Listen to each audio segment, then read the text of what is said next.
Chapter 1. The Cycle of Destiny, Reborn as a Human. The Great Zhou Dynasty. In the southwestern Huai Prefecture, within the city of Nanping, lies the residence of a Yu family. Yu Liangzhao's last memory was of a tragic plane crash. When he regained consciousness, he found himself in a world entirely foreign to him. Each day, his body burned with an unbearable heat, every inch of his skin feeling as though it were being scorched by fierce flames. In a daze, he heard the voice of a middle-aged man echoing in his ears. Since Liangzhou City has fallen, your Yu family is now destitute. Fortunately, she is a beauty if she does not comply. Men shall be enslaved, and women shall be sold into prostitution. Such is the fate that awaits your Yu family. Today, he finally felt his mind clearing a bit, as a refreshing autumn breeze swept through, allowing him to slowly open his eyes. A whole year has passed. My existence has been a living hell. How much longer must I endure this state? With trembling hands, he struggled to sit up, an action so simple that it left him drenched in sweat and gasping for breath. Endowed with the body of a 20-year-old man, yet I can only lie in bed, tormented by this fever, a life I cannot seek, nor a death I can attain. The dimly lit room was permeated with a faint scent of decay, and the rickety window creaked ominously in the wind. Thy body has endured countless tribulations, and thy spirit drifts in the void. Like a phoenix, reborn through the fires of tribulation, today marks the beginning of transformation. The cycle of destiny turns once more. Thou shalt be reborn as a human. Suddenly, a melodious female voice resonated within Yu Liangzhao's heart. This voice seemed to emanate from the primordial ages, evoking a sense of reverence. Who speaks? Am I hallucinating? Yu Liangzhou raised his right hand, clenching it into a fist, and his previously feeble body felt invigorated. It was not merely an illusion. Even the fever that had plagued him for a year began to dissipate. He was visibly recovering at an astonishing rate. Yu Liangzhou, dost thou still remember me? In the blink of an eye, he found himself beneath a pair of ethereal trees, in a scene so fantastical it felt surreal. Before him stood a woman, her purple robes accentuating her skin, which was as fair as snow. Yu Liangzhou had never encountered a beauty as celestial as she. This was a vision that could only exist in dreams. He searched his memory in vain, finding not a single clue. Yet, a strange sense of familiarity stirred within his heart, resonating naturally. Thy past and present are intertwined with mine. The woman walked towards Yu Liangzhou, treading upon the verdant grass. I have come expressly for thee today. A gentle breeze caressed her hair, releasing a fragrance that filled the air. Thy lineage is extraordinary. Her bright eyes outshone the myriad stars, her voice as melodious as the tinkling of wind chimes. Now that the time has come, there are certain matters I must reveal to thee. Thou canst never return to thy former world. As she spoke, her demeanor was calm and unhurried, rendering time itself inconsequential in that moment. What thou must do now is to devote thyself entirely to training and growing stronger. Fate demands that thou possess immense strength to challenge it. Though her words were somewhat cryptic to Yu Liangzhou, he felt an inexplicable excitement stirring within him, a power brewing within his being. Challenge fate, dost thou say? I find that appealing. A slight smile graced her lips as she nodded gently. Over a millennium ago, a cataclysmic battle nearly obliterated all existence. Yet, a sage from the East comprehended the primordial force of creation, wielding his sword against the forces of annihilation. Against all odds, he triumphed, sealing the demon in the farthest reaches of the extreme north. Though he returned victorious, he was nearly depleted of spirit, and the force of creation lay nearly extinguished. At that time, among the remaining 8 sages, 6 were fearful of his might. And so, in his moment of weakness, they conspired to ambush him. He was ultimately besieged by these 6 sages, his physical form shattered and his soul reduced to ash. And his own disciple betrayed him, seizing his position among the sages. From that moment forth, these 9 sages each guarded their own civilizations. At this point, the woman displayed a hint of delight. Moni Tian used the Alaya consciousness to protect his soul. Despite enduring innumerable tribulations, he finally glimpsed a glimmer of hope. As she recounted this tale, her eyes shimmered with emotion, glistening with unshed tears. Her ethereal presence made everything around her come into sharp focus. Thou art capable of wielding unfathomable power and perceiving truths beyond the grasp of others. Yu Liangzhou widened his eyes and inquired me. Suddenly, he felt a surge of power enveloping him, rendering him immobile. He found himself unable to even blink. How dost thou find this feeling of helplessness? All struggles were futile, for there was no escape from it. The power of destiny is exponentially mightier than this. As the binding force dissipated, Yu Liangzhao's chest heaved violently. He remained silent, his gaze piercing, fists clenched tightly. The sword emerged from the primordial chaos, graceful as a startled swan, agile as a roaming dragon. Purple energy ascends from all directions, divine light intertwining, oscillating between shadow and light. The woman's voice became ethereal once more, and suddenly, Yu Liangzhou felt a surge of murderous intent swelling within him. His body lifted effortlessly, and a long sword materialized in his hand. The sword was forged from countless skulls, emanating an ominous aura of slaughter. The very air around him turned frigid, sending chills coursing through his body. Suddenly, grotesque phantoms of demons surged from all directions. Yu Liangzhou gripped the sword tightly, effortlessly seeing through their attacks with a mere glance. One sword shatters the duality of existence. Chaos is unveiled. From the two, forms are born, the four symbols coexist. He could strike with the sword at will, yet felt no tangible trace of his actions. The entire process flowed seamlessly, his thoughts unwavering for even a moment. Wherever his gaze fell, the intent of the sword would manifest simultaneously, consolidate the void, devour the sun and moon. The universe is boundless, there is no self, no sword. His profound sword intent granted him tranquility, allowing him to navigate freely with his thoughts. He soared through the sea of clouds, traversing between mountains. A colossal demon surged forth from the earth, reaching for the heavens, effortlessly crushing a mountain to dust with a mere gesture. Yu Liangzhou traced a line of crimson light along the sword's edge with 2 fingers, and the skull's eye sockets flared with malevolent energy. The entire sword transformed into a scarlet hue, the crimson light enveloping his body. Behind him, 6 massive arms materialized, gradually forming a figure as imposing as the demon itself. Yu Liangzhou stood upon the shoulder of this crimson giant, wielding a sword that surged with a torrent of murderous energy. Boom!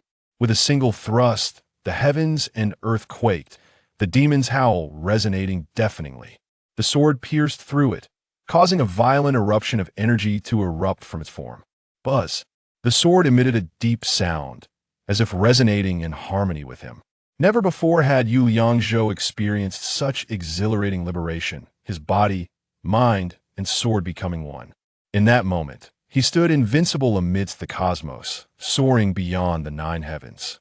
The vast expanse of stars paled in comparison, even the highest realms of power seemed no longer out of reach. Thou hast comprehended the primordial sword intent. Chapter 2.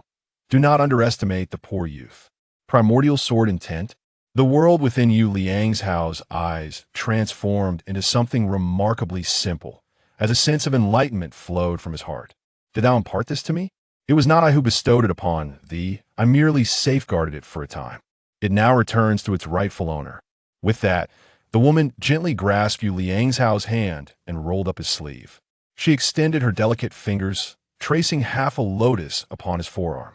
I hope we shall meet again soon. She tenderly caressed Yu Liangzhao's cheek. When that time comes, I wish to remember thy visage. We. At her touch, Yu Liangzhou felt an overwhelming sense of safety, as if no other presence in the cosmos could provide him such solace. The stars themselves paled against her mere smile. How may I address thee? For reasons unknown, a surge of longing arose within him, as though he were on the brink of bidding her eternal farewell. Zizai. The woman's figure began to slowly fade, and Yu Liangzhou grasped her hands tightly, unwilling to let go. Zizai held his hands firmly, tears glistening in her eyes. I wish to roam freely with thee in this mortal realm. What? What is happening? Yu Yangzhou sensed his eyes' grip growing increasingly insubstantial no matter how hard he tried. He could not hold on to her. The primordial sword intent has returned to its rightful owner. I shall remain by thy side for a time, until thou truly awaken. Before that, remember to keep thy origins a secret. Otherwise, unimaginable forces shall come to bear upon thee. A single tear fell from his eyes, drifting away with the wind, transforming into a myriad of starlight. When we meet again, I may not remember thee. When that time comes, thou must remain steadfast, never to part from me. Never to part, never to part. Yu Liangzhao's hands trembled, his heart tightening with a pang of sorrow, leaving him feeling lost and bereft. The woman drifted away like a feather, leaving behind only the myriad stars scattered across the sky and the two towering trees reaching for the heavens. Yu Liangzhou lowered his gaze to his right arm, where a half-bloomed lotus mark emitted a faint glow. To uphold the promise made to you, I shall guard it for a lifetime. When Yu Liangzhou opened his eyes again, everything returned to its original state. It was still the same dilapidated room, still filled with the scent of decay and ruin. Yet his body had undergone a remarkable transformation. Creak! He gently pushed open the door, greedily savoring the air and sunlight that he had been separated from for far too long. Damn it! Finally restored. His demeanor had turned solemn, as the essence of the Hongmeng sword swept away all negative emotions from his heart. Brother! Suddenly, a woman screamed, her basket of vegetables crashing to the ground. Yu. The woman was so astonished that she became tongue-tied, standing rigidly as she stared at Yu Yangzhou. You have suffered. During his illness, it was his sister who had cared for him. He stepped forward and embraced Yu Qingzi, warm tears streaming down his cheeks. I have not suffered. I have not suffered. Brother, your recovery is more important than anything. Yu Qingzi's shout startled their father, Yu Wu, who rushed out, his face streaked with tears. Heaven has not forsaken the Yu family. Yu Liangzhou and his father sat in a rundown cottage, where a broken sword and a blood-stained cloth hung on the wall. Now that your body is well, you must train in martial arts and literacy. The hope of the Yu family rests upon you. My injuries have yet to improve. I fear I may never return to the battlefield. On the stove sat a chipped pot, the pungent scent of bitter medicinal herbs filling the air. I wish to participate in the examination. Yu nodded slightly, though a hint of concern lingered in his eyes. You are 20 and have yet to pass the examination. He raised a bowl filled with medicinal soup to his lips, but then set it down again. You should find a way to leave this place. Perhaps that would still give the Yu family a glimmer of hope. Bang, bang, bang. Suddenly, a heavy knocking sounded at the courtyard door. Someone shouted hoarsely, their voice fierce enough to seem predatory. Damn it! Open the door! Open the door! Old Yu, get out here! Yu Yangzhou recognized the voice. It belonged to the illegitimate son of the Liu family patriarch. This bastard seeks to take my sister as a concubine. Upon hearing this man's voice, Yu Qingxi's complexion drained of color. She clutched Yu Liangzhao's arm tightly, her body trembling with fear. I will confront them. You both escaped through the back door. Yu Wu staggered into the courtyard, wielding the broken sword. I will open the door. Yu Yangzhou gently patted his father's shoulder and picked up a wooden sword leaning against the wall as he stepped forward. You have no cultivation, you are no match for them. Yu Wu furrowed his brow, lowering his voice. Do not worry. He approached the courtyard door, instructing Yu Qingzi. While I contend with them, seize the chance to flee. Yu Yangzhou opened the door, and upon seeing him, the two burly men were momentarily taken aback. Then, they broke into malicious grins, leisurely scrutinizing Yu Yangzhou. Well, the sickly waste of the Yu family can still open the door. Behind them stood a finely dressed young man, toying with a jade pendant in his hand. He raised an eyebrow, half smirking, as he reprimanded the two hulks. Step aside, do not disrespect my brother-in-law. The two men quickly bowed their heads and moved aside. Wife, have you taken the new clothes I sent you? The young man paid no attention to Yu Yangzhou, his gaze fixed hungrily on Yu Qingzi in the courtyard. Arriving at the Liu family, you will have a feast of delicacies. As he approached Yu Yangzhou, a wooden sword was thrust before his chest. Oh! Instead of anger, the young gentleman laughed, addressing the two big men beside him. Look, this sickly waste has made some progress. Ha ha ha. Yu Liangzhou stepped forward, gently closing the wooden door behind him. You. Swish. Before the man could finish his sentence, a gash appeared at his neck. He clutched at his wound, choking back words, his eyes wide in disbelief. As his grip loosened, blood gushed forth. Swish. Swish. The two burly men behind him had no time to react before they fell to the ground as well. Some people in this world are simply asking for trouble. They seek their own demise. Eliminating enemies grants rewards. Cultivation essence can be used to enhance the Hongmeng sword intent and unlock more techniques. Now I can only employ basic swordsmanship. Yu Liangzhou took the man's sword and discarded the three bodies into the depths of the forest to feed the beasts. It seems that those advanced sword techniques require greater cultivation to unlock. In a secluded and hidden spot, he took a moment to fully experience the Hongmeng sword intent. Those techniques lay dormant, like treasures locked away in a warehouse, awaiting the awakening of his cultivation to access them. And there was that ominous ancient sword, exuding a terrifying aura, yet beckoning with allure. Chapter 3. Observing the sword path of Hongmeng's sword intent. The Yu family was one of the guardians of the great Zhou kingdom, tasked with defending the northwest frontier of Liangzhou for generations. Several years ago, the powerful nation of Muzifa from the western regions suddenly launched an aggressive attack on Liangzhou City. The common folk were willing to share their fate with Liangzhou City, but your grandfather, who cherished the people as his own, insisted I lead them southward. Ultimately, your grandfather met his demise atop the city ramparts. I named you Liangzhou, with the intent of instilling within you the memory of national grievances and familial enmity. During my illness, I have heard your father murmur these sentiments in my ear on numerous occasions. After the fall of Liangzhou, the world was thrown into disarray. The court, under the military pressure of Muzifa, was compelled to relocate southward, transforming the prosperous southern capital Bianliang into the new capital, Bianjing. Well done. This task should have been undertaken by my father, but alas, I remain grievously wounded. Now, my son avenges me, eliminating our foes and preserving the honor of the Yu family. The glimmer of joy was evident in Yu Wu's eyes as he repeatedly nodded at Yu Liangzhou. I never anticipated that Zhou, so recently recovered from illness, would possess such prowess. It seems that the Yu family truly has hope. I have observed that Zhu learns swiftly. Take him tomorrow to seek instruction in swordsmanship from Master Tang Tao at the Songfeng Sword Academy. When the time comes to confront the Lu family, he will be prepared. Yu Liangzhou was acutely aware that the sword techniques from these ordinary martial arts schools were hardly worth learning. However, he needed to conceal his secrets, and he knew that speaking freely would not be taken lightly. Moreover, seizing this opportunity to observe the masters within Nanping City and to gauge their capabilities would not be without merit. Upon returning to his chamber, Yu Liangzhou discovered a yellow gemstone called cultivation essence obtained from the slaying of the three men. This gem emanated a mysterious power, faint yet not entirely insignificant. As he concentrated, a radiant light flickered across his body. Suddenly, he attained a deeper understanding of the Hongmeng sword intent, and dormant sword techniques were unleashed. Unlocking skill. Birth of Taiji, beginner, generates an invisible aura that dissipates the enemy's attack power and speed.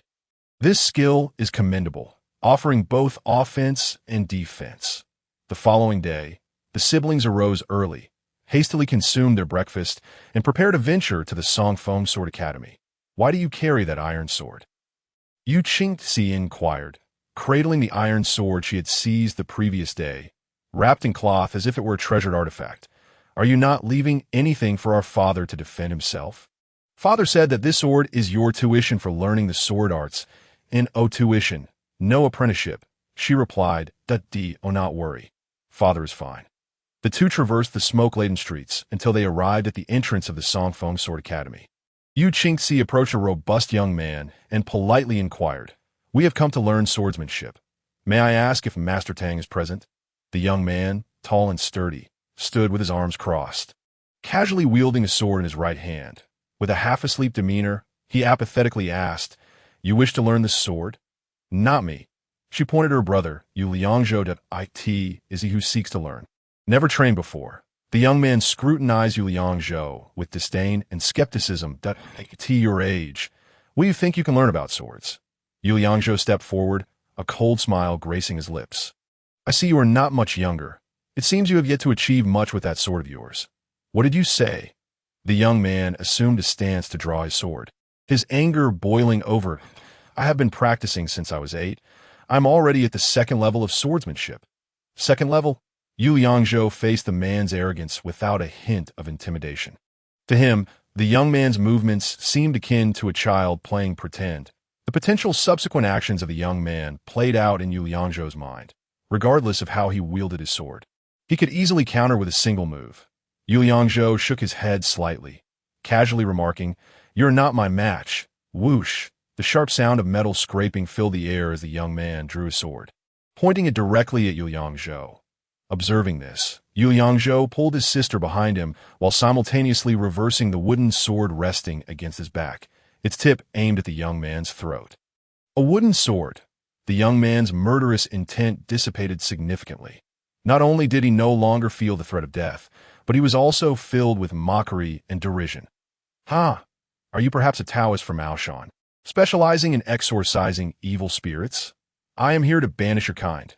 Yu Liangzhou could only find humor and frustration in this man's inability to recognize the wooden sword's potential.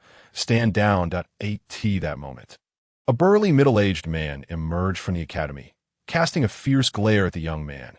Upon seeing him, the young man immediately sheathed his sword and bowed his head. "Master." The middle-aged man, adorned with a thick beard and dressed practically, bore several visible scars on his robust arms. "What is going on here?" He glanced at Yu Liangzhou with his peripheral vision. 7th level of swordsmanship. Yu Liangzhou sensed the man's cultivation level and felt a flicker of threat. It seemed that defeating a 7th level master was beyond his current capability. He understood the situation clearly, contemplating inwardly. Engaging in a forced battle was possible, but fraught with risks. "Master Tang." Yu Qingzi peeked out from behind Yu Liangzhou. "This is my brother. He wishes to learn from you." She handed over the iron sword with both hands. "This is a token of my gratitude. I hope you will accept it." So, it is the little girl from the Yu family. Is your brother not still recovering from illness? Can he learn the sword now? Upon recognizing Yu Liangzhou, Master Tang's gaze swept over him from head to toe. Learning the sword at this stage may be a bit late. Progress is likely to be slow. However, since you're in good health now, it would not hurt to learn a bit for self-defense. That I fear that aside from you, none of my other disciples would be a match for me. Yu Liangzhou mused inwardly, maintaining an impassive expression. "You intend to use this wooden sword?" Tang Tao scrutinized the wooden sword in Yu Liangzhou's grip. "It suffices." Yu Liangzhou's demeanor remained unperturbed. "Huh." Tang Tao glanced at the disciples beside him, laughing heartily. "This lad from the Yu family is truly one of a kind. Is your family out of money? This iron sword will serve as tuition, so your brother must make do with the wooden sword." "Very well. I will accept this iron sword, and you may use the wooden sword." Tang Tao swiftly took the iron sword from Yu Qingzi and tossed it to a nearby disciple. "That he is too old. I cannot accept him as a formal disciple. He will have to learn on his own, while I will assign a few disciples to assist him." Yu Qingzi's expression turned gloomy, and she was about to plead when Yu Liangzhou interjected. "No problem."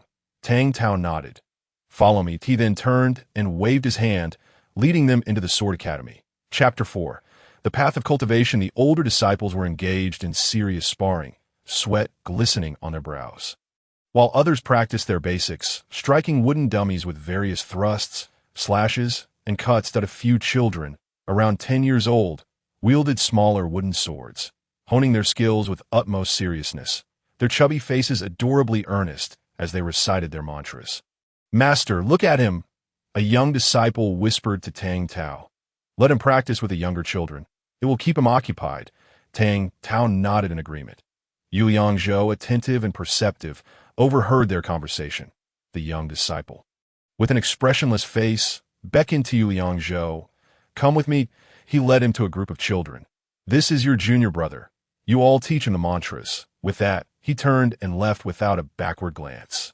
Master Tang, Yu Qingzi, witnessing the mistreatment of Yu Liangzhou, sought to appeal to Tang Tao. "Qingzi," Yu Liangzhou called out to her. "It's all right. This is quite fine. Brother, I will teach you the mantra. One of the children waved at Yuliangzhou. Come here. You should address him as junior brother, another chubby child said earnestly. Greetings, esteemed senior brothers. Yuliangzhou smiled and bowed to the group of children. You must teach me well. I come to teach. I come to teach. I come to teach. At this moment, a young disciple stepped into the center of the arena. Upon seeing him, the others all sheathed their swords and stood aside. The master of the hall began his instruction. Tang Tao, holding a sword, leisurely stepped onto the fine, soft, sandy ground. You must not be overly eager for success in your sword practice. Some progress quickly, while others take a bit longer. Individual talent, circumstances, and the intensity of one's training vary, leading to natural differences. Whether learning swordplay, saber techniques, or boxing, the principle remains the same. Once you achieve a higher rank, you may advance to larger sword halls for further study. You could even participate in competitions in the capital, joining prestigious sects and bringing honor to your family. However, to compete, you must undergo rigorous elections. At that level of competition, you will encounter a plethora of geniuses, and the remarkable skills of various experts will truly broaden your horizons. Last year, a prodigy emerged from Nanping City. At the age of 21, he attained the 5th rank in boxing. That I hope that our Songfeng Sword Hall can also produce such a genius. The 5th rank in boxing? As Tang Tao spoke, Yuliangzhou pondered to himself. He should be on par with my current abilities, right? Yet here I am, at 20 years old, still unranked. The training stages range from the 1st to the 9th rank. Following that is the realm of transformation, divided into 3 levels: transcendent, transformative, and heartless. Upon reaching this stage, one has the opportunity to join various sects, becoming a true swordsman. Further training leads to the unparalleled triple realms of breakthrough, complete mastery, flowing like clouds and water, and exquisite craftsmanship. Those at this level become elders and protectors among the major sects, or even masters. Such experts are formidable entities. They are typically the prodigies of various families. Coupled with abundant training resources and advanced equipment to reach such heights, it is said that there are even higher realms, but I have only heard of them. I have yet to witness such individuals. They can summon storms at will, and we, before them, are as insignificant as ants. Yuliangzhou listened intently, needing to grasp the general landscape of this world.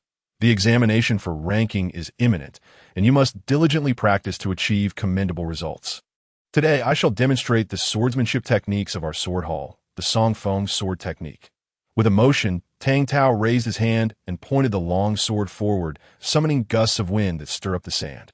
The Songfeng sword technique embodies the essence of the ancient pine, standing tall and elegant. As your master, I am capable of unleashing 4 sword energies simultaneously, with no gaps in any direction. As he spoke, Tang Tao moved gracefully, wielding his long sword. Whoosh, whoosh, whoosh. Indeed, for strands of energy lifted the fine sand around him, carving 2 intersecting marks into the ground. Merely 4 strands of sword energy, Yuliangzhou observed, yet found this move unremarkable. This is the signature skill of our Songfeng sword hall. For most disciples, let alone 4 strands of sword energy, they cannot even produce a single one. Do not be disheartened once you reach the 4th rank. Perhaps you will be able to unleash sword energy. Applause erupted from the disciples, their eyes filled with admiration for Tang Tao, the clapping echoing incessantly. Of course, cultivation emphasizes cultivation level, martial arts, and equipment. All 3 are indispensable. If your equipment exceeds that of others by 2 grades, it is not impossible to challenge those of a higher rank. That a disciple brought Tang Tao a stool and a cup of tea. He lifted the teacup and sat down to continue speaking. Generally, the equipment used by most people ranges from 1st to 9th grade, corresponding closely with cultivation levels. Those at the realm of transformation use spiritual artifacts, while those at the unparalleled realm use at this point. A hint of envy appeared in Tang Tao's eyes as he swallowed hard. These are treasures. Spiritual artifacts can resonate with the user's mind, greatly aiding in the execution of martial arts. They allow for a remarkably accelerated training pace. One disciple licked his lips, his voice laced with greed. Master, what are? Tang Tao took a deep breath, adjusting his collar. Not only resonates with the mind, but also possesses various unique attributes. For instance, some are intensely hot, while others can generate cold air. If you unleash a sword strike with, your sword energy gains added fire damage. There are many other properties, and without revealing them, one cannot discern the attributes of another's that a practitioner would never allow others to easily discover the attributes of their. That is a closely guarded secret for their own survival. Master, I desire... A child beside Yu Liangzhou shouted in a childlike voice. I want one too. I want one too. The surrounding children chimed in, waving their hands vigorously in the air. Yu Qingxi gently leaned against Yu Liangzhou, as if to console him. Yu Liangzhou could certainly understand her thoughts and smiled softly. Are not as precious as our wooden sword. Yu Qingxi's smile was as radiant as a flower. Yet a pang of sorrow blossomed in her heart. Master, what lies beyond? Indeed, master, please tell us quickly. Some even wore foolish smiles, drooling with anticipation. Alas, Tang Tao set down the teacup and stood up, letting out a long sigh. His gaze turned distant as he stared into the horizon, lost in thought for a moment. If I could possess a single piece of equipment beyond in this lifetime, even death would be worth it. Chapter 5. Wealth and Danger. Those are mere legends. I am not fated for such things. As for you, do not even think about it. Brother, Yu Qingxi clung to Yu Liangzhou's arm. You will be the legend in the future, making them envious me, but others do not think highly of me. Yu Qingxi nodded emphatically, her eyes filled with certainty. Absolutely. They're blind to your brilliance, huh? Yu Liangzhou surveyed the area, remarking, this courtyard full of so-called masters is not as discerning as my sister. At this moment, a young disciple approached, beckoning a few children to come eat. It is time to eat. He glanced at Yu Liangzhou and his sister with an expressionless face, as if speaking to them was a waste of effort. I did not cook for you, so help yourselves. We are leaving. Yu Liangzhou turned to leave. I brought food. Yu Qingxi took down a cloth pouch from her waist, and the two sat on the ground beneath a solitary locust tree. We have homegrown vegetables and the pancakes I made. With each bite of the pancake, Yu Liangzhou felt a pang of acidity in his nose. DM. I must find a way to earn some money. I cannot let my sister and father suffer. Resolute, Yu Liangzhou spoke up. I will go earn some crystal stones. Forget it, you know nothing. Yu Qingxi shrugged nonchalantly, placing the vegetables into the pancake. You should focus on practicing your swordplay. As long as you don't mind the food, you won't go hungry. Yu Liangzhou understood that his sister was paying for him, yet he had already silently made his decision. You eat first. I will go chat with the senior brother. Coincidentally, the young man who had been at the entrance was there, surrounded by several others, laughing and chatting merrily. I have a question for you. Yu Liangzhou's tone was stiff, quite inconsistent with his current identity. Oh, the young man turned to the others, saying, Look, the wooden sword hero has arrived. Ah, today we have truly broadened our horizons, witnessing a demon-hunting Taoist for the first time. The crowd erupted in laughter at Yu Liangzhou's expense. Where can I earn some crystal stones? Aren't you the one who catches ghosts and drives away demons? The young man spoke with disdain, his smile lacking sincerity. Why are you asking me? I dare to go where you do not. The young man's face twitched slightly. You truly fear nothing? If I go and do not die, what will you say then? Fine, I did not expect you to be such a tough character. The young man appeared to be quite pleased with himself. Wearing a look of schadenfreude, in the underground black market of Nanping City, various illicit trades flourished. Underground fighting, where lives were at stake, offered a chance to earn crystal stones. But one must fear for their life as well. The young man's expression turned serious as he glanced around and whispered, If you can earn crystal stones in the underground fighting arena, then you shall be my father. Yu Liangzhou's face bore no expression. It is settled then. Originally looking down upon Yu Liangzhou, the young man now suppressed his ridicule and adopted a grave demeanor. Yu Liangzhou discerned a hint of fear in his eyes. Every night, at the hour of the rat, there exists a tavern named Sifong Ku on West Street. Simply enter and take a seat, and someone will inquire about your intentions. You may respond with self-preservation. Yu Liangzhou nodded gently. I am merely offering you a kind warning. The young man's expression grew solemn as he glanced around before advising. If anything goes awry, don't blame me. If you were to be killed there, no one would retrieve your remains. The young man kept a vigilant gaze on him, his face consistently serious. Let us return home. Noticing that his sister had also finished her lunch, Yu Liangzhou began to pack his belongings. Continue your sword practice. Yu Qingzi tugged at Yu Liangzhou's sleeve, gazing at him with pleading eyes. What is the purpose of returning home?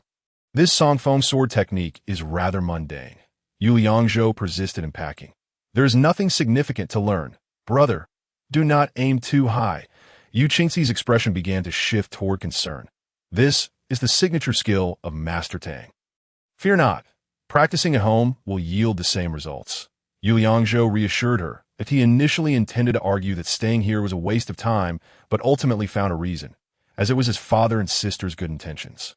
I worry that the Liu family might seek trouble. It is unsafe for our father to be home alone. Upon returning home, Yu Liangzhou stood alone in the courtyard, closing his eyes in contemplation. He recalled the Songfeng sword technique employed by Tang Tao. The moves were not overly complex. With a photographic memory, Yu Liangzhou mentally rehearsed each stance. Opening his eyes, he grasped a wooden sword. With a flick of his mind, the sword tip danced, a burst of sword energy shot forth. Another 2 bursts followed. Then 3. Finally, for Yu Liangzhou grasped the sword technique effortlessly. The 4 bursts of sword energy posed no challenge. It was not as difficult as Tang Tao had claimed. However, when he attempted to break through to unleash 5 bursts of sword energy, he always fell just short. After several attempts, he remained unable to achieve IT that moment. A sudden gust of wind swept through, stirring up splinters and dust. A new insight dawned upon him that it was time to test the essence of Tai Chi and see how to apply it. The sword's tip lifted, tracing an arc before him. As the blade sliced through the air, the surrounding sand and stones slowed to a crawl. After harnessing the essence of Tai Chi, Yu Liangzhou found himself impervious to any sensation of wind or movement. He could even discern the sand grains suspended within the energy. Upon completing a move, he felt an unparalleled exhilaration. The wooden sword spun with remarkable agility in his grasp. Yet he sensed a degree of fatigue. The essence of Tai Chi evidently consumed more energy than the Songfeng sword technique, which demanded little effort. It seemed that the higher the skill level, the greater the cultivation required. Yu Liangzhou sat cross-legged, regulating his breath to recuperate for a moment, and why current cultivation is null. Not even at the initial stage. That it appears I must hasten to elevate my cultivation as the hour of the rat approached. The streets had grown sparse, the deep alleys occasionally echoing with the barks of dogs, and the roadside shops had closed for the day. However, upon reaching West Street, the atmosphere shifted dramatically. The area, dense with taverns, thrived with life. 7 or 8 establishments lined the narrow street, each resonating with lively sounds, suggesting a vibrant nightlife. Upon entering a tavern, he was immediately assailed by the overwhelming scent of alcohol, which was somewhat nauseating. As drunken patrons stumbled about, exchanging various tales of revelry, he avoided the crowded areas and settled into a corner. Before long, a thin young man with a patchy beard approached, a white cloth draped over his shoulder, balancing a wooden tray. Food or drink, or perhaps entertainment, self-preservation, Yu Liangzhou replied calmly. The thin young man rolled his eyes dramatically before turning with exaggerated flair. Please follow me. A private room awaits. Chapter 6. The underground black market. The slender young man led Yu Liangzhou to the courtyard, where he discreetly opened a hidden door. The dark staircase was illuminated by torches on either side. With crackling sounds, sparks flickered from the flames, followed by 3 others joining them. Today, none shall compete with me. Xiaoxia is mine. A middle-aged man, stout and round-bellied, leaned against the wall, supported by 2 others as they stumbled down the stairs. Yu Liangzhou silently followed behind, pulling a square cloth from his waist to obscure his face. Passing through a dim corridor, faint footsteps echoed nearby. Ahead, an iron door came into view, guarded by 4 burly men with brutish visages. Upon noticing the newcomers, they barked, "No weapons allowed inside. Leave them here." The 3 men ahead had already gained entry, and Yu Liangzhou produced his wooden sword. Does this count as a weapon? The burly men exchanged glances, then one gestured him inside with a casual wave of 2 fingers. Upon entering the large iron door, the cramped space suddenly expanded. Inside, it felt as though he had crossed into an entirely different realm. A three-story hall was filled with people. Several heavily made-up women glided past Yu Liangzhou, wafting a heady, intoxicating fragrance. The three men followed closely behind the women, each displaying expressions of excitement. One of them, somewhat too eager, stumbled and fell, grimacing on the ground. Yu Liangzhou pressed onward through the somewhat crowded passageway. On a central platform, several young women in sheer garments posed provocatively. Their movements were vigorous and exaggerated, revealing glimpses of skin that momentarily captivated the onlookers. Along the way, he encountered individuals bearing racks of various peculiar items, an array of oddities on display. "Excuse me," Yu Liangzhou called to a passing young man. "Could you direct me to the fighting arena?" The young man glanced at Yu Liangzhou's attire, then dismissively waved his hand toward the depths of the venue. At the very back, Yu Liangzhou approached a staircase where a throng of people jostled to descend. "That I'm backing number 3 for today," a portly man declared loudly, brandishing several wooden tokens that he has been on a winning streak lately. "Number 3 is solid, but the odds are rather low," another replied, a hint of doubt in their tone. "The T will make a substantial profit. One must rely on an upset." After navigating down the stairs, Yu Liangzhou arrived at a spacious circular arena bustling with activity. Approximately 100 people encircled the center.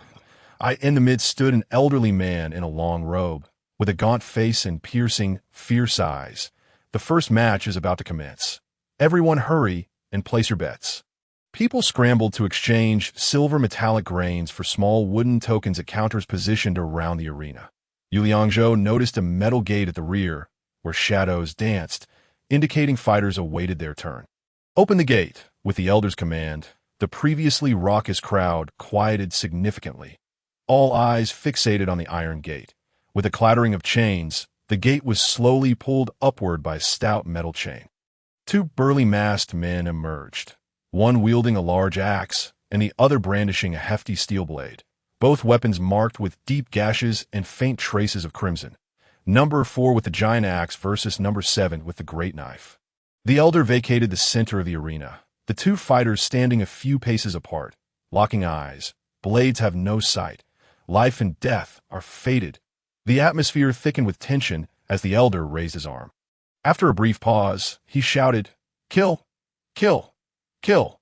At this moment, the thunderous shouts reverberated through the enclosed space like a raging mountain torrent. Two burly men simultaneously raised their weapons, roaring at each other. The excitement of slaughter gleamed in their eyes as they swung their arms, their voices hoarse from the exertion. Both men were at the third stage of cultivation. Yu Liangzhou began to assess the situation in his mind. The third stage posed no threat to him. The giant axe wielded a slight advantage. With keen insight, Yu Liangzhou discerned that the two were essentially evenly matched. The giant axe struck first, launching a ferocious horizontal sweep. Although his strength was exceedingly fierce, his speed was somewhat lacking. The large steel knife deftly parried the blow while the wielder sidestepped. The steel knife did not rush into the fray, but instead circled the perimeter, waiting for an opportune moment. The giant axe, however, was relentless, following up with a powerful charge at his opponent. The spectators in front of him scrambled to avoid the fray, while those caught off guard stumbled in panic. Suddenly, Yu Liangzhou noticed a shift in their energies. The man with the giant axe seemed to weaken slightly, while the steel knife's wielder appeared to grow stronger. It seemed the battle was in constant flux. Yu Liangzhou was striving to comprehend this life and death struggle. As the circumstances of both fighters evolved, victory or defeat could tip in an instant. For some reason, the giant axe seemed increasingly impatient, failing to land several strikes on his opponent. Instead of altering his rhythm, he pressed on with his offensive, each blow demanding significant physical exertion. Watching him gasp for breath, his movements slowed by half a beat. Another heavy strike ensued, the axe embedding deeply into the ground. To his astonishment, the axe became stuck. The burly man tugged vigorously but could not dislodge it. The steel knife wielder's eyes suddenly sparkled. He leveled his knife across his chest, shedding his previous hesitation. He lunged forward with great speed, leaping high as he swung the knife down with force. Was it over? At that moment, the unexpected occurred. Yu Liangzhou felt the giant axe wielder erupt with a tremendous force. What was happening? In contrast, the steel knife wielder, despite his apparent ferocity, exuded a sense of despair. Just as the steel knife was about to descend upon the giant axe's head, the axe wielder twisted his wrist. The axe head astonishingly detached from the handle, transforming into a long spear. Naturally, its length exceeded that of the opponent's steel knife. He lowered his body and thrust the spear upward, with a sickening sound. The steel knife fell to the ground, the wielder impaled upon the spear, blood gushing forth. A profound silence enveloped the arena. Damn it! Yu Liangzhou felt a chill creep down his spine. This was no mere sport. Real combat experience was crucial. One misstep could indeed cost a life. The old man calmly entered the arena, and only then did the crowd snap back to reality.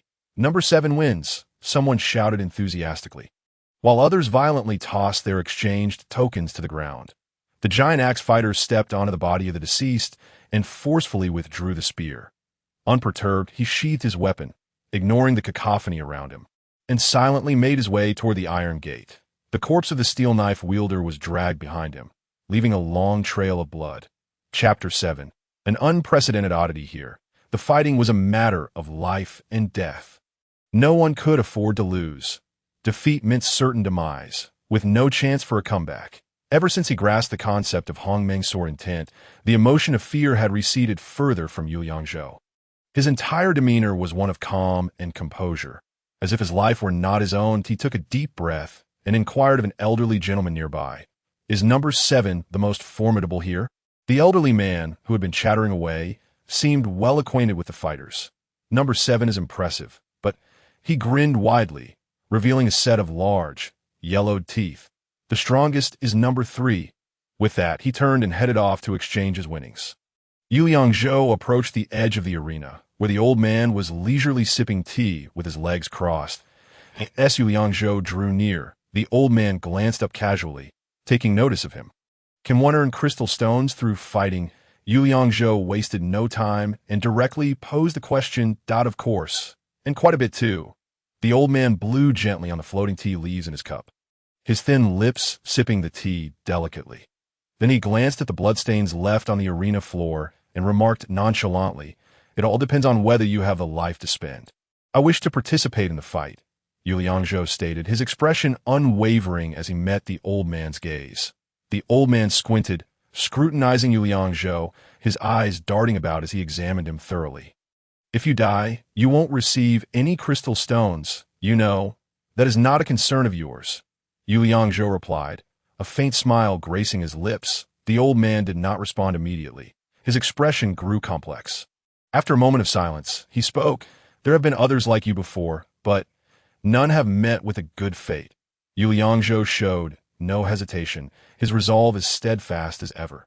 "Just let me fight. Blades are blind, and fate is sealed. I understand that principle." The old man looked up toward the hidden window on the upper floor, where a figure nodded. He then set down his tea bowl, bracing himself against the railing as he stood. "Come," he led Yu Liangzhou through a small door adjacent to the iron gate. "Kid, what weapon do you use?" Inside the room hung an array of various weapons, all clearly of inferior quality. A strong, nauseating scent of blood permeated the air. "But I brought my own sword," Yu Liangzhou said, patting the wooden sword strapped to his back. The old man stood with his hands clasped behind him. A frown etched across his face. Simultaneously, several imposing men gathered around, each radiating a palpable aura of menace. "This is no place for you to act recklessly." Yu Liangzhou remained unfazed, rubbing his hands together. "The wooden sword is nimble. I simply have grown accustomed to it." The old man, having witnessed countless fighters, could assess their capabilities at a glance. "You possess no cultivation, not even at the initial stage. I can gauge who is strong and who is weak. Arrange for a second-stage fighter to face him." Number 11, the old man instructed those nearby for the next match. Yu Liangzhou began to adjust his mindset. Although he felt a sense of confidence, this was, after all, his first genuine battle in this world. He closed his eyes, centering himself to maintain a state of excitement and focus. As seconds ticked by, an announcement board outside displayed the latest match information. Yu Liangzhou's number was 18, and his opponent was number 11. The odds were 20-1. As soon as this information was revealed, the crowd erupted into a cacophony of chatter. People began to speculate, clearly indicating that such odds were highly unusual. What? 20 to 1. What kind of being is this 18? What a joke. Is he just going to be obliterated?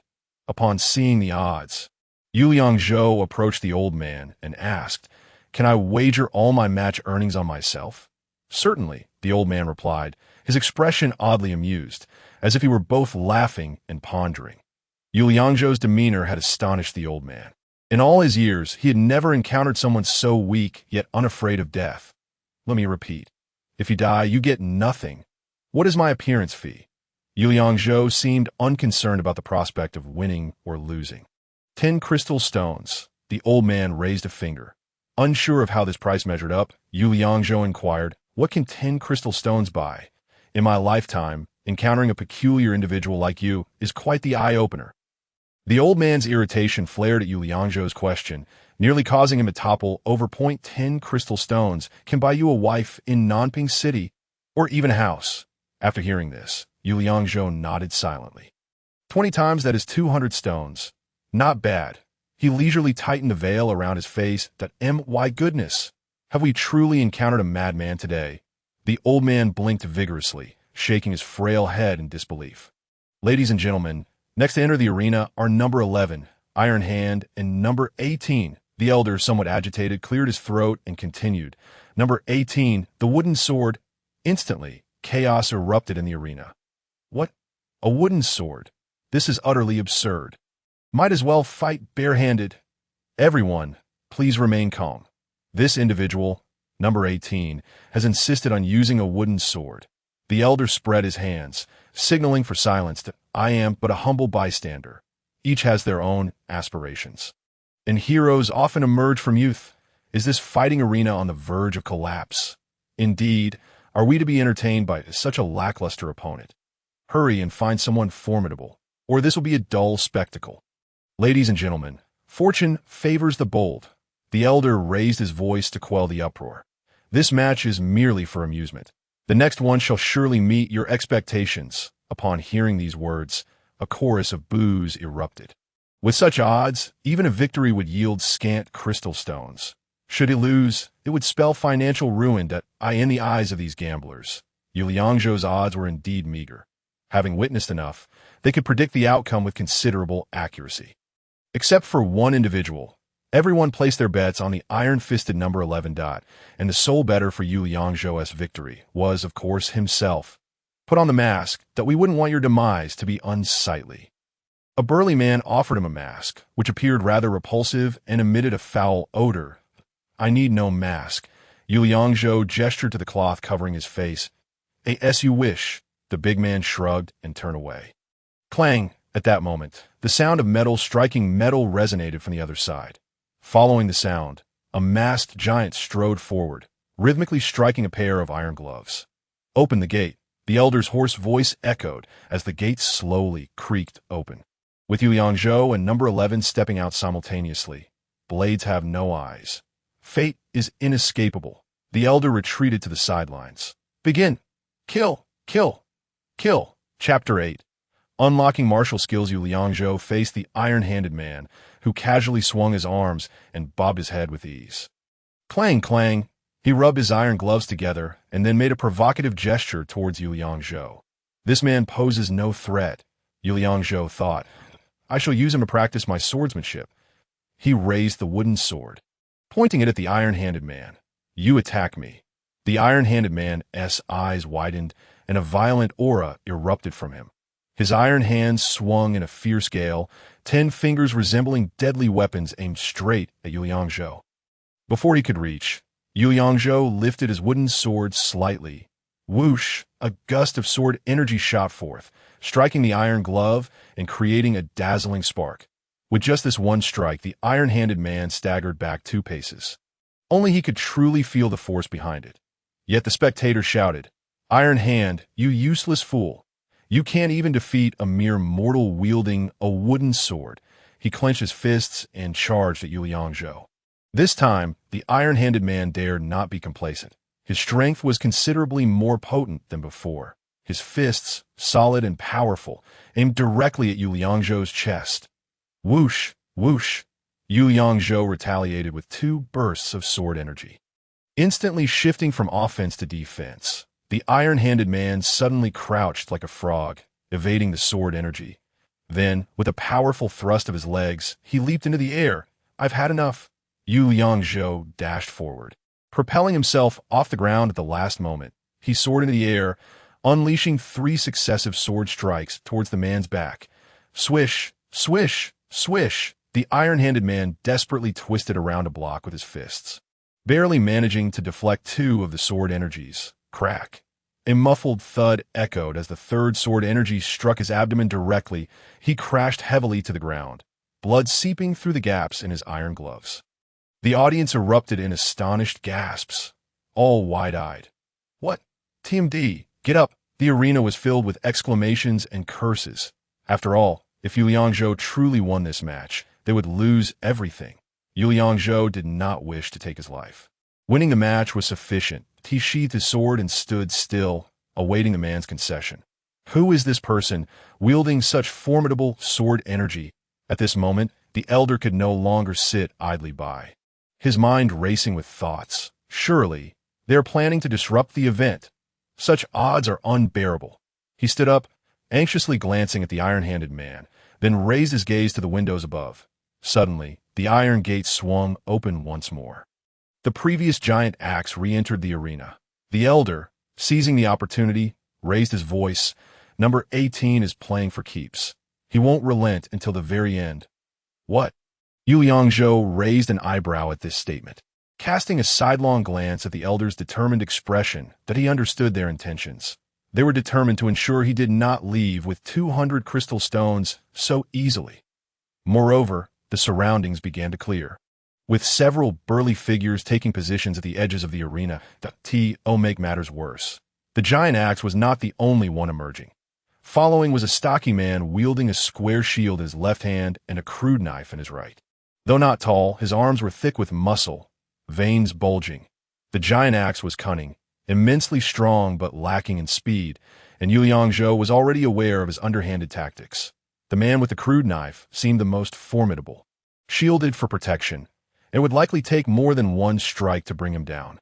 Ultimately, he focused on the iron-handed man, who was now at his wit's end. He would deal with him first. The giant axe continued its aggressive style, swinging down with great force.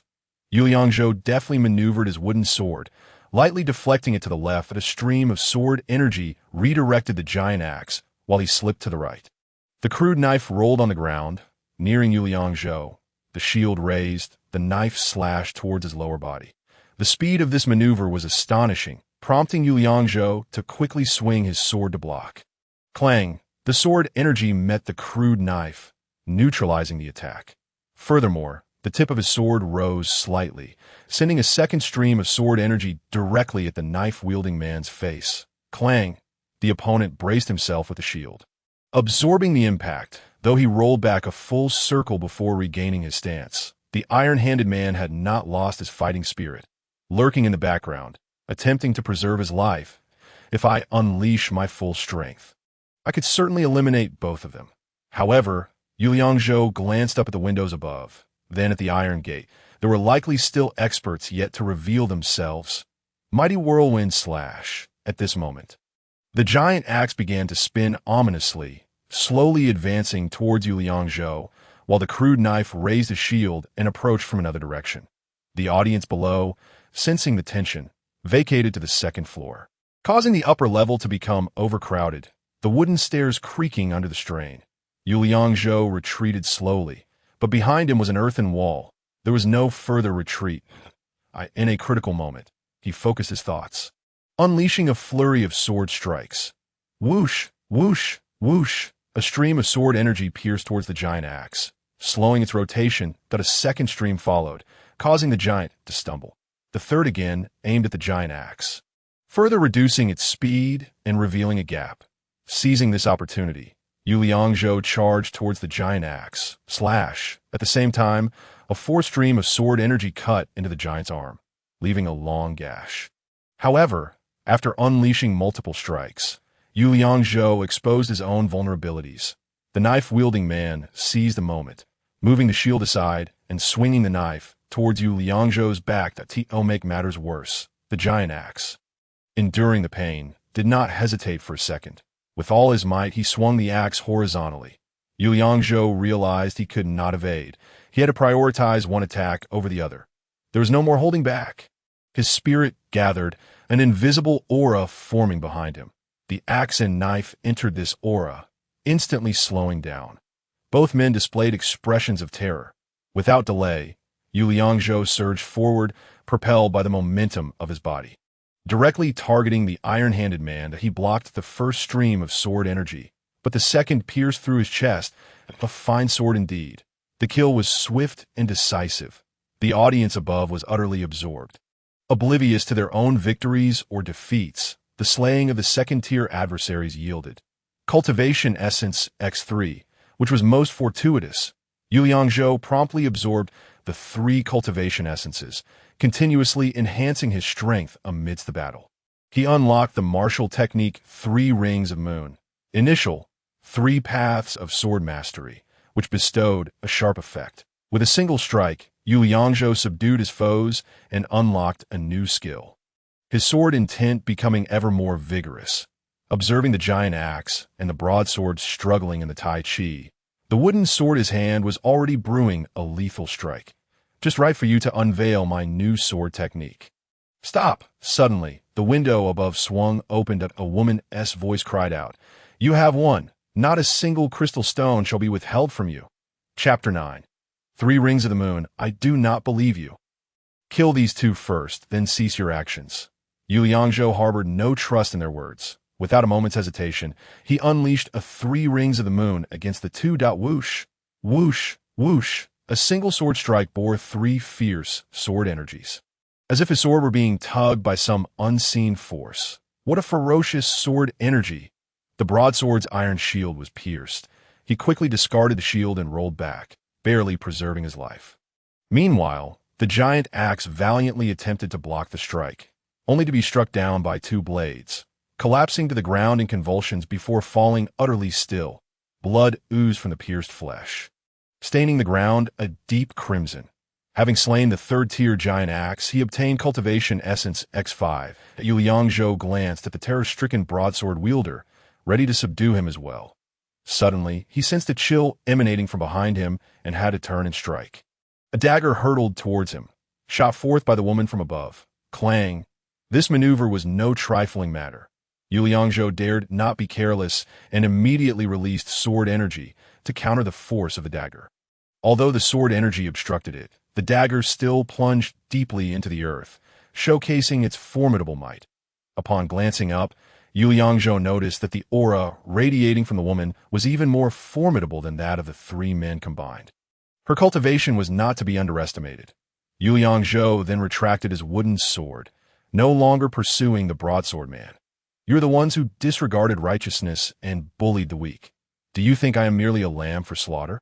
This young man was not only handsome, but also possessed remarkable martial prowess. The woman's voice was alluring, and her figure was curvaceous. Why not come upstairs and we can have a chat? There is nothing to discuss. Yu Yangzhou had no intention of revealing his identity. He merely wished to take the crystal stones and depart. Just give me the crystal stones. How can I give them to you if you do not come up? The woman turned to the old man and said, bring him up, and while you're at it, fetch this young man's 200 crystal stones. Understood, the old man replied, then approached Yu Yangzhou, saying, young man, please follow me. Yu Yangzhou realized that entangling himself with them was futile. Discussing morals in such a place would only be a waste of time. Thus, he reluctantly acquiesced and adapted to the situation. The surrounding audience was left dumbfounded. This battle had far exceeded their expectations. Once Yu Yangzhou departed, they finally realized they had lost everything. They began to wail and curse, the crowd erupting into chaos and fighting amongst themselves. The room upstairs was uniquely elegant. Upon entering, a rich aroma of incense enveloped him. The incense burner was intricately carved with depictions of a celestial goddess, and the craftsmanship revealed that this was no ordinary item that a young woman sat upon a tiger skin, toying with a delicate dagger in her hand. May I remove my veil to see your true visage? The woman wore a fitted garment that accentuated her curves, lazily twisting her body as if scratching an itch. Yu Yangzhou felt no interest in her, his voice low and cold as he replied, I have no acquaintance with you. There is no need for such frivolity. Why are you so rigid? The woman gently tapped the beast hide beside her, her voice becoming even more enchanting. Come sit for a while. You may speak your mind directly. Yu Liangzhou leaned against the doorframe, arms crossed, tidying his slightly disheveled clothing while avoiding eye contact with the woman. When did Nanping City come to possess someone like you? The woman twirled her hair, leaning forward, appearing even more voluptuous. Are you truly here solely for riches? Indeed, I seek wealth and have no interest in anything else.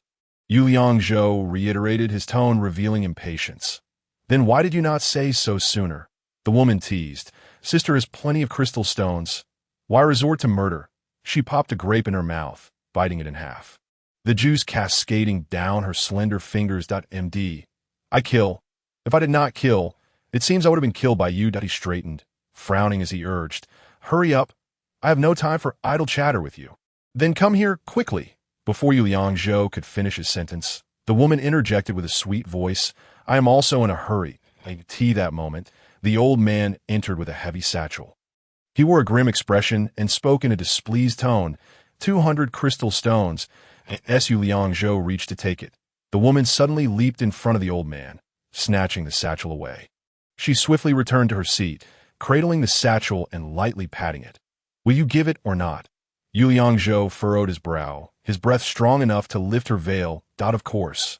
The woman laughed, her slender waist trembling slightly. Come and take it yourself. Yu Liangzhou contemplated turning to leave. However, the crystal stones he had fought so hard to win could not simply be relinquished, considering the dilapidated state of his home. He indeed needed this wealth, so he steeled himself and approached. He spoke no words and made no unnecessary movements, directly reaching for the satchel.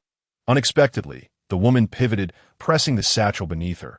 Yu Liangzhou grasped her shoulder, attempting to turn her over with force. Yet she struggled fiercely, and he found himself unable to overpower her. What do you want? Frustrated, Yu Liangzhou exclaimed, why not just say it directly? I said I want you to accompany me. Are you willing? The woman turned her head, her hair cascading as she gazed at Yu Liangzhou with longing. I cannot oblige.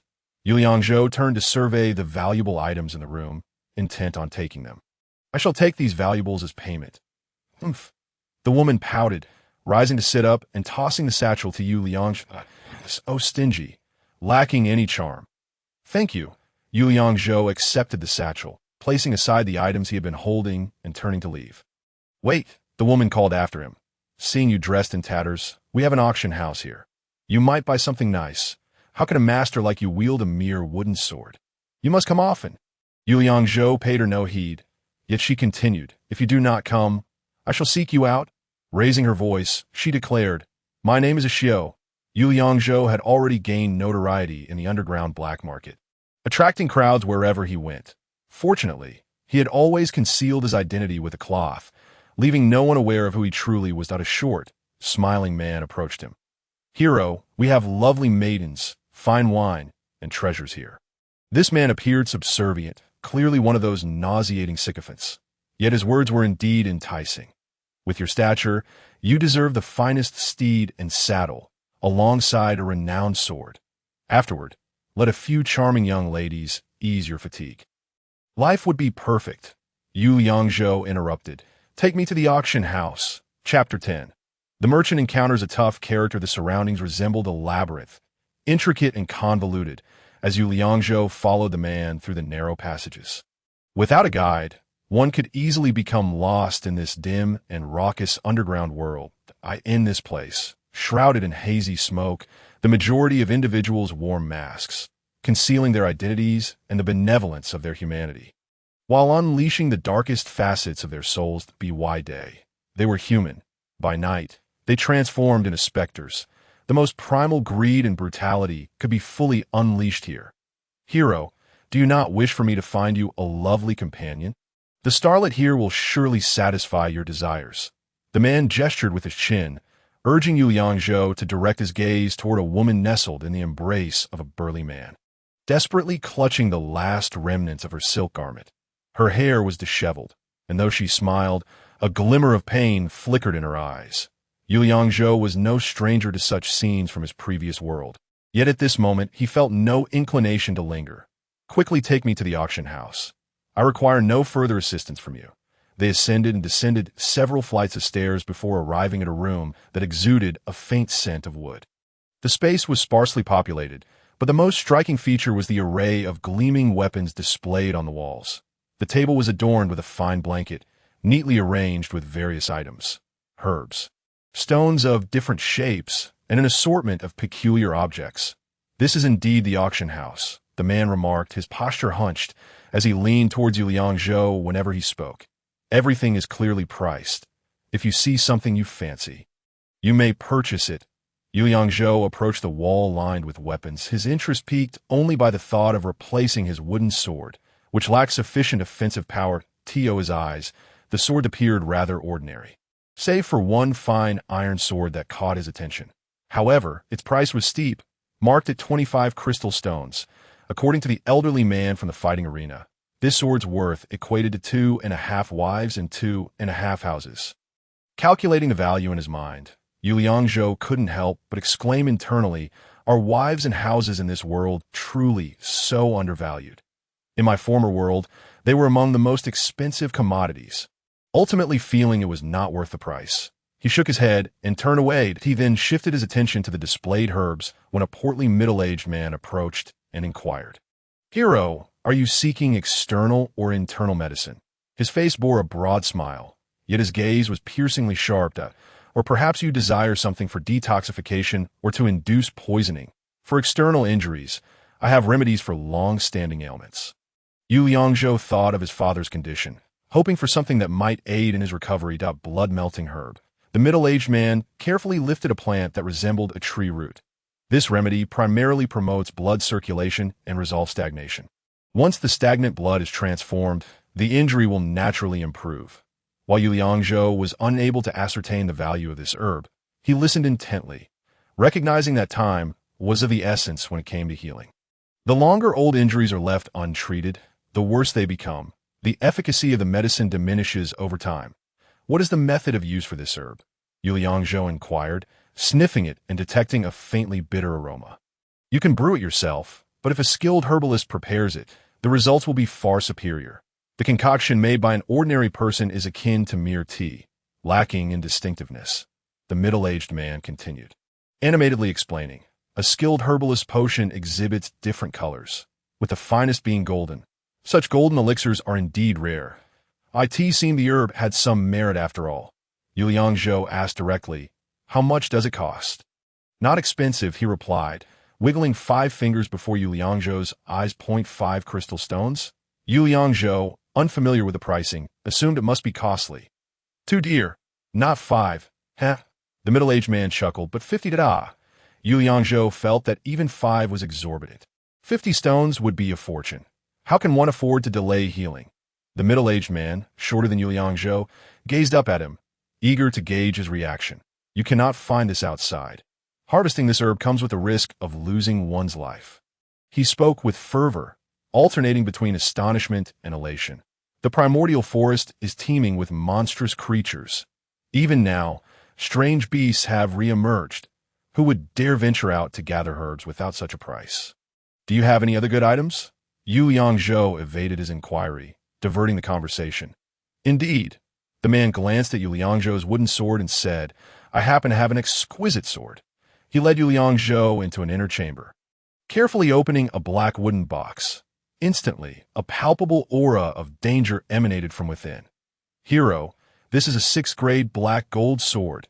Nothing better exists in Nanping City." Yu Yangzhou felt the sword's sharpness.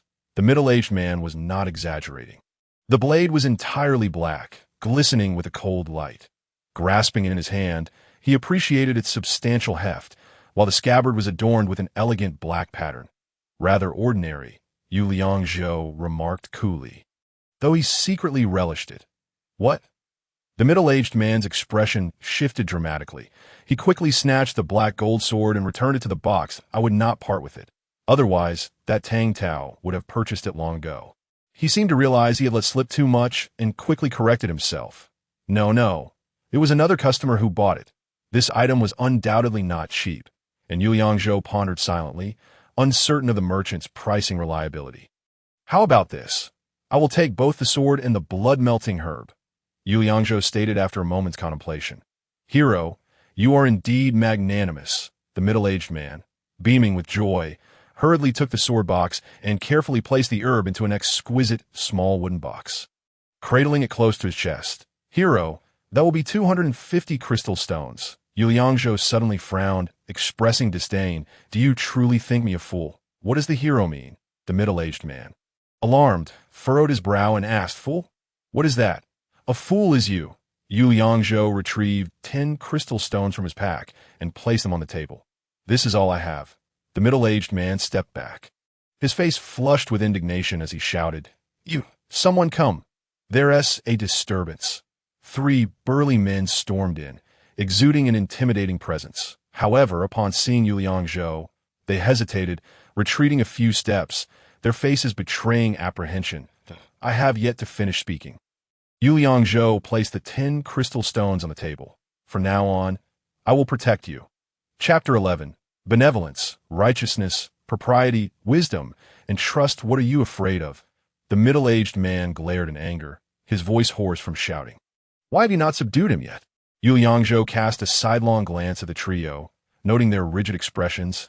Unwilling to meet his gaze, one of the hulking men sidled closer to the middle-aged man and whispered a few words. His eyes widened in realization as he stuttered. Is it really you? I fought tooth and nail in the fighting arena just to win 200 crystal stones. Yu Yangzhou recognized the man's attempt to inflate prices and decided it was time to assert his authority. You dare ask 50 crystal stones for a single blood-melting herb? Are you courting death? I have slain Iron Hand and Giant Axe in the arena. Even a Xiao would show me respect. The middle-aged man, trembling slightly, began to calculate in his mind. Hero, please calm your anger. Please. The seasoned merchant knew how to adapt and was quick to read the room. He plastered a smile on his face and said, Hero, please take your items. He then returned the 10 crystals he had taken from Yu Yangzhou. The crystals were not something he dared to accept. We are fated to meet. Let us become friends henceforth. It wouldn't be right to take them for free. With a wave of his hand, Yu Yangzhou insisted, You keep the crystals. The middle-aged man, appearing timid, edged closer to Yu Yangzhou, lowering his voice while wearing a smile. Xiao is my superior. Her friends are mine. Please take good care of this little brother from now on. This Xiao is no ordinary person. Yu Yangzhou understood in his heart that today he had formed a bond with this underground black market. From now on, he would likely find himself entangled with her in numerous ways. After a moment of contemplation, he resolved to focus on enhancing his own strength, as for future matters. He would face them as they came. Then I shall not be polite. Yu Yangzhou took the black gold sword and the blood transformation spirit, reclaiming the 10 crystals as well. The lavish indulgences held no allure for him. Having achieved his purpose for this journey, he proceeded directly towards the exit. I could see this moment. Xiao and a burly man stood atop a loft, quietly observing Yu Yangzhou's departing figure. They needed to thoroughly investigate his background. The man, clad in a tightly wrapped black robe and wearing a mask, seemed rather imposing. Xiao appeared slightly anxious beside him, nodding heavily. Yes, master. Yu Yangzhou had just returned from his journey at the hour of Shun and was still lost in slumber when he suddenly felt a violent shaking. Brother, wake up. It's time to practice swordsmanship. Yu Yangzhou, bleary-eyed, rubbed his eyes and asked, Practice what sword? Of course, to practice swordsmanship with Master Tang. Without allowing him to protest, Yu Qingci pulled him up. Hurry. This opportunity is hard to come by. Don't be late. As Yu Yangzhou fully awakened, he sat up straight and handed over the bundle beside him to Yu Qingci. Go find some servants and maids to prepare a feast for you and father. Quickly buy a few fine outfits to wear. Upon opening the bundle, Yu Qingci gasped in shock, covering her mouth. Where did you get so many crystals? Don't ask. They are rightfully mine. Yu Yangzhou then opened a small wooden box to reveal the blood transformation spirit. This medicine can treat father's injuries. Is there a good apothecary in the city who can brew it? Yu Qingci's expression initially brightened, but then her brows furrowed. You know father's character. He won't accept anything of unknown origin. Yu Yangzhou thought for a moment and realized there was no need to hide anything from family. I went to the underground fighting arena last night. And these are what I won. What? Yu Qingxi turned pale with fright. The underground fighting arena? With his sleepiness evaporating, Yu Liangzhou decided to get dressed and practice swordsmanship. You didn't even tell us. Yu Qingxi's tone was laced with reproach. What if? There's no what if. Look. With a swift motion, Yu Liangzhou drew the black gold sword. With this 6th-grade black gold sword, what do I have to fear from the Liu family? How will you explain this to father? Yu Qingxi's face expressed both surprise and concern. It's all right. Father will understand. Yu Liangzhou donned his tattered garments and strapped the black gold sword to his waist. Is there a good apothecary in the city? The best in Nanping City is by Changsheng. He is a 6th-grade apothecary. Yu Qingxi nibbled on her finger. This man has a peculiar temperament, and his fees for consultations and medicines are exceedingly high. Cough, cough, cough. Zhou'er. At that moment, Yu Wu entered Yu Liangzhou's room. Upon seeing the black gold sword at his waist, the blood transformation spirit in Yu Qingxi's hand, and a pile of crystals on the bed, he inquired, where did all these come from? Yu Liangzhou hurriedly helped Yu Wu to sit down and recounted the events of the underground black market from the previous night. Oh dear! Yu Wu's face turned ashen. Going to such a place is immensely dangerous, and it is an immoral act. Father, when has this world ever been about morality? The Liu family cares about morality? Yu Liangzhou's tone rose in intensity. Did the court uphold morality when grandfather faced formidable foes in Liangzhou?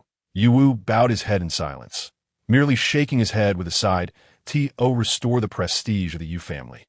One cannot be bound by these so-called morals. Now, only by becoming powerful can I protect you all. Only then can I fulfill your expectations of me. Moreover, what I have done is justified before heaven and earth. I have earned what is rightfully mine through my strength, benevolence, righteousness, propriety, wisdom, and trust. These are principles I shall never forget. Only by becoming strong can I change this unjust world. Liangzhou City, I will reclaim it. Well said. Yu Wu was moved by Yu Liangzhou's impassioned speech. Though he was loyal and sometimes a bit rigid, he had come to realize the harshness of the world through the family's experiences. This home will eventually be yours to lead. From now on, I will let you take charge. He grasped Yu Liangzhou's hand firmly. Zhou'er, when you go to reclaim Liangzhou, I will lead the charge for you. Witnessing Yu Liangzhou's growth filled Yu Wu with pride, and he chose not to speak further. You go prepare what you need. I will seek out by Changsheng. As he left, Yu Liangzhou deliberately concealed the 6th-grade black gold sword within its wooden sheath to avoid drawing attention. Following Yu Qingxi's directions, he arrived at a secluded residence by the riverside. A cow was tied outside the thatched gate, and the courtyard was filled with various medicinal herbs and flowers. Even before entering, he could smell the fragrant blossoms and hear the gentle sound of flowing water, a truly serene place for cultivating one's spirit. May I inquire if Bai Changsheng is present? A young boy was tilling the ground in the courtyard when Yu Liangzhou called out. Master does not see guests. Please return, the boy replied curtly, picking up a wooden bucket and turning away. Chapter 12. The dual Yu Liangzhou could not be deterred and pushed open the thatched gate, striding towards the grass hut in the courtyard. You are being quite rude. The boy, seeing him intrude, dropped his bucket and hurried over to block his path. This Changsheng apothecary is not a place for you to barge in. What is the physician's duty? Yu Liangzhou asked calmly. Of course, it is to heal and save lives. The boy answered without hesitation. What does that have to do with your intrusion? I have come to request Master Changsheng to brew medicine for my father. That is the connection. Yu Liangzhou pulled out the blood transformation herb from his sleeve. You are not entirely incorrect, but the boy rubbed his hands together, looking quite troubled. Master is currently occupied with formulating a new medicine and cannot be disturbed. My father is gravely ill, and time is of the essence. I implore Master Changsheng to brew medicine for him first, and then he can continue his work. You make it sound easy. The boy shot Yu Liangzhou a glare. Brewing medicine requires great concentration. Otherwise, what difference is there from ordinary brews? I understand that well. That I will ensure Master is compensated handsomely for his efforts. Just then, an elderly man with a thin frame pushed open the door. In a raspy voice, he asked, Who are you speaking with? This person wishes to have Master brew medicine.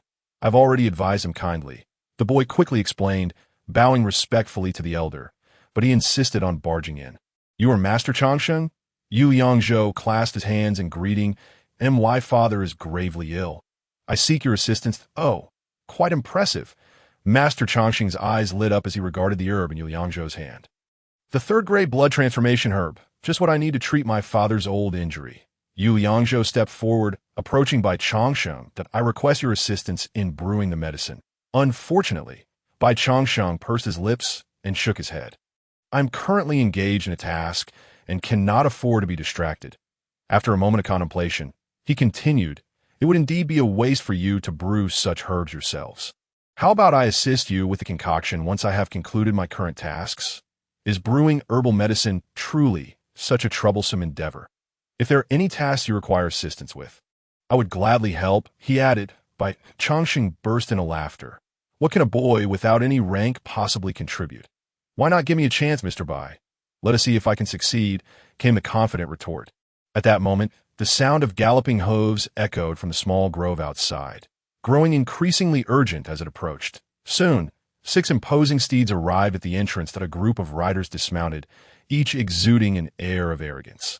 Without so much as a greeting, they strode boldly inside. Mr. Bai, the foremost man, sneered, making a mock gesture of politeness before inquiring, how goes the progress? I am exerting myself to the utmost. There is no need for such urgency. Bai Changsheng replied, his expression tinged with exasperation towards the intruders. Have I not been deprived of sleep for 3 days and nights? Are you intent on driving me to my demise? We shall not press you unduly, provided you return the herbs we entrusted to you. The man retorted disdainfully, gesturing to the herbs surrounding the courtyard. Certainly not these worthless items. Very well, very well. Bai Changsheng appeared utterly fatigued, swaying slightly as he leaned against the doorframe for support. Rest assured, I will complete it on time.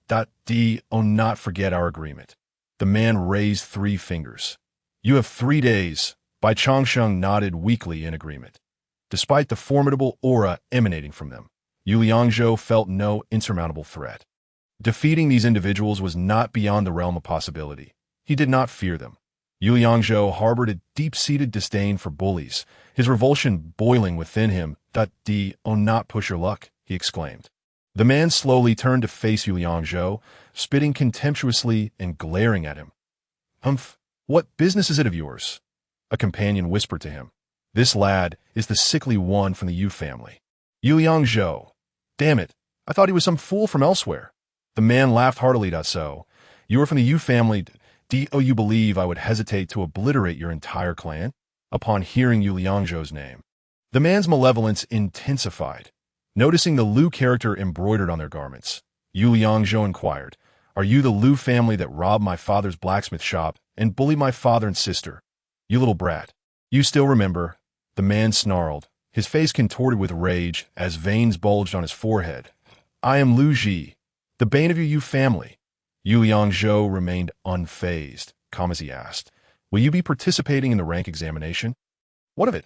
Lu Ji raised an eyebrow, a cold smile spreading across his face. Do you wish to join? Indeed. Yu Yangzhou stepped closer to Lu Ji, their gazes locking. I shall eradicate your Lu family. The declaration sent a shiver down Bai Changsheng's spine. Lu Ji's face flushed crimson, his energy surging violently as he clenched his fists, the sound of cracking knuckles filling the air as he prepared to strike Yu Yangzhou.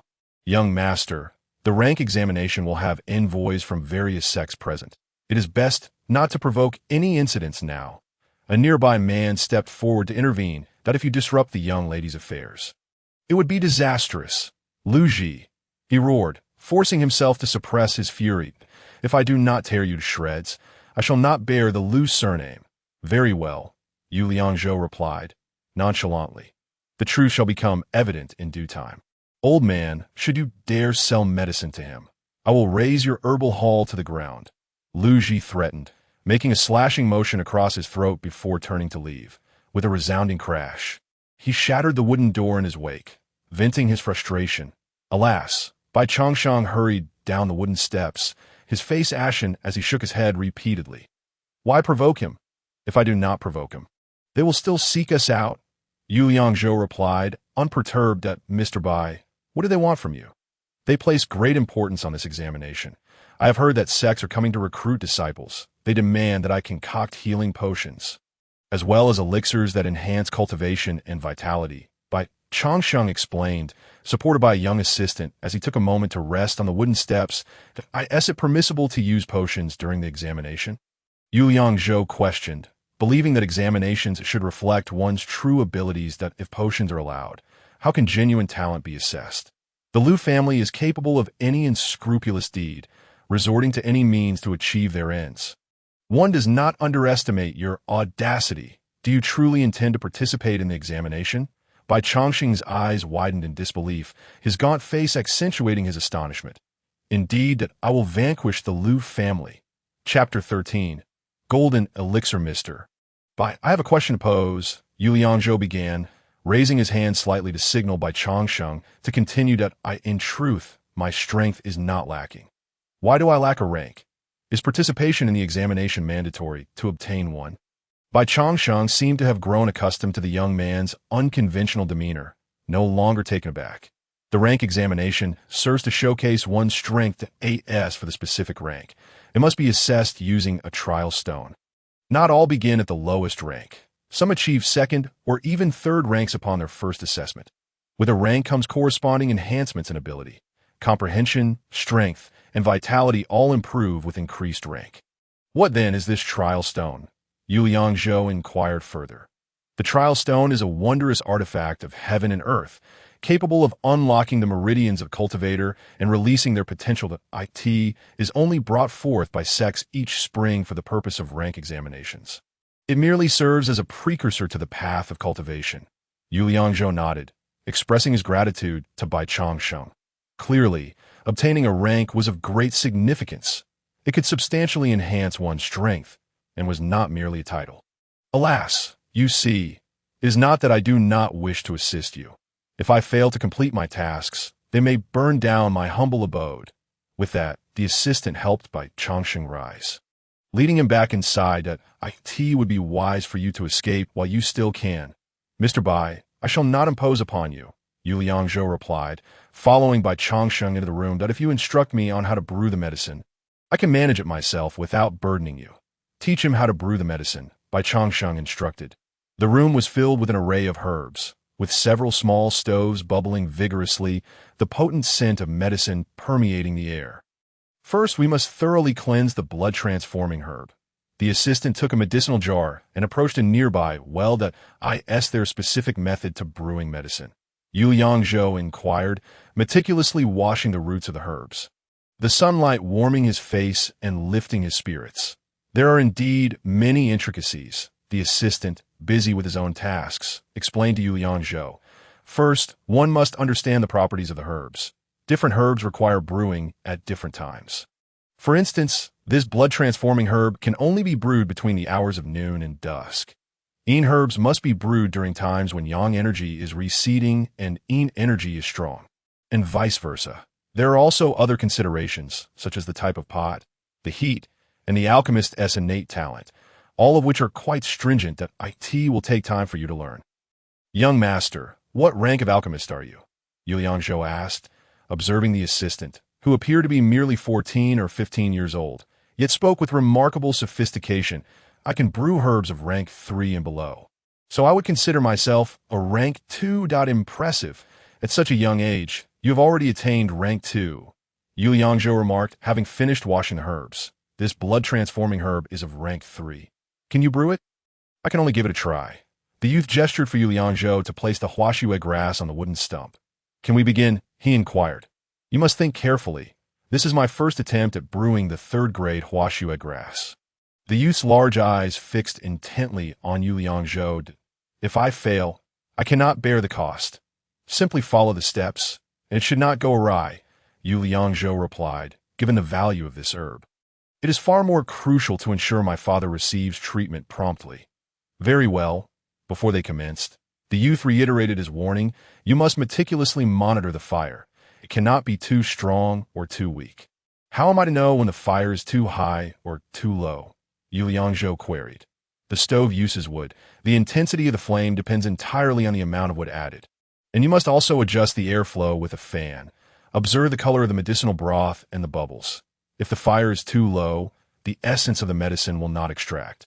And if too high, the efficacy will diminish. The bubbles must be a perfect white, dispersing slowly. Only then will the medicinal properties fully dissolve in the water. Listening to this, Yu Liangzhou realized it was indeed a complex task. He took a deep breath, contemplating how to manage the fire's intensity. Moreover, the fire must not start too strong. It should be gradual. Once the herbs acclimate to the water's temperature, you may increase the heat to extract the essence of the medicine. Finally, the flame must not be extinguished abruptly, as this would result in significant loss of efficacy. In essence, it all boils down to one thing: controlling the fire's intensity. Yu Liangzhou listened, somewhat perplexed but resolute. He plunged into the task. The fire crackled and roared as the flames surged. He placed the pot over the stove, watching as the water gradually began to boil. It's too high. It's too high. The youth shouted, glancing over at Yu Liangzhou, who quickly lifted the pot away from the flames. Lower it. Lower it, the youth called again. Yu Liangzhou was drenched in sweat, caught in a dilemma. He felt utterly at a loss. The timing for brewing the medicine was indeed challenging to master. As he observed the flickering flames, a gentle breeze stirred, nudging them. Just then, a thought struck him. Why not utilize the energy of the Tai Chi to control the fire? This inspiration filled Yu Liangzhou with an inexplicable excitement that he extended his left palm toward the stove, channeling the energy of the Tai Chi into the roaring fire. Instantly, the flames behaved as if tamed by a beast tamer. He placed the pot back onto the stove, that moment. Witnessing the water and bubbles moving steadily, he felt an indescribable sense of satisfaction. Now it's perfect. The youth nodded in approval from the side. However, Yu Liangzhou's control over the Tai Chi energy remained somewhat unstable. At times, the energy fluctuated wildly, necessitating utmost focus to maintain a steady state. Now at the midway point, it was essential to increase the heat. Yu Liangzhou added more wood, using his energy to urge the flames higher. Crackling sounds erupted as sparks flew, the water in the pot boiling almost to the brim. Through repeated attempts, he cast aside distracting thoughts, focusing on the bubbles and the water's hue, mastering the key elements of the process. When the fire blazed, he would shield it with energy. When it waned, he would encourage it to burn. Simultaneously, he continuously fed the fire with wood to maintain a vigorous blaze. The color of the broth appeared extraordinarily pleasing. The youth, unable to resist, set aside his work and approached Yu Liangzhou, gazing at the pot of medicinal broth. The critical moment has arrived. Let us see how you will extinguish the fire. He watched intently. The Tai Chi energy transformed the flames into a swirling vortex, gradually retracting until they extinguished completely. The bubbles in the pot dissipated slowly. Golden medicinal broth, the youth exclaimed, interrupting Yu Liangzhou's concentration. Bringing him back to reality, a refreshing fragrance wafted through the air, invigorating him. Chapter 14. 3 days until his demise. How is this possible? The youth's round lips remained agape, eyes wide in disbelief as he gazed at Yu Liangzhou. Is it truly golden? Yu Liangzhou raised the pot for a closer inspection. The shadow of the towering tree clearly reflected in the golden broth. Bai Changsheng, hearing the youth's astonishment, emerged from his room to peer in. The third-grade huashua grass has actually produced golden medicinal broth. He hurried down the wooden steps, nearly losing his footing, bending over to scrutinize the bowl of broth, his voice trembling. Forgive me for being blind. What grade of apothecary are you? I know nothing about brewing medicine, that I merely controlled the fire under the guidance of the young lad beside me. The process of brewing had not left Yu Liangzhou fatigued. Rather, it invigorated him further.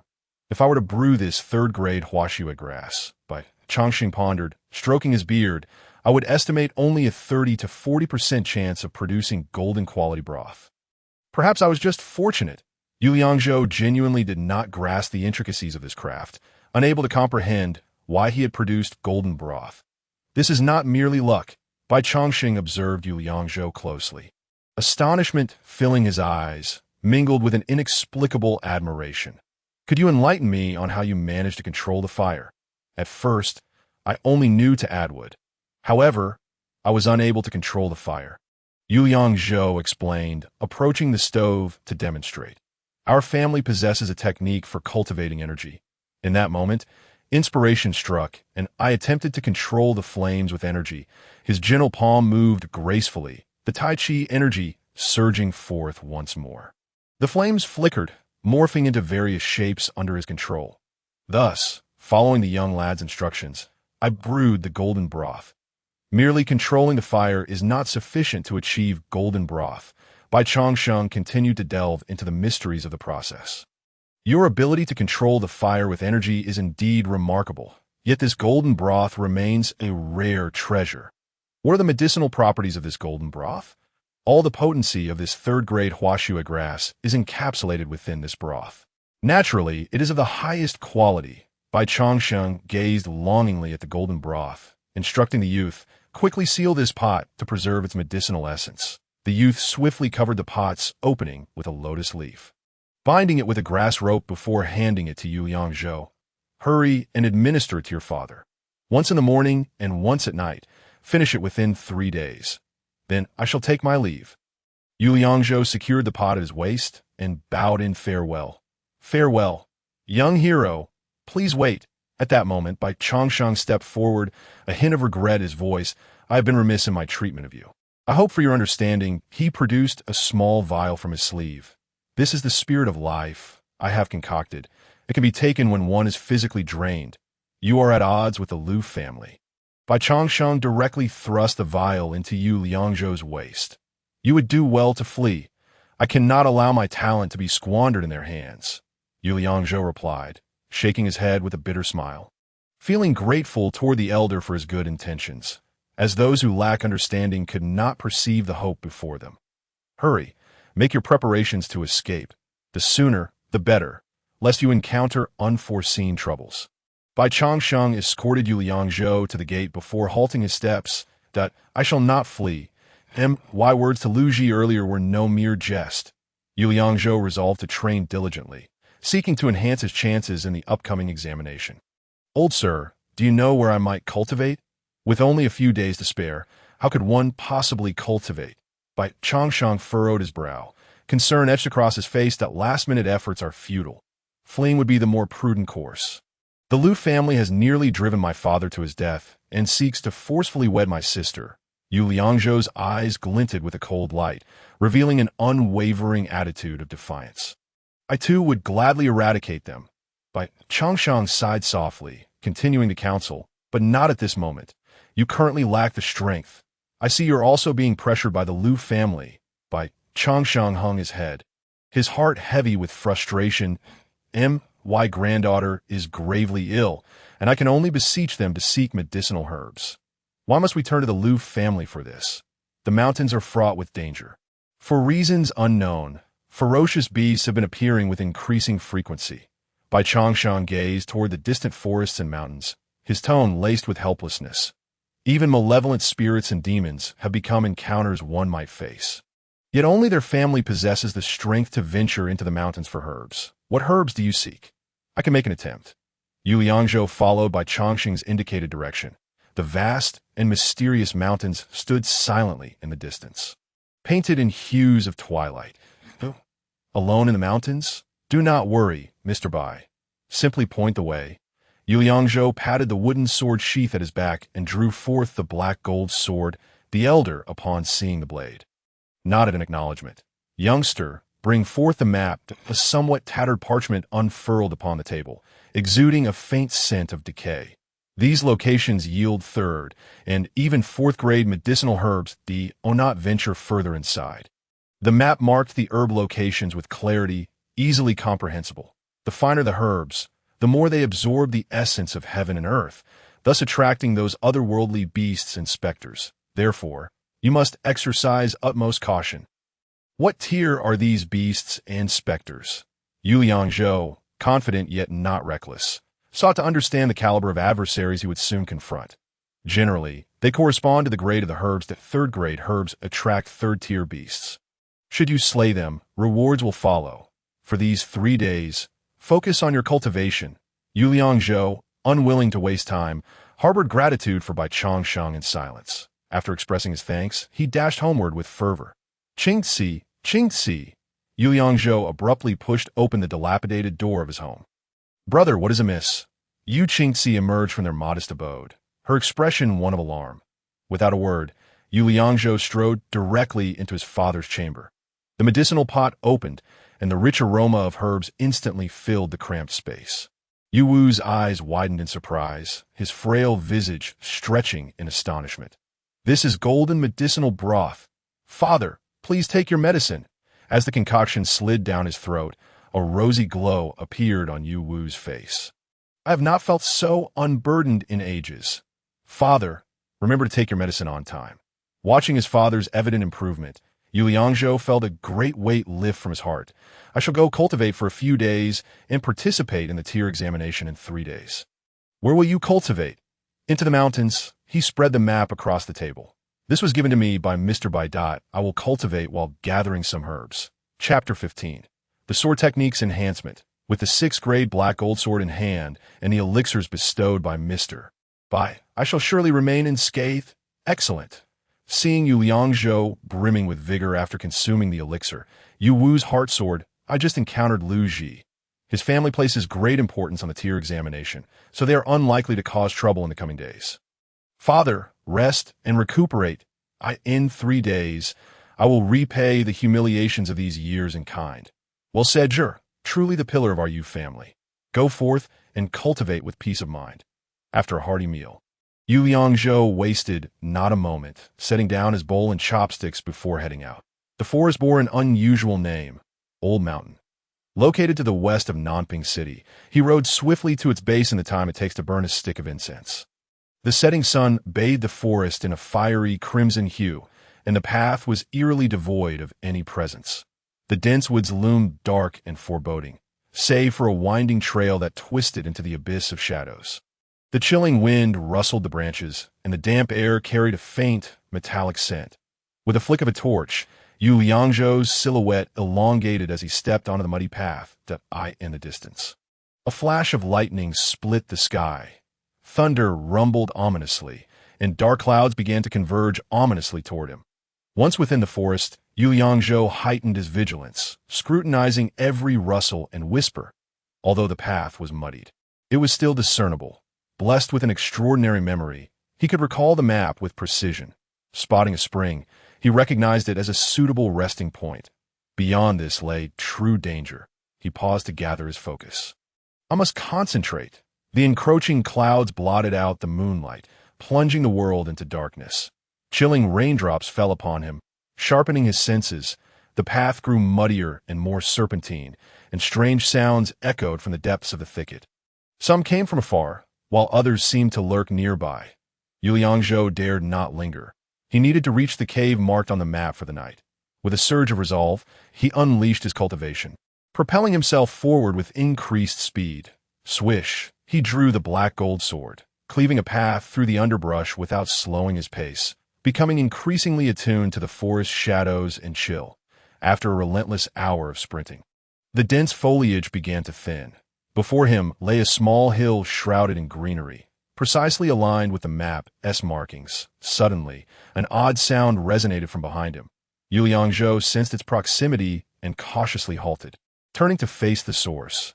All he could see was the impenetrable darkness of the forest. He attempted to use his intuition to gauge the movements around him. The peculiar sensation prompted him to glance up, whereupon he beheld 3 pairs of crimson eyes fixed upon him from the treetops. What manner of creature is this?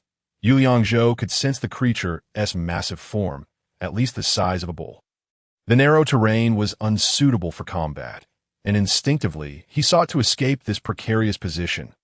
He leapt backward several paces before turning to dash into the more open area ahead. The creature seemed to anticipate his intent. Leaping from the trees with rustling leaves, one of them suddenly lunged forward. "Alas, I am surrounded." Yu Liangzhou realized he was ensnared, unable to advance or retreat. With a rustling sound, the branches behind him began to sway ominously, revealing that the creatures were lunging toward him. He could not afford to hesitate for a moment. As he turned, he unleashed his most formidable sword technique, 3 rings enveloping the moon. Swish, swish, swish, grasping the black gold sword. His hand was immediately met with a fierce, numbing sensation nearly causing him to lose his grip. Yet the sword's weight absorbed some of that force. Had it been a wooden sword, it would have surely shattered. Crack! As Yu Liangzhou's arm flexed, the blade pierced the creature's flesh, delivering that exhilarating sharpness. Indeed, the monstrosity could not withstand the 3 rings enveloping the moon, staggering back several steps. Clearly wounded, it collapsed onto the ground, slowly retreating, and Yu Liangzhou discerned it was a colossal ape. The combat prowess of these giant apes was formidable, surpassing that of his opponents in the underground arena. Yet they posed no significant threat to Yu Liangzhou. It appeared that the 6th-grade black gold sword had considerably bolstered his own strength. Wail! Suddenly, the other 2 beasts began to howl loudly, violently shaking the branches of the trees. Then, they leaped toward Yu Liangzhou, launching a simultaneous assault from both the front and the rear. With a swift motion, Yu Liangzhou unleashed the 4-sword energies of the Pine Wind Sword technique, creating a protective barrier around himself within a radius of about 10 feet. This technique lacked the ferocity and dominance of the 3 rings enveloping the moon, and it was not concentrated in one point. That it merely managed to alleviate the onslaught of the colossal apes, buying him a fleeting moment of respite. Seizing the opportunity, he retreated down a small slope. However, the 2 towering beasts relentlessly pursued him, seemingly intent on delivering a fatal blow. Even the wounded giant ape followed closely behind. Pouncing with ferocity, as Yu Liangzhou retreated, he directed his sword energy towards them. Yet the overgrown slope, coupled with the slickness from the rain, caused him to lose his footing and tumble to the ground. The giant apes, adept at scrambling on all 4s, navigated the overgrown hillside with ease. They roared with excitement, pounding their chests before launching themselves into the air. The fate of life and death hinged on this very strike. Yu Liangzhou flicked his wrist, the black gold sword tracing an arc before him. In an instant, the raindrops before him began to distort, halting their descent and hovering quietly before his eyes. This move, the birth of Tai Chi, was executed with all his might, the energy surging with immense weight. Remarkably, it suspended all 3 giant apes in mid-air simultaneously. Such a full-throttle exertion of this technique was tremendously taxing on his vitality, causing his heart to race. His arms ached, and he struggled to catch his breath. Yet, with life hanging in the balance, there was no room for hesitation. Gritting his teeth, he summoned his energy once more, thrusting forward with the 3 rings enveloping the moon. Swish, swish, swish! The 3 already razor-sharp sword energies accelerated as they passed through the Tai Chi energy. The birth of Tai Chi not only mitigated the enemy's assault, but also augmented his own strikes. Yu Liangzhou felt the black gold sword tremble slightly in his grip, emitting a low metallic hum as if expressing its own exhilaration. Chapter 16. Slaying the beast, a splash of crimson liquid splattered onto Yu Liangzhou's arm. As the first 2 strikes decisively felled the foremost giant ape, the 3rd thrust pierced the right shoulder of another behind it, causing it to collapse and writhe in agony. Taking advantage of the lingering Tai Chi energy, Yu Liangzhou swiftly rolled to his feet, eager to unleash the 3 rings enveloping the moon once more. However, as he exerted himself, he felt the fatigue in his muscles, his arm unable to execute the desired movement. Only the Pine Wind Sword technique required minimal physical exertion. Thus, he focused on the eyes and gaping maw of the 2 giant apes, thrusting forward. Swish, swish, swish, swish! Bolstered by the Tai Chi enhancement, even this ordinary sword technique became exceedingly sharp. The 4 strands of sword energy, without a hint of hesitation, pierced through their targets. While the 2 giant apes did not perish, they were left severely weakened, incapable of posing a threat. Panting heavily, Yu Liangzhou seized the moment to recover his strength. Swish, swish, swish! He once again executed the 3 rings enveloping the moon, simultaneously slaying both giant apes. Slaying 4-tier giant apes yielded Cultivation Essence X11, 4-tier Giant Ape Hide X3, Giant Ape Blood X3. What a splendid reward! These items were sufficient to elevate his strength once more, and the joy of his harvest accelerated the restoration of his vitality. After collecting the reward items, he descended to the base of the small mountain. After a brief search, he discovered a cave suitable for concealment. Entering the cave, He shed his damp clothing and took a hearty bite of his provisions. The intense battle had left him with an overwhelming sense of hunger and exhaustion. At such a moment, there was no need for restraint. Yu Liangzhou resolutely consumed all the cultivation essence he had just acquired. Simultaneously, a refreshing warmth enveloped his body, as a surge of power erupted from within the crystal. He comprehended the technique of wind-walking. Sword intent enveloped him, making him as light as a swallow, enhancing both his attack and movement speed. The birth of Tai Chi was strengthened. It generated an invisible aura, dissipating the enemy's attack power and speed. The energy expenditure for this technique was reduced. The 3 rings enveloping the moon was enhanced. The attack range and distance were increased. The Pine Windsword technique was enhanced. It could now unleash up to 5 strands of sword energy, slightly boosting its attack power. Now, I have surpassed Tang Tao's 4 strands of sword energy. The exhilarating sensation of his body growing stronger captivated Yu Liangzhou's heart. Each advancement ignited within him a deeper yearning, even a hint of greed. Perhaps this is the underlying logic that drives humanity's relentless pursuit of exploration, an innate force etched into the very soul. If only this were a game, where I could use a modifier to max out all skills. In the cave, Yu Liangzhou kindled a fire, draping his rain-soaked garments over branches to dry. Rubbing his hands together, he reveled in the warmth of the flames, and his mind began to wander dreamily. If only he need not toil so hard. Yet, if it were truly that simple, he would undoubtedly lose much of the joy, and soon enough, boredom would set in, wouldn't it? Were these techniques I had unlocked exclusive to me alone? As he gazed into the flickering firelight, his anxious emotions began to dissipate. Would Zizai be able to do this? She seemed so formidable. The image of Zizai, with her ethereal beauty and grace, would occasionally stir Yu Liangzhou's youthful heartstrings. Unbeknownst to him, his eyelids grew heavy, and his eyes gradually closed. Tap, tap. Suddenly, a soft scratching sound emanated from the cave entrance. Startled, Yu Liangzhou opened his eyes wide and grasped the black gold sword. Peering outside, 2 shadowy figures swayed at the cave's mouth. Judging by their silhouettes, they were human, not beasts. Who goes there? Yu Liangzhou called out sharply. We are hunters from the town. We seek a place to rest, came the coarse voice of a man, his accent peculiar. Enter. Yu Liangzhou felt no sense of threat. Since they were hunters, he saw no harm in allowing them in. This location was marked on the map, and others naturally knew it was no secret. It was originally a communal resting place, not a private domain. Thank you. Thank you. The 2 burly men entered, glancing outside occasionally. They were clad in garments made of animal hides. One was stocky, wielding a pitchfork taller than himself, and carried a net-like contraption on his back. The other was tall and lean, with a bow slung over his shoulder. They were caked in dirt, breathing heavily, their hair disheveled, and their eyes carried a hint of fear. These 2 are formidable as well. Yu Liangzhou sensed their power was roughly at the 4th tier. Their appearances bore no resemblance to the townsfolk. Their wide mouths, broad noses, and thick body hair gave them an air akin to that of a minority group. Yu Liangzhou observed them discreetly, finding no signs of unusual behavior.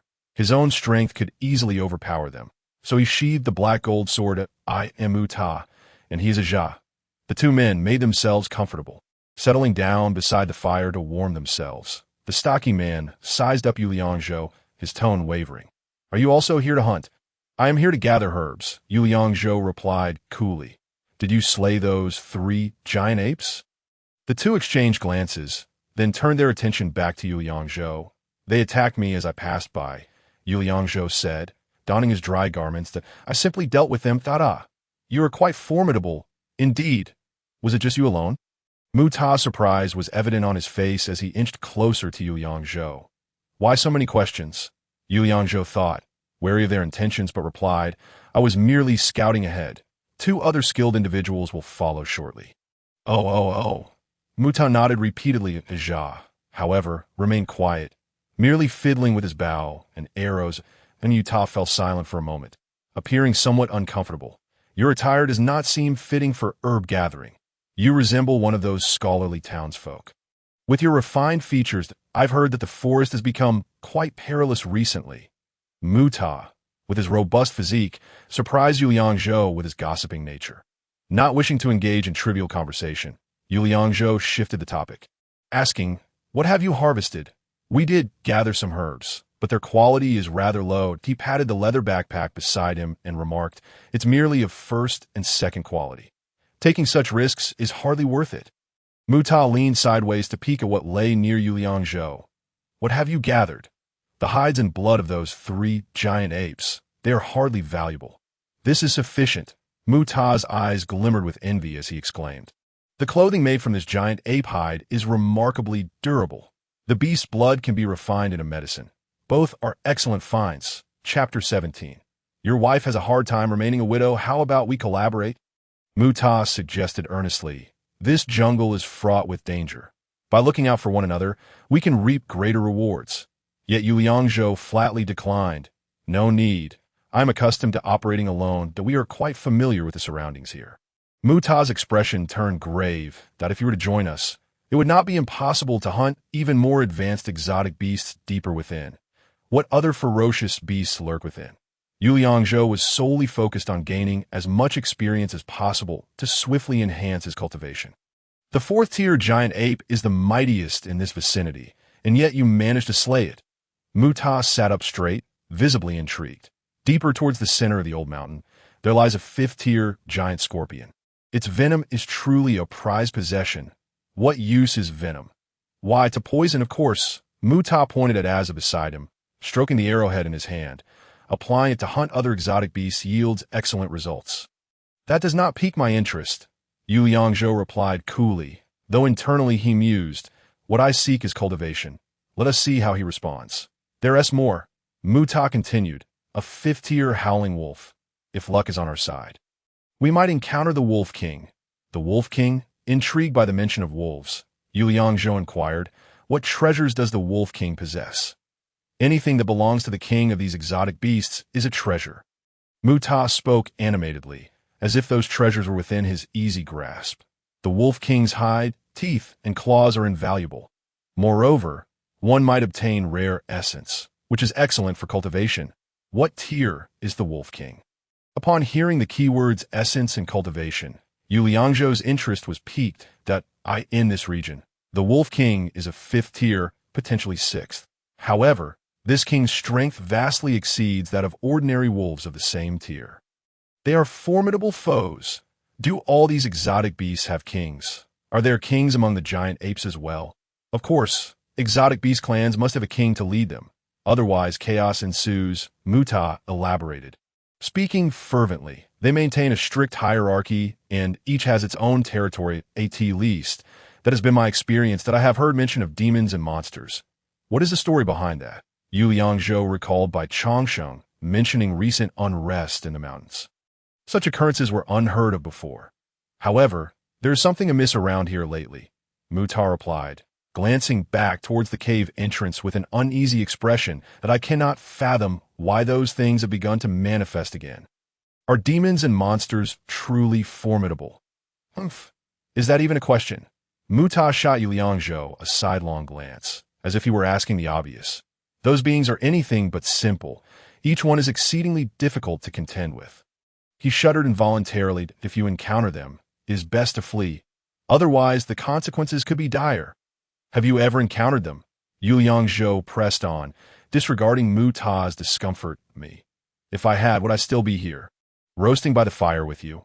Mu Ta was visibly apprehensive about the demons, and quickly clasped his hands together. "May the Almighty protect us? If you are so fearful, why do you come here to hunt?" Yu Liangzhou posed this rather pointed question. "Do you think I desire this? It is merely for survival. The prices of herbs and exotic beasts have surged. I wish to gather more crystal stones to buy my wife some fine clothing. Life is difficult, and I have no choice." Mu Ta raised his voice, frustration and discontent evident in his words.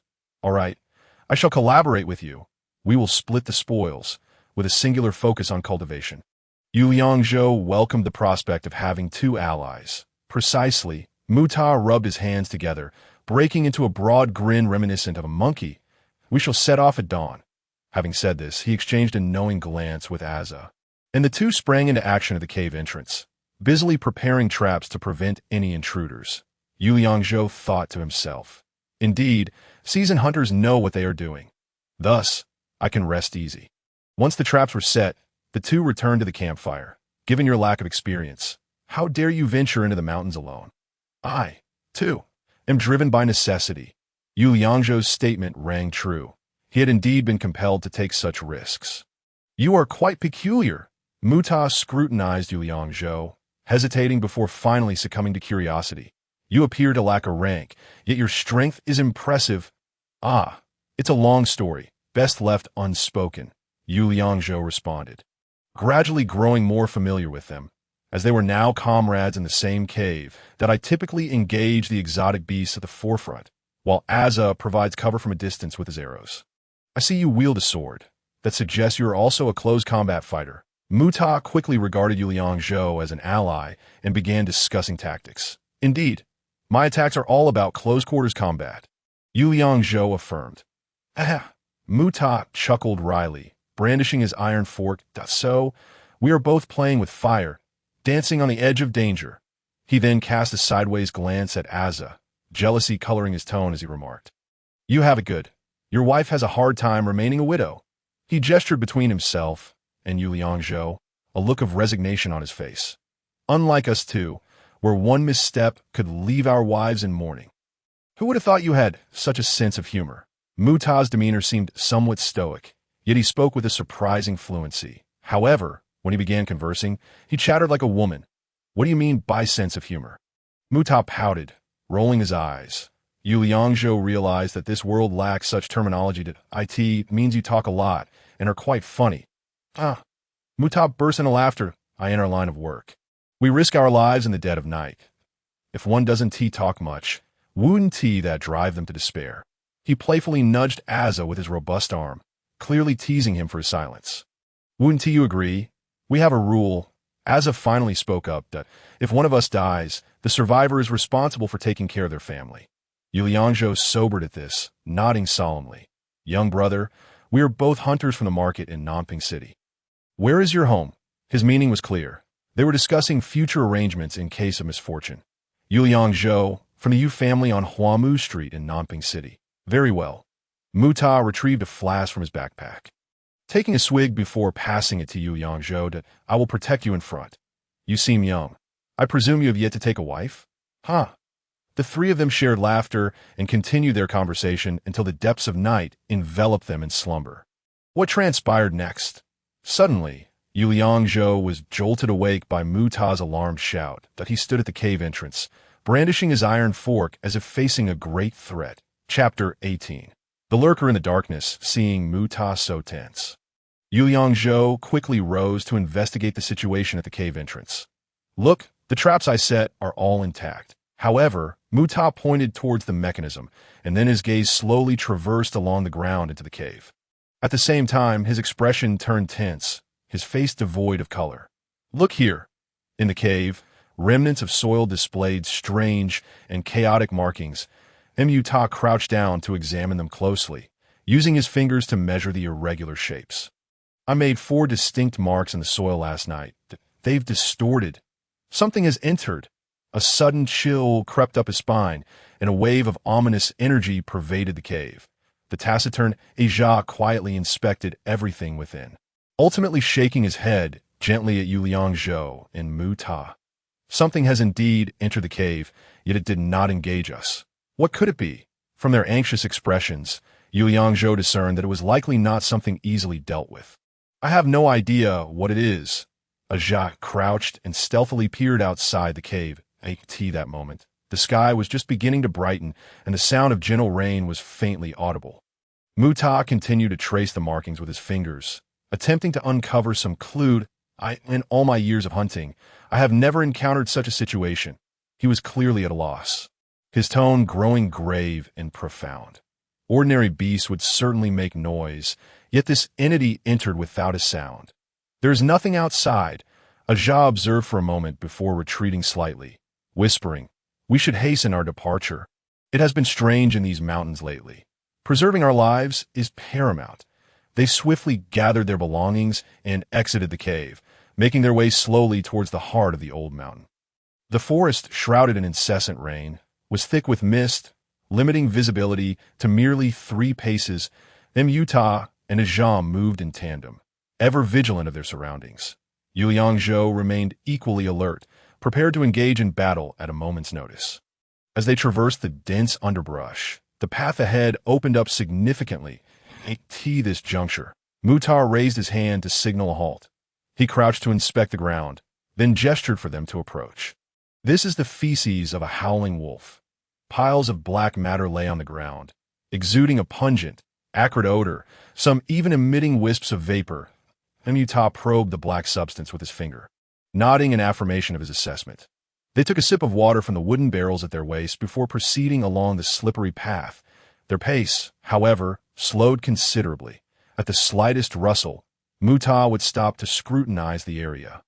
Are howling wolves formidable? Fifth tier, Mutar licked his cracked lips, retracting his neck slightly in response. Oh, you think they are? Then we must devise a strategy. Yuliangzhou understood that each person possessed different abilities. Proper coordination was essential to maximize their collective strength. I will handle the offense. How can that be? Mutar frowned deeply. You lack experience.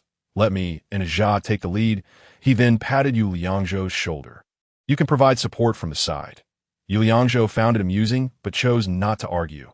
Nodding in agreement. So, I am merely a supporting character now. Arriving atop a small hill, the 3 of them lay prone in the grass.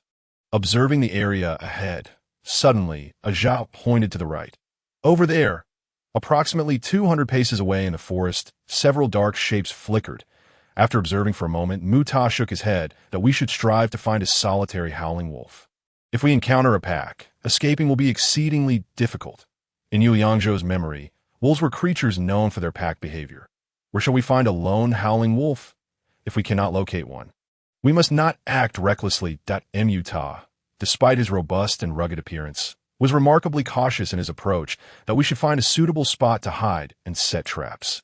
Yuliangzhou was not one to act impulsively. After all, Mutar and Ajah were seasoned hunters. Although he was eager to enhance his skills, he could not afford to take excessive risks that might cost him his life. Once the dark figures vanished into the woods, the 3 descended from the small hill. You see, these are indeed the tracks of a wolf pack. They followed the footprints, but the forest's dim lighting made it easy to lose their way. Ajah left markers at intervals behind them. Rustle, rustle. The faint sound of running water reached their ears. Mutar, leading the way, altered their course to follow the sound. As the noise grew clearer, they soon came upon a crystal-clear stream. After confirming the area was safe, Mutar approached the stream's edge and cupped his hands to drink. Is this the spot? Ajah remained vigilant. Indeed, there will surely come a drink here. Mutar splashed water on his face and retrieved some ropes and other items from his backpack. Yuliangzhou, unable to offer assistance, merely watched as Mutar and Ajah busied themselves by the stream. The 2 worked with remarkable proficiency, soon fashioning a rudimentary snare trap. Will this really ensnare a 5th-tier howling wolf? Yuliangzhou questioned, eyeing the snare with skepticism. Of course it won't. Mutar replied without hesitation. This contraption merely hinders their movement. The true effectiveness lies in my iron fork and Ajah's poisoned arrows. As he spoke, Ajah approached a towering tree, over 10 paces high. With iron hooks on his hands, he sprang upward with agility akin to a monkey, swiftly climbing to a densely leafed branch. Had one not known his position in advance, it would be difficult to discern Ajah's presence. I'll add a touch of bloodiness to the bait. Mutar produced a sealed oil paper package and poured a viscous red liquid into the center of the snare. Cow's blood. These otherworldly beasts are particularly fond of this scent. All set. Once prepared, Mutar and Yuliangzhou concealed themselves behind a low thicket, while Ajah positioned himself above, perfectly complementing their setup. Exhibiting a level of expertise that was evident. So, you often hunt howling wolves? Hee. Mutar chuckled awkwardly, stammering. Actually, this is my first time hunting a 5th-tier otherworldly beast. Seeing his earnest expression, Yuliangzhou felt a mix of surprise and delight. So you are breaking new ground, then? There's always a first time for everything. Mutar's confidence surged. Make sure to pay attention. Suddenly, Ajah signaled from the tree, his demeanor turning serious. Yuliangzhou and Mutar immediately held their breath, and the surroundings fell into an eerie silence. Rustle, The faint sound of leaves brushing against one another in the gentle breeze was subtle yet distinct as a pair of crimson eyes emerged from the shadowy forest. Yu Yangzhou's brow furrowed tightly, an unprecedented sense of lethal danger enveloping him. This was an entity beyond challenge. Chapter 19. Rare otherworldly beasts in the foreboding woods. A puff of white breath escaped as a colossal wolf's head slowly emerged from the shadows. It bared its teeth, revealing sharp fangs, emitting a deep, resonant growl. This giant wolf was slightly larger than a bull, cautiously glancing around with its flaring nostrils. Yu Yangzhou could clearly see blood seeping from the corners of the giant wolf's mouth. As it gradually revealed its full form, its silvery white fur was matted with blood. Not a howling wolf, but a silver wolf, and a rare ninth-tier specimen. Yu Yangzhou's innate ability allowed him to discern the creature's true nature. Such beings were seldom seen. It is injured. What a splendid opportunity! The wooden tower beside him exhibited a similar expression, incessantly licking its lips with its tongue. With each step it took, it would glance upward at its surroundings, slowly making its way towards the brook. The silver wolf limped on its hind legs, its claws twitching slightly upon contact with the ground, and its mouth quivered faintly at the corners, though it had not stepped into a snare. It evidently remained oblivious to any unusual circumstances. Upon reaching the water's edge, it lowered its head to sniff the scent, followed by a low, deep exhale.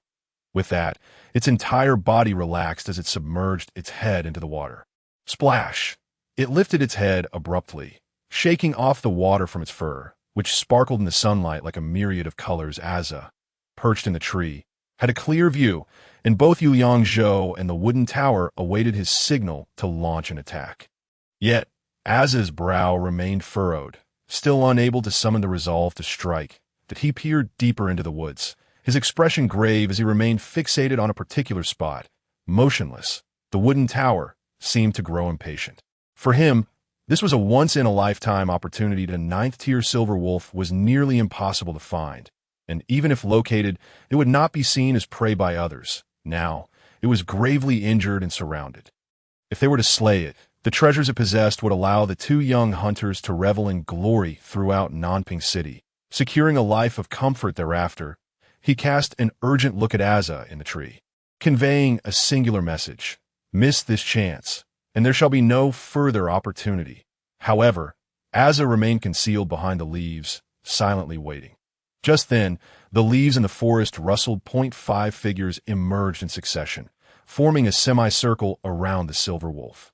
Among them were 2 individuals stained with blood, evidently injured themselves. Yu Yangzhou recognized the foremost figure as Lu Ji, the eldest son of the Lu family. Upon sighting the silver wolf, a fierce and furious expression crossed his face. "You beast, where do you think you're running?" With a howl, the silver wolf unleashed a series of roars, its eyes bloodshot. Despite its grievous injuries, it showed no sign of fear, ready to fight to the death. Yu Yangzhou swiftly scanned the group. Their abilities were commendable. Their combat prowess was formidable. "Lang Jun, be cautious." A heavily armored man wielding a spear warned Lu Ji. "We've already lost half our numbers today, even if it costs all our lives. We must eliminate this beast." Lu Ji, filled with rage, showed no inclination to retreat. After tracking it for over a year, how could he let such a rare opportunity slip away? Could Lu Ji truly possess the capability to inflict such harm upon a 9th-tier rare silver wolf?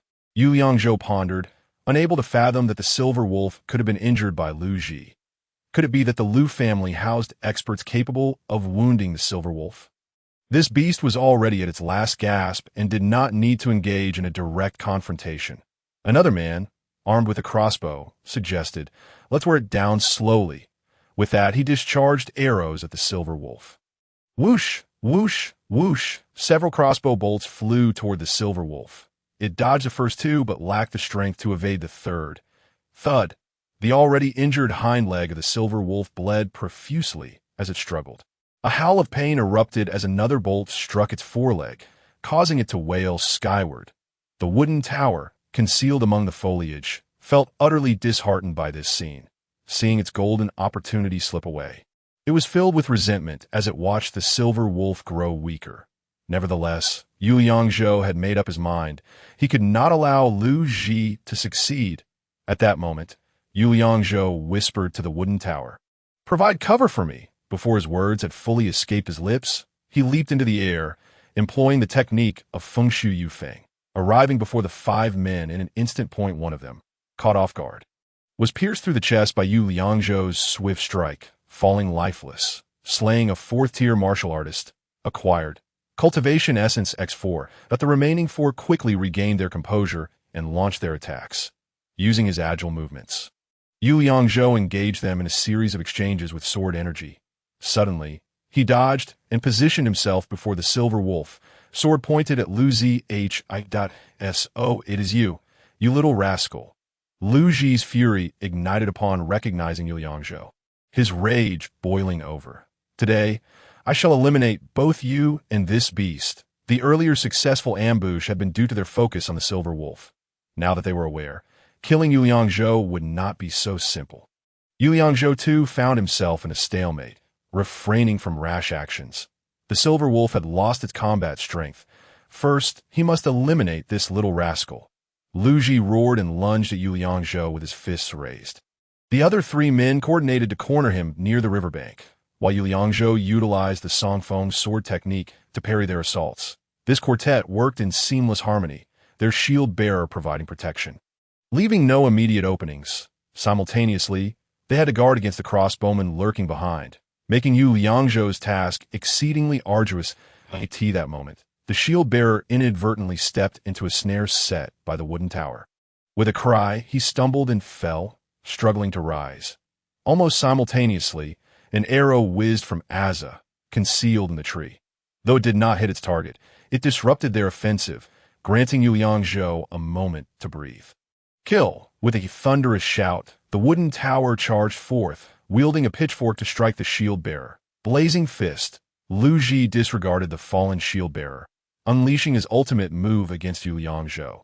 The ferocity of his punches compelled Yu Yangzhou to respond with the 3 rings engulfing the moon technique. When did this little rascal attain such skill? The clash of sword and fist unleashed waves of energy, surprising Lu Ji with the strength of Yu Yangzhou's strike. The crossbowmen engaged with Aza in the trees, while the down shield bearer grappled with the wooden tower, resulting in a stalemate. Although Yu Yangzhou held his ground against 2 opponents, he could not gain a significant advantage. Lu Ji's explosive temper and formidable martial arts were no mere bluster. His fists gleamed with cold light, rivaling the 6th-grade black gold sword in Yu Yangzhou's grasp. Forget the Silver Wolf. Focus all efforts on eliminating this little rascal. Chapter 20. Pursuit: an enemy's enemy is a friend. Yu Yangzhou devoted himself to protecting the Silver Wolf, hoping it could regain some strength for a moment before joining the fray to slay Lu Ji. The Silver Wolf, displaying a degree of sentience, showed no wariness towards Yu Yangzhou, its eyes fixed intently on Lu Ji. Under the wolf's gaze, Lu Ji felt a twinge of unease. After all, it was a rare 9th-tier beast, and should it unleash its fury, it would not be a trifling matter. "Call for help." Lu Ji commanded the crossbowmen while relentlessly attacking Yu Yangzhou. The crossbowman, engaged in a standoff with Aza, appeared to hold the upper hand. Seizing an opportunity, he loosed an arrow into the sky, its tail trailing a plume of smoke. Evidently, they had reinforcements. Realizing the urgency of the situation, Yu Yangzhou knew he could not delay any longer. He had to devise a countermeasure. Glancing at the Silver Wolf, he saw its continued weakness and shouted, "Run!" With renewed ferocity, Yu Yangzhou unleashed a torrent of sword energy, compelling his opponents to remain vigilant. He positioned himself before the Silver Wolf, granting it the chance to escape. Aru! With a powerful howl, the Silver Wolf raised its head to the sky, shaking its massive form and sending droplets of water flying. It gazed upstream along the brook and began to sprint, splashing water in its wake. Lu Ji and Yu Yangzhou remained entangled in their battle, unable to break free. Lu Ji shouted to his subordinate wielding a spear, "Don't let it escape." The man stepped back, lowering his stance to aim his spear towards the direction of the Silver Wolf. Suddenly, the spear trembled, indicating that this was his signature move. Piercing Cloud Spear, he leaped into the air, channeling all his strength into the spear as it hurtled forward. The spear, propelled by a fierce gust, traced an arc in the air, hurtling directly towards the silver wolf. Given its injuries, the silver wolf's speed was compromised. As the spear neared its body, Yu Liangzhou's heart raced. If the silver wolf were struck down, all their efforts would be in vain. In his grasp, the black gold sword traced a half circle, conjuring a field of energy akin to Tai Chi before Lu Ji. Instantly, the opponent's moves were rendered ineffective. Before the energy of Tai Chi could dissipate completely, Yu Liangzhou swiftly darted to the left. In an instant, he unfurled his ethereal movement technique, Fengshu Yufeng, rendering him as light as a swallow. Following this agile momentum, he infused the sword's aura into the black gold sword.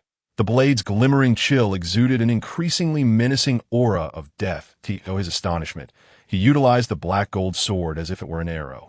Releasing it from his grip to soar through the air, whoosh, empowered by Fengshu Yufeng and infused with sword energy, the black gold sword shot forth like a meteor, whistling towards the spear. This technique displayed an astonishing swiftness. In the blink of an eye, the black gold sword caught up with the spear. Almost simultaneously with the spear's contact with the silver wolf's fur, the sword's tip struck the spear's shaft. Clang! The crisp sound echoed through the forest. The spear spun and was deflected away, violently piercing through the trunk of a large tree.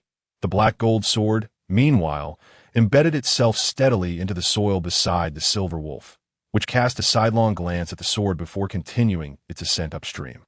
Yu Liangzhou's movement did not falter. He dashed towards the black gold sword. This time, his actions were seamless and executed with such rapidity that Lu Ji and his companions could scarcely react.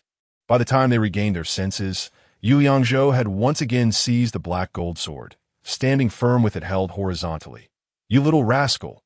Lu Ji bellowed as he saw the silver wolf had already fled. His eyes turning crimson in a near-manic state as he charged furiously at Yu Liangzhou. "Reinforcements are here!" Atop the tree, Aza shouted to another archer with urgency.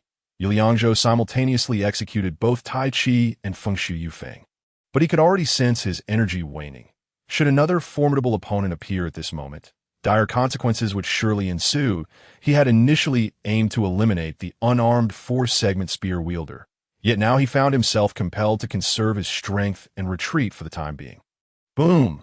Suddenly, a muffled sound erupted, and a thick cloud of red smoke billowed forth as Aza shouted, "Run while you can." Seizing the moment, Aza released an arrow enveloped in smoke, shrouding the area in a crimson haze. Yu Liangzhou unleashed the three rings surrounding the moon against the aggressively advancing Lu Ji, leveraging his advantageous position from above. Lu Ji, in his eagerness to achieve victory, attacked with excessive fervor, only for Yu Liangzhou's technique to shatter his offensive. Clang! Lu Ji was forced back by Yu Liangzhou's swordplay, retreating several paces before he could regain his footing. Yet even this distance rendered him unable to discern his opponent's location amidst the thick smoke. Yu Liangzhou once again employed Fengshu Yufeng, racing towards the direction of the silver wolf. Chase after him! Yu Liangzhou heard Lu Ji's horse roar from behind, his speed palpable as he sensed the distance between them increasing. The silver wolf dashed through the water, leaving no footprints behind. Never mind, I shall follow the stream, Yu Liangzhou thought. Observing the silver wolf's traces as he ran, he was determined to catch up with the silver wolf. After all, this was a rare opportunity of immense significance. After sprinting for a distance, the stream's flow began to twist and turn, becoming exceedingly complex. Numerous branches converged, making it nearly impossible to discern the silver wolf's escape route. Yu Liangzhou glanced back and noticed that Lu Ji and his companions had not pursued him, but he halted, taking deep breaths while surveying his surroundings. The shallower waters beside him should be ruled out. The silver wolf would undoubtedly leave traces if it had traversed this way. Yu Liangzhou focused his gaze on the two most discernible tributaries, concluding that the silver wolf could only run along these paths without leaving evident footprints. The swift current would wash away any remnants of its passage. Thus, it had to be one of those two that hesitating. Yu Liangzhou contemplated his next move, furrowing his brow as he gazed deep into the dense forest, allowing his thoughts to delve deeper. Choosing correctly would present a significant opportunity for cultivation, especially with the imminent entrance examination looming. Its importance was self-evident. Most crucially, he must not allow Lu Ji to succeed. Even if the silver wolf escaped, he could not let Lu Ji reap the benefits. If he pursued the silver wolf, his chances would be a mere 50-50. As Yu Liangzhou's thoughts crystallized, the final choice became apparent. Let the silver wolf go. As long as Lu Ji does not succeed, I shall consider it a victory. He tightened his grip on the black crystal sword, resolutely deciding to lay an ambush and eliminate Lu Ji. They would undoubtedly split their efforts, allowing him to follow Lu Ji. Yu Liangzhou waded into the stream, washing away the mud from his feet, that he used a branch to erase any traces, concealing himself deep within the thicket, silently observing every movement in the area. Chapter 21. The mantis stalks the cicada, while the yellow bird awaits the bird's sang, and the babbling stream produced a melodious sound. The leaves rustled in the wind, and the fresh air was invigorating. Yu Liangzhou's breathing steadied, and he scarcely felt the rise and fall of his chest. He had become one with his surroundings. In truth, he relished this current state. The previous world had tamed individuals, turning them into mere shells of their former selves, mortgaging homes, attending social gatherings, and uttering pleasantries to both men and ghosts alike. He would rather confront the challenges and risks here than return to his former life. Suddenly, tranquility shattered as a group of men clad in black attire rushed along the stream, led by none other than the malevolent Lu Ji. His hair was disheveled, and his eyes were wide with rage, the bloodshot veins still evident. There are two paths here. The water had cleansed away any traces. We must split into two groups. That would be more prudent. The speaker, unfamiliar to Yu Liangzhou, had undoubtedly arrived in response to Lu Ji's signal. Which route did that little rascal from the Yu family take? I shall ensure he is torn to shreds. At this moment, both Lu Ji and Yu Liangzhou were motivated by the need to eliminate one another to assuage their fury. Lu Ji's footprints were indistinguishable. The man crouched down once more to verify, then looked up at Lu Ji and shook his head. Haizi, take those few men to the left and pursue. Lu Ji addressed the man courteously. Unlike his usual boisterous demeanor with others, that if you spot that little rascal or the silver wolf, signal me immediately. Haizi, saying little, nodded and swiftly vanished into the foliage with three companions. You stay here. I am uncertain if that little rascal's allies will arrive. Lu Ji instructed the two behind him. Do not engage with them. Just signal me. After they nodded in agreement, Lu Ji led the remaining three down another path at a swift pace. Finally, they assigned me an easy task. Once Lu Ji departed, the man's previously tense expression relaxed into a smug grin. All the benefits from risking my life will be yours. I hope you get slaughtered by that little brat. Spitting disdainfully at Lu Ji's retreating figure, he approached a large tree, slinging his bow and arrow over his shoulder while gazing up at the towering trunk. Suddenly, an inexplicable chill washed over him in an instant. Before he could react, a gleaming black blade was pressed against his throat. Though the blade merely grazed his skin, the chilling aura of death enveloped him entirely. Yu Liangzhou's strength was overwhelmingly superior, and the man's words indicated a clear dissatisfaction with Lu Ji. Thus, rather than ending his life with a single strike, Yu Liangzhou chose to spare him in order to extract further information. Lu Ji was here for the silver wolf? Yu Liangzhou disarmed the man of his bow and arrow, binding his hands with a lasso. Great hero! I am but an ordinary servant. Please spare my life. The man pleaded, his face contorted in fear and his voice trembling. Enough with the nonsense. Answer my questions. Yu Liangzhou secured the bonds tightly, the rope digging deeply in his wrist. Why, yes, no, maybe. He was pulled into the thicket and forced to sit on the ground. Is it, or is it not? As the moonlight cast its silvery glow upon the scene, Yu Liangzhou exerted a slight pressure on his wrist, the blade of his sword cutting through the skin, causing crimson blood to flow down his neck. The masters of the Yu family have arrived. Lu cannot escape this calamity. He is aware that these individuals are bullies who prey on the weak. Without a show of strength, they will not divulge the truth. And oh wonder your martial prowess has seen such rapid advancement of late. I have long asserted that the Yu family, once the guardians of Liangzhou, is not to be trifled with. We are all coerced by the Lu family, merely scraping by as their hounds. The man before him turned pale, his body trembling involuntarily. Yu Liangzhou chose not to elaborate further. merely lifting the tip of his sword to prompt him for an answer to the previous question, but he swallowed hard, gathering his thoughts before speaking. The silver wolf has been grievously injured by some unknown force. Lu Ji has fortuitously stumbled upon a great opportunity. His words finally resolved the lingering doubts in Yu Liangzhou's mind. Given the strength of Lu Ji and his companions, they could never have subdued such a rare ninth-tier silver wolf. Had the silver wolf not been so severely wounded, not only Lu Ji, but even the entirety of the Lu family would have met their demise without a glimmer of hope. Thus, what was Lu Ji's primary objective in venturing into the mountains? Yu Liangzhou inquired further. They initially intended to hunt exotic beasts and gather medicinal herbs in preparation for the ranking examinations. This man harbored no loyalty towards the Lu family. Without waiting for Yu Liangzhou to probe further, he divulged all that he knew. There are masters from various sects coming for this examination. My lord. No, not my lord. Lu Hao hopes that the young lady will be selected. And what are the other 2 hunters who fought alongside you? Yu Liangzhou felt a twinge of concern for Asia and the others. After all, they had aided him to some extent. Those 2 fled. Lu Ji was too preoccupied with pursuing the silver wolf to heed them. Are you saying that these are the only ones with you? Yu Liangzhou sheathed his sword back into its scabbard. Is there no one else to assist? Just these few. Having satisfied his curiosity, Yu Liangzhou struck him unconscious with the hilt of his sword before turning to pursue Lu Ji's direction. A sharp crack resounded, followed by the sound of an explosion, and a wisp of smoke hung in the air above. That was Lu Ji's distress signal. Had they encountered the silver wolf? Lu Ji must not be allowed to slay the silver wolf and claim the reward. Yu Liangzhou furrowed his brow and quickened his pace. Before long, he could vaguely discern the figures of Lu Ji and his companions, accompanied by the sounds of battle and screams. A fierce clash was underway ahead. It appeared Lu Ji had not gained the upper hand. Yu Liangzhou chose not to reveal himself just yet, opting instead to remain concealed within the foliage as he observed the skirmish. A pack of black wolves was besieging the 4 figures, approximately 6 or 7 in number. The silver wolf was nowhere to be seen, and these wolves lacked the lustrous fur characteristic of their silver counterpart. They were merely ordinary wolves, perhaps the howling wolves that Asia had mentioned.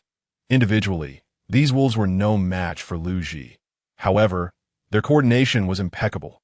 Each wolf supported the others, seamlessly alternating between offense and defense. When one wolf lunged, another was sure to provide backup. Lu Ji hesitated to strike at any single wolf, his demeanor betraying a sense of trepidation. It seemed that a chance to escape unscathed was not entirely out of reach. Yu Liangzhou meticulously scrutinized the conflict, silently analyzing the situation. Why must Lu Ji traverse through this pack's territory? From the various signs, Yu Liangzhou reached a conclusion. The silver wolf must be situated just ahead. Chapter 22. Ambush. Yu Liangzhou refrained from making his move at that moment, opting instead to continue observing as Lu Ji and the wolves wore each other down. This pack of wolves was formidable.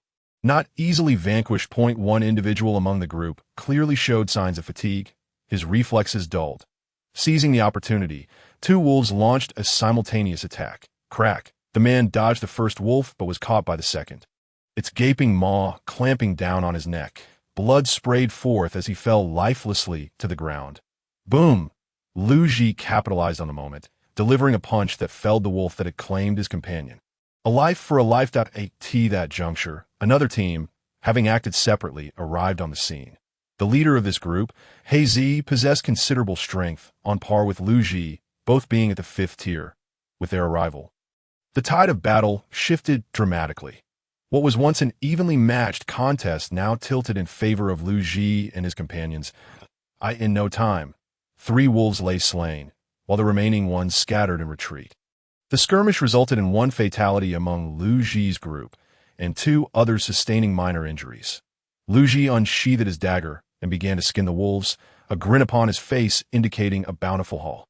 Yu Liangzhou sensed that Lu Ji's threat level had increased compared to before, evidently due to his enhanced combat skills. Perhaps he had even grasped new techniques.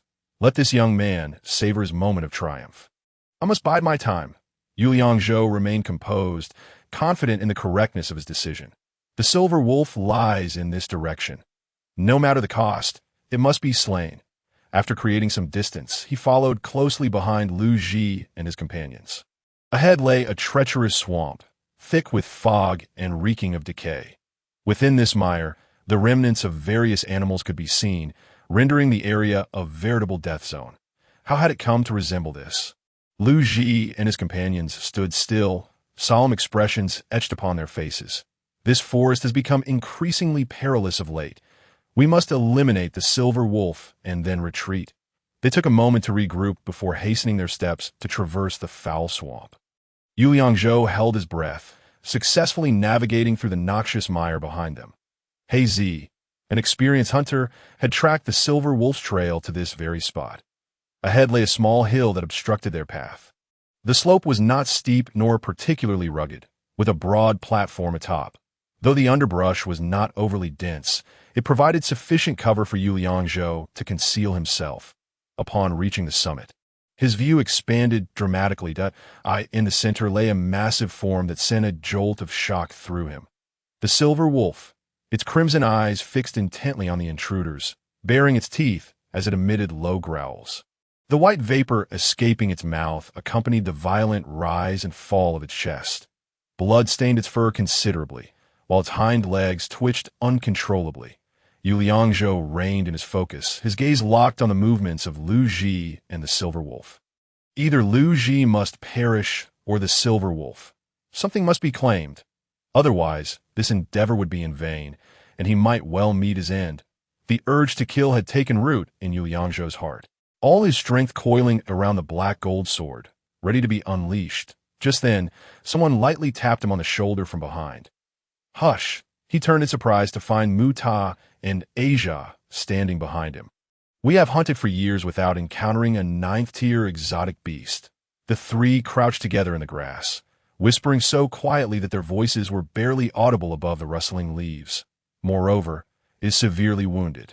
Such a prime opportunity must be seized at all costs. Mu Ta's eyes glimmered with a fervent greed, his expression bordering on madness. "Agreed. If we can indeed slay the silver wolf, the reward shall be shared among us." Yu Liangzhou, too, was a man of bold spirit. Without the aid of the two, he might have faltered during his initial encounter with Lu Ji. "I observe that the silver wolf is gravely injured. It may not withstand many exchanges." Mu Ta nodded in agreement, then spoke softly. "We must seize the moment. When I strike, you shall deal with the others nearby." Yu Liangzhou tightened his grip on the black gold sword. "Lu Ji, I shall take you down." The two individuals exchanged no words, merely nodding slightly to indicate their agreement with the plan. Faced with the rare ninth-tier silver wolf, Lu Ji and his companions dared not act recklessly. Although it was gravely injured, the means of a ninth-tier beast were not something they could withstand, and a moment of carelessness could lead to their own demise, rendering them unaware of their fate. None could predict the might of its desperate strike, and thus they hesitated to risk their lives in a reckless attempt. The seven of them spread out in a fan shape, encircling the silver wolf, deploying various hunting tools and setting up traps in their vicinity. The silver wolf lay on the ground, licking its wounds, occasionally glancing at these individuals. It showed no signs of fleeing or aggression. "Something felt amiss." Mu Ta spoke softly, his face reflecting surprise. "Something is truly off. What seems to be the issue?" Yu Liangzhou inquired, recognizing Mu Ta as an experienced hunter whose observations were undoubtedly grounded in reason. In such dire circumstances, beasts would typically flee or fight with abandon. Mu Ta strained to lift his head, attempting to see further, his body instinctively leaning forward. Yet this silver wolf remained remarkably composed, displaying no signs of fear whatsoever. This was a rare ninth-tier silver wolf. Could it be different from ordinary beasts? As this was Yu Liangzhou's first hunt, he lacked experience and could only speculate. "Perhaps you are right. Indeed, I have never encountered such a high-tier beast." Mu Ta's eyes remained fixated on the silver wolf as he spoke. "Brothers, prepare to strike." Lu Ji deemed the time ripe and positioned himself to advance toward the silver wolf. In Yu Liangzhou's eyes, Lu Ji was the sole focus, for eliminating him would signify victory. "Kill." Feng Su wielded the wind, allowing Yu Liangzhou to move with the grace of swallow, drawing his black gold sword and unleashing the lethal technique. 3 rings ensnaring the moon. His attack was executed with the swiftness of lightning, leaving the opponent with no time to respond. Whoosh, whoosh, whoosh. 3 powerful arcs of sword energy shot forth, distorting the surrounding air. Can you withstand the strike? What? Yu Liangzhou intended to unleash all his power to end Lu Ji with a single blow. To his astonishment, the figure beside him, He Zi, reacted unexpectedly, managing to counter Yu Liangzhou's deadly strike in a remarkably brief moment. Bang! With sheer force, he absorbed Yu Liangzhou's lethal move with his iron fists. However, facing such a fierce black gold sword, his hands were rendered useless. Yet Lu Ji's life was miraculously spared. Chapter 23. The Slaughter of the Ox. Little did he expect that He Zi would display such loyalty to Lu Ji, sacrificing himself to save him. He Zi had succumbed to his injuries, collapsing to the ground, while Lu Ji hurriedly turned to confront Yu Liangzhou. The silver wolf, however, remained still, casually licking its wounds. Witnessing Yu Liangzhou once again thwart his plans, Lu Ji's inner fury erupted completely. "You little bastard! I will make you pay with your life." The veins on his arms bulged, extending to his temples, while his joints crackled ominously. Shatter the heavens. Lu Ji's iron gauntlets emitted a piercing metallic sound as they clashed. His fists, infused with raw, violent energy, created a palpable pressure in the air. This technique was the Lu family's signature move, and with Yu Liangzhou in close quarters, its power would only multiply in the face of this sudden turn of events. Yu Liangzhou's initial offensive was swiftly transformed into a defensive stance. As he retracted his sword, he traced an arc, invoking the energy of the living Taiji, which materialized before Lu Ji's 2 striking fists. Lu Ji's ferocious assault was momentarily stymied by the living Taiji, allowing Yu Liangzhou to harness this energy to strike decisively, and Mu Ta and Ajia joined the fray, positioning themselves against the remaining 5 adversaries. Rather than engage aggressively, Mu Ta chose to defend beside Ajia, employing his bow and arrows for a flanking assault, aiming to stall them and create opportunities for Yu Liangzhou within the aura of the living Taiji. As he executed the 3 rings ensnaring the moon, Yu Liangzhou felt a force tugging at the sword's tip. Bang! Lu Ji's gauntlet shattered under the sword's energy, forcing him to retract his hands and evade sideways. Blood streamed from several gashes on his hands, pooling onto the ground. "You little pest!" Lu Ji, disheveled and bloodied, appeared particularly menacing. "The Yu family was trampled beneath my feet yesterday, and today they shall suffer the same fate." He produced a small pill from his waist, tossing it into his mouth with a sinister grin. "I shall ensure you can never rise again." No sooner had he spoken than a violent power surged within him. His veins swelled further, and his skin turned crimson. Yu Liangzhou had already expended nearly all his techniques, and fatigue began to set in. Should he continue to unleash his lethal moves, he risked depleting his strength entirely. Lu Ji, however, would not grant Yu Liangzhou a moment's respite. He tightened his fists and charged forward with ferocity. The battle dynamics shifted rapidly, and now it seemed that Lu Ji held the upper hand. Yu Liangzhou refrained from a head-on clash, instead sidestepping Lu Ji's relentless strikes. Yet he barely managed to evade, for Lu Ji's attacks had become significantly swifter. Meanwhile, the other 3 had joined Lu Ji's side, leaving the remaining 2 to deal with Mu Ta and Ajia. "If I were to unleash my full power, I might stand a chance at defeating him, but the subsequent vulnerabilities would leave me susceptible to the Silver Wolf's counterattack, leading to certain death." Yu Liangzhou utilized the Pine Wind sword technique to maintain his defense against them. This technique demanded minimal energy, making it ideal for defense, albeit with reduced offensive capability. Yu Liangzhou opted for a cautious strategy, especially since Lu Ji was gravely injured and could become a nuisance if allowed to persist. "This little bastard has advanced in martial prowess at an astonishing rate. I have used potent pills, and yet I cannot vanquish him in a single strike." Previously, Yu Liangzhou was but a frail figure, and killing him would be as effortless as slaying a chicken for Lu Ji. Lu Ji began to feel the aches of his body. The after effects of forcibly enhancing his strength became apparent. "I must confront this little pest with everything I have." Lu Ji was acutely aware that the effects of the drug had peaked. If he could not secure a decisive victory soon, he would never have another chance once the effects wore off. Yu Liangzhou's strategy was astute, conserving his strength while engaging Lu Ji in a battle of attrition, awaiting the opportune moment. This approach hampered Lu Ji's ability to unleash his full potential. Each time he sought to exert force, Yu Liangzhou evaded or neutralized the attack. Lu Ji exchanged glances with his two companions, issuing a fierce shout. "Surround this little brat." The others abandoned their pursuit of Mu Ta and Ajia, rushing toward Yu Liangzhou simultaneously. Unable to retreat from the encirclement, Yu Liangzhou realized he had to incapacitate one opponent to escape.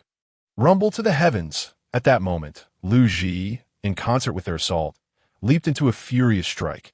His fists, interlocked, unleashed a powerful surge of energy directed at Yu Liangzhou. This attack could only be met head-on. Enveloped by the combined onslaught of the others, Yu Liangzhou had no choice but to unleash his full strength once more to counter this blow. Whoosh, whoosh, whoosh, whoosh, whoosh. The Pine Wind sword technique unleashed 5 streams of sword energy, forcing Lu Ji's companions to remain at bay. The energy of the living Taiji surged upward, spiraling as it propelled the black gold sword toward Lu Ji. Whoosh, whoosh, whoosh. As the energy reached its zenith, the 3 rings, ensnaring the moon, sliced viciously forward. Whoosh, whoosh, whoosh. Empowered by the living Taiji, the air resonated with the sound of slicing wind.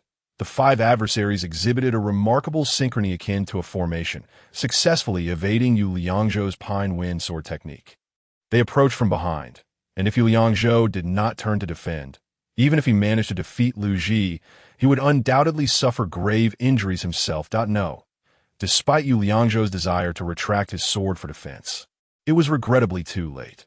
Under the catalytic influence of the living Taiji, the 3 rings ensnaring the moon had become an unstoppable force. He could only slay Lu Ji in a bid to exchange lives. Resolute in his decision to embrace death, he found a newfound composure, banishing all distractions from his mind. Fear, terror, and other negative emotions vanished without a trace. Lu Ji's ferocious countenance mirrored a determination to face death. Fully aware of the consequences of their impending clash, his sole desire was to see Yu Liangzhou perish, with little regard for his own survival. Those who had grown accustomed to bullying others would rather die than witness their adversary surpass them. Even at the cost of his own life, he would cling to that fleeting sense of superiority. "You little pest, you shall never triumph over me." Ha! Suddenly, everything around Yu Liangzhou slowed down, and a sensation of pleasure, only achievable through intense concentration, surged within him. The blade of the black gold sword seemed to merge with his very being, allowing him to sense the flow of air through the blade. A dense aura of sword intent manifested as visible beams of light. For reasons unknown, he inadvertently triggered a new technique, butchering the ox. Upon closer inspection, each beam of light exposed Lu Ji's vulnerabilities. As long as he guided his sword along the luminous trajectory of the sword intent, it would suffice. Thrust, pierce through Lu Ji's dual fists. Lift, neutralize the protective energy on his chest. Curve, severed his arms at the elbows. Cleave, slice from his chest to his lower abdomen. The speed of the sword so swift that the wound was merely a thin slit rather than a gaping tear. In the blink of an eye, these few strikes were executed, and the assailants had yet to perceive any anomaly. The butchering the ox technique had been unleashed, and Yu Liangzhou felt an unprecedented exhilaration. The blade moved with the fluidity of cutting through soft tofu, executed with exquisite precision. Bang! With a muffled thud, Lu Ji's body suddenly exploded, leaving him a grotesque, blood-soaked mass. Chapter 24.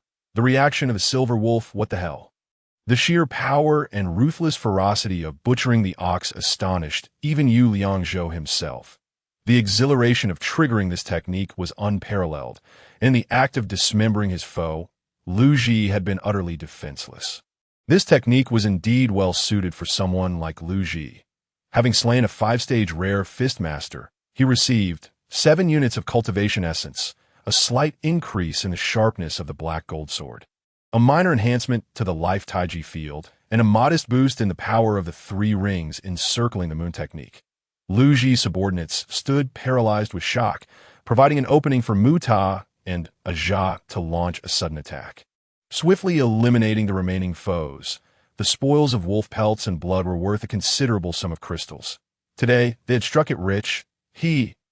As the two gleefully rummaged through Lu Ji and his companion's belongings. They shared laughter that seemed to stretch from ear to ear. That aren't you afraid of killing them? These two hunters were no ordinary foes, displaying no hesitation whatsoever when it came to taking lives. Leaving no survivors was their creed. Muta glanced at Yu Liangzhou before continuing to plunder the corpses. The fellow you had bound at the crossroads has been dealt with as well.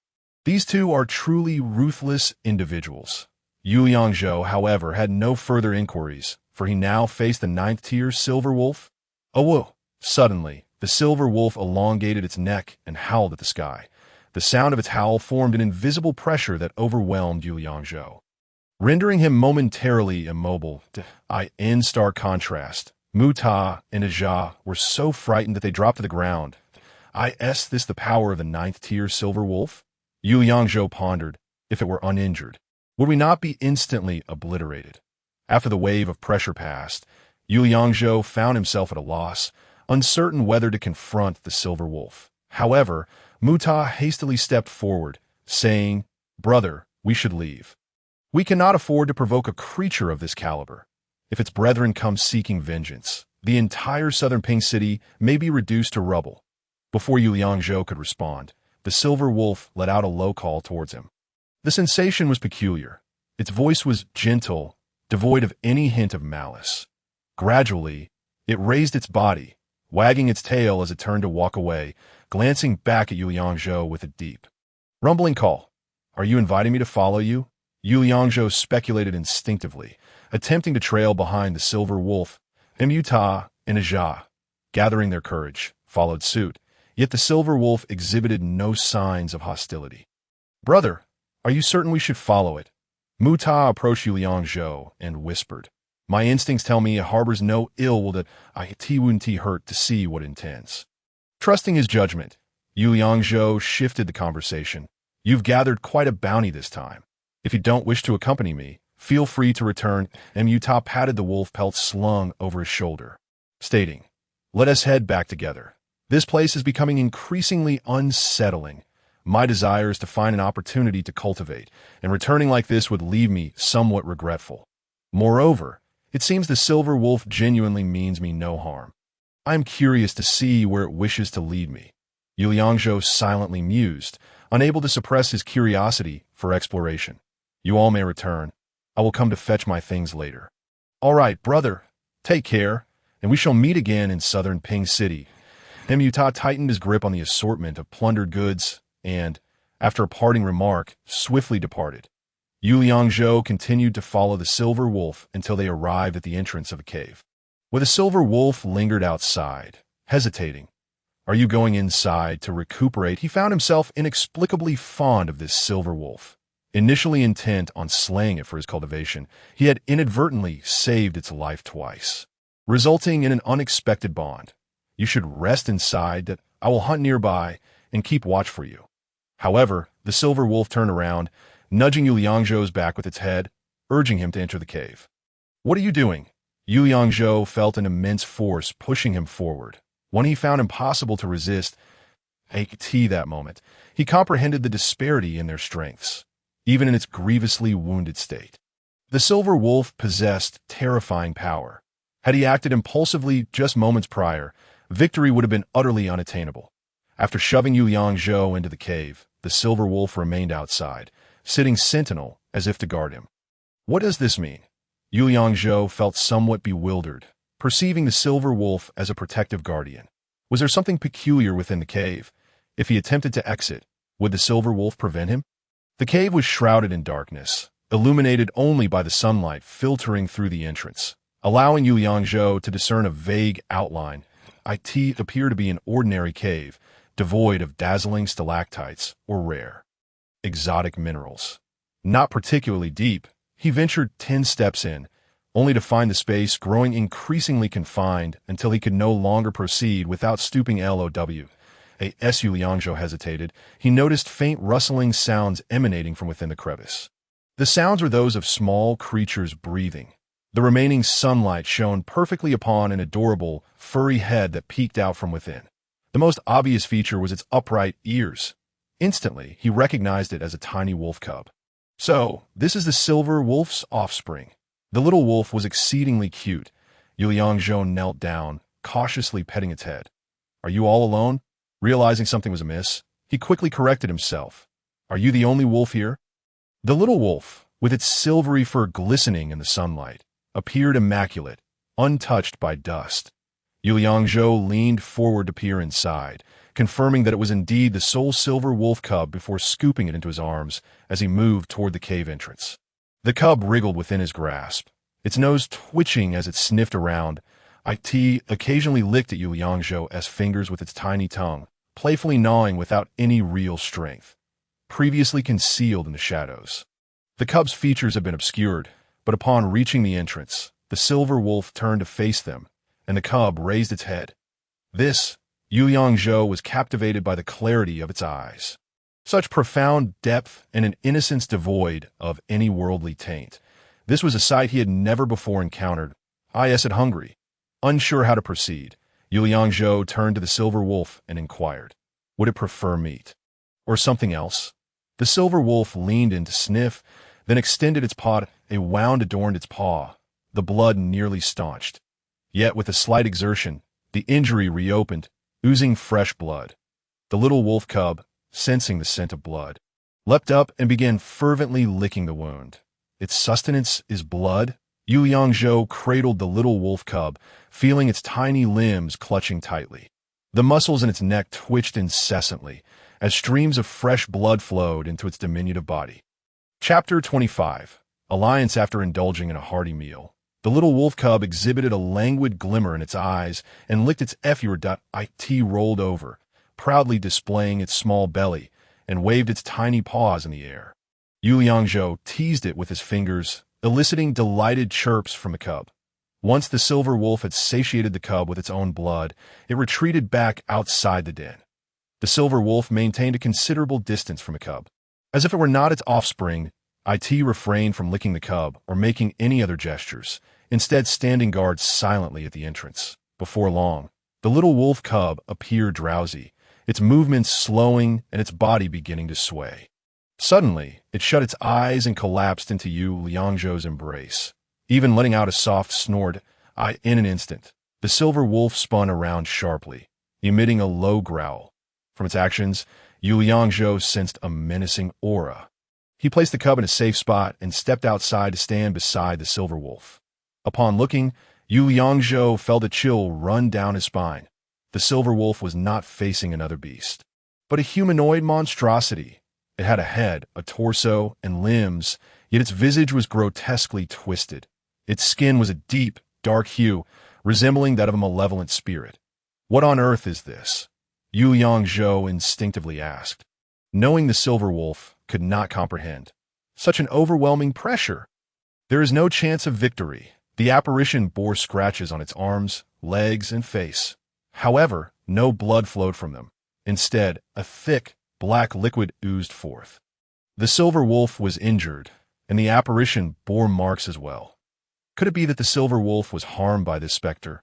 The silver wolf fixed its bloodshot eyes on the apparition, baring its sharp fangs and lowering its body, ready to engage in a desperate struggle. This time, Yu Liangzhou was resolute in his decision to assist the silver wolf. For one, the silver wolf had become a friend. Secondly, he had to protect the little creature inside the cave. With a swift motion, his long sword was drawn, the black gold blade aimed at the specter. The sword energy surged through his arm, causing the blade to quiver slightly. The specter suddenly opened its mouth and let out a roar, a cloud of black mist spewing forth. The piercing sound made Yu Liangzhou's eardrums throb painfully, and his mind began to swirl with confusion. He dared not delay, quickly channeling the essence of Tai Chi to shield himself and the silver wolf. The black mist slowed before the Tai Chi energy, yet could not entirely halt its spread.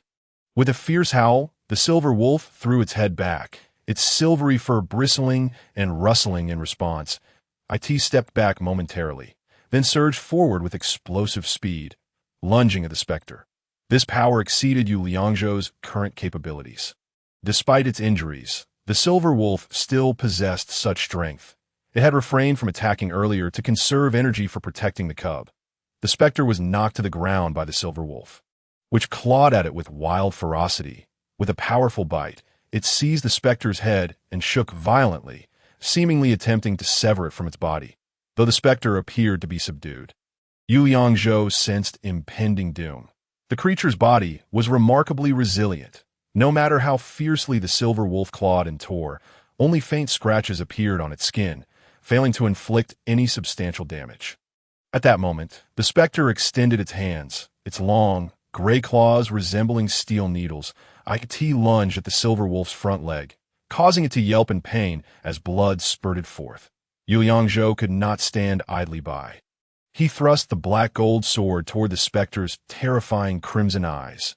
Seizing the opportunity while it was entangled with the silver wolf, he unleashed the 3 rings binding moon technique. Clang! Yu Yangzhou felt a jolt of numbness in his arm, as though he had struck a wall of iron. Jianyo, come forth. The silver wolf, in excruciating pain, was forced to retreat. The specter floated in mid-air, its ghostly claws suddenly lunging toward Yu Yangzhou. He could only barely defend himself, fully unleashing the essence of Tai Chi and Feng Su Yuan. With each clash of the black gold sword against the specter, Yu Yangzhou's arm throbbed with intense pain. The specter, though seemingly small and frail, possessed unfathomable internal strength. Fortunately, Yu Yangzhou's techniques were deft and timely, allowing him to evade its attacks. Otherwise, he would have been unable to withstand its onslaught. The silver wolf, despite its grievous wounds, showed no sign of fear. With a resounding howl, it took a moment to gather itself, then leaped towards the specter once more. This time, its fur crackled with blue electricity, its claws and fangs charged with energy. The specter's eyes glowed red, black smoke seeping from its orifices and swirling around it. We must strike simultaneously. Jianyo, Jianyo. The 3 rings binding moon technique proved ineffective against the specter. The silver wolf and the specter engaged in a brutal exchange, flesh and blood flying in a grim spectacle. Yu Yangzhou maneuvered around to the back of the specter, unleashing the Tai Chi, 3 rings binding moon, and the pine wind sword technique, utilizing every tactic at his disposal. Yet, the specter's skin remained as hard as iron. The black gold sword merely chipped away, sending sparks flying. Ultimately, the silver wolf, heavily injured, was struck again by the specter. It lay on the ground, emitting a heart-wrenching low whine. Without the silver wolf to restrain it, the specter swiped its hand backward, clang. Though Yu Yangzhou attempted to block with his sword, he was still sent flying. With that light blow, he felt his blood surge and fell to his knees. The specter opened its maw, letting out a shrill, ear-piercing cry, as if to proclaim its strength. It offered no respite to the silver wolf, swiftly gliding toward it with claws poised for a vicious strike. The silver wolf collapsed on the ground, lacked the strength to rise and resist, leaving it at the mercy of the specter. Get up, Yu Yangzhou cried, desperate to aid, yet his body felt paralyzed, his head pounding. The silver wolf's eyes rolled toward him, exchanging a glance filled with an unspoken bond of life and death between the 2 allies. However, the silver wolf's gaze conveyed more of a farewell, a sense of helplessness. The specter's long claws swooped down, but the silver wolf suddenly turned its head, clamping its jaws around the specter's arm. With a surge of electric energy, the silver wolf unleashed a torrent of lightning upon the specter, which began to howl in agony and convulse. I shall annihilate you today. With a moment's reprieve, Yu Yangzhou finally rose to his feet. The essence of Tai Chi struck the specter's head. Feng Su Yuan accelerated his charge toward the specter. The pine wind sword technique unleashed 5 arcs of sword energy, piercing through the Tai Chi force and striking the specter's head, leaving minor wounds as he closed in. The 3 rings binding moon lashed out viciously, causing the specter's head to split open, black mist spilling forth. Seeing Yu Yangzhou's attack take effect, the silver wolf summoned every ounce of strength to maintain its grip on the specter. Electricity surged continuously into the specter's body, crackling and emitting a charred scent. That familiar sensation returned, the essence of the sword suffusing every part of Yu Yangzhou's being. The sword energy erupted from the blade, creating trails of condensed sword intent in the air. The specter, ensnared by the silver wolf, was utterly defenseless. Yu Yangzhou unleashed his full might, the flow of sword energy invigorating his spirit. With precise strikes around the specter's head, it felt as though he were rehearsing his sword techniques. The black gold sword emitted a low hum, responding to the exhilarating execution of his lethal assault. Flesh tore, black mist surged chaotically. After a series of sword techniques, the specter's dark skin was entirely stripped away, revealing a complete skull that hung limply. Chapter 26. The existence of another realm. The silver wolf released its grip, and the specter collapsed to the ground with a thud, and a thick, black liquid began to ooze forth. And the specter's skin began to swell. Yu Liangzhou knelt beside the silver wolf, gently stroking its head. Its breathing grew faint, its body twitching intermittently, tears glistening in its eyes. With great effort, the silver wolf lifted its front paw toward Yu Liangzhou, nuzzling against him. Yu Liangzhou's eyes misted over. He knew the silver wolf was in great pain. He emitted a series of garbled sounds, seemingly expressing its grievances to him. "Brother wolf, I am here to help you." Yu Liangzhou drew the black gold sword and aimed it at the chest of the silver wolf, feeling the rhythmic pulse emanating from it. Tears cascaded down Yu Liangzhou's cheeks as the black gold sword plunged into the creature's body. The 9th-tier rare silver wolf fell, granting rewards. Cultivation Essence X15, Silver Wolf Soul X3, capable of bestowing lightning attributes upon weapons, Silver Wolf Spirit, permanently enhancing agility. The 6th-grade black gold sword acquired the effect of wolf blood battle intent, making it easier to inflict grievous wounds and cause bleeding. "Thank you. I will take good care of the little wolf cub." The reward for slaying the malevolent spirit had yet to be claimed, and Yu Liangzhou was aware that it was not yet vanquished. Indeed, the limbs of the malevolent spirit began to twitch. Its once softened body moved in a bizarre manner. It twisted grotesquely, producing a chilling and horrifying sound. "I'll turn you to ash. You can't even be called a ghost." Yu Liangzhou's cold gaze sharpened with unprecedented ferocity. In an instant, he absorbed all the cultivation essence. He comprehended a new sword technique, duality transformation. This technique holds immense lethality and requires the accumulation of sufficient sword intent to unleash. The black gold sword traced an arc, forming a vortex of Tai Chi energy in front of Yu Liangzhou's chest. "I happen to possess ample sword intent now. Damn it!" The sword blade stood erect before his chest, and the abundant sword intent coalesced into the duality transformation sword form. Energy surged into the black gold sword. A momentum akin to a stampede of 1,000 horses surged forth. "Together, we shall vanquish this spirit." Crack! Crack! Yu Liangzhou infused the sword blade with the silver wolf soul, and instantly, flashes of lightning erupted. "You and I are one." He swallowed the silver wolf spirit and simultaneously consumed 3 life essence pills given by Changsheng, determined to restore his stamina for a full force strike. Hiss! The malevolent spirit howled, spewing forth dark gas, its claws poised in a disturbingly grotesque manner. Its fingernails rapidly elongated and intertwined to form 2 long, sharp spikes. "I'll extinguish you, you bastard." The force of Feng Su's wind manipulation was applied to the black gold sword. It passed through the Tai Chi energy field, now infused with the lightning attributes of the silver wolf. This strike triggered a change in the surrounding environment, enveloping the malevolent spirit in an electric field. The black gold sword sliced through the air like a bolt of lightning. Whoosh! The freshly grown claws of the malevolent spirit were shattered in an instant. Lightning surged toward its body, leaving a path of torn flesh in its wake. Empowered by the lightning, the black gold sword struck with unstoppable force, penetrating the malevolent spirit's body and cleaving it in twain. Yu Liangzhou sheathed his sword, standing as the cacophony of wails behind him gradually diminished. Suddenly, lightning erupted. Boom! The malevolent spirit shattered into a fine powder, a foul stench mingling with the wind. Having slain a lower-tier malevolent spirit, he received the following rewards. Cultivation Essence X25, Malevolent Spirit Soul Pill, permanently enhances armor hardness. Malevolent Spirit Poison X2, can be used directly or refined into poison, and the 6th-grade black gold sword acquired the effect of malevolence, instilling fear in spirits below its realm. Lower tier of the divine realm. Yu Liangzhou understood that the disparity in strength in this battle was immense. This malevolent spirit was indeed a being of another realm. Without the silver wolf's lightning attributes, it would have been impossible for him to defeat it, no matter how hard he tried. Moreover, the emergence of such entities had reshaped his understanding of this world. Upon entering the cave, he found the little wolf cub soundly asleep, a long-lost smile gracing his face. He buried the silver wolf within the cave and sealed the entrance with fallen rocks. "Rest assured, brother wolf." Yu Liangzhou bowed before the cave mound, saying, "This little one will follow me from now on.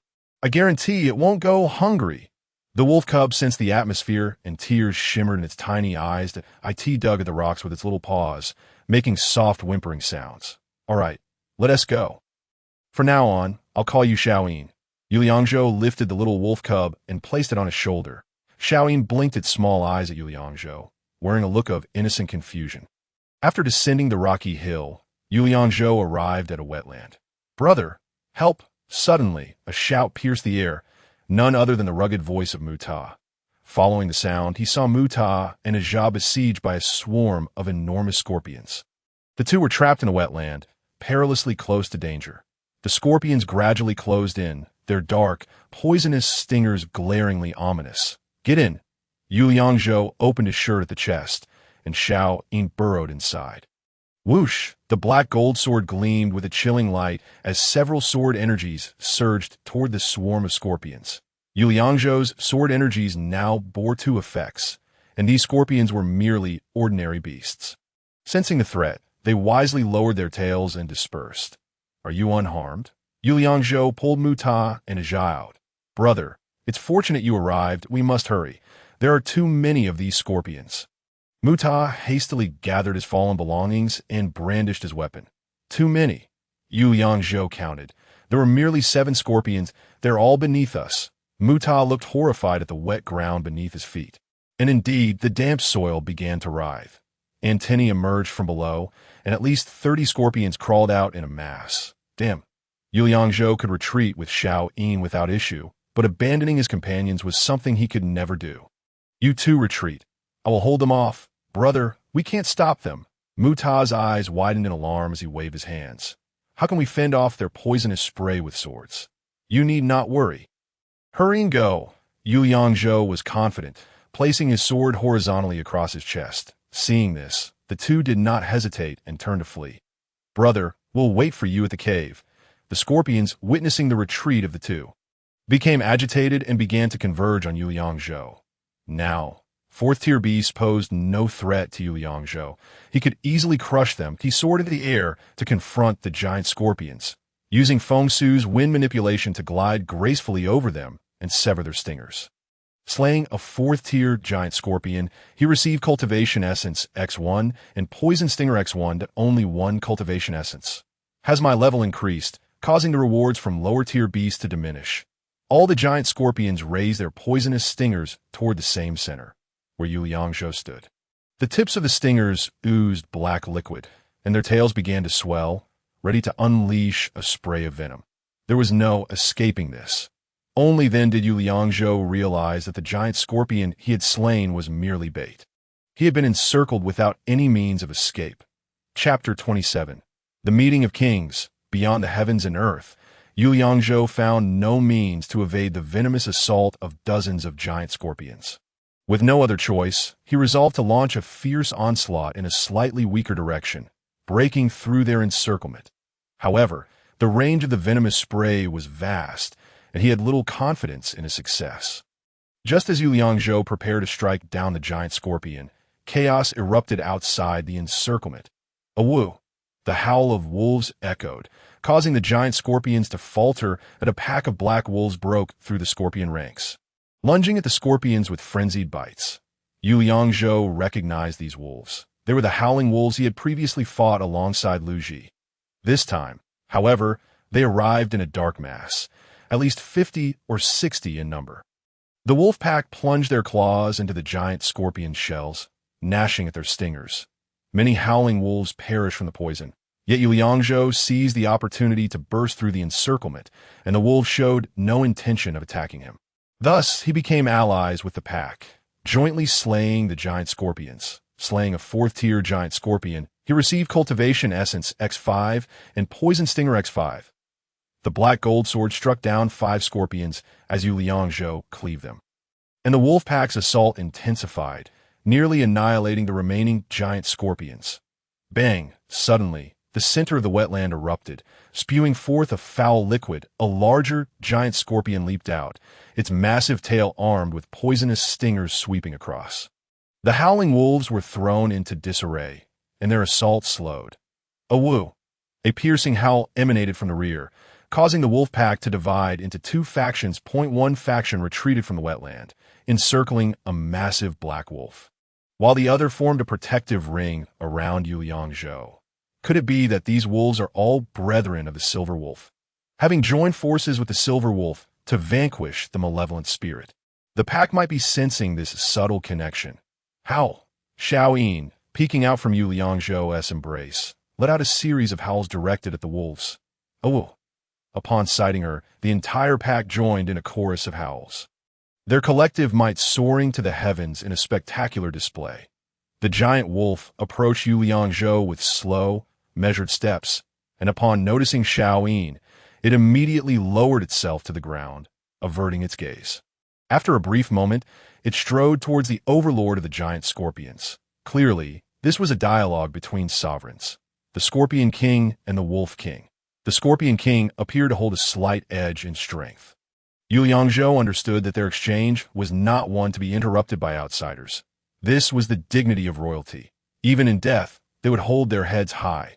More giant scorpions emerged from the wetland, their numbers rivaling those of the wolf pack, creating a standoff of equal forces. The Scorpion King initiated the assault, flicking its long tail to launch venomous spikes at the howling Wolf King. With agile reflexes, the wolf evaded the attack, but the venom struck the ground, instantly corroding the earth and releasing a foul stench. The Wolf King dashed around to the side of the Scorpion King, leaping fiercely onto its back. It tore at the Scorpion King's heavy exoskeleton, prompting a howl of pain from the creature. The scorpion's tail thrashed wildly, stabbing at its own back in a frenzy, even spraying venom upon itself. It seemed to possess immunity to its own venom, incurring no harm. The Wolf King, wary of the toxic substance, leapt back to the ground. Despite the Wolf King's remarkable agility, it could not completely evade the venomous assault. Its front paw became tainted, blood seeping through its FURT this moment. Xiaoyin strained to call out, but her diminutive size rendered her voice nearly inaudible. Her tiny claws clutched tightly at Yu Liangzhou's garment, as if she were summoning all her strength to join the fray. Xiaoyin, Yu Liangzhou attempted to restrain her, preventing her from breaking free. Yet, Xiaoyin exerted greater force, her little head shaking with increasing fervor, gasping for breath. A woo! Suddenly, a clear and resounding howl erupted from Xiaoyin's small form. The sound was sharp and distinct, startling even Yu Liangzhou. As her howl echoed, the entire wolf pack immediately prostrated themselves, paralyzed with fear. Some howling wolves trembled uncontrollably. Even more astonishing was the fact that both the Wolf King and the Scorpion King were visibly shaken by this sound. They ceased their battle, turning their attention toward Xiaoyin, both lowering their heads in submission. Xiaoyin's howl had instilled fear in them. Yu Liangzhou stroked Xiaoyin's soft body, sensing an aura of fearless courage emanating from her. This little creature was extraordinary. The Scorpion King began to tremble, producing strange sounds. Its tail, once held high, now sagged weakly to the ground as it slowly retreated. The swarm of giant scorpions followed suit, many of them burrowing back into the wetland. Once the scorpions had withdrawn, the wolf pack collectively erupted into a triumphant howl, echoing across the sky as if proclaiming their victory. The howling Wolf King approached, bowing before Yu Liangzhou, or rather, before Xiaoyin. This time, Xiaoyin leapt down to the ground, nudging the prostrate howling Wolf King with her little head, prompting a low, rumbling sound from the wolf. Xiaoyin sniffed at the Wolf King's front leg, which was marred by venom, and unexpectedly extended her tongue to lick the wound coated in poison. Yu Liangzhou attempted to intervene, but it was too late. The howling Wolf King remained still, instantly transforming from a regal beast into an adorable giant pet. Remarkably, After Xiao Yin had licked the wound, it showed no signs of bleeding. Even more astonishing was that the Wolf King's injuries ceased to bleed. Xiao Yin seemed to have enjoyed a feast. Licking her lips before turning her little head to gaze at Yu Liangzhou, innocently blinking her wide, naive eyes. Yu Liangzhou promptly scooped her up again, cradling her in his arms, her head resting leisurely upon his collar. "Thank you." Yu Liangzhou bowed to the wolf pack, preparing to turn and depart. However, the Wolf King approached him, lowering its head for some unknown reason. "Brother Wolf, you don't intend for Xiao Yin to accompany you, do you?" Yu Liangzhou's eyes widened, fearing that Xiao Yin might leave his side. Yet, the Wolf King made no aggressive moves. Instead, it arched its body, looking at Yu Liangzhou and shaking its head. What does this mean? The Wolf King's demeanor suggested it was not attempting to take Xiao Yin away. Perhaps it was inviting him to mount. Yu Liangzhou entertained this thought, incredulous at the notion of riding the Wolf King. However, the Wolf King's behavior made Yu Liangzhou feel somewhat embarrassed at the thought of not accepting the offer. He glanced at Xiao Yin in his arms and asked, "Can I really ride?" Xiao Yin let out a few soft howls, still appearing relaxed and unperturbed. "Then I must impose." Yu Liangzhou slung his black gold sword across his back, lifted his left foot, and stepped onto the back of the howling Wolf King. Anxious thoughts flitted through his mind. What if he misinterpreted the Wolf King's intentions and inadvertently insulted the sovereign? That could lead to being torn to shreds by the pack. Chapter 28. The Salute of Sovereign Zhuo. As Yu Liangzhou mounted the back of the howling Wolf King, it reared its head and let out a long, resounding howl. The entire pack followed suit, howling in unison. Incredible. The scene was reminiscent of an army on the march, and Yu Liangzhou felt as if he were a general riding atop a warhorse. Xiao Yin appeared exhilarated, eagerly extending her little head and continuing to call out. The Wolf King raced through the forest with the ease of traversing flat ground, the wind howling past them. Yu Liangzhou gripped the wolf's mane tightly, his body swaying in rhythm, embodying the spirit of a beastly sovereign. Before long, they arrived at the cave they had previously visited. Yu Liangzhou patted the Wolf King's neck, signaling it to halt. The grand arrival of the wolf pack startled Muta and Ajah, who cautiously peered from the cave entrance, their eyes wide with terror and their faces devoid of color. "We should return to the city. The brother wolves are our allies." Seeing the two of them cowering, Yu Liangzhou called out to them.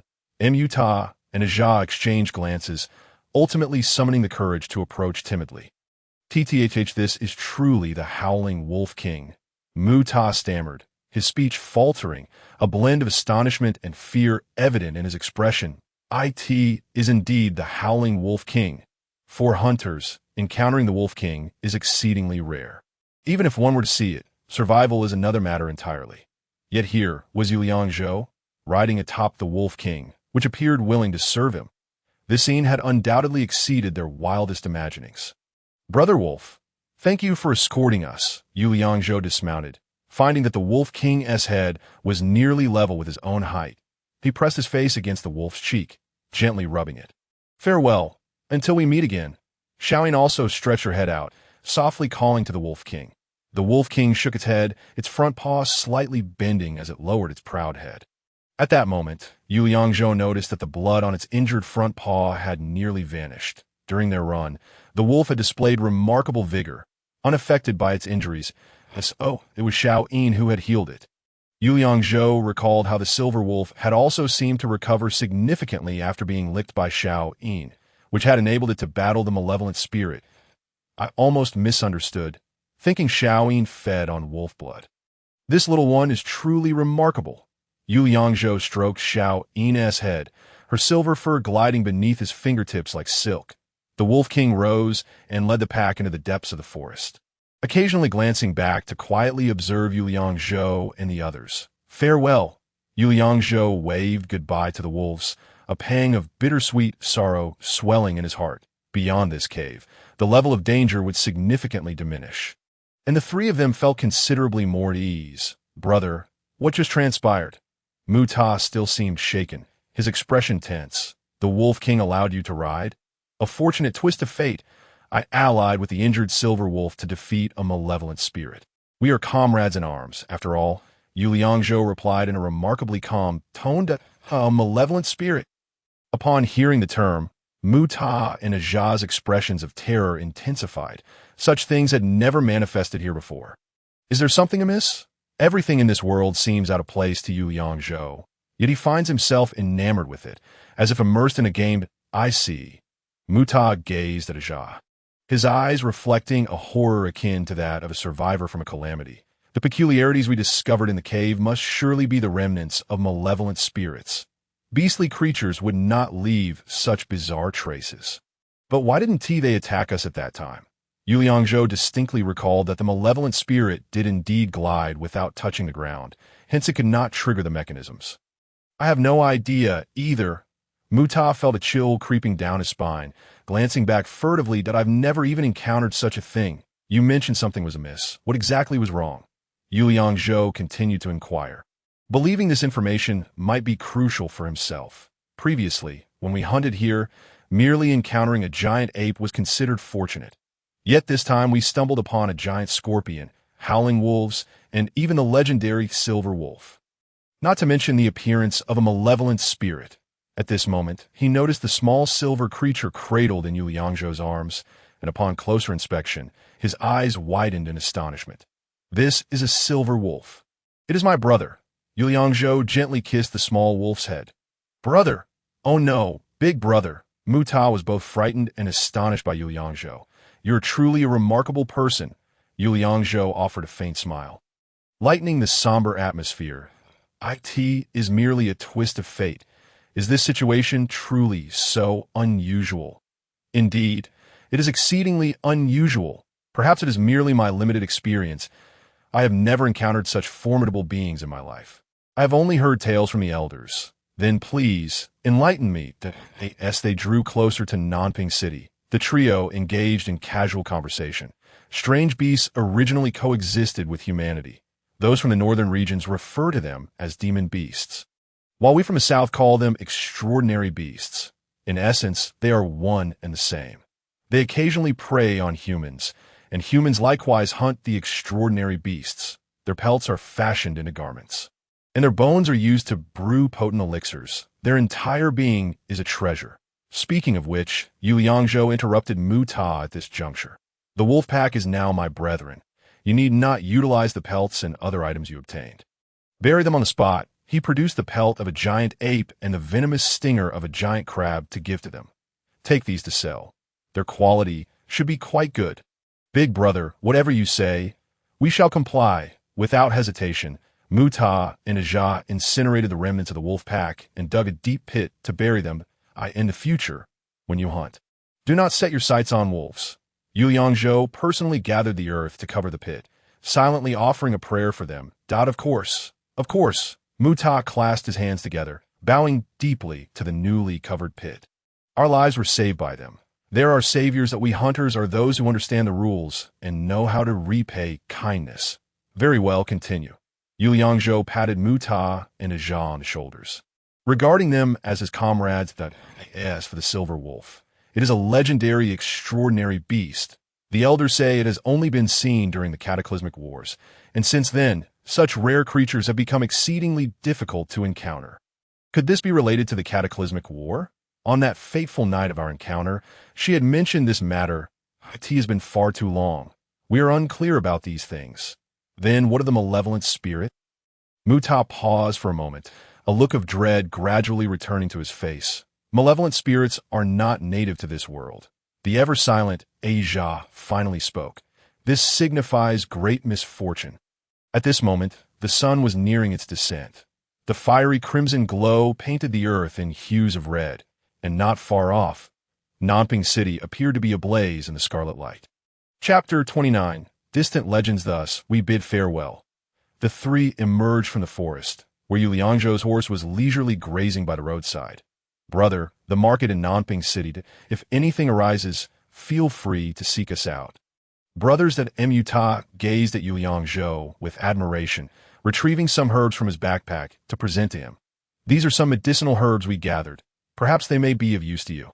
Yu Liangzhou graciously accepted the herbs and mounted his horse. Not call me big brother. Simply address me as Yu Liangzhou. With that, he turned the horse's head and hurried home, having been concerned for his father and sister during this time. Galloping along, he arrived home under the bright moonlight. The door to the house was tightly shut, and it appeared no light emanated from within. This is not good. A chilling stillness enveloped the air. Devoid of any human presence, he pushed open the courtyard gate, and the scene before him sent a jolt of alarm through his heart. The yard was in utter disarray, the vegetable garden trampled and chaotic. Items belonging to Yu Qingzi lay strewn about, either broken or shattered. Yu Liangzhou dashed into his father's study. The mattress was completely overturned. Clothes and other belongings were scattered everywhere, in complete disarray. "Father, Qingzi!" Anxiety surged within him as he called out their names loudly.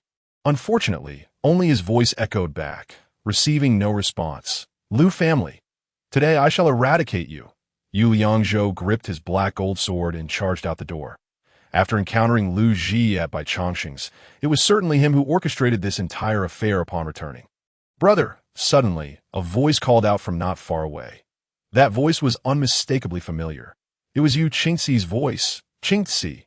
Yu Liangzhou focused his gaze, and there stood his sister at the corner of the wall, waving to him. "What is happening?" Yu Liangzhou hurried over to ask. "Where's father?" "Come."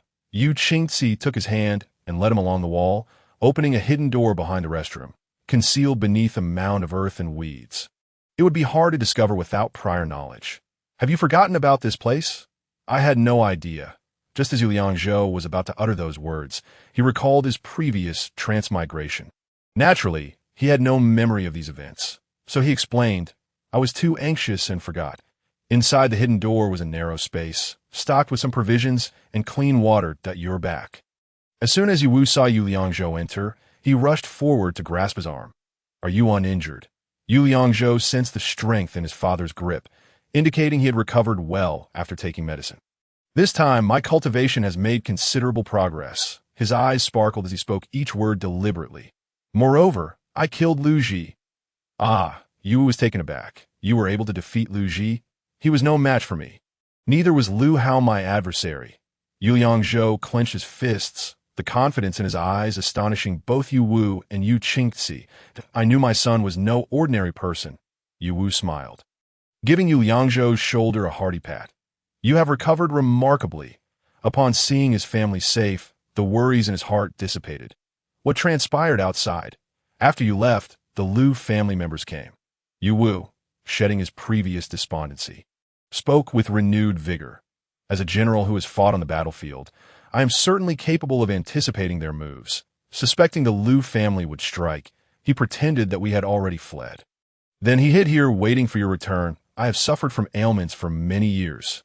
Yu Wu clenched his fists, his spirit soaring. "While fighting is not feasible now, I can still engage in some schemes against these scoundrels. You have improved significantly.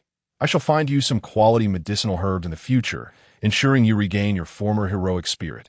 For Yu Liangzhou, his father's recovery was akin to gaining an additional ally.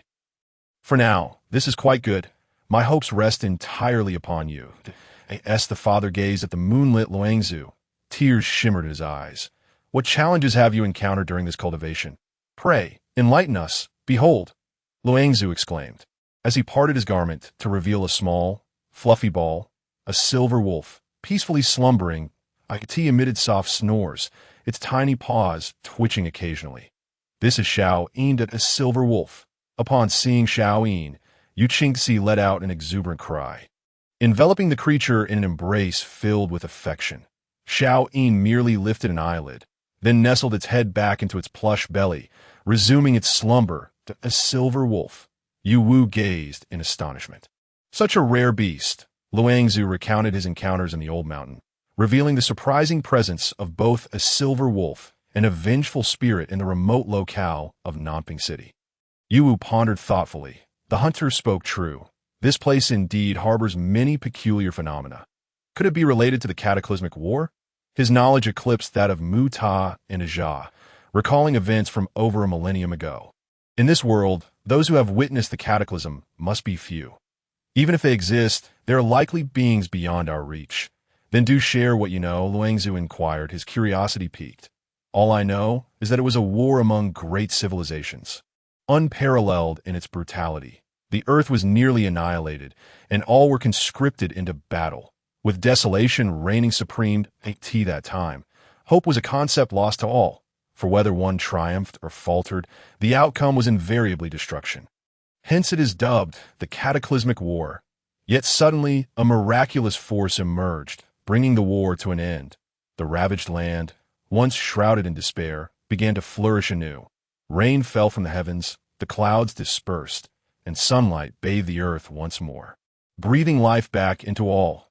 Subsequently, this world was divided into 7 great civilizations, with our people establishing the Great Zhou Empire. Alongside it arose the Indii civilization, the Muzifa civilization, the Pharaoh civilization, the Holy Frank civilization, the Yamato civilization, and the 7 nations of the New World. Each civilization was guarded by a saint who survived the cataclysmic war, with our Zhou civilization's saint bearing the esteemed title of the Great Virtuous Heavenly Ghost Valley.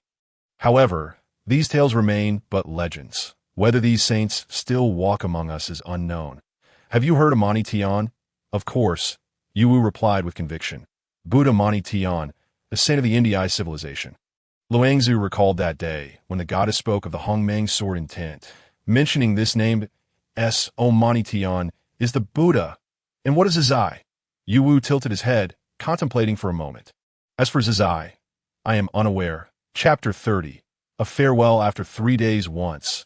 Our great Zhou Empire spanned vast territories, stretching east to the endless sea, north to the 1,000-mile ice plains, south to the towering Qianfeng Mountains, and west beyond the Great Desert in Tian Shan, facilitating unceasing trade.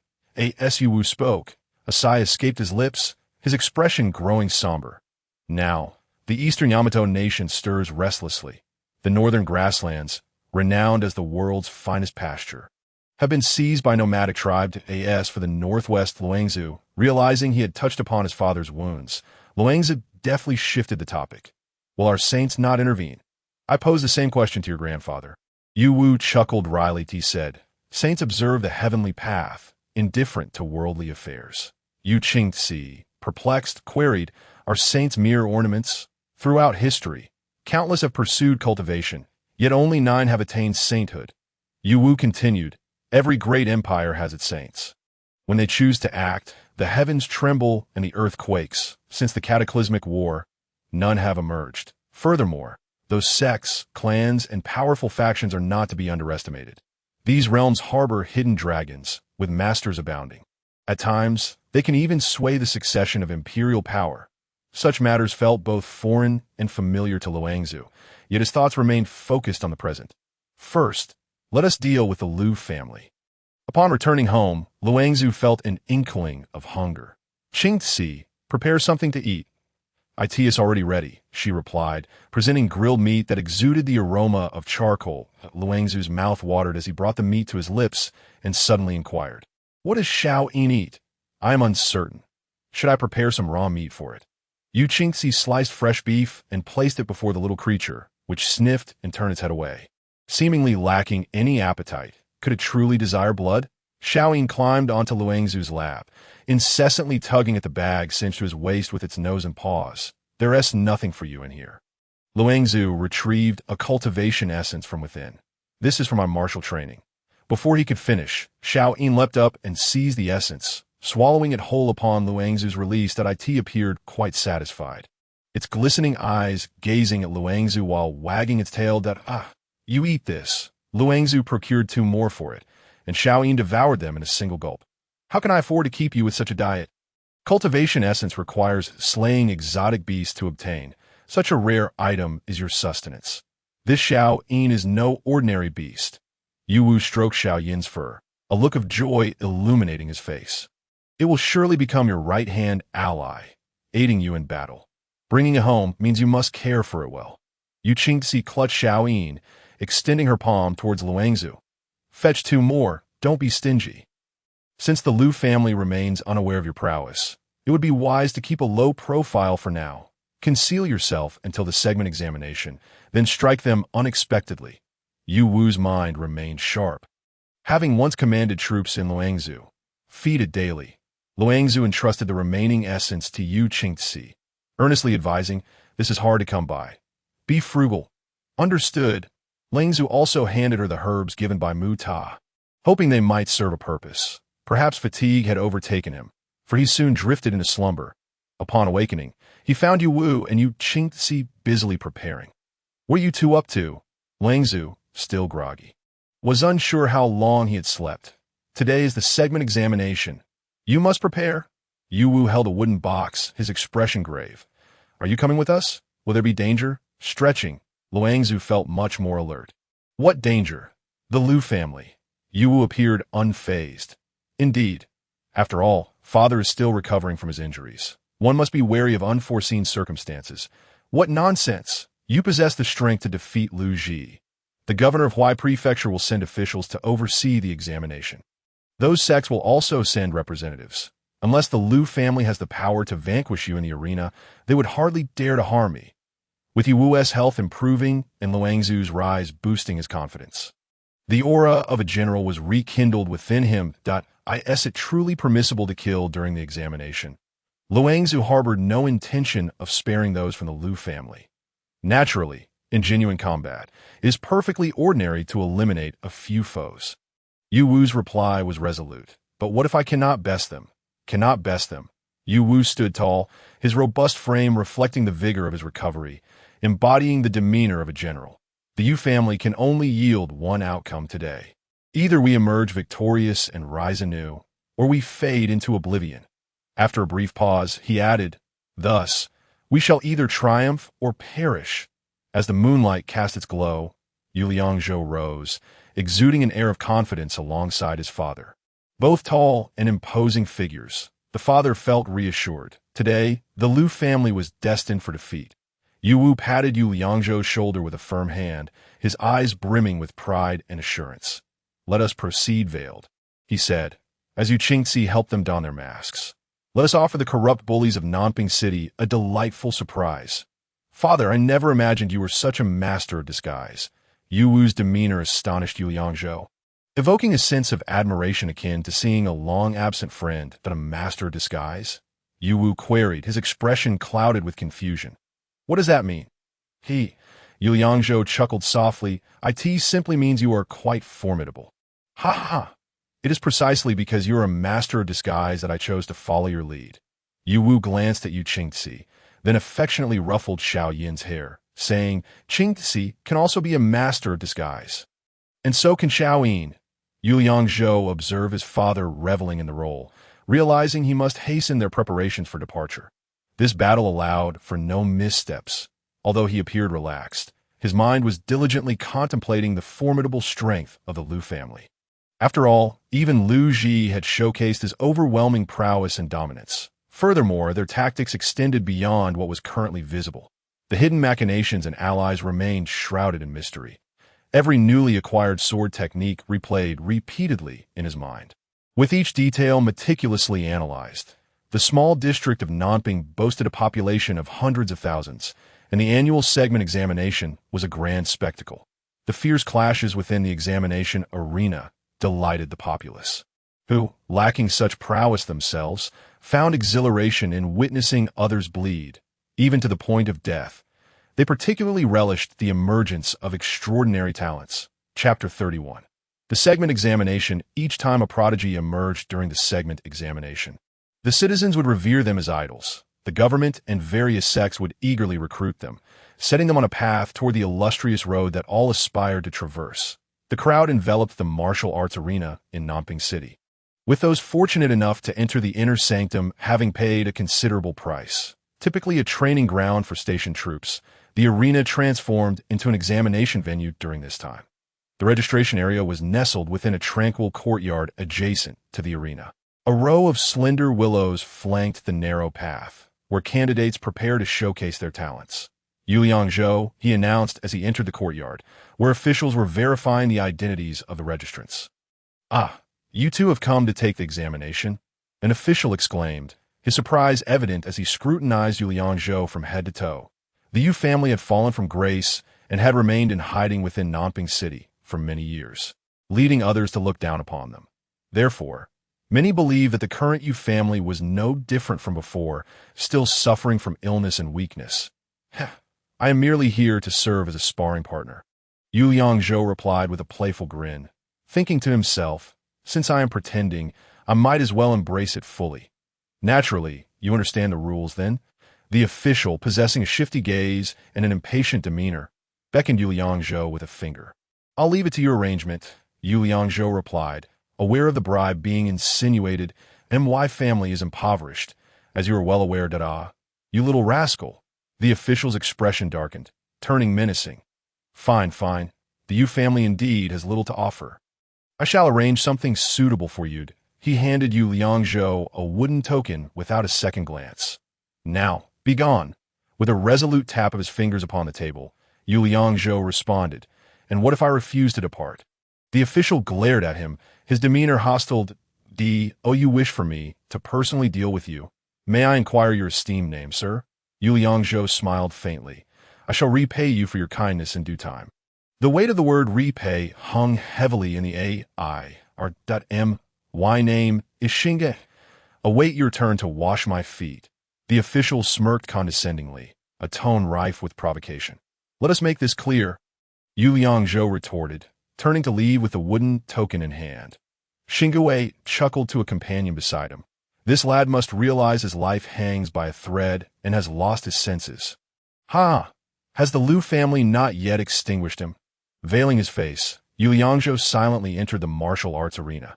Each participant was allotted 2 positions for their family members, one to cheer them on, and the other to provide care in case of injury.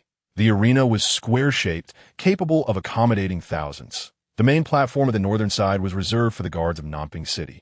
The envoy from Huai Prefecture and esteemed elders of various sections flanking the guest area were the competitors. The left side was filled with individuals adorned in resplendent attire, exuding an air of arrogance. As if victory were assured, in contrast, those on the right donned humble garb, wielding outdated and dull weaponry. Families of humble origins understood that merely preserving their lives and securing a rank sufficed. They would thereafter seek military service or jobs as guardians, merely striving to make a living. Winning the top honors was of no concern to them. They were there simply to observe the spectacle. Suddenly, the sound of a horn echoed, and a contingent clad in armor entered from either side.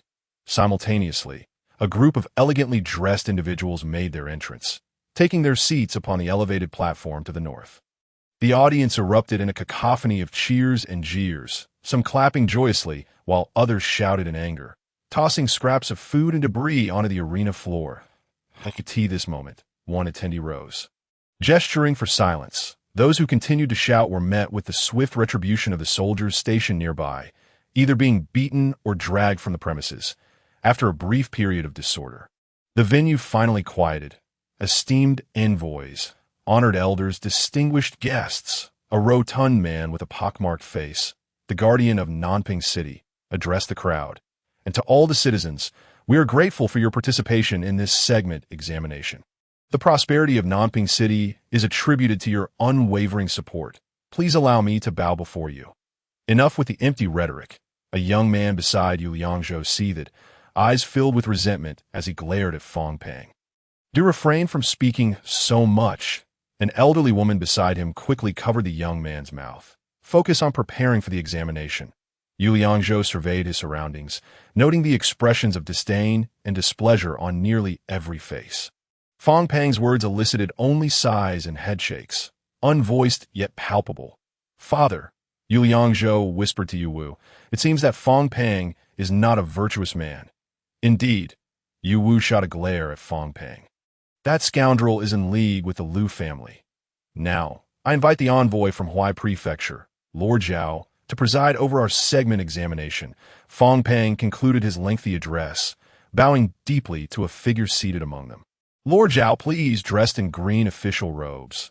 Zhao Go adjusted his collar and stood, disregarding Fong Pang entirely. Striding confidently forward, he cleared his throat and stated, "This is not my first visit, so there is no need for such formality." As per tradition, he produced a document and began to read aloud in a hoarse voice. The first round consists of free combat. Those who remain standing at the end will proceed to the next round. The second round will feature 2 teams of 3 participants. The team with the greater number remaining at the end of the designated time will be declared the victor, should neither team prevail. I and the elders present will arbitrate. The third round will be a series of individual duels. Should there be no decisive winner within the allotted time, I and the elders will determine the outcome. Participants who possess a rank or have been recommended may bypass the first 2 rounds and proceed directly to the duels.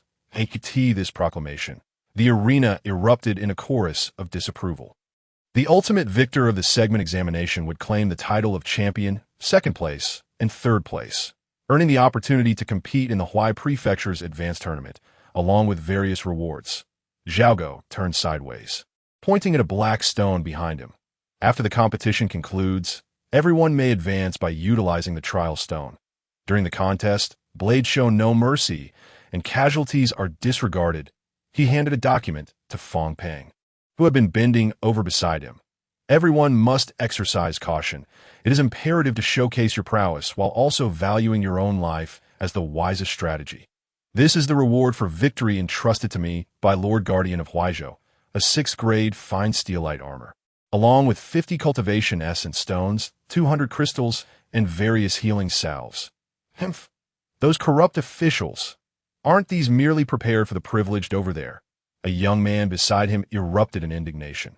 This time may be different, replied Yuliang Zhou, veiled, as he patted the young man's shoulder. Chapter 32. Endurance. Not meant for them, the young man retorted with a roll of his eyes. I guess it meant for you instead. Yuliang Zhou smiled gently. Choosing not to engage in an argument, the first round of free matches commenced. Once the dignitaries concluded their speeches, a soldier stepped into the center of the arena and shouted, "Enter." Most from Yuliang Zhou's side stood up and walked towards the arena, while no one from the opposite side moved. Clearly, this so-called free match was merely a means for the children of humble origins to engage in internal strife, allowing those in power to rest easy.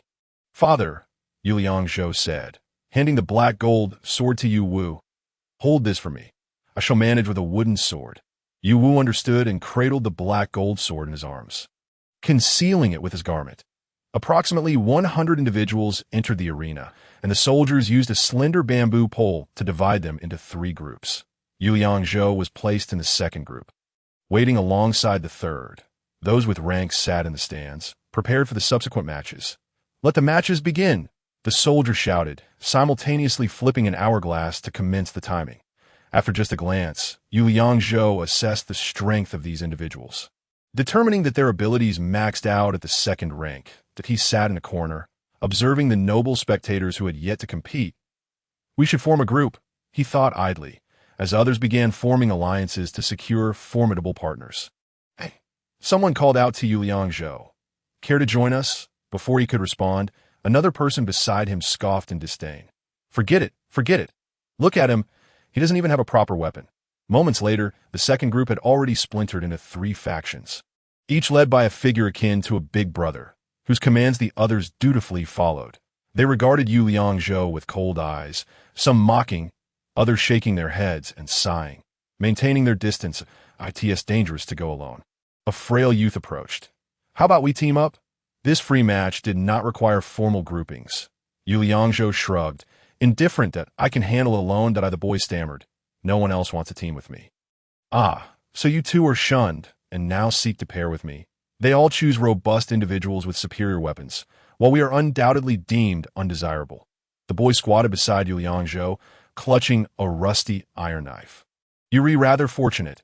Yuliang Zhou found humor in the situation, realizing this boy had inadvertently found the strongest ally, though he remained oblivious. "Fine, you can join me. That will focus on defense." The boy began strategizing. "Whatever you do, don't act impulsively."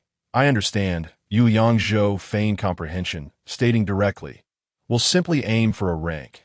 There's no need for reckless efforts." "Exactly. That's the spirit." The boy beamed upon discovering that Yuliang Zhou was sensible and compliant. "Time's up." The sand in the hourglass had completely run out, leaving only a dozen out of over 30 individuals remaining in the arena. The rest were either injured or had been knocked out.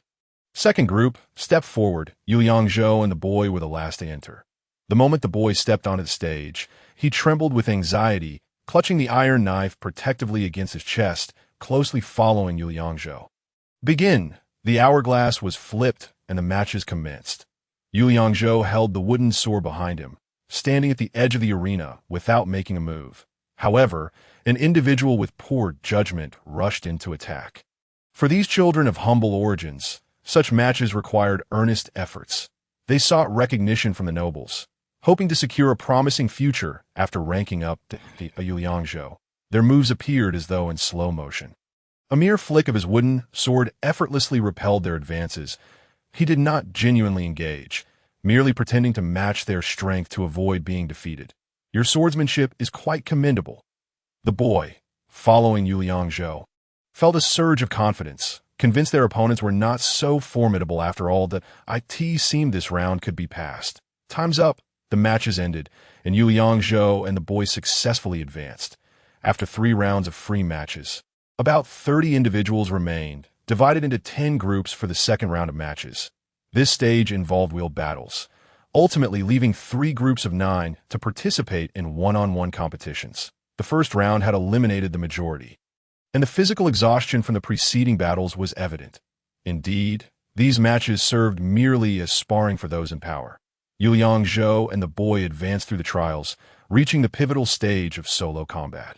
At this stage, ranking up was assured, and the opportunities for a better livelihood upon exiting had significantly increased.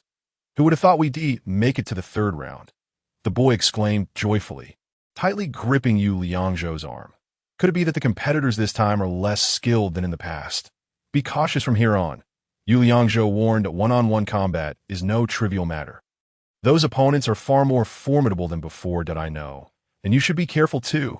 The boy brimmed with confidence, seemingly believing he truly possessed the capability for solo combat. Stand in a line.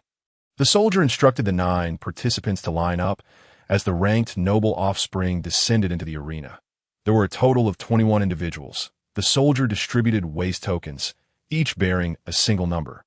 The first recommended combatant was Tang Youfu, the young master of the Songfeng Sword Academy. The soldier, holding a wooden plaque, bellowed, "You may select one as your opponent." Such an option exists. This sparring truly was not without merit. At this stage, one could choose their adversary. These individuals were merely warming up. The real confrontations would be reserved for the nobles. Tang Youfu, clad in the attire of the Songfeng Sword Academy, strode forward confidently. A large sword slung across his back. The material was evidently of superior quality, and he strutted before the crowd, feigning modesty as he clasped his hands. "That I choose this one." Number 3. Tang Youfu selected an opponent who also wielded a sword for the match. Yu Liangzhou shook his head slightly, feeling a sense of disdain for such arrangements. What significance does this competition hold? What did you say?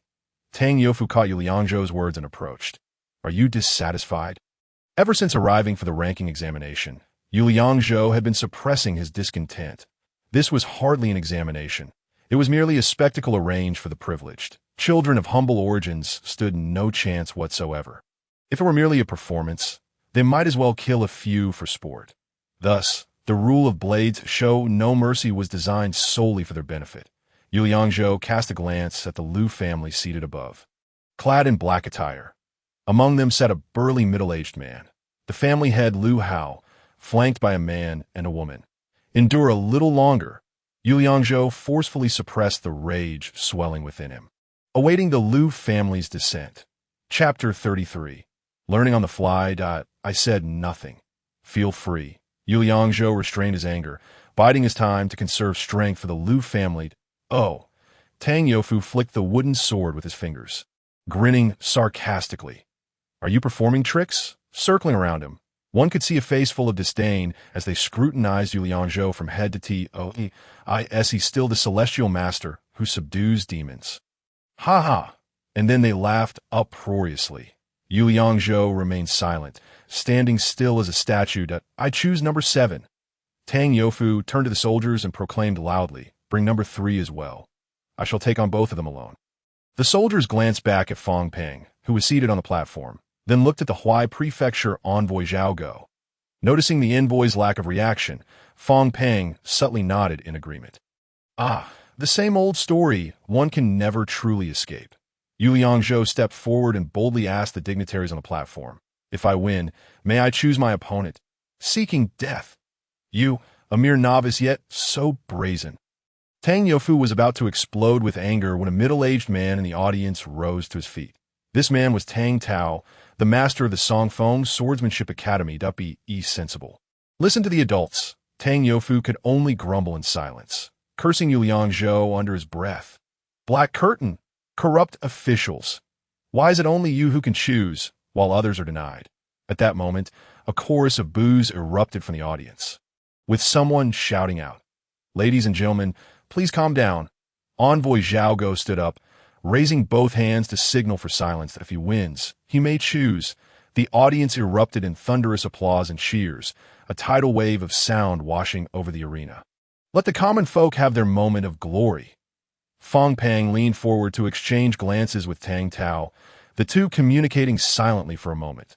Then, bending slightly, he whispered to the envoy, "Rest assured, this lad cannot win. I have another request." Yu Liangzhou called out again. "Speak," Fang Pang replied, his impatience evident, his eyelids twitching slightly. "Let it not be 2 against 1. Yu Liangzhou casually flicked his wrist with a wooden sword. "I shall duel him 1-on-1. Do not later accuse me of winning through unfair means."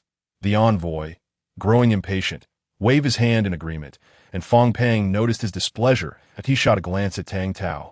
Making a slicing motion across his throat with his hand, Tang Tao nodded solemnly and beckoned Tang Yofu over to whisper a few words. With a wicked grin, Tang Yofu looked at Yu Liangzhou, mimicking the gesture of cutting his throat. Contestants stepped forward. Seeing that the dignitaries had all consented, the soldiers ushered the two into the arena. "Begin." 5 segments is quite impressive.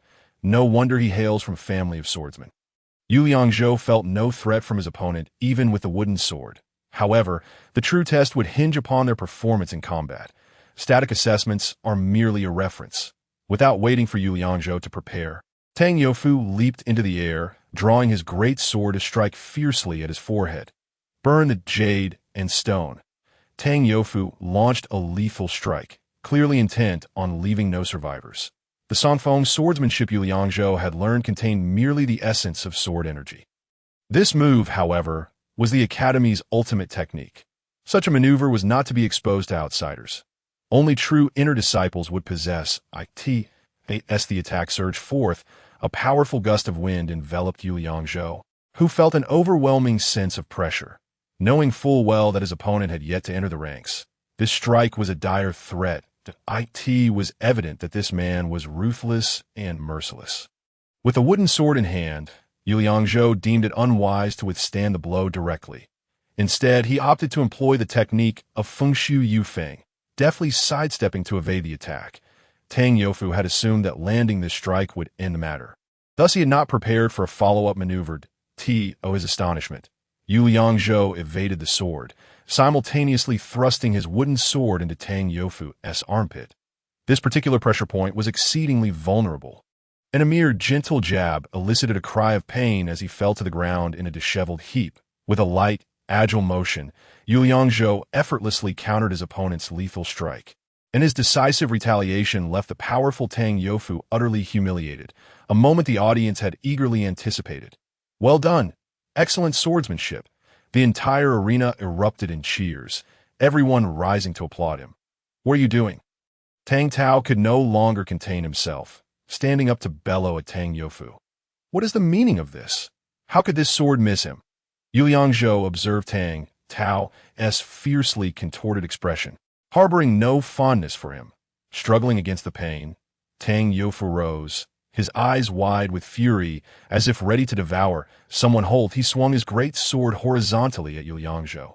This time, he dared not be careless, leaving himself a backup plan and no longer rushing to eliminate Yu Liangzhou in a single strike.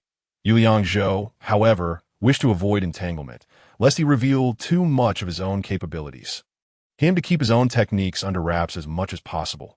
Instead, he mimicked Tang Yofu's earlier move, burn the jade and stone, launching himself into the air to deliver a downward slash. Tang Yofu was taken aback to see Yu Liangzhou employing his own technique. This was a secret move. How could this individual know it? His footwork was not as agile as Yu Liangzhou's, and he could only raise his sword to block. Just as their swords were about to clash, Yu Liangzhou suddenly pivoted, transforming his downward strike into a sweeping slash. This unexpected change was beyond imagination and could only be executed with the level of finesse that Fengshu Yufeng provided. The wooden sword struck Tang Youfu's hands, forcing his great sword from his grasp and sending it clattering to the ground. Clang! A hush fell over the arena. The audience could scarcely believe their eyes. Even the envoy present was moved, while only Tang Tao seemed ready to explode with rage, wishing he could devour Yu Liangzhou whole. Losing one's weapon equated to defeat. Yu Liangzhou bore no deep-seated grudge against the Tang family. So he refrained from pressing the attack and merely stood at the ready with his sword lowered. Veiled, no one knew his true identity. Excellent swordplay. I doubt even Master Tang could replicate it. Once the audience regained their composure, thunderous applause erupted, cheers echoing endlessly. For so many years, the segment examinations had been the stage for the nobility, but when would the common folk enjoy such glory? Today's unexpected delight exhilarated them, releasing the pent-up resentment within their hearts. Zhouer, you truly are remarkable. Yu Wu's eyes glistened with tears, years of grievance finding release. Xiao Yin, look! Yu Qingzi, cradling Xiao Yin, pointed at Yu Liangzhou. Your brother has won! Your brother has won! Xiao Yin barked joyfully, wagging his tail. Tang Youfu trembled with rage, rushing to retrieve his great sword, eager for another bout. What do you think you're doing? Are you not ashamed? At that moment, Tang Tao stepped forward. Victory to number 7. Seeing that the envoy had no objections, Fang Peng declared Yu Liangzhou the victor. Even the nobles could not afford to be too shameless. Considering the multitude of spectators present, Fang Peng inhaled deeply, his belly rising and falling as his lips quivered slightly. Yu Liangzhou calmly faced envoy Zhao Go, inquiring, "May I now select my opponent?" Chapter 34.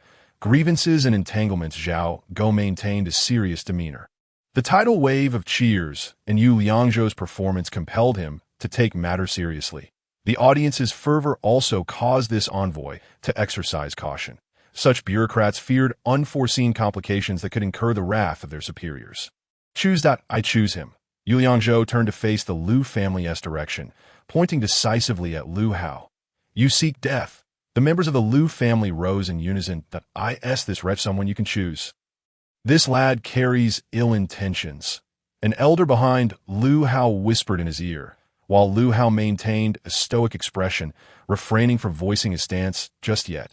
This elder was Su Kai, a strategist for the Lu family. Tasked with advising Lu Hao, I have dispatched someone to deal with this lad in secret. Do not let this interfere with the second young lady's victory. This lad possesses more strength than it appears. Lu Hao narrowed his eyes slightly, knowing that Tang Youfu was a 5-segment swordsman so easily defeated, and now the focus shifts to himself. He must tread carefully.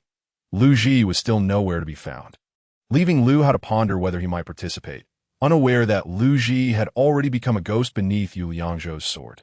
Father, allow me to take the stage. Beside him, Lu Li, the most valued member of the Lu family, displayed a hint of heroic spirit. No, your father wishes to ensure your absolute victory. You must claim the championship, compete in Huai Prefecture, and join a prestigious sect. Lu Hao resolutely rejected Lu Li without a moment's hesitation. Now that the other party had come to his doorstep, who could take up arms in the absence of the elder brother? Lu Li was not particularly beautiful, yet she possessed the graceful figure of a youthful maiden. Her body firm and well-proportioned. Coupled with her privileged lifestyle and fair complexion, she appeared rather pleasing to the eye, especially when compared to the coarse and brutish Lu Ji. I propose the following. Su Kai's eyes darted about. Devising a cunning plan. Master, you and the second miss shall engage in battle together, taking on this young man as a duo. That he isn't foolish. Lu Hao did not oppose this audacious strategy. Instead, he inquired skeptically, will this fellow agree? I perceive him to be a man of rigid disposition, lacking in the art of yielding and circumnavigating. Su Kai, being shrewd and cunning, remarked, if he refuses, we can merely provoke him with words. I surmise he will acquiesce. Lu Hao asked, what if that does not work? If it fails, we simply will not engage in battle. Does he dare to force us into a confrontation? Su Kai was not only cunning but possessed a complexion thicker than a city wall. What if the young lady were to be injured? How could we claim the victory then? Lu Hao remained somewhat hesitant. Oh dear, master, Su Kai chuckled, casting a glance at the others as if he were orchestrating the entire affair. The Song Feng Swordsmanship Academy has already faced defeat. Feng Shouhu's nephew might prove to be the second Mrs. Match. I could offer a handsome sum to persuade him to step aside, couldn't I? Su Kai surveyed the gathering and continued. As for the others, none stand a chance against the second Mississippi should any obstacles arise. We have the elders of the sect to oversee matters. That box of crystal stones is not given away for free. Lu Hao leaned forward, glancing at the elderly Tongshan of Jiang and Wajiguan, who sat silently beside Envoy Zhao Go. They understood the principle of taking money to resolve disputes. Very well. I must first ascertain who this young man truly is, Lu Hao declared, taking a deep breath and finally making his decision to do harbor any shameful secrets. Lu Hao stood, shouting towards Yu Liangzhou, "Why do you conceal your face, afraid to reveal your true identity? My Lu family commands respect in Nanping City. I shall not compete with a sneaky person like you." Su Kai also rose, chiming in with a sarcastic tone. One should not engage in clandestine dealings. Do you wish to know who I am? Yu Liangzhou walked slowly towards the Lu family's position. I am upright and honorable. I do not slay nameless knaves. Lu Hao's voice boomed like a thunderclap, causing those unacquainted with the situation to genuinely believe him to be a man of integrity. You have occupied my family's blacksmith shop. Your son seeks to forcibly marry my sister. Lu Ji wishes to kill me, and you dare to claim you are honorable. Yu Liangzhou did not unveil his mask, but countered with a question. Do you truly not recognize me? Ha ha! With this remark, Yu Liangzhou's words struck Lu Hao's understanding. It was you, the inconsequential member of the Yu family. You little rascal, emboldened by the audacity of a leopard, dare to come before me and boast. It is common knowledge that the Lu family bullies the Yu family in Nanping City. They do not merely pick on the Yu family. Anyone without connections or backing falls prey to their merciless grasp. Do you believe that just because you have learned a few moves, you can turn against us? He was aware of the Yu family's decline, lacking any formidable support. Once Yu Liangzhou revealed his identity, Lu Hao felt reassured, shedding all pretense and restraint. Where is your feeble, useless father? I am here. Yu Wu removed his veil and stood up. Good, good, good. Lu Hao's face contorted with rage. You are all here, splendid. No need for me to seek you out. You have come to deliver yourselves to your doom. Lu Hao, today, do you dare to engage me in a fight to the death? Yu Liangzhou tore off his veil, pointing the tip of his sword at Lu Hao. What kind of life do you possess while I have mine? Lu Hao placed his hands on his hips, flicking the dust from his garment. What gives you the right to challenge me? You are but a worthless wretch. Yu Liangzhou's tone remained remarkably calm. From this day forth, your Lu family shall know no peace. Father, this brat is far too arrogant. Luli could no longer contain herself. She could hardly bear to hear Yu Liangzhou's words. I shall go and kill him. Go and inform elderly. Lu Hao turned to Su Kai, speaking in hushed tones. If necessary, please have him eliminate this little scoundrel. Su Kai nodded, then quietly made his way towards the northern platform. Lu Hao, what trickery are you planning now? Yu Wu, noticing Lu Ji and Su Kai whispering together, shouted out loud, Do you intend to resort to those underhanded tactics before the eyes of all? Old Lu, why are you still alive? Lu Hao retorted loudly towards the direction of you require me to personally end your life. Lu Hao's shamelessness prompted a chorus of jeers and hisses from the audience, who spat in disdain at him. Father, the sword! Yu Liangzhou raised his hand, calling out, and Yu Wu tossed the black gold sword to him. Your son Lu Ji has already been slain by my hand. Will you still cower like a turtle? What? Upon hearing this, Lu Hao's fury reached its zenith, his body trembling as he could no longer contain himself. Repeat that. Lu Ji and his companions went hunting in the old mountain. Did none return? Yu Liangzhou gently caressed the black gold sword, speaking matter-of-factly, They shall never return. You little wretch, come and face me. Lu Hao bellowed, launching himself into the air, his fists clasped together, cutting through the air with a whistling sound aimed directly at Yu Liangzhou. A master of the 7th rank was not to be trifled with. The winds whipped up sand and stones, causing Yu Liangzhou's garments to flutter. Standing firm with his sword, Yu Liangzhou cultivated his sword intent.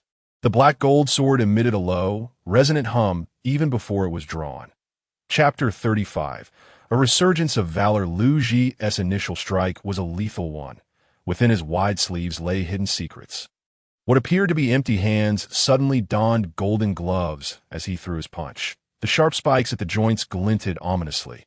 The power of this move was akin to a thunderstorm, and the rising winds sent sand and stones swirling as if a tempest were approaching. Buzz! Yu Liangzhou's figure shifted slightly backward, the black gold sword producing a crisp sound as metal scraped against metal. He did not evade nor retreat, but stood resolutely against Lu Ji's furious onslaught. The audience collectively held their breath, astonished that an unranked nobody could display such audacity. Even envoy Zhao Go, seated on the platform, felt a stir of emotion, involuntarily leaning forward. Is he really going to endure this attack? Lu Ji, from his elevated position, intensified his assault, leveraging his downward momentum to make his strike even more ferocious. It would be wise to avoid his blade, just as he had done when confronting Tang Youfu. An indirect approach was the superior strategy. Perhaps the spectators all thought this way, but for Yu Liangzhou, it was a matter of declaration. Lu Hao, I fear you not. You little scoundrel. Seeing Yu Liangzhou stand his ground, Lu Hao bellowed in outrage. Die. A surge of energy rose from beneath Yu Liangzhou, enveloping Lu Hao and sapping much of his attacking speed. What?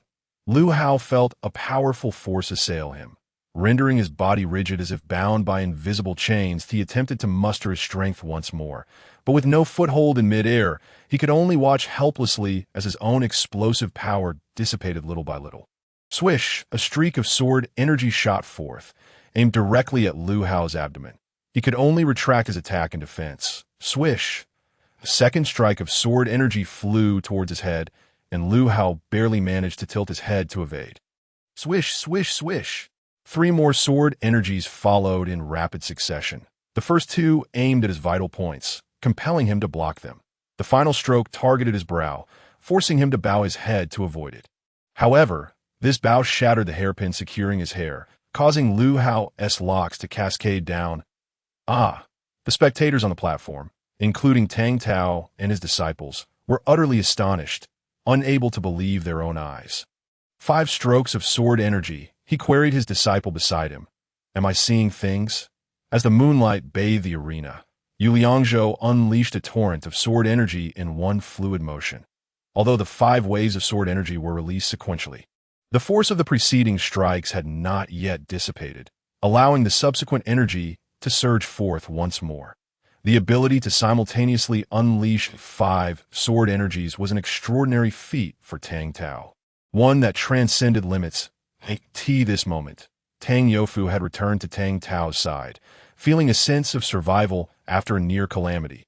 His astonishment was not solely directed at Yu Liangzhou's mastery of the Song Feng sword technique, but rather at the astonishing display of 5 sword energies.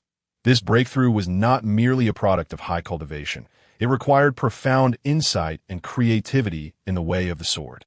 Some actions, after all, cannot be performed simply through brute strength. The nuances of this art are beyond the comprehension of the average person. Tang Tao had devoted his entire life to the Song Feng sword technique. Yet he could never breach this limit. Witnessing Yu Liangzhou's simultaneous release of 5 sword energies stirred an indescribable mixture of frustration, envy, and begrudging admiration for the young man's innate talent in swordsmanship. Senior brother, he's the same boy who came wielding a wooden sword last time. Tang Tao recognized Yu Liangzhou, recalling the near confrontation at the entrance of the Song Feng sword dojo. Now, as he watched this spectacle, he felt a chill run down his spine. The 5th sword energy came unexpectedly, severing Lu Hao's long hair, leaving it cascading wildly. Before he could react, a glimmer of cold light flashed before him. The 3 rings enveloping the moon, empowered by the essence of Taiji, was incredibly swift, far more ferocious than the Song Feng sword technique. The sharp gust of wind felt as if it could slice through his skin. And Lu Hao dared not be careless, crossing his fist defensively before his chest. His golden gloves shimmered with a radiant light, forming a protective circular barrier in front of him, with 3 resounding thuds. Both Yu Liangzhou and Lu Hao were propelled backward, landing several paces away from each other. Lu Hao's golden gloves remained unscathed, yet 3 distinct scratches marred their surface. His sleeve was completely torn, and his upper arm was lacerated, blood oozing profusely. His sword did not strike me. How could this be? Lu Hao pondered in bewilderment, unaware that Yu Liangzhou's black gold sword had inherited the bloodlust of the wolf from the silver wolf. The attack had an inherent tearing effect. Before the eyes of the gathered crowd, the ruler of Nanping City and the head of the Lu family, Lu Hao, appeared disheveled, his arms drenched in blood. Resembling a stray dog, his severed hair fell like a head that had been lopped off. Grasping his own severed locks, Lu Hao trembled slightly. The members of the Lu family rushed to his side, wailing uncontrollably. Yu Liangzhou, Lu Li glared at him with bloodshot eyes, filled with a fierce desire for vengeance. The debt of killing my father cannot be repaid. Your father is alive and well, is he not? Yu Liangzhou replied calmly, a slight smirk gracing his lips. It is merely a change of hairstyle. It this moment. Yu Wu and Yu Qingxi descended from the viewing platform, moving to the center of the arena. Holding a wooden box, Yu Wu approached Yu Liangzhou and opened it. From within, he retrieved a tattered, blood-stained strip of cloth. Grasping both ends, Yu Wu shook it vigorously, unfurling it to reveal a triangular military flag embroidered with the character for moon, fluttering in the breeze. Although the flag was tattered and worn, the scars of battle it bore commanded respect. The Yu family had once served as the guardians of Liangzhou, defending the northwest borders of the great Zhou dynasty for generations. As Yu Wu straightened his posture, the resolute demeanor of a soldier was apparent. The Yu family once commanded the cavalry of Liangzhou as the general of broken captives. Unexpectedly, misfortune struck, leading us to the dire situation in Nanping City.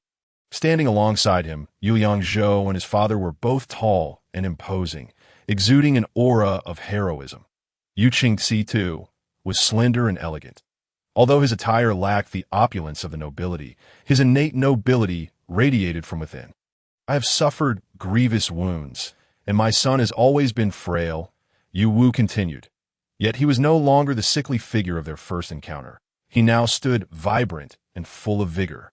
He had initially planned to live quietly, but few in Nanping City knew of the Yu family's true lineage, believing them merely to be refugees from the northwest.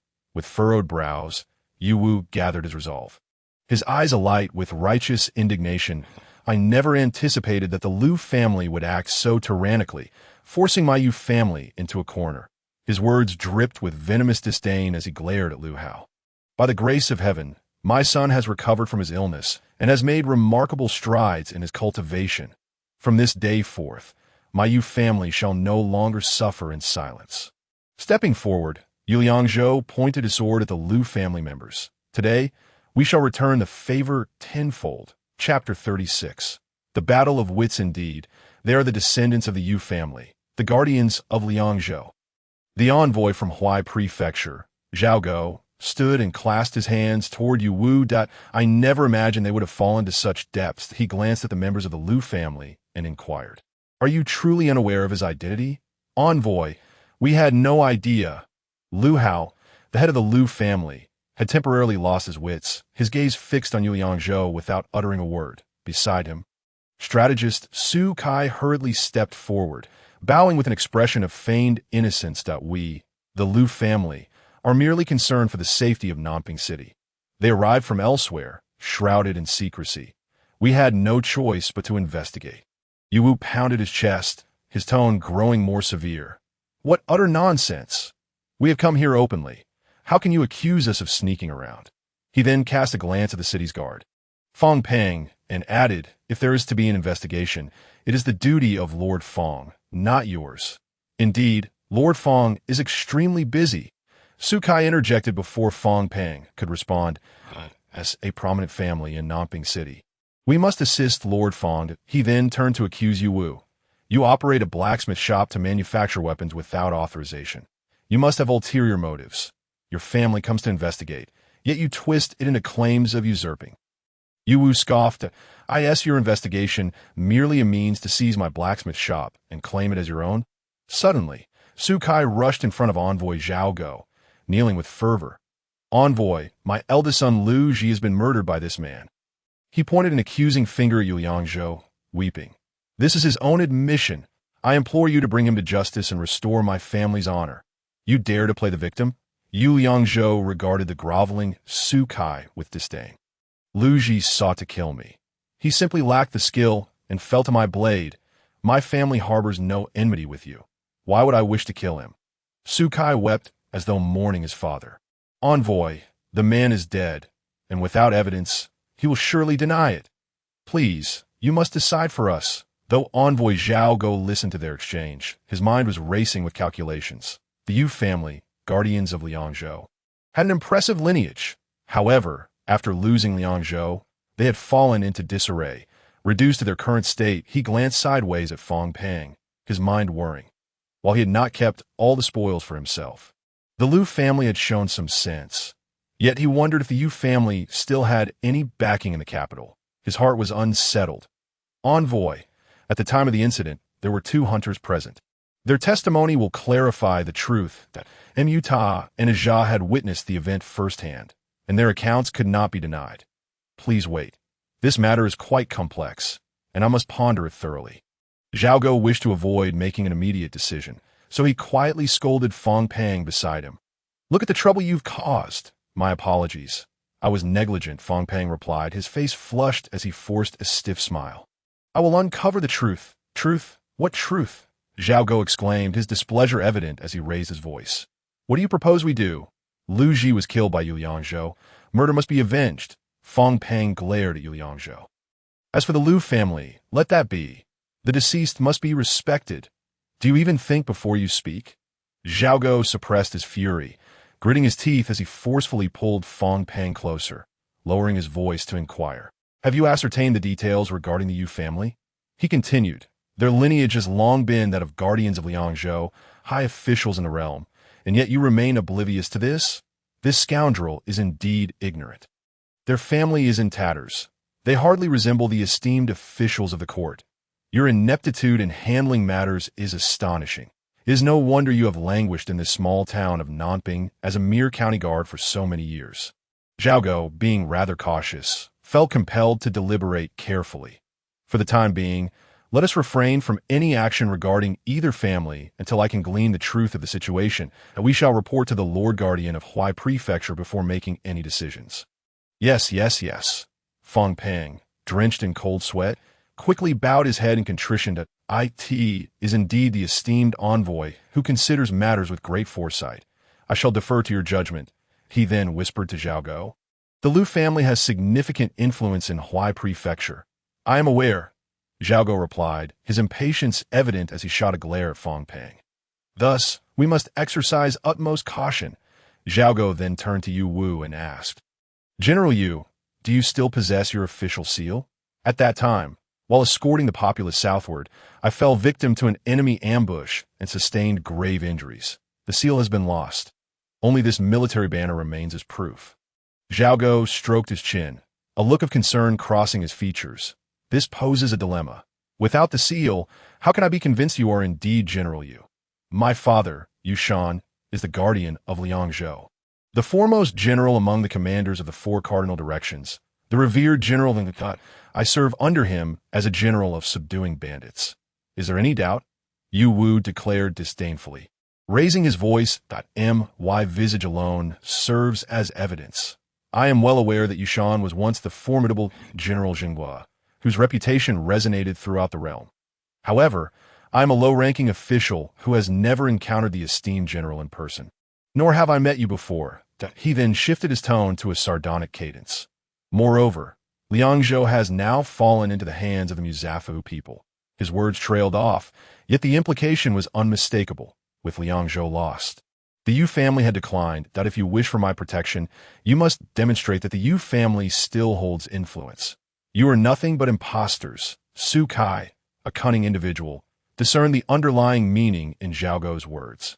What a farce, attempting to masquerade as General Yu with a tattered military banner. Over the years, he has fully understood that the Yu family must possess connections. He should have sought them out rather than endure such hardships. Therefore, no matter what, Yu Wu cannot prove his identity. Perhaps the former connections have long ceased to support the now fallen Yu family. Su Kai's assumptions proved accurate. Yu Wu, a straightforward man, was indeed capable in battle. He had once been a general, and his pride was ingrained in his very being. He regarded petty officials like Zhao Go with disdain, yet Su Kai adeptly capitalized on this. General Yu, Zhao Go observed Yu Wu's silence and probed again. Why not seek out familiar dignitaries in the capital to vouch for you? Wouldn't that simplify matters? He was testing the depth of Yu Wu's connections, as the presence of any support in the capital was of utmost concern to him. There is no need for such complexities. Yu Yangzhou, unable to bear witnessing his father's discomfort, found the bureaucratic banter intolerable. Engaging in reasoned discourse with these schemers would only lead to his own detriment. Today, we shall settle this with martial prowess. Is it not more straightforward to speak with force? Chapter 37. The showdown. Yu Yangzhou perceived these individuals clearly. Without strength or backing, words were meaningless. Was reasoning effective with such people? Power was the true currency of discourse that I understand. Yu had once been a general and had witnessed the darkness of the officialdom. Yet, there were certain truths he felt compelled to voice. Very well, Zhao Go harbored his own scheming thoughts. Let them resolve this amongst themselves. I shall remain an impartial observer, thus placing myself in an invulnerable position.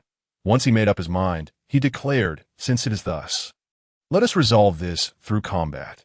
This way, we shall disrupt neither the examination protocols nor harbor lingering grievances between your families.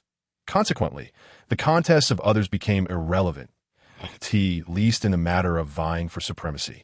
No one dared challenge the established order. Yu Yangzhou had already showcased his prowess, having easily dispatched a formidable opponent like Lu Hao. The next matter was singular in focus. Who among the Yu family and the Lu family was the stronger? Lu Hao. Yu Yangzhou raised his longsword, pointing at the Lu clan. Dare you engage in battle? Since the envoy has spoken, we Lu shall face off against your Yu family. Lu Hao replied defiantly. You and your father shall contend against my family head and Sekimis. This was in accordance with their previously established strategy. They understood Yu Wu had just recovered from serious injuries. Even if he could fight, his strength was limited and posed no threat that in truth. It was Yu Yangzhou who would face two opponents, and they sought to exploit this advantage. Yu Yangzhou, however, remained unfazed, casually asserting, my father is injured. I alone am sufficient to handle both of you. Today, the Lu family will determine who stands superior to your Yu family. Lu Hao finally regained his composure, pushing aside a nearby servant. I will act on behalf of justice. Ah, Lu Hao. Yu Yangzhou found humor in the tone of his words, his arm reddening and itching terribly. You old rogue have learned to speak with such pretentiousness. His brows furrowing in concentration, he shouted, stop your farcical act. Your reputation is well known among the men, women, and children of Nanping. Do not feign ignorance. Lu Ji. Indeed, who does not know of the Lu family's shameful conduct? The audience erupted in agitation, the cacophony of curses never ceasing. Today, the Lu family faces a formidable opponent. We shall rid the people of this menace. There is no need for mercy towards the Lu family. Lu Hao discarded his tattered outer garment, revealing a form-fitting black outfit. Beside him, Lu Li brandished sharp claws, glinting ominously, clearly not ordinary weapons, the black gold sword. Imbued with the effects of wolf blood and battle intent, emanated a faint crimson glow, and a gust of wind swept through, carrying a hint of dark energy. Lu Hao and Lu Li exchanged knowing glances at the sight of the sword. Understanding its significance, they must proceed with caution. Lu Hao's arm bore a torn wound, as if something had bitten into it, yet he relied solely on willpower to endure the agonizing pain. Lu Li, a prodigious talent within the Lu family, was merely 19, yet already rivaled her elder brother Lu Ji, earning Lu Hao's deep affection. Most of their family's resources were devoted to Lu Li's training. As Lu Hao was determined to cultivate her potential, he was willing to spare no expense to secure her entry into a prestigious sect. I shall strike first. You take the opportunity to eliminate him. With that, the two fists swiftly alternated, forming a golden, circular wave of energy before them. Swish! Yu Liangzhou elegantly lifted the tip of his sword from below, the two sword energies of the Songfeng sword technique carving traces in the fine sand beneath. Lu Hao, a seventh-tier pugilist of no small stature, had suffered previously at Yu Liangzhou's hands. However, his strength was undeniable, and he did not shy away from the sword energies of the Songfeng technique. Bang! With a direct strike of his fists, he shattered the sword energy, sending sand and debris flying several zhang away. His iron gauntlets were no ordinary items. Like Yu Liangzhou's black gold sword, they were also sixth-tier weapons. Lu Li was indeed impressive at such a young age. She had already reached the seventh tier and appeared even stronger than Lu Hao. Yu Liangzhou sensed the aura emanating from Lu Li. Discerning her formidable prowess, Lu Hao launched an assault while Lu Li lay in wait, hoping to exploit an opening. Lu Hao's daughter, Lu Li, did not strike simultaneously. Yu Liangzhou recognized their intentions, employing the Fengshu Yufeng technique. His movements became astonishingly swift, enhanced by the agility gained from absorbing the essence of the silver wolf. The effect of the wolf blood battle intent manifested. Let me grant you a touch of killing intent as well. The torn scars on Lu Hao's arm are precisely the supplementary attribute of the wolf blood battle intent. He also wishes to explore the effects of the vengeful spirit's malevolence. The black gold sword is thrust directly at Lu Ji's vital points. And with such precise targeting, Lu Hao inevitably must use both fists to block. Yu Liangzhou aims for him to defend, to see if this dark malevolence can trigger some special effect. Lu Hao has long been prepared. Knowing that the black gold sword is not to be trifled with therefore, he dares not block it, and can only roll on the ground to evade, his disheveled hair and dust-covered body resembling that of a beggar. The spectators burst into laughter at the sight. Who would have thought that Lu Hao would find himself in such a predicament today? Elderly, this young man from the Yu family has managed to make Lu Hao appear so disheveled. What is your view? Special Envoy Zhao Go inquired softly. Seated beside him was the elder of Jiangnan with Jiquan, Li Tongshan. This young man has yet to achieve a rank, yet his swordsmanship is remarkable. Although Li Tongshan is referred to as an elder, he appears to be quite young, merely in his 30s. Dressed in a fitted black outfit, he exudes an air of competence, albeit with a slightly plump physique and a face that suggests a love for food. Were he to don ordinary attire, he might almost resemble a chef. However, I am not well versed in swordplay, he said after a moment's silence. He should not be Lu Hao's match. He will inevitably be defeated in the end. Elderly speaks wisely. Zhao Go exhaled with relief, feeling as if a weight had been lifted from his heart. Everything is orchestrated. Allowing Lu Li to emerge victorious was a carefully laid plan by these nobles. How could they allow the unexpected Yu Liangzhou to disrupt their schemes? Special Envoy Zhao Go cast a resentful glance at Fong Peng. The meaning was clear, reproaching him for failing to grasp the situation, which led to today's predicament. Under Zhao Go's fierce glare, Fong Peng immediately retracted his neck, forcing a smile and daring not to speak further. Yu Liangzhou is aware that Lu Hao does not dare to engage with his black gold sword, and he harbors no intention of executing a decisive blow. Primarily, he wishes to test the malevolence effect. The wounds inflicted by the wolf blood battle intent have evidently taken a toll on Lu Hao, as his arm continues to bleed profusely. While it may not incapacitate him or render him unable to fight, it is sufficient to cause him great suffering and diminish his combat effectiveness. Bang! Bang! After creating some distance from Yu Liangzhou, Lu Hao's fists erupted with a resounding blast, ignited by flames. Just in time, Yu Liangzhou must guard against Lu Li. Thus he refrains from employing the Tai Chi technique. Instead, he launches a direct assault with the three rings surrounding the moon, engaging Lu Hao's fists head-on to see which of their techniques prove superior. Chapter 38.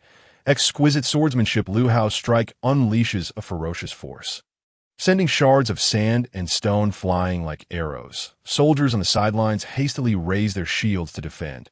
Sparks fly as the fist wraps create friction, causing his fists to appear larger. Clang, clang, clang.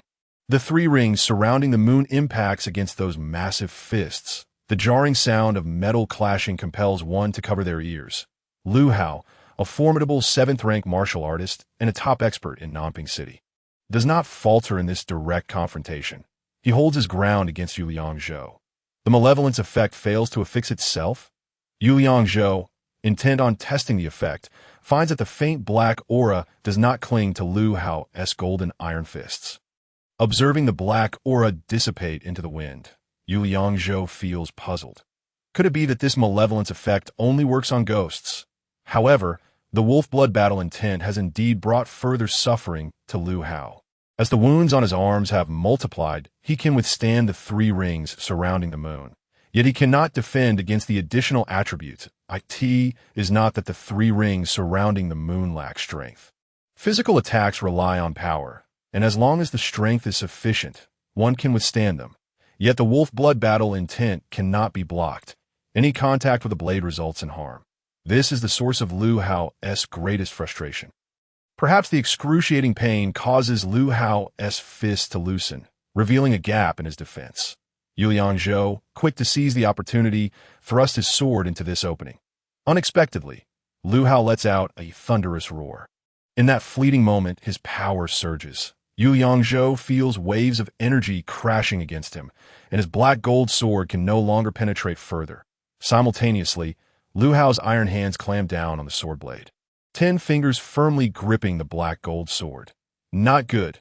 Yu Liangzhou's peripheral vision catches a glimpse of Lu Li, who had been lurking behind Lu Hao. Suddenly vanishing, he is creating an opportunity for Lu Li.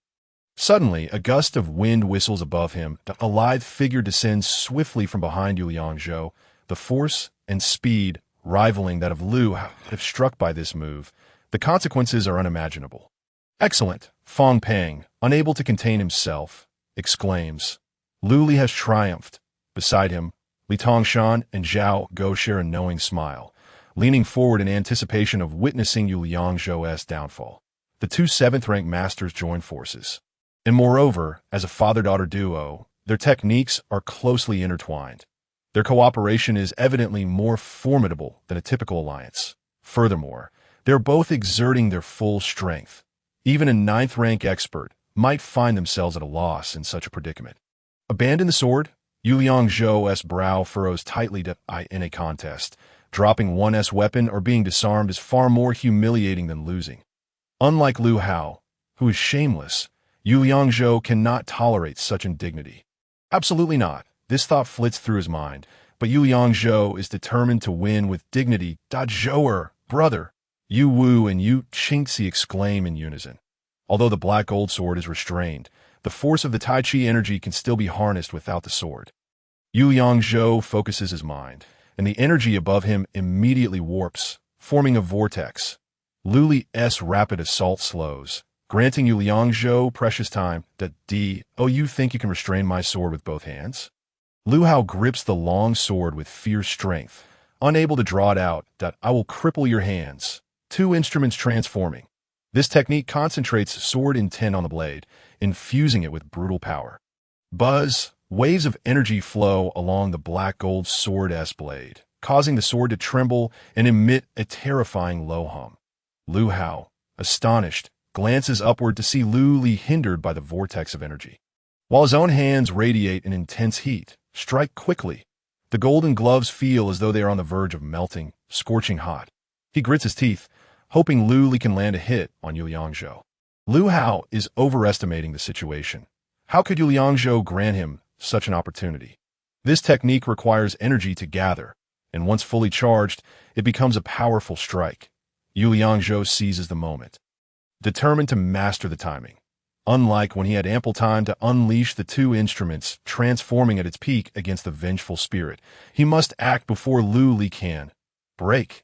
As Yu Liangzhou's voice resonates, the energy at the tip of the black gold sword erupts. Lu Hao can no longer hold onto the blade, and faced with this lethal strike, he can only prioritize his survival. Bang! He crosses his fists over his head, bending his body as he desperately shields himself, and with a tremendous crash, he is sent flying. Yu Liangzhou turns, and Lu Li's fists are nearly breaking through the Tai Chi energy field to strike his head. He leans back, and the 3 rings surrounding the moon follows the path of the Tai Chi energy towards Lu Li. Although Lu Li holds a higher position and employs her earth-shattering technique, she can only barely defend herself against Yu Liangzhou's swordplay. Utilizing the recoil from their clash, she rolls aside, landing on the sandy ground. These iron gloves are quite impressive. Yu Liangzhou finds that his black gold sword does not hold the advantage against her iron gloves. Better than your father's. Lu Li's long sleeves are torn by the sword's energy, revealing her slender arms adorned with golden silk iron gloves, while they lack the imposing appearance of Lu Hao's. Their sturdiness surpasses his, and the sharp tips exude a chilling aura. The areas not protected by the golden silk gloves are less fortunate. The effects of the wolf blood battle intent are unavoidable. Her delicate arms are lacerated with numerous bloody gashes, and the pain causes Lu Li's expression to twitch. This sight leaves Fong Peng dumbfounded, his previously relaxed demeanor turning grave once more. What are we to do now? It is evident to all discerning observers that Lu Hao is now seated on the ground, barely managing to hold himself up. Although he has managed to preserve his life, he cannot even rise to his feet. Lu Li, though not severely injured, stands little chance against Yu Liangzhou on her own. Beside the Lu family, the master of the swordsmanship dojo, Tang Tao, is drenched in cold sweat from shock. Having previously witnessed Yu Liangzhou unleash the five sword energies of the Pine Wind sword technique, he can hardly believe his own eyes. Now, seeing the intricate swordplay of 3 rings surrounding the moon and 2 forms transforming, he is utterly stunned, his body stiffening and his scalp tingling. Could it be that a master from a sword sect has imparted these techniques to him? As a practitioner of the sword, Tang Tao can naturally appreciate the finesse of such swordplay. Although he resides in the small town of Nanping, he has encountered several swordsmanship experts in the capital before. While it cannot be said that Yu Liangzhou surpasses them, the intricacy of his techniques is unprecedented. These are no ordinary sword moves. The Pine Wind sword technique is one of his signature skills, and even executing 4 sword energies is an exhausting limit. Yet for Yu Liangzhou, it appears as though he is merely toying with it. The 5 sword energies are merely a trivial test against his opponent. Father, Tang Youfu, witnessing Tang Tao's pale countenance and trembling form, hurriedly inquires, "Are you all right?" "I am fine," Tang Tao stammered. "Why, you should take him as your master." "What?" Tang Youfu exclaimed. "You want me to take this impoverished lad as my master?" Slap. Tang Tao delivers sharp slap to Tang Youfu's face. "How could I have given birth to such a useless child? Are your eyes blind? Can you not see Yu Liangzhou's swordplay?" Chapter 39. Clear as day, having repelled the 7th-tier pugilist, rewards are granted. Cultivation Essence X5. The Pine Wind sword technique has been enhanced, capable of unleashing 6 sword energies. The Lu family members swarmed around Lu Hao, whose 6th-grade golden gauntlets were marred by cracks. Lu Hao's face had turned ashen. Devoid of color, his eyes vacant as he stared blankly at Yu Liangzhou. "Father!" Lu Li rushed to Lu Hao's side, crying out in distress, "I'll confront him." Lu Hao, however, grasped her hand firmly, his voice low and feeble. "You cannot defeat him." He then signaled to Su Kai, who promptly understood and stealthily ascended to the main stage. "Now that the victor has been determined, I hereby announce," Special Envoy Zhao Go, witnessing the unfolding situation, could no longer covertly assist Lu Hao in full view of the public. He was left with no choice but to let Yu Liangzhou claim the title of champion in this entrance examination. Wait, just as he was about to finish his statement, Li Tongshan, who had been silent until now, unexpectedly stood up. "Special Envoy, I wish to challenge this Yu Liangzhou. Might I have your permission?" Behind him stood Su Kai, whose small eyes twitched occasionally. Li Tongshan desires to personally engage Yu Liangzhou in combat. Such an occurrence has never transpired in previous entrance examinations, and even Zhao Go felt a twinge of surprise. As a master sent by a sect, he would seek to spar with a contestant who is yet to advance to the next stage. This young hero possesses exceptional martial prowess, which I greatly admire. The Wuji Fist is not from a major sect. Otherwise, they would not have come to this small town of Nanping to recruit disciples. Nevertheless, Wuji Fist is indeed a sect, and its strength is not to be underestimated. Do you still have no shame? The audience has consistently supported Yu Liangzhou, and today's battle has provided a much-needed release for the oppressed populace, fueled by the recent skirmish and their pent-up frustrations. Their latent courage has surged forth, with long-buried grievances finally finding their voice. An elder from a sect is actually seeking to engage a mere child from the entrance examination. He is akin to a malevolent specter from the transcendent realm. Yu Yangzhou cast a glance at Li Tongshan, feeling the weight of impending doom as his hopes of victory dwindled. Although this individual is also from the transcendent realm, that malevolent specter, if not injured by the Silver Wolf, would undoubtedly be more formidable should he engage in combat with him. Yu Yangzhou touched the pouch hanging at his waist, within which lay the soul of the ninth-tier Silver Wolf and the venom of the malevolent specter. These are his assets for battle. Special Envoy, I believe the victor has been determined. There is no need for Elder Li to be so aggressive. At this moment, Tang Tao, the master of the Pine Wind Sword Dojo, surprisingly stepped forward to speak on behalf of Yu Yangzhou. Yu Yangzhou has achieved victory with honor and should rightfully claim the title of champion in this entrance examination. In truth, Tang Tao's reaction was both swift and astute. Although the Pine Wind Sword Dojo harbors no animosity against the Liu family, they have long been suppressed by them in Nanping, leading to an unpleasant existence. Now, witnessing the fall of the Liu family, he sees an opportunity to rise as a new power in Nanping. Furthermore, since Yu Yangzhou wields a sword, it is only natural for the dojo master to seek to cultivate a relationship with a swordsmanship expert. If he could learn something from Yu Yangzhou, it would be an invaluable opportunity. More importantly, he genuinely admires Yu Yangzhou's swordplay. Thus, this can be seen as a multifaceted strategy that A.S. Li Tongshan of Wuji Fist. Tang Tao has no personal ties with him, but a swordsman and a fist practitioner, while both cultivators have little exchange between sword and fist. The invitation to Wuji Fist to come to Nanping was arranged by Liu Hao, merely a prelude for his daughter Liu Li to join a sect. Regardless of the opponent's martial prowess, there is no need to grant him any leeway, and he directly speaks in support of Yu Yangzhou. Elder Li, this is an entrance examination. Yu Wu did not conceal his disdain. If you wish to spar, my son will seek your guidance once he attains a status and realm akin to yours. While ostensibly polite, the sarcasm in his words was unmistakable to all present. The MY family, the Yu clan, has always distinguished between gratitude and enmity. Point 1 repays kindness with kindness. He paused momentarily before raising his voice. And vengeance with vengeance. This sentiment resonated.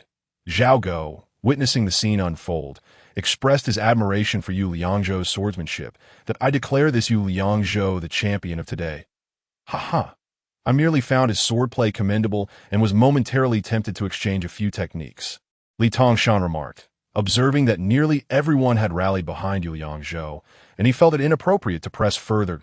In that case, I shall comply with the special envoy's directive. Yu Yangzhou. At this proclamation, the crowd erupted into cheers, all spectators rising to chant Yu Yangzhou's name. In the small town of Nanping, the populace had long suffered under the oppression of corrupt officials and the powerful. Countless hardships and grievances had gone unaddressed. Today, Yu Yangzhou stands as a beacon for the humble, achieving a victory they had only dared to dream of. He has claimed the title of champion in the entrance examination. Though the Yu family is also noble, they have fallen from grace. Their lives have been akin to those of ordinary folk, and during the days of oppression from the Liu family, their existence was often worse than theirs. Yu has always been straightforward and amiable, earning the goodwill of neighbors throughout his years in Nanping. During his time as a blacksmith, he often helped neighbors forge tools. When encountering difficulties, he would not only refrain from charging them, but would also gift them some tools. Witnessing the Liu family bully his own, some neighbors had quietly aided the Yu family, but the Liu family's power was too great to resist. Yu Qingxi, with her charming and lovely demeanor, is kind to all, and the neighbors regard her as their own daughter. The next-door Granny Yang, upon learning that Liu Fa intended to forcibly take Yu Qingxi as a concubine, bravely stood against them, even at the cost of her own life. She was injured by Liu Fa and remains bedridden to this day. As for the earlier Yu Yangzhou, he had always been frail and sickly. The neighbors had tried various methods to treat him, but even the doctors were powerless against his ailment. Thus, today's victory for the Yu family brings not only surprise, but also a glimmer of hope, a hope that the humble can also achieve greatness, that they too can produce exceptional talents. The Yu family has finally risen. Heaven does not forsake the Yu family. Yu Wu gazed upward at the moon banner fluttering in the wind, tears welling in his eyes. I can exchange a few moves with him. Just as everyone awaited the special envoy to announce Yu Yangzhou as the champion, he unexpectedly uttered these words. While a direct attack may be easy to evade, a hidden strike is far more perilous. He will undoubtedly seek retribution against us in the future. As the moonlit Zhaoyang gazed at Li Tongshan, there was not a hint of fear in his eyes. It would be far more equitable to confront him openly before everyone today. Chapter 40. The Art of Swordplay. Just as the crowd rejoiced in exuberance, Zhaoyang, perceiving the situation with clarity, felt an extraordinary lucidity within. Although his time in this world had been brief and his interactions limited, he discerned that it mirrored his previous realm in its essence. The weak are perpetually oppressed, and the pursuit of selfish gain knows no bounds. Indeed, this world seemed even more devoid of principles than his own, that if one does not grow stronger and resist, one is condemned to remain a slave to the vested interests of others, toiling endlessly without hope of redemption. Whether one is a genius or merely average, without the backing of the powerful and the courage to draw one's sword in defiance, one can only survive in a state of quiet desperation. I did not come here to be a mere plaything for you all. I must grow stronger, and swiftly. Zhaoyang recalled the words spoken by Zizai when he first grasped the essence of the Hongmeng sword. He dared not let a moment pass without remembering them. He understood deeply that the sole path forward was through strength. Li Tongshan, I'm not afraid of you. Everyone, including Li Tongshan himself, was taken aback by Zhaoyang's sudden proclamation. Zhaoyang, Yu Wu's expression turned grave as he regarded Zhang, as a former general who had seen the battlefield. His initial astonishment was fleeting, quickly replaced by understanding of Zhaoyang's motives. Indeed, you're the unparalleled genius of the Yu family in a century. Father, Yu Qingxi, unable to comprehend Zhaoyang's intentions, wept as she questioned why he would take such risks when he had already secured the top position. What is my brother attempting to do? Qingxi, Yu Wu smiled gently, stroking Yu Qingxi's hair. Your brother is no ordinary individual. He possesses his own means. Rest assured, he will lead the Yu family. He caressed the small silver creature in Qingxi's arms, his demeanor becoming more composed. Ha ha ha! Su Kai, who had initially thought Zhaoyang had claimed victory, was now plotting schemes in his mind. However, upon witnessing Zhaoyang's willingness to challenge Li Tongshan, he could hardly contain his delight. This lad truly is a stubborn fool. It seems a reversal of fortunes is within reach. He nodded smugly at Liu Haois, this fellow out of his mind. Even Liu Hao found it strange.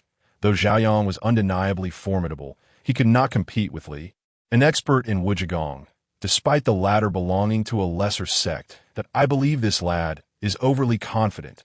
Lu Li, seething with resentment at having her predetermined top position usurped by Zhaoyang, found herself baffled by his actions. With his abilities, he could hardly stand against Elder Li. Humph. Liu Hao sneered, if he wishes to court disaster, so be it. Young hero. At that moment, Tang Tao sprang forward, attempting to dissuade Zhaoyang. You have already secured the top position. Why recklessly challenge Elder Li? He feared that should anything untoward happen to Zhaoyang, having previously defended him, he would not fare well that I have already claimed the top position. May I receive my rewards first? Zhaoyang disregarded Tang Tao entirely, continuing without sparing him a glance. Allow me a brief respite, and then I shall duel with Elder Li, shall I not? He pointed towards the trial stone, that I shall first enter a rank before we engage. Thus honoring Elder Li, a master of his caliber, present. I have yet to attain a rank. Splendid. Yu Wu felt increasingly assured. Zhaoyang exhibited both courage and wisdom. This battle would undoubtedly not end in defeat. Previously, Zhaoyang had heard from Bai Changsheng that the trial stone could unlock meridians and unleash latent potential. Therefore, upon entering a rank, his strength would undoubtedly elevate. Moreover, the rewards could enhance his martial arts, providing him with greater leverage against Li Tongshan. Zhaoyang's confidence also stemmed from a secret known only to him. The enigmatic Zizai, who had bestowed upon him the essence of the Hongmeng sword. Top position, top position, top position. The audience erupted in unison, the entire arena resounding with shouts for Zhaoyang, creating a palpable atmosphere of awe. Indeed, Zhao Go, unable to gauge the depth of the Yu family's influence, realized that, Given the circumstances, he had no choice but to accept Zhao Yang's achievement. After all, his prowess was evident for all to see. I hereby declare Zhao Yang as the top position holder. He raised his voice, announcing, claim your rewards. Enter a rank using the trial stone. Rewards obtained. Title, top position holder of rank. Reputation slightly increased. Equipment, 6th grade fine steel light armor. Enhances defense, reduces agility. Cultivation essence x50. Crystal stone x200. Lu Li secured the 2nd position, while Tang Youfu of the Tang family attained the 3rd.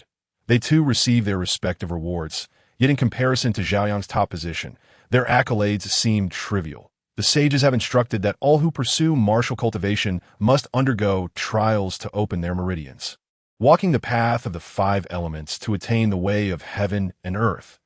Let the trial stone be presented for rank entry. The soldiers carried the trial stone to the center of the arena.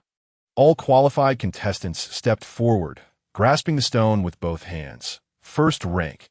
The youth who had previously followed Zhao Yang exclaimed joyously upon his successful entry into the 1st rank, I have entered a rank. I have entered a rank. The others also succeeded in entering ranks. Among the humble origins, the highest rank achieved was merely the 2nd. Now comes the main event. How many ranks will Zhao Yang attain?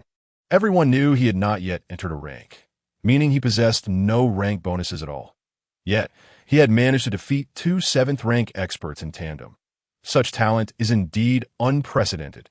It is likely that only those from the true noble families of the capital or the direct disciples of high-ranking sects possess such strength. Zhao Yang's displayed genius further corroborated Yu Wu's earlier statements. The Yu family had long been the guardians of Liangzhou, and his grandfather, Yu Shan, was a general of great renown, holding a position of 1st rank among military officials. Such a family legacy was indeed formidable. It was precisely because of Zhao Yang's capabilities that the envoy Zhao Go felt a sense of apprehension. The Yu family's reputation was evidently well-deserved, leading him to trust Yu Wu's words. Elder Li, now the envoy, curious, casually inquired, what is the highest rank you have witnessed among talented individuals? He remained detached, confident that regardless of which family emerged victorious, he would remain unscathed. The highest I have seen is 5 ranks. Li Tongshan appeared relaxed as well. Given his status as a lower-tier expert in the transcendent realm, he had confidence, believing he would not lose to Zhao Yang regardless of his rank. But what? Zhao Go's eyes lit up, pressing for further explanation. That I have only heard tales. I have never witnessed it firsthand. Li Tongshan slowed his speech. That it is said that there exists a genius who directly reached the 9th rank. Such a figure exists? Zhao Go's mouth dropped open, his eyes bulging. Which sect does he belong to? The Tsangjian Mountain Villa, S.E. Wujin. Li Tongshan did not hide his admiration. He had received the true teachings of his father, Yi Xiaoyao, from a young age, practicing swordplay at 2 and entering the rank at 18, achieving the 9th rank. Tsangjian Mountain Villa is indeed one of the top 3 sects in our Great Zhou dynasty. And under the tutelage of Master Yi, it is no wonder such a genius has emerged. Zhao Go spoke with admiration, his tone reverent when mentioning Master Yi. Zhao Yang, how many years have you been practicing swordplay? Zhao Go gazed at Zhao Yang, captivated by the audacity of this youthful genius. I cannot recall. Zhao Yang counted on his fingers. Perhaps 7 or 8 days? What did you just say? Zhao Go could only feel that Yu Liangzhou was being dismissive towards him. Infuriated to the point of puffing his cheeks and glaring, he remained oblivious to the fact that Yu Liangzhou was indeed not speaking falsely. The time it took to acquire the essence of the Hongmeng sword was merely a span of 8 days. Chapter 41. The black clouds pressed down on the city. Threatening to destroy it, the trial stone was a perfectly square black stone, roughly the size of a water barrel, adorned with peculiar runes. When each individual placed their hands upon it, the runes would emit a radiant glow. The intensity of the light and the number of glowing runes indicated the strength of the participants' abilities. Following the assessment with the trial stone, a number would be displayed representing the ultimate rank achieved. The participants would thus truly embark on the path of cultivation, as decreed by the sages of the Great Zhou dynasty. Post-trial, attributes such as strength, agility, and comprehension would see varying degrees of enhancement, contingent upon each individual's innate talent. However, without exception, some degree of improvement was to be expected. Hence, These young talents eagerly vied to partake in the entrance examination. Yu Yangzhou stood before the trial stone, took a deep breath, and gradually placed his hands upon it. As he did so, he felt a warm aura emanating from within the stone. That it was a peculiar sensation, as if a certain power was scrutinizing him. The runes on the trial stone began to glow, initially no different from those of others. Suddenly, the dim runes began to illuminate one by one. All present held their breath, eager to discern the rank of Yu Yangzhou. The light intensified, and the number of glowing runes multiplied. The brightness reached a blinding level, causing those nearby to shield their eyes from a glare. Yu Yangzhou too sensed the once warm aura transforming into a tempestuous force, a violent surge coursing through him. As if his very blood was swelling, he felt a terrifying threat and instinctively wished to retract his hand. However, an invisible force grasped his palms, an irresistible strength that transcended mere physical power. This situation was unprecedented. Fong Peng, who had participated in the entrance examinations annually, had never witnessed such a brilliant light emanating from the trial stone. Not only he, but also Li Tongshan and Zhao Go beside him were equally astonished. Abruptly, the light vanished, and the runes dimmed once more.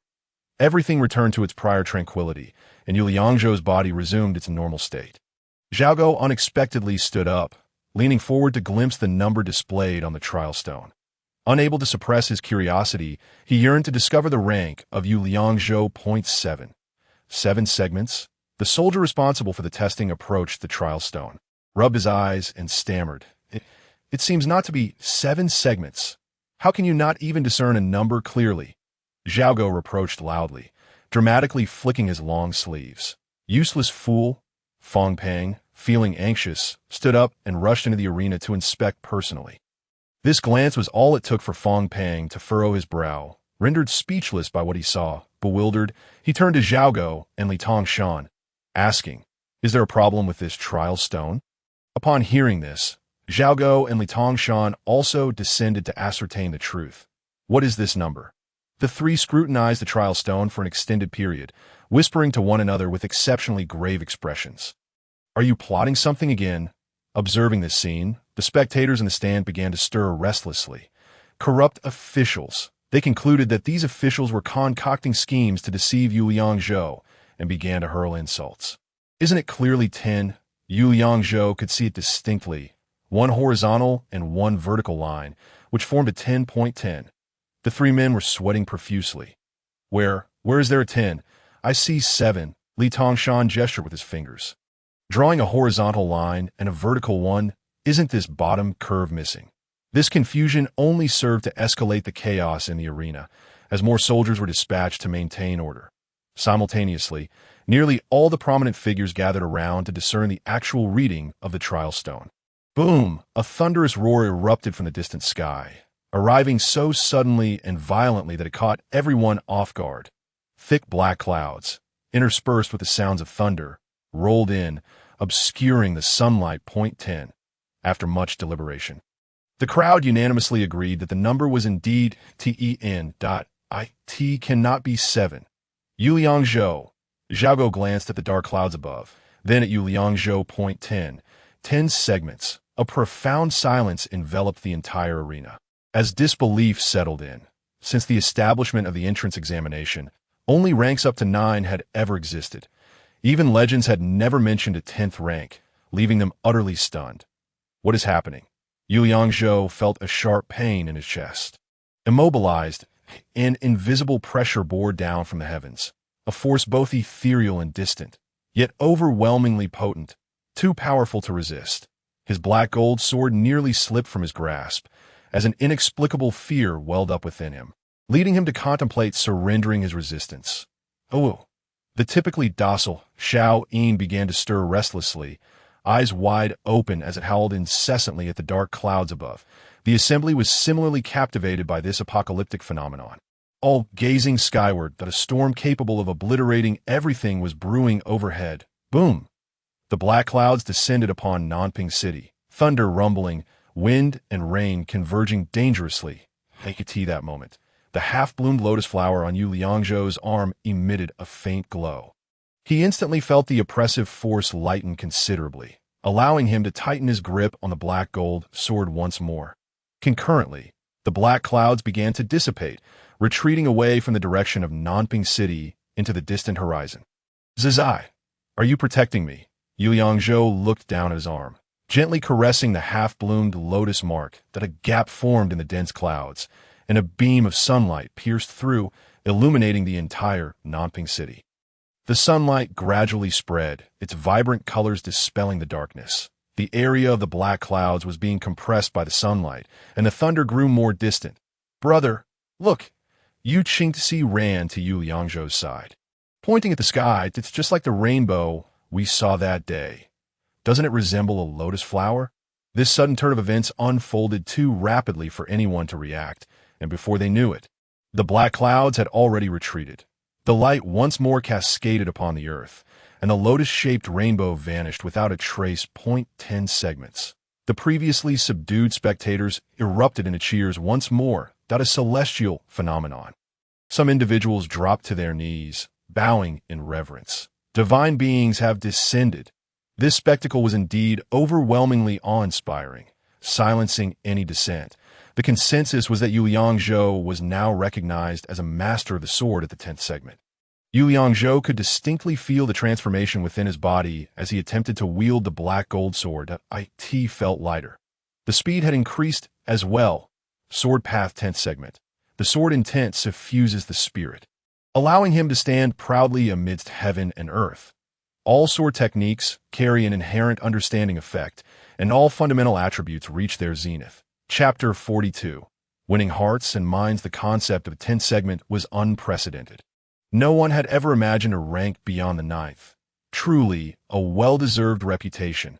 At this moment, Zhaogo grasped Yu Yangzhou's hand, showering him with praise. I said it from the start. You were different the moment you stepped onto the stage. Oomph! Hypocrite! Yu Yangzhou thought to himself. Who among you paid me any heed upon my entrance? And now, you come seeking to befriend me. The mere mention of empty platitudes made him break out in a rash. His hand itching and reddening, he turned to Li Tongshan, asking, Do we still need to compete? Li Tongshan wore a smile. I was merely jesting earlier. Please do not take it to heart. Young hero. The true background of Yu Yangzhou, along with his hidden capabilities, remained a mystery to him. It appeared that Yu Yangzhou was not to be trifled with. What did the 10th segment signify? He did not wish to take that risk. Even though he had accepted the Liu family's crystal stones, crossing paths with someone formidable could well prove fatal. Lord Fong. Yu Yangzhou turned to Fong Pang and inquired, The Liu family has seized my family's blacksmith shop. Shouldn't it be returned to its rightful owner? Upon noticing the trepidation displayed by the envoy Zhao Go and Li Tongshan towards Yu Yangzhou, Fong Pang quickly responded with feigned politeness. This matter is indeed beyond my knowledge, but I shall immediately initiate a thorough investigation to ensure you receive justice. The members of the Liu family, having suffered such a blow today, bore expressions rife with resentment. Liu Hao silently departed, his face obscured by a large robe, casting a fierce glare at Yu Yangzhou with his peripheral vision as he left. I have prepared a feast to celebrate our esteemed head. Fong Pang sought to curry favor with Yu Yangzhou, noting that hosting a celebratory banquet for the head was a time-honored tradition. Little did I expect that a prodigious talent would emerge from Nanping City, though Yu Yangzhou preferred to avoid dealings with such individuals. He recognized that engaging with them was sometimes unavoidable in the pursuit of his objectives. Curiosity piqued, he wished to observe the dynamics within this circle. Before departing, Yu Yangzhou approached the center of the venue and bowed in gratitude to the audience seated in the stands. Yu Yangzhou.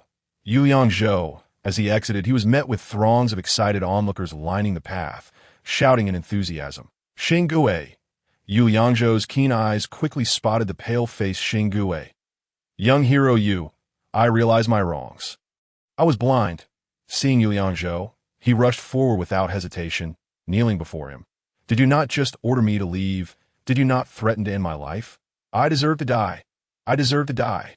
Xinggue trembled, bowing his head in submission, too fearful to meet Yu Yangzhou's gaze. Perhaps it would be best to send this man to the border to serve the nation, as the court is currently conscripting troops in Huai Prefecture. Zhao Go remarked casually, causing Xingui to collapse in horror, his complexion drained of color. By this time, the sun had set, and Fong Pang led the group to the county magistrate's residence situated in the northern part of the city. The entrance was modest and unassuming, not particularly conspicuous within Nanping City. Please, they passed through 2 tranquil corridors leading to the rear courtyard, where stood another grand gate. This imposing door, forged from bronze, was exceptionally heavy and adorned with intricately carved landscapes that exuded both elegance and grandeur. Flanking the door were 2 magnificent stone lions, the mere transportation of which required considerable manpower and resources. What a splendid courtyard! Upon entering, Yu Yangzhou was instantly captivated by the exotic flora that adorned the garden, which not only dazzled the eyes, but also released a gentle fragrance. The corridors were adorned with exquisite lanterns, and 2 young maids clad in sheer, opulent veils guided the way ahead. This is my humble residence, designated for hosting esteemed guests, Fong Pang boasted as they walked. These individuals are of questionable character. You must exercise caution. Seizing a moment when the others were distracted, Yu Wu whispered to Yu Yangzhou. I am well aware. They entered a resplendent hall, illuminated by lanterns that brightened every corner. The number of serving maids exceeded a dozen, providing a 2-to-1 service ratio. The people of the Great Zhou often sat on the floor, their cushions made from valuable animal hides that a troupe of scantily clad dancers entered, their bare feet gliding gracefully as the melodious strains of music filled the air, causing the dancers' sleeves to flutter in rhythm. General Yu, head of the clan, do not stand on ceremony. From now on, we are all family. Do come often. Fong Pang raised his cup in their direction, a broad smile gracing his face. Zhao Go and Li Tongshan appeared relaxed, lifting their cups to drink without any sense of awkwardness. That I never anticipated that Lord Fong led such a refined lifestyle. It seems the county magistrate's salary in this humble Nanping city is rather substantial. Yu Wu, lifting his cup to inhale the enticing aroma, remarked, General Yu, you flatter me. Fong Pang wiped his mouth with a fine handkerchief. That I engage in a bit of trade myself. In the future, we may collaborate and enjoy a life of such elegance. It is not an unattainable dream. After all, is this not all thanks to the patronage of Envoy Zhao and elderly? Fong Pang poured another cup of wine, raising it in salute. I owe my position to the protection of these esteemed gentlemen. How do the common folk of Nanping fare? Yu Yangzhou inquired deliberately. Nanping is a remote town in Huai Prefecture, with narrow roads and inconvenient transportation. This place lacks resources, relying solely on hunting, farming, and herbal gathering for sustenance. As the saying goes, impoverished terrains breed cunning folk. It is indeed a challenge to govern. There are bandits and tyrants beyond the city, making the role of the county magistrate quite perilous. He picked up a piece of fatty pork, savoring the greasy delight. What plans does the head of the clan have for the future? Zhao Go inquired, narrowing his eyes and grinning with a lopsided smile. I have not yet decided. Do you have any worthwhile suggestions? Esteemed envoy, the dancers occasionally approached, their flowing sleeves wafting fragrant air. With your skills, you should certainly participate in the competition at the capital city of Lujiang in Huai Prefecture. However, that competition is not merely a preliminary examination. Without a powerful backing to provide resources, it may prove challenging. He sipped lightly, casting a sidelong glance at Li Tongshan. The competitions in Lujiang City are predominantly attended by the offspring of sects and prominent families, making for fierce competition. For instance, the first-rate sect of Jiangnan, the Songjian Mountain Manor, consistently claims first place each year. Unlike our minor Wuji Fist sect, we merely serve as a backdrop. Li Tongshan abruptly drew one of the dancers into his embrace, inhaling the scent of her hair with a sly grin. Recently, a sect called Yanyalu has risen near Westlake. Zhao Go laid down his chopsticks, blinking as he gazed out the window. The dual swords of the sect leader, Gong Sun Wu, are renowned far and wide. Yanyalu possesses commendable strength and is poised to rise swiftly. However, their foundation still lacks depth. To surpass Songjian Mountain Manor may require considerable time. Li Tongshan's hands were unceasing, playfully tugging at the dancer's delicate veil. Young hero Yu. Zhao Go shifted the conversation, addressing Yu Yangzhou. Why not join forces with us to showcase your talents in the competition at Lujiang City? He glanced at Fong Peng and Li Tongshan, who nodded in agreement that if you are willing, we can provide you with cultivation resources. Yu Liangzhou inhaled deeply, responding slowly. What resources can you provide? Chapter 43. The empty general, we will supply the weapons, equipment, and medicinal materials necessary for your cultivation. Zhao Go straightened his posture, leaning forward as he spoke, his tone growing more earnest. I will report back to the Huai Prefecture Guardian and see if I can request him to petition the capital for the restoration of your family's general title. He then broke into a lecherous grin as a dancer leaped into his arms from behind. The maidens of Jiangnan are indeed abundant and of exquisite quality. The three men exchanged knowing glances and erupted into hearty laughter. What do you seek in return for such lofty offers? Yu Liangzhou cut straight to the chase, avoiding any unnecessary pleasantries. You're a swordsman. Wuji Fist is certainly not suitable for you. Zhao Go lightly patted the slightly pale-faced Li Tongshan. If you become a retainer of our Huai Prefecture Guardian, we shall serve the nation together and surely pave the way for your bright future.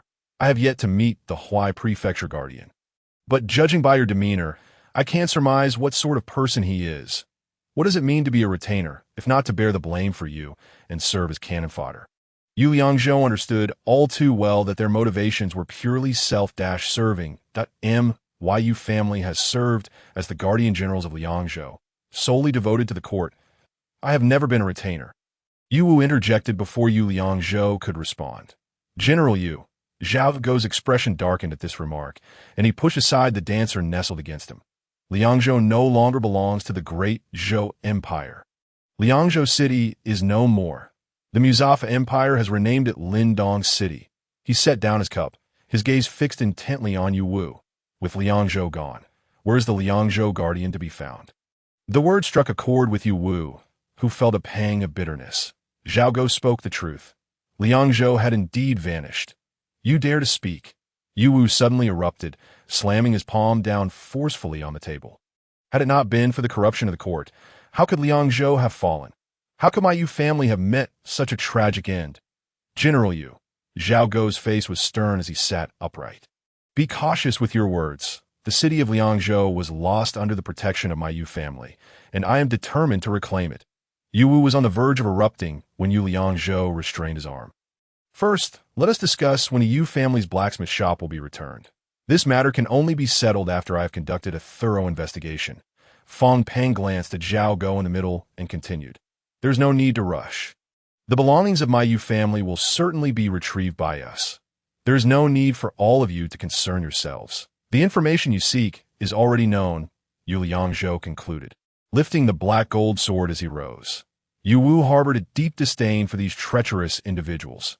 Had it not been for Yu Liangzhou, he would never have come. Upon seeing Yu Liangzhou stand, he threw down his wine cup and turned to leave.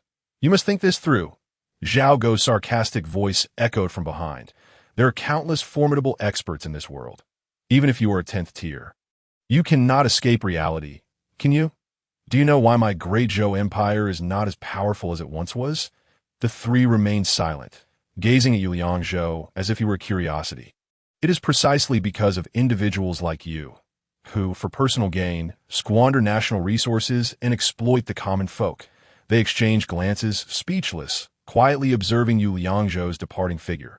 Upon returning home, Yu Liangzhou handed over the 200 crystal stones he had won to Yu Wu. Tomorrow, I will reclaim the blacksmith shop. Excellent. Yu Wu's injuries had improved, and he moved with newfound composure. From today onward, it is the time for my Yu family to rise again. What is the trial stone? What is its origin?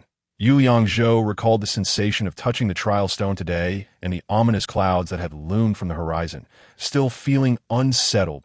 I do not know how it began, but it has become a rule established by the sages that all practitioners must use this trial stone to open the door to cultivation. Yu Wu stroked his beard, pondering as he spoke, judging by the runes on it. It should belong to an ancient artifact. Yet, no one recognizes those runes or knows their meaning. That I find the trial stone rather peculiar, as if it is inextricably linked to certain things. Today's celestial phenomenon was certainly no coincidence. Previously mentioned sage Mani Tian. Do you have his portrait or statue? The Buddha Mani Tian is a sage of the Indian Empire, and records of him in the Great Zhou are scarce. Yu Wu, perplexed, furrowed his brow in contemplation. The Indie civilization has had little interaction with our great Zhou. Why do you ask this? It is nothing. I merely dream of some strange matters from time to time. Yu Yangzhou withheld his extraordinary experiences, deeming it necessary to keep them a secret. Sages are beings of unreachable stature.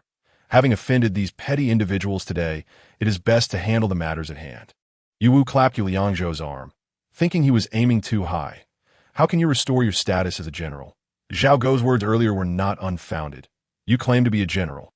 Yet without proof, others will merely consider you a braggart. Titles are inherited, passed down through generations. Yu Wu's expression darkened as he sighed deeply.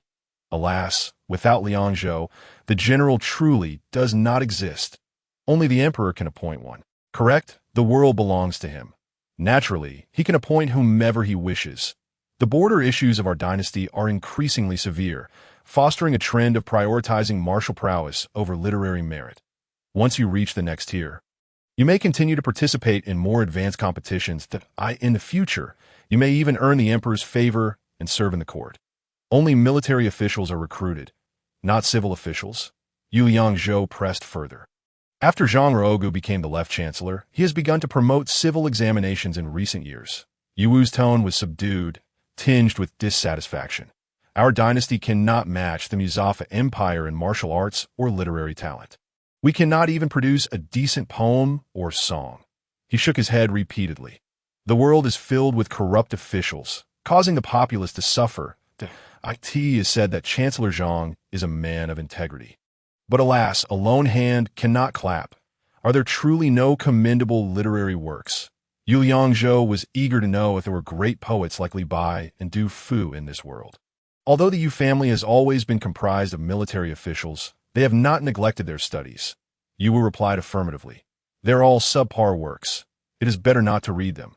Then, Yu Liangzhou felt a surge of delight. Aren't the works of Li Bai and Du Fu, the immortal poets, all mine? He began to appreciate this world more and more. Not only would he strive to be the foremost martial artist, but he could also achieve unparalleled literary excellence, celebrated through the ages. Thankfully, he had memorized Tang poetry and song lyrics in his youth. Now, they would prove invaluable. Chapter 44. A great matter is afoot the following morning. Yu Wu summoned craftsmen to repair the dilapidated residence.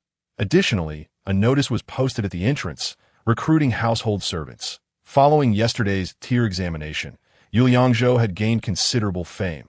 The influx of applicants was relentless, even more bustling than the official recruitment. Born a general, Yu Wu held stringent standards for the recruitment of household servants. First and foremost was character. They must possess integrity, sincerity, and not be duplicitous, even if their cultivation was weak. Anyone of upright character, not engaged in treachery, would be given an opportunity. The blacksmith shop was not far from home, just around the corner. Upon Yu Liangzhou's appearance, the Liu family members promptly vacated the premises. However, the blacksmith shop had been utterly destroyed, with nothing salvageable. Most critically, the forging furnace lay in ruins, and the inventory was entirely depleted. As Yu Liangzhou returned from the blacksmith shop, he saw a row of young men, neatly standing in the courtyard. These 10 individuals were personally selected by me. Upon seeing Yu Liangzhou, they brightened up, displaying expressions of admiration. Excellent. Yu Liangzhou regarded these young men, their faces resolute, devoid of the usual worldly deceit. He patted each of their shoulders one by one, simply stating, I will never neglect you. Some sentiments need not be elaborated upon. One is sufficient at O. So you are Yu Liangzhou, still as handsome as ever. At that moment, an alluring, melodious female voice suddenly resounded from outside. Yu Liangzhou recognized the voice, turning to see Xiao, whom he had encountered at the underground arena. This time, she donned a black veil, her movements swaying gracefully, subtly revealing her exquisite form. Her flowing hair glimmered under the sunlight, appearing even more enchanting, exuding a faint fragrance that, in this world of the great Zhou, there is no tradition of valuing men over women. They can cultivate martial arts, study, and hold official positions. Here, women confidently present themselves, their graceful figures unabashedly displayed. How did you know I was here? Yu Liangzhou was aware that she was no ordinary person and directly inquired. What brings you here? You still look the same. She leaned against Yu Liangzhou's arm, beaming. You are always so cold towards me. I do not know you, nor do we have any dealings. Yu Liangzhou held the black gold sword close to his chest, preventing her from encroaching further. Please state your business clearly and leave promptly. This Xiao was no simple woman. Her overt advances undoubtedly had her motives, and such tactics would not sway Yu Liangzhou. I have come to be your household servant. Xiao circled Yu Liangzhou, appraising him from head to toe. You are a 10th-tier expert. I wish to associate with you. The newly recruited household servants, having never encountered such an enchanting woman, were left speechless, their mouths agape. Come with me. Yu Liangzhou led Xiao into the backyard, then slightly raised his hand, signaling her to speak. I merely wish to collaborate with you on some business. Xiao twirled a strand of her hair around her finger, her gaze towards Yu Liangzhou brimming with affection. I only have one blacksmith shop, while you operate in the underground black market. What sort of collaboration could there be? Yu Liangzhou maintained a stern expression. Indeed, although Xiao appears delicate and charming, Yu Liangzhou is well aware of her prowess in concealed weaponry. Beneath that endearing visage lies the means to take lives. I shall entrust you with the production of our weapons. That is indeed feasible. Yu Liangzhou seeks to enhance his own strength, and naturally, business must be pursued. There is one more thing I must caution you about. Suddenly, Xiao's tone turned serious. Beware of Fong Pang from Nanping County. Knowing Fong Pang's character, Yu Liangzhou deliberately remarked, you are involved in the black market, and he's a county guard. Under normal circumstances, it will be impossible for you to be on friendly terms with him, but he's of the same ilk as the Liu family, despite being a county guard. Xiao's expression was one of disdain, and it appeared genuine that he is far more unscrupulous than our so-called underworld. After conversing with Xiao, Yu Liangzhou escorted her to the door, where they encountered Tang Tao from the Songfeng Swordsmanship Academy. Hero Yu, congratulations. Behind him, several individuals bore an array of lavish gifts, exuding considerable value. The disciple who had once troubled Yu Liangzhou during his initial sword training was also present, his head bowed, unwilling to meet Yu Liangzhou's gaze. What brings you here, Master Tang? Yu Liangzhou still vividly remembered the treatment he received at the Sword Academy. Thus his expression was less than amiable, that I hope you can forgive any past grievances. Tang Tao maintained a smiling facade. Today, I have a rather unorthodox request. Speak freely, Yu Liangzhou replied directly. This unworthy disciple wishes to take you as his master to learn swordsmanship. Tang Tao pulled along Tang Youfu, who stood before Yu Liangzhou with his head bowed in trepidation. You run a sword academy. Why do you wish to take me as your master? Yu Liangzhou chuckled at the remark. Moreover, my swordsmanship is not something I can teach. This was indeed true. The Hongmeng sword intent was his innate gift that others could not grasp. If you are willing to accept him as your disciple, the Songfeng Swordsmanship Academy will henceforth affiliate itself with the Yu family. Tang Tao said, his tone earnest. Having their assistance would be advantageous. Yu Liangzhou mused that he realized that he could not handle everything personally in the future. So he consented. Very well, I shall visit the Sword Academy to instruct him in sword techniques when time permits. Given Yu Liangzhou's superior comprehension of swordsmanship, providing guidance would be no burden. Master, I bow to you. Upon hearing Yu Liangzhou's agreement, Tang Youfu hurriedly knelt and bowed. Yu Liangzhou rose to prominence. Various factions sought to align themselves with him. This was the reality of the world. He understood that these individuals were driven by their own motives. The only ones who could truly weather adversity with him were his father, Yu Wo, his sister, Yu Qingxi, and of course Xiao Yin. Recently, the Yu family had been thriving. Their dilapidated residence had been rejuvenated. A prominent Yu character, bold and vigorous, adorned the entrance, bustling with activity. Although Yu had yet to fully recover, he managed the blacksmith shop without issue that Xiao had also sent numerous orders, resulting in substantial business sufficient to support the family and generate a surplus. Yu Qingxi was no longer burdened with menial tasks, and life had finally taken a turn for the better. Suddenly, a faint sound startled Yu Liangzhou awake, prompting him to draw his black gold sword and peer out the window.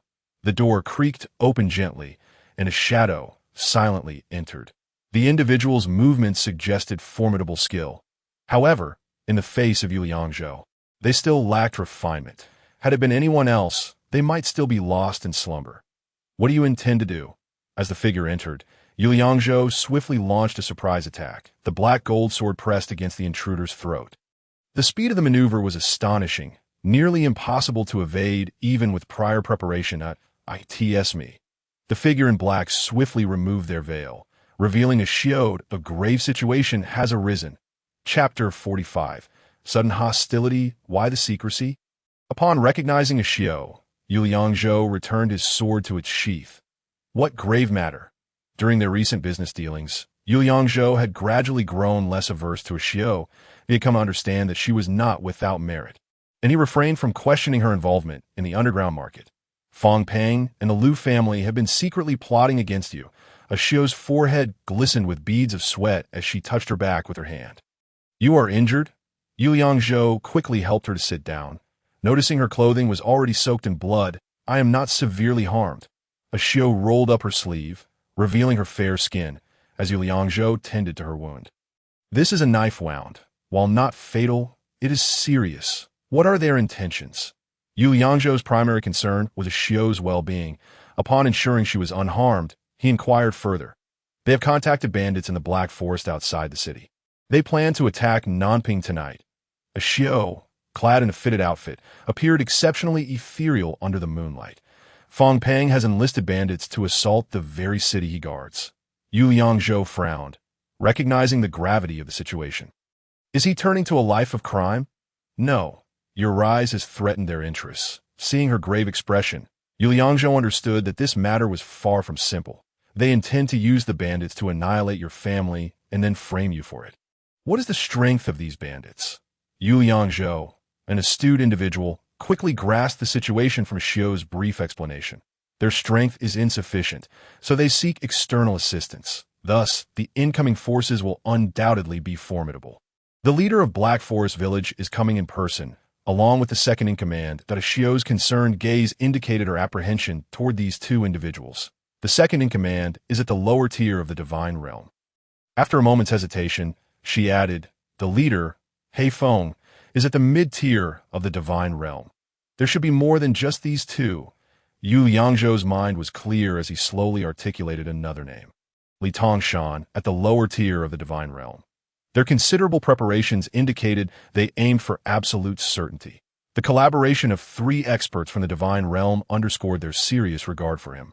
A figure who had achieved unprecedented heights. I did not anticipate this individual. The worry on a Xiao's face intensified. What do you plan to do? I am already prepared. You rest here. Someone will come to escort you shortly.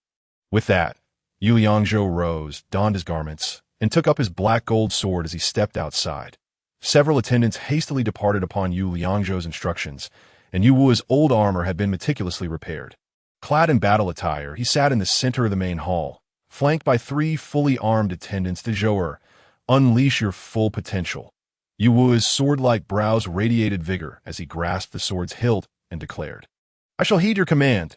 At this moment, just past midnight, clouds obscured the moonlight. The night was eerily quiet, an unsettling silence enveloping the surroundings. Before departing, Yu Liangzhou absorbed the majority of his remaining cultivation essence. His strength had significantly increased, unlocking new abilities. Comprehension of the purple qi rising from the east, absorbed the essence of heaven and earth to condense purple qi, greatly enhancing the attack power of sword techniques. You must take care. Yu Liangzhou cast a fleeting glance back at Yu Wu before swiftly turning and employing his agile skills to vault over the wall, making his way directly toward the city gate. The walls of Nanping City were modest in height, lacking the formidable stature of fortified military strongholds. Rather than fortifications, they resembled earthen barriers that on the western ramparts. A solitary soldier leaned against an arrow tower. Yawning, while within the city gate, 2 soldiers huddled around a fire to ward off the cold. Yu Liangzhou had previously gathered intelligence indicating that the bandits lurked in the wooded hills to the west of Nanping City. Their presence here seemed inevitable, and the sparse defenses only reinforced his suspicions. Over the past few days, he had not let his guard down, conducting thorough investigations around the city. The black market within seemed to have ties to the bandits, which made it entirely plausible for a Xiao to be privy to such secrets. The Highland stronghold represented the most formidable adversary Yu Liangzhou faced in Nanping City. Two adept practitioners of the spirit realm were not to be trifled with lightly. Nevertheless, this obstacle must be surmounted. Having made his determination, he hastened northward. Before dealing with the bandits, he needed to confront a man named Li Tongshan in one-on-one encounter against an opponent of lower spirit realm prowess. Caution was prudent. Allowing all three to strike simultaneously would likely diminish his chances of success. Yu Liangzhou first made his way to Fong Pang's villa to rendezvous with this individual, intent on eliminating one of their key commanders. Upon arriving at Fong Pang's villa, he found the surroundings eerily quiet. Li Tongshan was likely preoccupied elsewhere, orchestrating his forces, though it remained uncertain whether this man was nearby. He crept around to the rear courtyard and noticed a flickering candlelight emanating from a single room, accompanied by faint sounds from within. Suddenly, uproarious laughter erupted from inside. To his surprise, it was the voice of Li Tongshan, a true master of the spirit realm. The moment Yu Liangzhou stepped in, he was immediately detected. "I've come to face you." With a swift application of Feng Suyu Feng, Yu Liangzhou could have evaded notice. Yet if he remained concealed, finding the man would be equally challenging. The two appeared openly, thereby sidestepping much of the ensuing complications. "It seems you are well informed about tonight's events." "Quite impressive." Li Tongshan emerged through the door, exuding a leisurely demeanor befitting one of elder status. "You are no less remarkable for devising such tactics." Yu Liangzhou approached, and they stood face to face in the courtyard. "Oh, you truly fear divine retribution? Oh, what of a few innocent lives?" Li Tongshan laughed heartily. "The borderlands have seen endless warfare, with corpses piling high. I hardly think divine wrath would befall me. You lot are beyond redemption." Their divergent worldviews rendered dialogue futile. "This is the nature of our dynasty. If I, Li Tongshan, lacked any cunning, I would not have risen to my current standing within the sect." "And what of your standing today?" Yu Liangzhou retorted with a cold smirk. "You still wear a repugnant facade. Even in darkness, I can see you clearly. You refuse to ally with us." Li Tongshan spread his hands in a feigned gesture of helplessness. "Then we shall escort you to meet your grandfather. With your prowess, no matter the underhanded means you employ, your future is bleak." You know why." Yu Liangzhou recognized the ploy to provoke him. Yet instead of anger, he responded with derision. "Because your aptitude is woefully insufficient. At your age, still reduced to being a pawn." Li Tongshan's smile abruptly vanished, his countenance twisting with rage. "Today I shall slay you." This 10th segment genius, with a flick of his sleeve, the damp courtyard floor erupted in splashes. For the first time, Yu Liangzhou faced a complete practitioner of the lower spirit realm. I shall see what distinction lies between realms. With a swift motion, Yu Liangzhou unsheathed his Heijin sword, centering his focus in preparation to counter. Chapter 46. Spirit Artifact. Li Tongshan raised one hand, devoid of any weapon. His fingers gradually curled into a fist. The gesture appeared unremarkable, lacking the ferocity of Lu Hao's attacks. Yet, the threat Yu Liangzhou sensed was palpable. Suddenly, Li Tongshan moved with astonishing speed, appearing before him in an instant. Yu Liangzhou, not daring to be complacent, immediately activated his Feng Suyu Feng to evade the strike. Li Tongshan closed in. He seemed to create afterimages, attacking from both sides, leaving Yu Liangzhou with no avenue for escape. He had no choice but to retreat several steps, with Li Tongshan relentlessly pursuing him. As he retreated, Yu Liangzhou unleashed the sword energies of the Songfeng sword technique.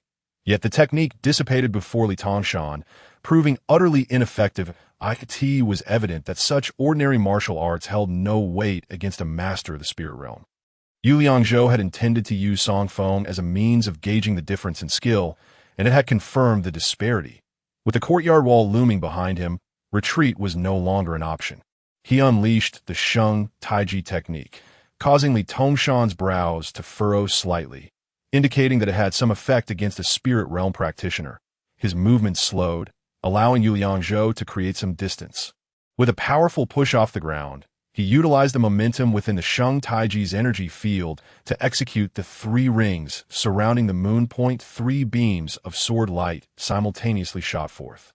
glimmering like silver in the cold night. Having entered the segment stage, Yu Liangzhou's abilities had seen significant enhancement. His current attacks bore several times the might compared to when he had faced Liu Hao. Li Tongshan could not afford to dismiss this strike as he had with the Songfeng technique. His fist met the incoming sword strike with a resounding impact.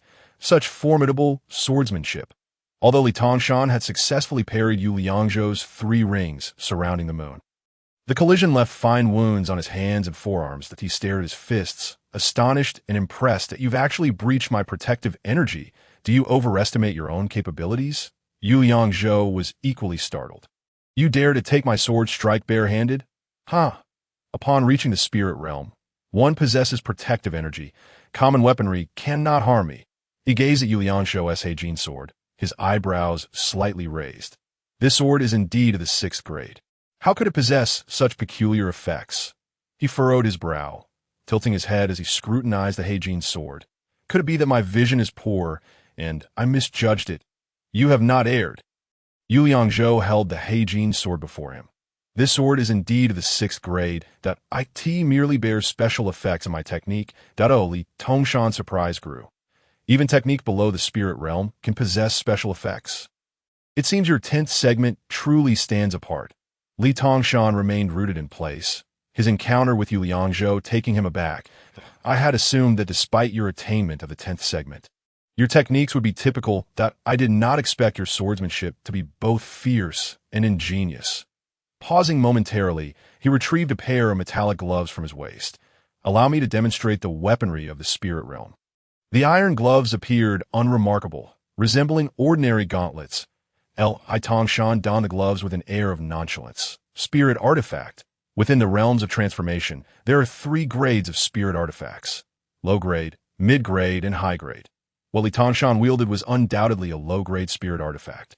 Yet spirit artifacts vastly differed from ordinary weaponry. The essence of spirit embodies a force known as spiritual power. The greater the care with which a spirit artifact is nurtured, the more potent its power becomes. Some rare spirit artifacts even possess various attributes that enhance the user's martial arts. Much like the wolf blood battle intent of the Heijin sword, which inflicts additional damage. Be cautious. After donning the spirit artifact gloves, Yu Liangzhou felt an intensified sense of threat. The combination of low-grade spirit artifacts and the martial prowess of a lower spirit realm practitioner bore down on him with immense pressure. Indeed, formidable, he dared not show any negligence.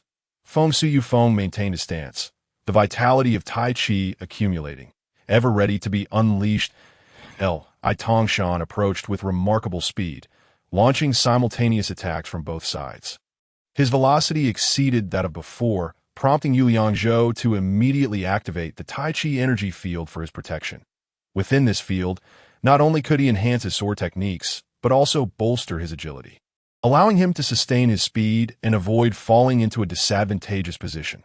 The exchanges between Sanhuan Taoyue and the shadows of his fists continued for several rounds, with neither side gaining the upper hand. However, Li Tongshan, now clad in a low-grade spiritual artifact, was no longer vulnerable to the effects of the black gold sword's bloodthirsty battle intent. Moreover, when the black gold sword struck his gauntlet, he felt a force slightly rebuffing the power of spiritual energy.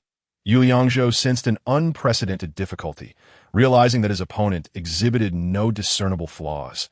After a dozen rounds of entanglement, he had yet to gain any advantage. Li Tongshan seemed to have discerned the presence of a mysterious energy field surrounding Yu Liangzhou.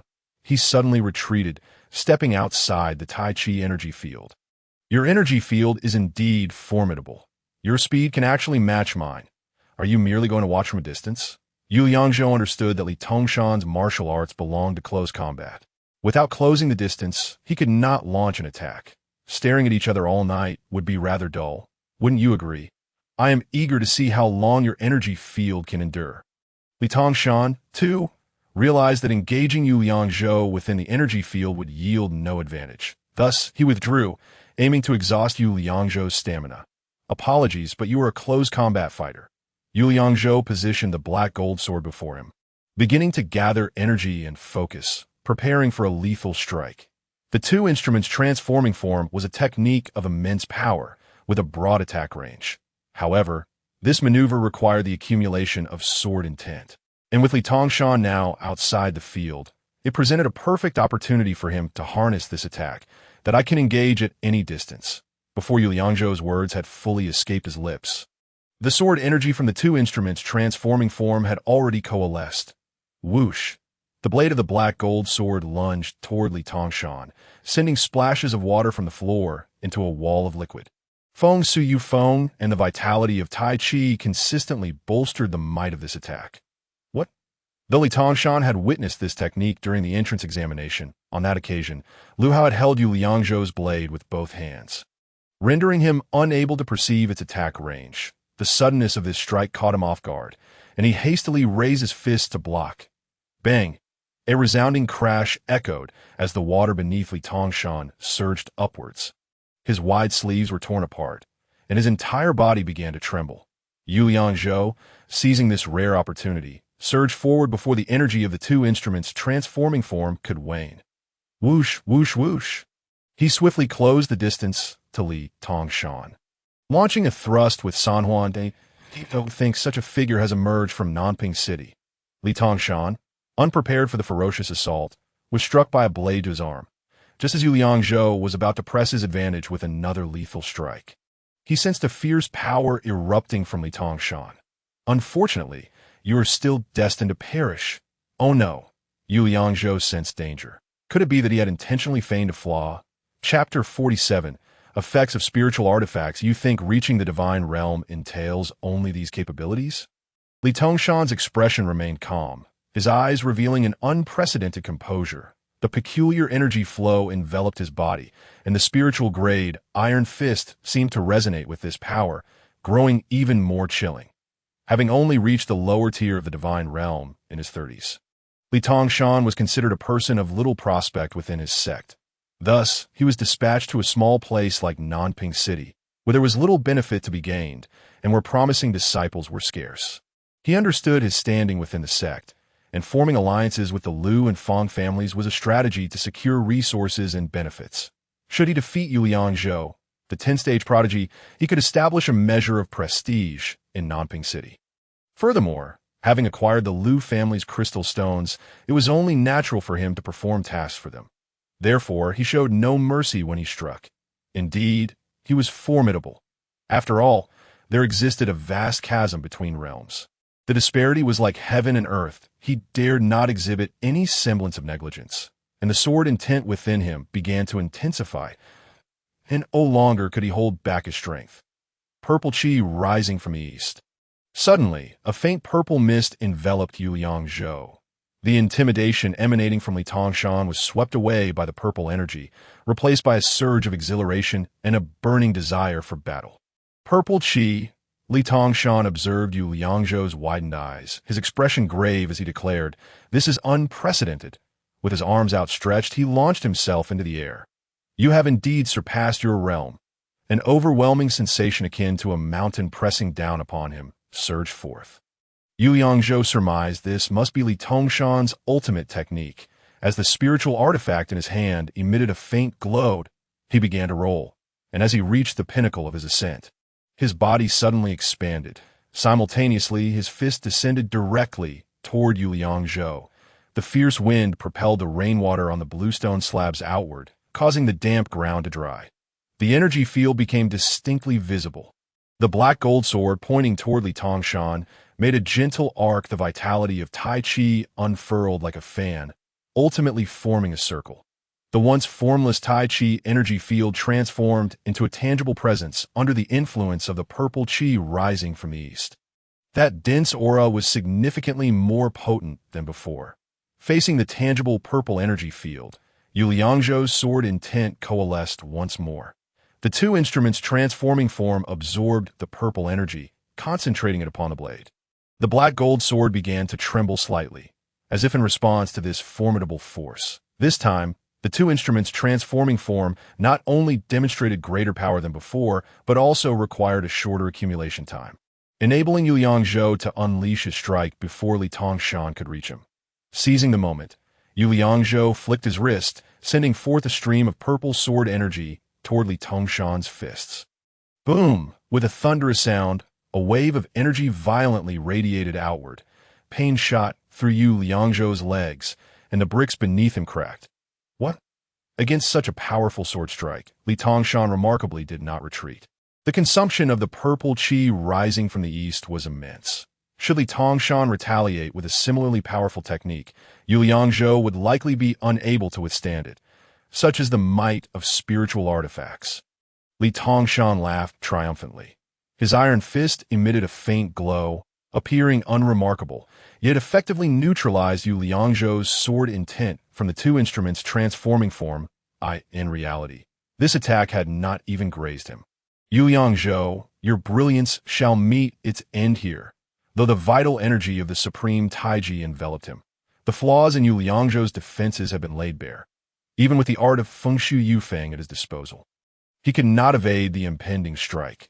Had he attempted the Sanhuan Taoyue without the auspicious qi of the east, he would have been utterly incapable of withstanding Li Tongshan's full-force onslaught.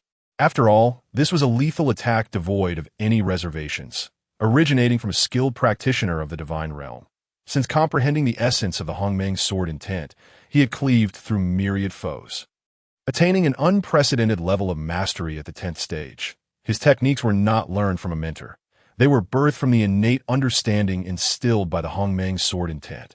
Yu Liangzhou had no master to guide him in these arts. He relied solely on his own exploration and practice through the crucible of battle that, in truth, he had scarcely devoted time to meticulously honing these techniques, nor did he have a luxury to ponder them deeply. As events unfolded with alarming rapidity, leaving him little respite in employing these techniques, Yu Liangzhou acted merely on instinct, unleashing them in an instant. The ability of the supreme Taiji to enhance the potency of his strikes was a serendipitous discovery. Yet his practical combat experience remained insufficient. Although he had swiftly attained the 10th stage during the entrance examination, it was merely a testament to his extraordinary talent. Since arriving in this world, he had engaged in only a handful of actual battles, primarily relying on his innate gifts to dominate his adversaries. Luck had also played a significant role. For instance, the Silver Wolf had aided him in vanquishing a fierce ghost, a confrontation that could be deemed a clash between the Silver Wolf and the Spectre. With Yu Liangzhou simply unleashing his attacks without strategic thought. Today, however, he faced a genuine opponent. Li Tongshan bore no injuries, and Yu Liangzhou found himself without allies. Moreover, his foe's cultivation was a full realm above his own, armed with a spiritual weapon surpassing the 6th-grade black gold sword. Should Yu Liangzhou fail to withstand or evade Li Tongshan's next strike, the consequences would be dire. Whether he would meet his end under this assault remained uncertain. But being gravely wounded was an indisputable certainty. His opponent's spiritual weapon possessed the ability to nullify force. In the blink of an eye, Yu Liangzhou's mind raced. Would not all my attacks be rendered ineffective? Watching his furious violet sword energy glide past Li Tongshan, he felt a profound sense of helplessness. How could he contend with this? The immense power he had cultivated for this strike would be squandered if it came to naught. Would the Jinyou technique be able to counter his ability to nullify? Contemplating unleashing Jinyou, he recognized that it was a passive technique, and without the backing of the auspicious qi from the east, he questioned its efficacy. Ordinary techniques would undoubtedly be futile. Suddenly, a revelation struck him. The supreme Taiji energy field before him had yet to dissipate. The visible violet vortex could condense the auspicious qi into a mist. If the auspicious qi could coalesce, why not summon it back? With this thought, a bold idea took shape in Yu Liangzhou's mind. Yet it was also a perilous gamble, for the technique he was about to employ would directly influence the outcome of the entire battle. Victory or defeat hinged upon this singular action. With no time to hesitate, Yu Liangzhou resolved to take the risk. Instead of launching an offensive technique, he gently traced an arc with the tip of his sword, once again invoking the supreme Taiji. This time not before him, but upon Li Tongshan's form. Amidst the violet sword energy he had nullified in the preceding skirmishes, Yu Liangzhou had never attempted to manifest two supreme Taiji fields simultaneously. Nor did he know if they could coexist. Even if they could, The notion of locking the violet sword energy within the fields remained an enigma. If he failed to achieve his intended outcome, he would be left with no recourse. Time and strength were no longer on his side to launch another attack. This was the inherent risk of the technique. However, Yu Liangzhou had no time to deliberate. His actions were driven purely by instinct and situational response. There was no alternative. As the black gold sword's tip traced an arc, a supreme Taiji energy field emerged at Li Tongshan's waist.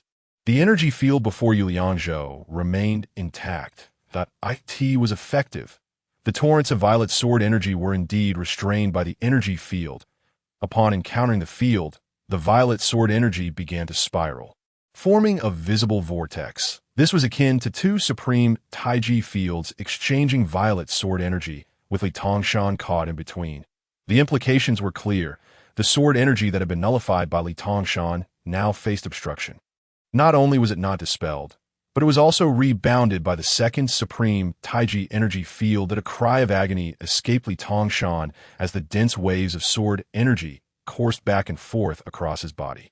These violet energies were the culmination of the two instruments' transforming form sword technique. It was Yu Liangzhou's most formidable attack thus far, harnessing the lethal sword energy derived from the auspicious qi of the East.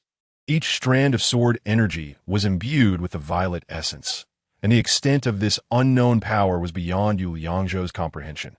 This unexpected and exquisitely crafted maneuver unraveled Li Tongshan's ability to nullify force in an instant. Seizing the opportunity, Yu Liangzhou activated the Fengshu Yufeng technique, swiftly evading as Li Tongshan fell heavily to the ground. Yu Liangzhou, Li Tongshan gritted his teeth, enduring the pain as he staggered to his feet. His garments now tattered and soaked in blood. The damage inflicted by the violet sword energy was compounded by the rending effects of the wolf blood battle intent, exacerbating his wounds. You are merciless? As Li Tongshan lifted his gaze to meet Yu Liangzhou's, the black gold sword stood poised before his chest. The two instruments' transforming form technique had been fully cultivated. Do not blame me for my ruthlessness. This time, the auspicious qi of the East was not unleashed, not from a lack of desire on Yu Liangzhou's part, but because he realized that the technique could not be employed consecutively and required time to recuperate. Even without the enhancement of the auspicious qi, he resolved to strike again, denying Li Tongshan any opportunity to recover. Li Tongshan weakly raised his hand to defend himself, his legs trembling under the strain. Yu Liangzhou closely followed the violet sword energy of the two instruments' transforming form as he propelled himself forward with Fengshu Yufeng. He then executed the Sanhuan Taiyue thrust. Swish, swish, swish. The three strikes nearly simultaneously pierced three vital points on Li Tongshan, causing his body to collapse to the ground, blood seeping from his mouth, his hands falling limply at his sides. Indeed, you are exceptional. With that, his head drooped forward weakly, falling into a pool of blood. Having slain a practitioner of the divine realm, Yu Liangzhou received rewards: Cultivation Divine Essence X5, low-grade spiritual weapon, nullifying gloves. Sanhuan Taiyue received enhancement. Increased sword strike range and power. Supreme Taiji received enhancement. Reduced stamina consumption, greatly enhancing the power of the energy field's offensive and defensive capabilities. Fengshu Yufeng received enhancement. Increased attack and movement speed with a brief burst effect. Crystal X 100. Cultivation Divine Essence. This was the first time Yu Liangzhou had encountered such a substance. Previously, he had only obtained cultivation essence from vanquished foes. The IT was understandable, given that Li Tongshan was a master of the divine realm. The cultivation divine essence obtained from defeating an opponent of this caliber must indeed be of a higher grade than ordinary cultivation essence. There are still two formidable enemies ahead. I shall absorb this to elevate my cultivation. Without hesitation, Yu Liangzhou absorbed the cultivation divine essence, comprehending the advanced supreme Taiji, further enhancing the ability to dissipate enemy attack power and speed, while producing a stagnation effect, reducing the interval between attacks and stamina consumption, releasing any technique within the energy field to gain energy effects, significantly enhancing the offensive and defensive power of the energy field. What formidable power! Yu Liangzhou felt a surge of elation, eager to experience the newfound capabilities. his confidence in facing the forthcoming adversaries swelled. Point 5. New special effects have been added. Yu Liangzhou held the low-grade spiritual weapon. The nullifying gloves? What a pity. If only it were a sword. Regardless, it was still a spiritual weapon. He could sell it for crystals or dismantle it for useful materials. Yu Liangzhou rummaged through Li Tongshan's waist pouch. As expected, he was not a figure of great renown within the sect, possessing only these meager items. They were hardly remarkable possessions. Where could Fong Pang be? During his battle with Li Tongshan, Yu Liangzhou had not noticed anyone else in the courtyard. Could he be gathering with those bandits outside the city? It seemed unlikely. Upon reflection, it seems that Fong Pang intends to frame himself. If he were to venture out alongside the bandits, it would undoubtedly expose his cunning scheme. Therefore, he must be hiding somewhere within the city. Yu Liangzhou speculated that the military camp would be Fong Pang's most likely destination. During the bandit siege, he would surely take the opportunity to eliminate his adversaries. Many individuals have been attempting to curry favor with Yu Liangzhou lately, all of whom are intolerable to Fong Pang. Moreover, he might disguise himself as a bandit to assist them within the city. Ultimately, controlling the movements of the army would be Fong Pang's greatest assurance. Arrangements have also been made on the paternal side, so there should not be significant issues. Yu Liangzhou gazed at the moon's position in the sky. This battle has already consumed considerable time. The bandits' assault on the city is imminent. I must devise a strategy to eliminate those two formidable foes of the transcendent realm. Yu Liangzhou executed his agility. Leaping onto the rooftops and dashing towards the western city wall that on the wall, a soldier, yawning incessantly, was presently dozing against the stones. Yu Liangzhou ascended the watchtower and gazed outside the city, witnessing no signs of movement. Everything remained eerily quiet, devoid of any anomalies. What purpose does such city defense serve? Observing the narrow path outside the city, he could faintly discern a rabbit or two foraging at the roadside. Animals are typically the most vigilant, that if a large force were indeed approaching, they would not be present. Yu Liangzhou turned back to survey the atmosphere within the city, feeling an increasing sense of unease. Although everything appeared normal, an unsettling feeling lingered in his heart. Something is amiss. He directed his gaze towards the area he had previously entered within the underground black market, discovering an unusual tranquility. This was the liveliest part of Nanping City at night. Drunkards rarely leave before dawn, yet the streets today are desolate. How could a show possibly know that the bandits were attacking the city today? Fragmented clues began to surface in Yu Liangzhou's mind. If the bandits were to infiltrate Nanping City through the black market, the thought sent a chill down his spine. Chapter 49. A cloud of suspicion. Yu Liangzhou focused intently, spotting several figures flitting about the street. Soon after, a dozen individuals emerged from buildings. Though they were at a distance, they could not escape Yu Liangzhou's keen observation. Their attire was not that of ordinary citizens, but rather comprised of sleek, black night cloaks. These individuals did not carry torches but swiftly vanished into the darkness, their whereabouts unknown. Regrettably, no intelligence had been gleaned from Li Tongshan.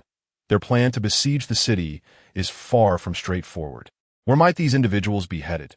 If they were unaware that their scheme had been prematurely exposed, then the most direct method would be to assassinate me at my home.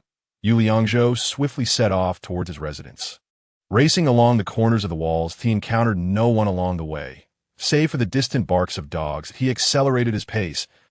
If that group of black-clad individuals shared his objective, he would surely reach home before them. Upon entering, he saw Tang Tao from the Songfeng Sword Academy, who was on guard with all his disciples in the courtyard. There were also Mu Ta and Ajia, fully armed and accompanied by their clansmen, along with a dozen or so household retainers recruited by the Yu family. They numbered around 30. They surrounded Yu Wu, while Yu Qingzi and Xiao were conspicuously absent. Zhou'er, what has transpired? Upon seeing Yu Liangzhou enter, Yu Wu hurried over to inquire. The others, upon witnessing Yu Liangzhou's arrival, brightened up. He had become their pillar of support. I have slain Li Tongshan. The declaration caused all present to gasp in astonishment. Li Tongshan was somewhat renowned in Nanping City, recognized as the foremost expert. Yu Liangzhou had ventured out and managed to kill him without sustaining any injuries. Such prowess indeed surpassed their comprehension. As for Mu Ta and Ajia, their relationship with Yu Liangzhou had evolved in a brotherhood. However, for the Songfeng Sword Academy, their involvement stemmed entirely from self-interest. Tang Tao had previously expressed that the academy would henceforth align itself with the Yu family.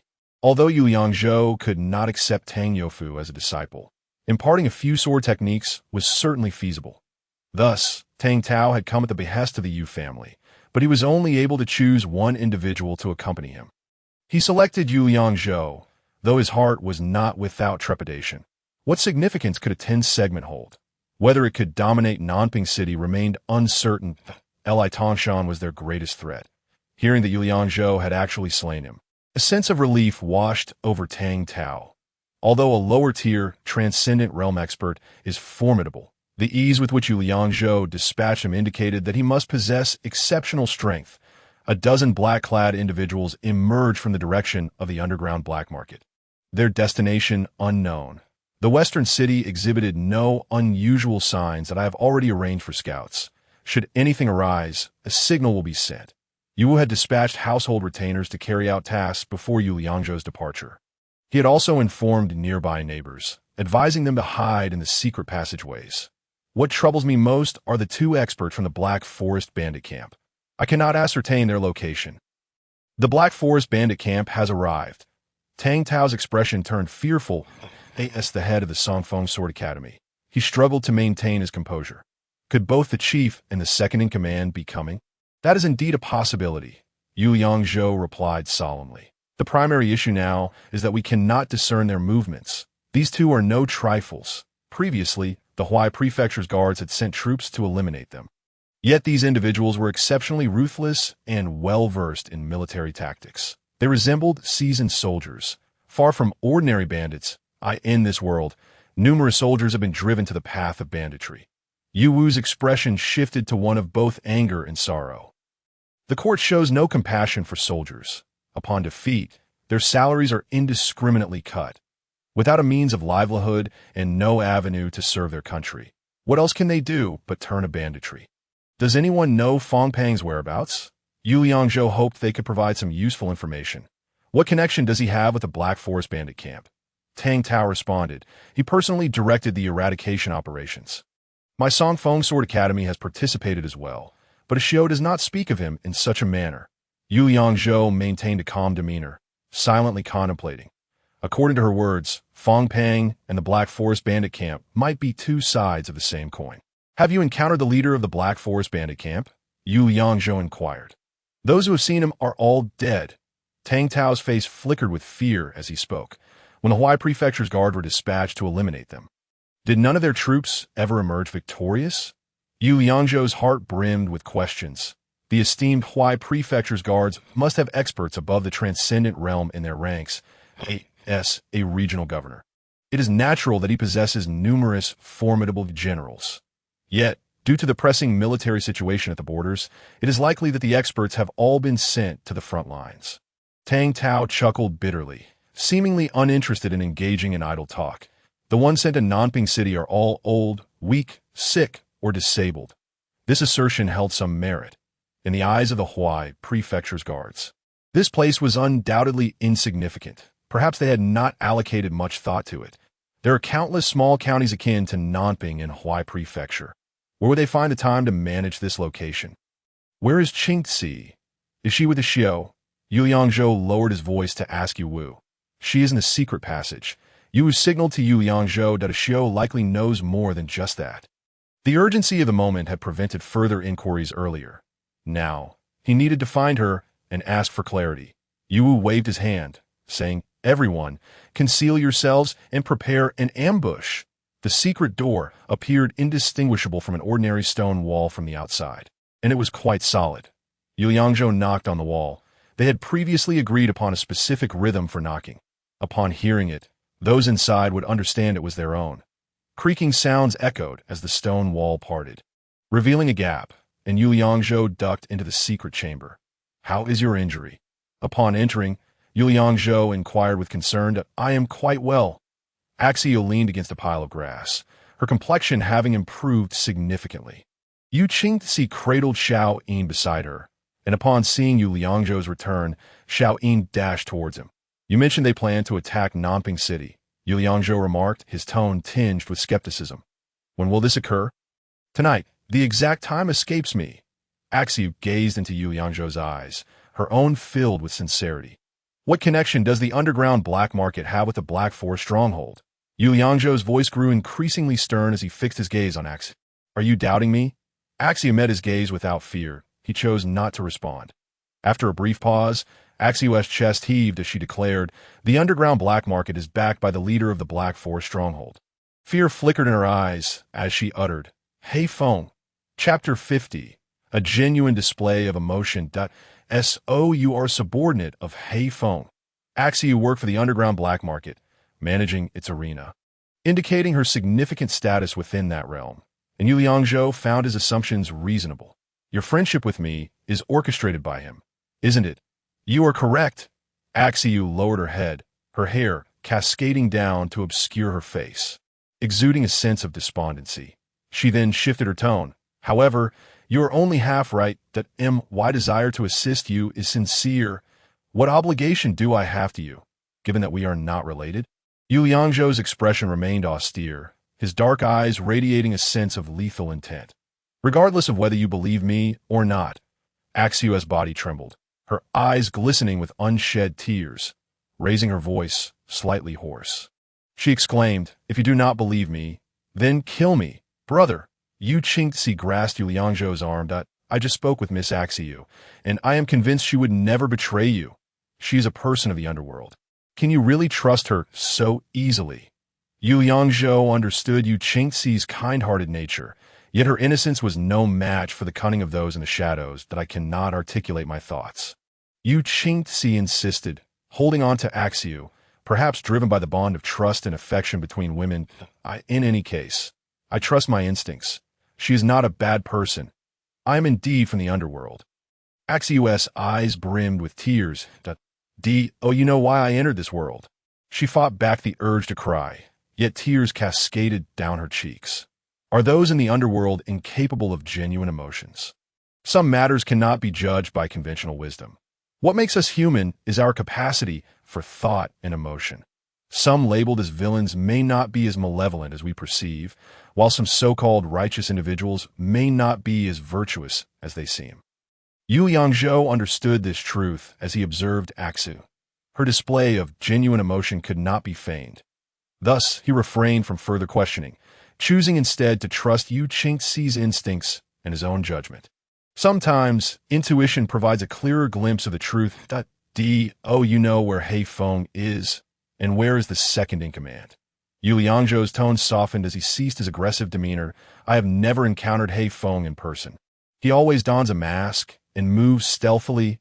Axiu wiped away her tears and continued. The second in command only recently joined the Black Forest stronghold. He typically remains within the stronghold and seldom ventures out. I have already slain Li Tongshan. The formidable challenge of the godly realm weighed on him. If Hei Feng and the second in command joined forces, he glanced at the black gold sword in his hand, pondering for a moment before slowly admitting, I do not possess absolute certainty of victory. It was evident that Yu Yangzhou struggled against Li Tongshan, with luck playing a role in his success. Had it not been for a sudden stroke of inspiration, he might not have triumphed. However, facing two formidable adversaries at once, especially one of considerable strength, the consequences of such an alliance were dire, his greatest concern. I always knew you had this strength. Axiu's eyes sparkled with delight. I had intended to urge you to flee. Now that Li Tongshan is dead, the odds of victory have improved slightly. I in your eyes. What are my chances? Yu Yangzhou stood tall, the candlelight casting his silhouette against the wall. Before Li Tongshan's demise, I believed you had no chance of success. Axiu was forthright, her words unembellished. Now, I believe you have a 1 in 10 chance. Ha ha! Yu Yangzhou laughed upon hearing this. You have not overestimated me at all. A 1 in 10 chance, and you still wish to assist me. Some matters are not determined by the likelihood of success. Axiu appeared somewhat bashful, an expression that took Yu Yangzhou by surprise. She had always been enchanting and alluring, and this change was stark. How were you injured? Yu Yangzhou quickly changed the subject. Their movements were unusual, so I went to eavesdrop.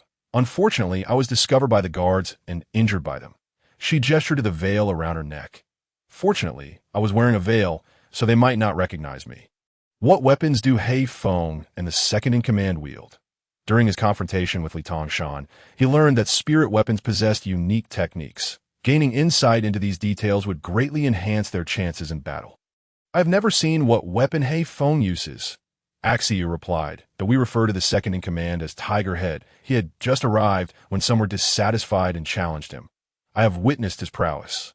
However, those who challenged him were only at the 7th stage.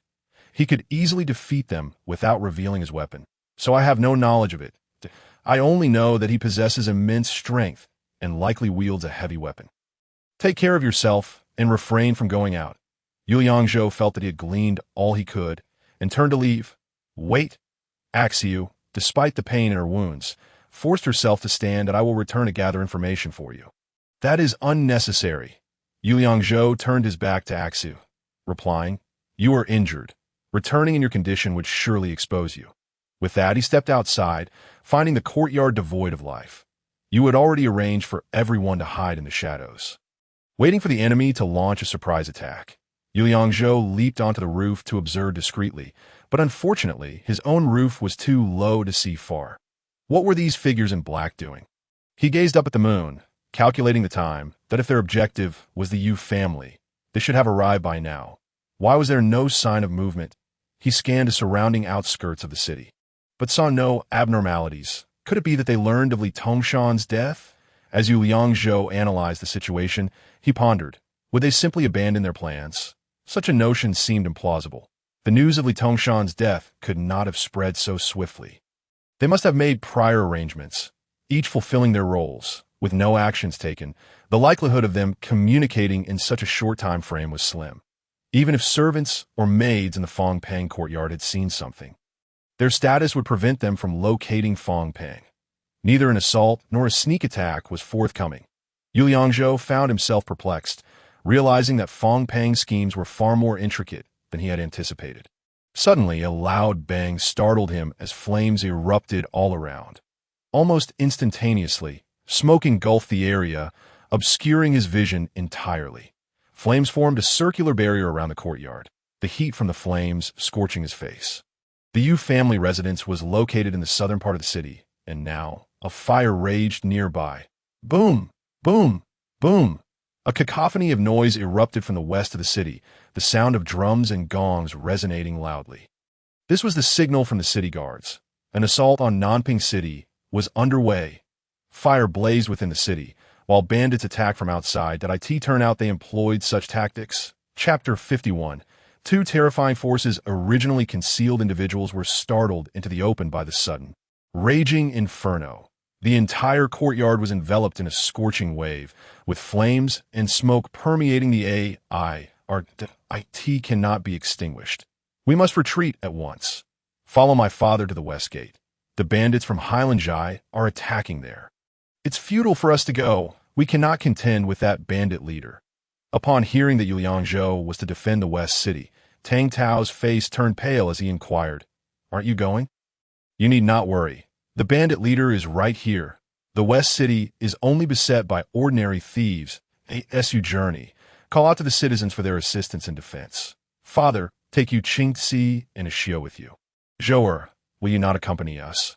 Yu Wu's brow furrowed deeply, his expression grave. Are you intending to remain here?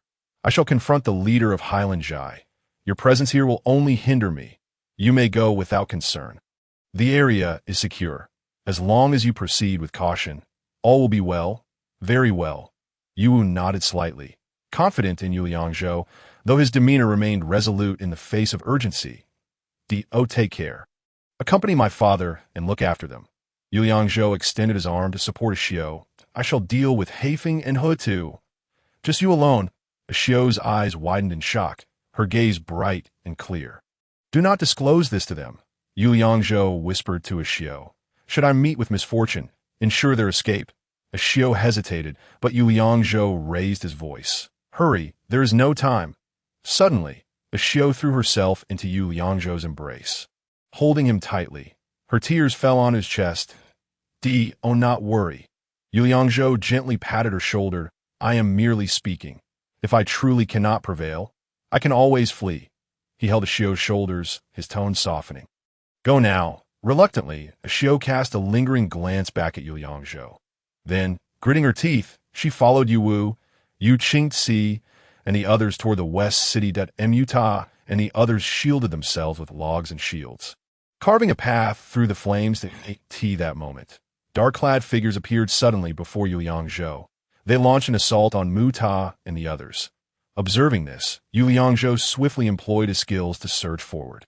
The dark figures, no more than 5 segments strong, posed no challenge to him, that he easily dispatched 2 of them, acquiring 4 cultivation essence orbs. Yu Wu and the others successfully departed toward the west city. Yet, Yu Yangzhou understood he must remain. For Haifeng and Hudu were undoubtedly nearby. He sought the arsonists among the dark figures, preparing to eliminate them one by one, moving swiftly along the perimeter of the inferno. He found that slaying foes of 5 segments was as effortless as a breath. However, the rewards were meager. He garnered merely 10 essence orbs after defeating 5 enemies. I shall utilize them to enhance my cultivation. Yu Yangzhou consumed all the essence orbs, determined to give his all in this battle. His 2-instrument transformation received an enhancement, slightly reducing the time required to accumulate sword intent. The ox cleaving, passive skill, was also strengthened, now possessing a minuscule chance to unleash a combo. If his strength surpassed that of his opponent, he could dismember them, with a slight increase in the triggering probability, with his black gold sword drawn. Yu Yangzhou stood in his courtyard, his gaze gleaming with a keen intensity. They have arrived. He focused ahead, sensing 2 formidable forces drawing near with no attempt to conceal their overwhelming presence, instead allowing their power to radiate unabashedly. Attempting to intimidate me, it seemed a provocation, aimed at instilling fear in Yu Yangzhou before the battle even commenced. Yu Yangzhou perceived the immense power of these 2 forces. A wave of intimidation washed over him, enveloping the entire Yu family estate in an oppressive aura. Yet he glanced at the half-blooming lotus on his arm, and a sense of tranquility surged within him. Even if the ground before him were to crumble, he would remain steadfast as a mountain. 2 dark figures crossed through the fiery barrier, their iron masks obscuring their true countenance. 1. Broad-shouldered and imposing like a wall, bore a gigantic spear upon his back. His aura was slightly weaker. He must be the second in command. Hutu. The individual beside him radiated a significantly stronger energy, wielding a massive sword that hung horizontally at his waist, seemingly longer than he was tall. Even if Hutu was the weaker of the 2, he surpassed the previous adversary, Li Tongshan, in strength. You dispatched Li Tongshan with skill. A low, resonant voice emerged from beneath Haifeng's iron mask, possessing an unsettling quality. You are already aware? Yu Yangzhou felt no fear, his tone calm and unperturbed. If 3 experts of the divine transformation realm seek to slay me, simply act upon it. Why must you complicate matters? You are indeed formidable at the 10th segment. Haifeng remained motionless, akin to a statue. However, do not presume that even if 2 among us attack simultaneously, you would stand any chance. After a brief pause, he continued, yet some theatrics must be performed. Regrettably, your foreknowledge has cost us Li Tongshan. It appears you have exerted considerable effort to achieve your goals. While Yu Yangzhou appeared relaxed, he was meticulously scrutinizing every potential flaw in his adversaries. His sword intent had coalesced throughout his being, and the black gold sword was poised to strike at any moment. After setting Nanjing ablaze, from where will you procure your riches? As a dying man, what concern do you have over such matters?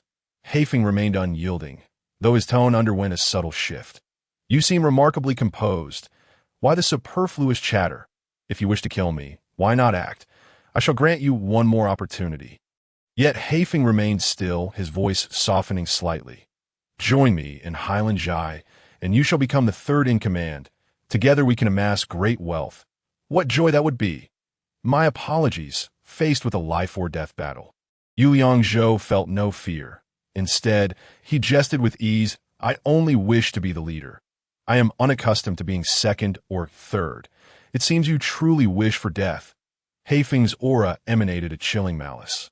What grants you such confidence? Do you genuinely believe you can vanquish the 2 of us? Whether I can prevail will only be revealed in battle. Yu Liangzhou retorted with a cold chuckle. You needn't feign. Remove your mask. It must be uncomfortable wearing it. Humph. Haifeng's form remained immobile as a statue. However, that muffled grunt revealed to Yu Liangzhou that his composure had been disturbed. Oh, you know who I am? Did you not just say you would grant me another chance? If this were our first meeting, how could you use the word another? Yu Liangzhou waved away the drifting embers with a light gesture, revealing a smile that wouldn't you agree? Chapter 52. A powerful aura upon hearing these words from Yu Liangzhou. Haifeng fell silent for a moment. He then slowly raised his right hand to remove his black iron mask, unveiling a shadowy visage. I did not expect your mind to be so astute. This man was none other than Fong Pang, the county guard of Nanjing and the chieftain of the Highland Jai outside the city. Regardless, you shall not survive this day. Letting you know poses no risk. You are indeed a mid-tier expert of the divine transformation realm. Well concealed. In the context of the Great Zhou dynasty, my realm is of little consequence. Fong Pang shed his former guise of a minor official, his gaze now imbued with a fierceness. Yet, within the small county of Nanjing, I am regarded as the foremost expert. You are both an official and a bandit. Yu Liangzhou scrutinized Fong Pang closely. What treachery lies behind such elaborate schemes? He was not genuinely interested in the matter. He merely sought to buy time for Yu Wu and the others to escape, thereby averting unforeseen complications. Alas, Fong Pang appeared to relax a fraction. In chaotic times, one must employ certain tactics to govern. His expression was indeed one of exhaustion, with a hint of sorrow gleaming in his eyes. At your age, I too harbored aspirations of serving my country. Although I am not as accomplished as you, possessing only a tenth of your prowess, I was not without merit. Gradually, I came to realize that the ideals I once fantasized about were mere illusions. Suddenly, Fong Pang's tone shifted to one of anger. That I was dispatched to the north to engage in battle, penetrating deep into enemy territory to launch a surprise attack, with no reinforcements to back us up. We were nearly annihilated. After a harrowing struggle to break free and return to the camp, I was branded a deserter and faced execution as a public spectacle. At this point, Fong Pang, with a hint of agitation, turned to Yu Liangzhou. Oh, you know why this happened? Ask him. Fong Pang placed his hand on the shoulder of the tiger head, laughing with a touch of resignation. It is because I lack support. When the tides of battle turned against us, they made us scapegoats. Ultimately, I managed to salvage my life by offering some seized treasures to the general. This, my friend, is the survival strategy in the Great Zhou dynasty. I later discovered that this tactic was particularly effective. If you provide them with benefits, anything can be arranged. Yet, I am aware of my own limitations. I find contentment in having a stronghold in Nanping City. His voice suddenly grew stern, and a powerful aura emanated from his body. Should anyone dare to encroach upon my interests, I shall stop at nothing to eliminate them. It seems you become morally distorted. Yu Liangzhou could indeed empathize with him, yet such a way of dealing with matters is unsustainable. It extinguishes humanity. Ha ha! Fong Pang erupted into laughter, embodying both resignation and nonchalance. Whether it extinguishes humanity, I cannot say. I only know that if I do not extinguish others, they will extinguish me. At that moment, Yu Liangzhou sensed a surge of murderous intent spreading forth. Tiger head. Fong Pang turned to the silent giant and said, "This kid is entrusted to you." Upon hearing this, Tiger Head leaped into action. The massive spear was drawn with a flourish, aimed directly at Yu Liangzhou. The tremendous force sent flames roaring in its wake. Having already witnessed the prowess of a master in the ethereal state, Yu Liangzhou now faced the challenge with greater composure. Utilizing Feng Suyu Feng, he engaged the black gold sword in a duel, attempting to unleash the effects of wolf blood battle intent. The enhanced Feng Suyu Feng bore the effect of a charge. With each attack or evasive maneuver, he experienced a brief surge of acceleration. This charging effect was powerful, catching Tiger Head off guard and nearly resulting in a hit. He's grown even stronger. Fong Pang, observing from the sidelines without intervening, expressed surprise. How have you progressed so swiftly? In truth, both sides were holding back, refraining from employing their true killing moves. What Yu Liangzhou feared most was their combined strength. In a one-on-one confrontation, victory was not entirely out of reach. He pondered a strategy to break through their defenses. Facing two opponents, as Ashio had remarked, the chance of victory was likely only 10%. Tiger Head, having tested the waters, intensified his assault. The enormous spear, entirely black, resembled a gargantuan chimney. It appeared dull and unwieldy, yet it was formidable nonetheless. "That's enough," Fong Pang interjected. "Stop playing with him," upon hearing Fong Pang's command. Tiger Head ceased his assault, standing idle. Yu Liangzhou distanced himself, sensing the immense power coiling within Tiger Head. With the massive spear aimed at Yu Liangzhou, Tiger Head crouched low.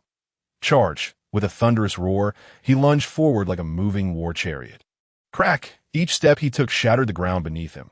Yu Liangzhou, recognizing the overwhelming power of such an attack, chose not to meet it head-on, opting instead to conserve his strength, knowing Fong Pang was watching closely. He sidestepped Tiger Head's charge, which appeared fierce but was slow enough to evade. Suddenly, Tiger Head roared again, spinning the spear along his body.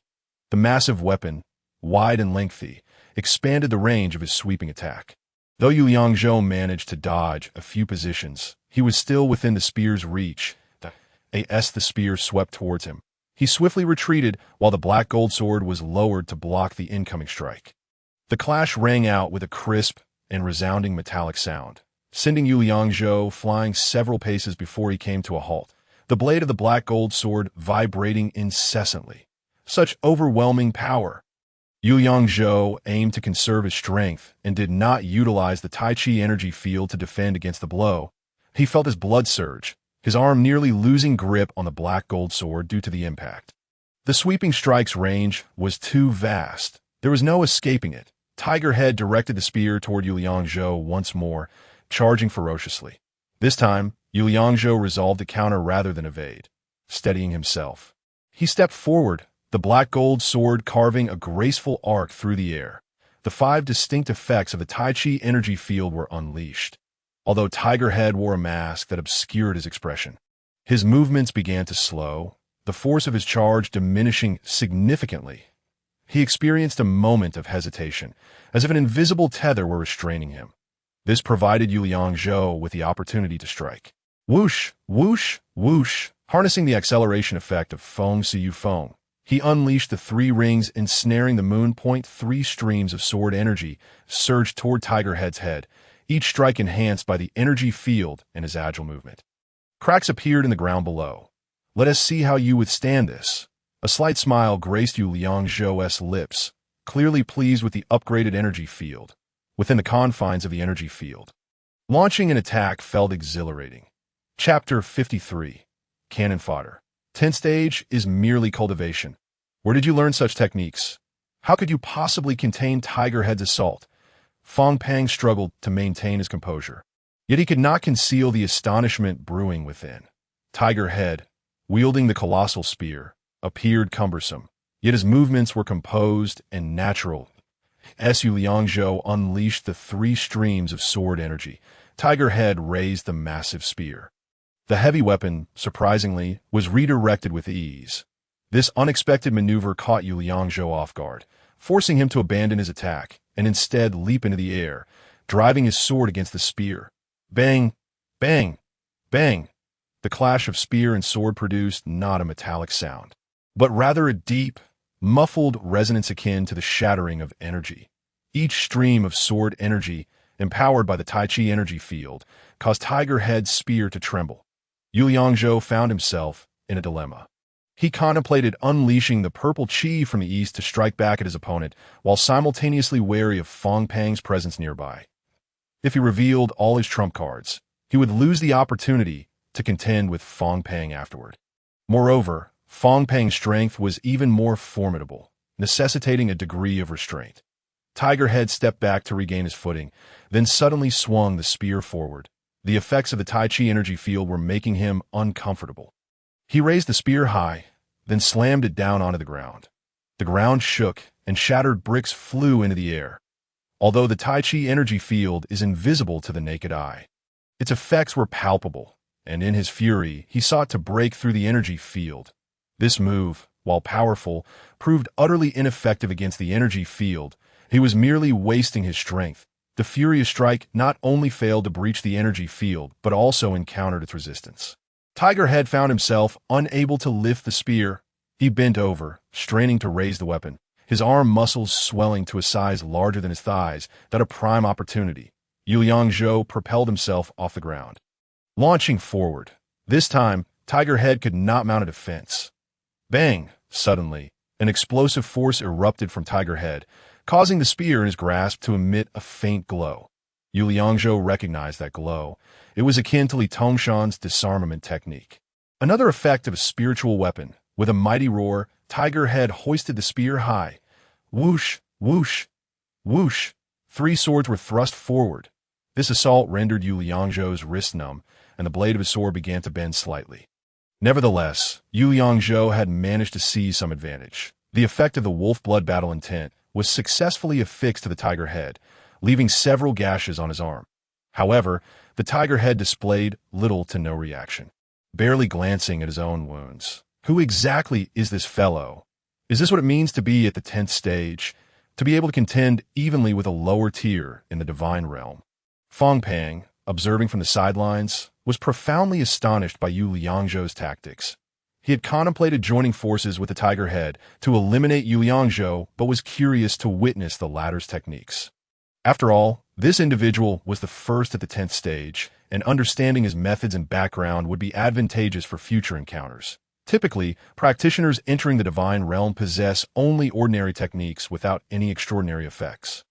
Much like Tang Tao's Pine Wind Sword technique, which was merely a standard attack, it is only beneath the divine realm that one can execute moves imbued with special effects.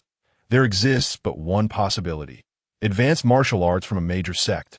In the world of martial arts, it is essential to discern the origins of others.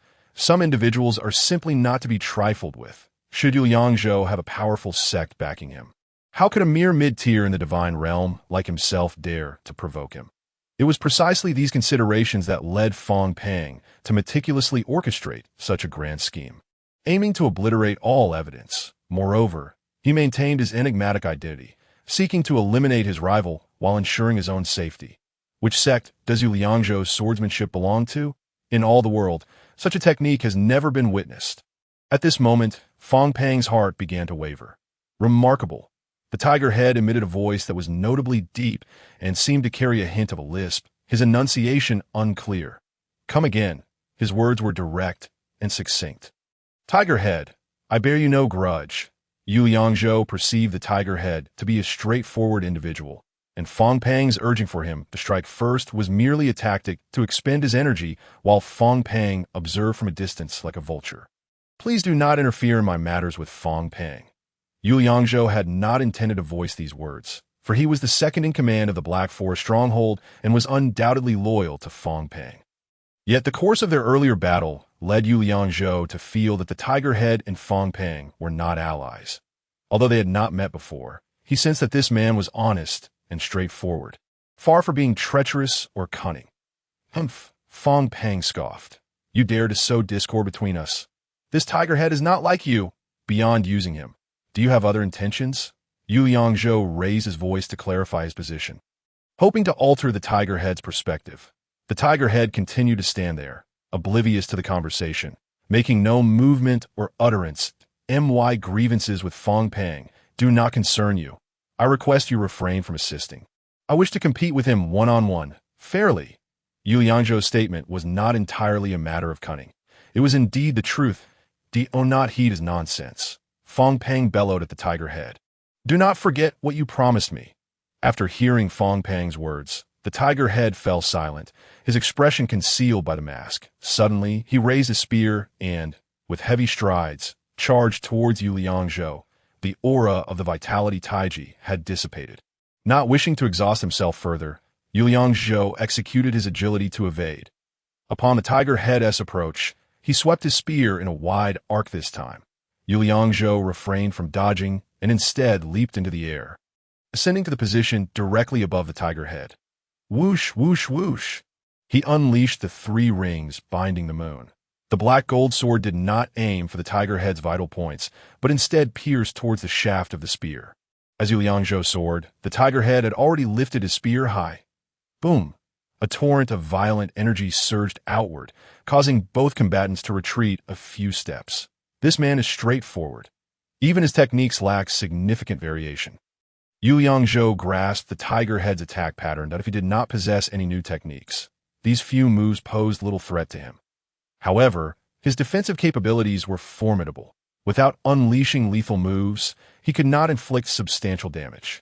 Yu Yangzhou did not wish for Fong Pang to discover his trump card, which is why he refrained from unleashing his strongest attacks. Just then, the Tiger Head suddenly crouched down. Then, with a powerful leap, he hurled his spear towards Yu Yangzhou. Not good. The pressure was akin to a fierce wind, enveloping him with an overwhelming sense of dread. To make matters worse, a tremendous force erupted from Fong Pang's location, simultaneously targeting Yu Yangzhou. Chapter 54. Full force eruption. Fong Pang's sudden strike was indicative of his belief that the moment to eliminate Yu Yangzhou had finally arrived. Thus, he unleashed his killing move. His entire body soared into the air, drawing the massive sword from his back with one hand.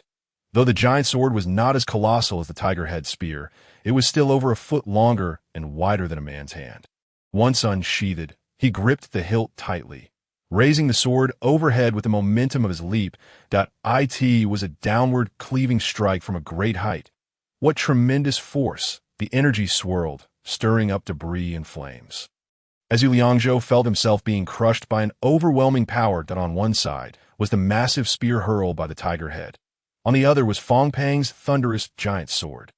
The two forces congealed the surrounding air. Life and death hung in the balance. There was no evading. Yu Yangzhou had no time for contemplation and made an instantaneous decision. He could only unleash his full power. He focused his mind, releasing all his sword intent without reservation. Instantly, a purple aura enveloped him. Simultaneously, the Vitality Taiji gathered the violet mist, coalescing into a vortex-like energy field. Let us test the lethal poison of the divine realm. Yu Yangzhou retrieved black powder, sprinkling it onto the blade of the black gold sword. Then he sheathed the sword and concentrated his energy, forming a path of purple light with the two instruments' transforming technique clasped at his chest.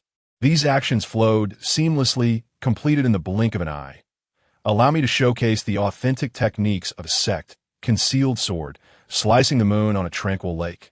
Fong Pang, soaring through the air, appeared extraordinarily handsome, as if transformed into a colossal sword descending from the heavens. Whoosh, whoosh, whoosh. The flames around him were stirred by his violent sword energy, leaping more than 2 yards high, just a little longer. With the enhancement of the purple aura, the two instruments' transforming technique could be executed in an instant. Yu Yangzhou sought the opportune moment, knowing he would not have another chance to strike. Whoosh! At the moment the spear and giant sword collided, the purple sword energy erupted forth. Moreover, the sword energy was entwined with a subtle hint of black mist. Bang! A thunderous roar resounded, shaking the entire courtyard. The once raging flames were unexpectedly extinguished by the shockwave. Smoke billowed upward, the acrid scent causing a sharp pain in the lungs. Boom, boom, boom. The pillars and beams, overwhelmed by the inferno, exploded, causing the house and courtyard walls to collapse instantaneously. Such ferocity, an unprecedented force of shock surged forth, causing Yu Yangzhou's arms to feel as though they were being shredded, his muscles and bones aching with agony.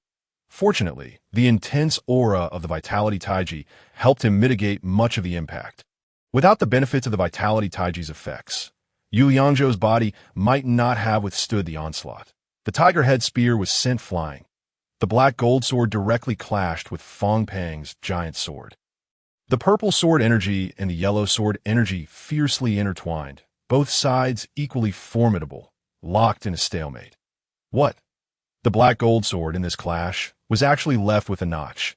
Although the black mist of the lethal ghost poison was thin and less dense than the purple and yellow sword energies. It began to spiral upward along Yu Yangzhou's sword energy, quietly spreading towards Fong Pang's giant sword. How could he possibly withstand such a move? Impossible. Fong Pang was taken aback, unable to believe what was unfolding before his eyes. This was the technique of the concealed sword manner. Many years ago, When Fong Pang had just entered the realm of transcendent enlightenment, he set forth on a journey of cultivation. During an encounter with a ferocious beast, he sustained grave injuries, teetering on the brink of death, when fortuitously, a disciple from the Tsangjian sect came to his rescue.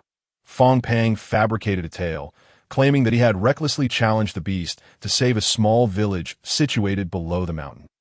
Generally, the disciples of the sect are disinterested in worldly affairs, wholly devoted to the pursuit of martial arts mastery. The disciple believed Fong Pang's narrative, perceiving in him a heart full of compassion. Not only did he tend to Fong Pang's wounds, but he also unprecedentedly imparted a technique from the Tsangjian sect's swordsmanship. This technique became the very move he would later employ against Yu Liangzhou. Known as the Pingu Duanyue, the sect's techniques are imbued with unique magical properties or effects that, of course, the magnitude of their power is contingent upon the practitioner's own cultivation level and must be complemented by the sect's exclusive mental methods. Although Fong Pang had not mastered the Tsangjian sect's mental methods, this single move was sufficient for him to dominate Nanping City. The defining characteristic of this technique, encapsulated in the word Duan, lies in its cleaving power. When a true master of the Tsangjian sect executes the Pingu Duanyue, the residual sword energy can obscure half of the moon, making it appear as though it had been cleaved in twain. This sword energy flows incessantly, and the resulting afterimages are the technique's lethal aspect. Though merely a single move, it carries an unending stream of sword energy. After acquiring this technique, Fong Pang was cautioned that it must not be employed lightly until the moment of utmost necessity. Should the members of the sect discover that he possessed knowledge of their swordsmanship, it would undoubtedly lead to dire consequences. Not only the Tsangjian sect, but any sect across the land guards their techniques jealously for being divulged. It must be acknowledged that Fong Pang's cunning in deceiving the Tsangjian sect for even a single move is indeed remarkable.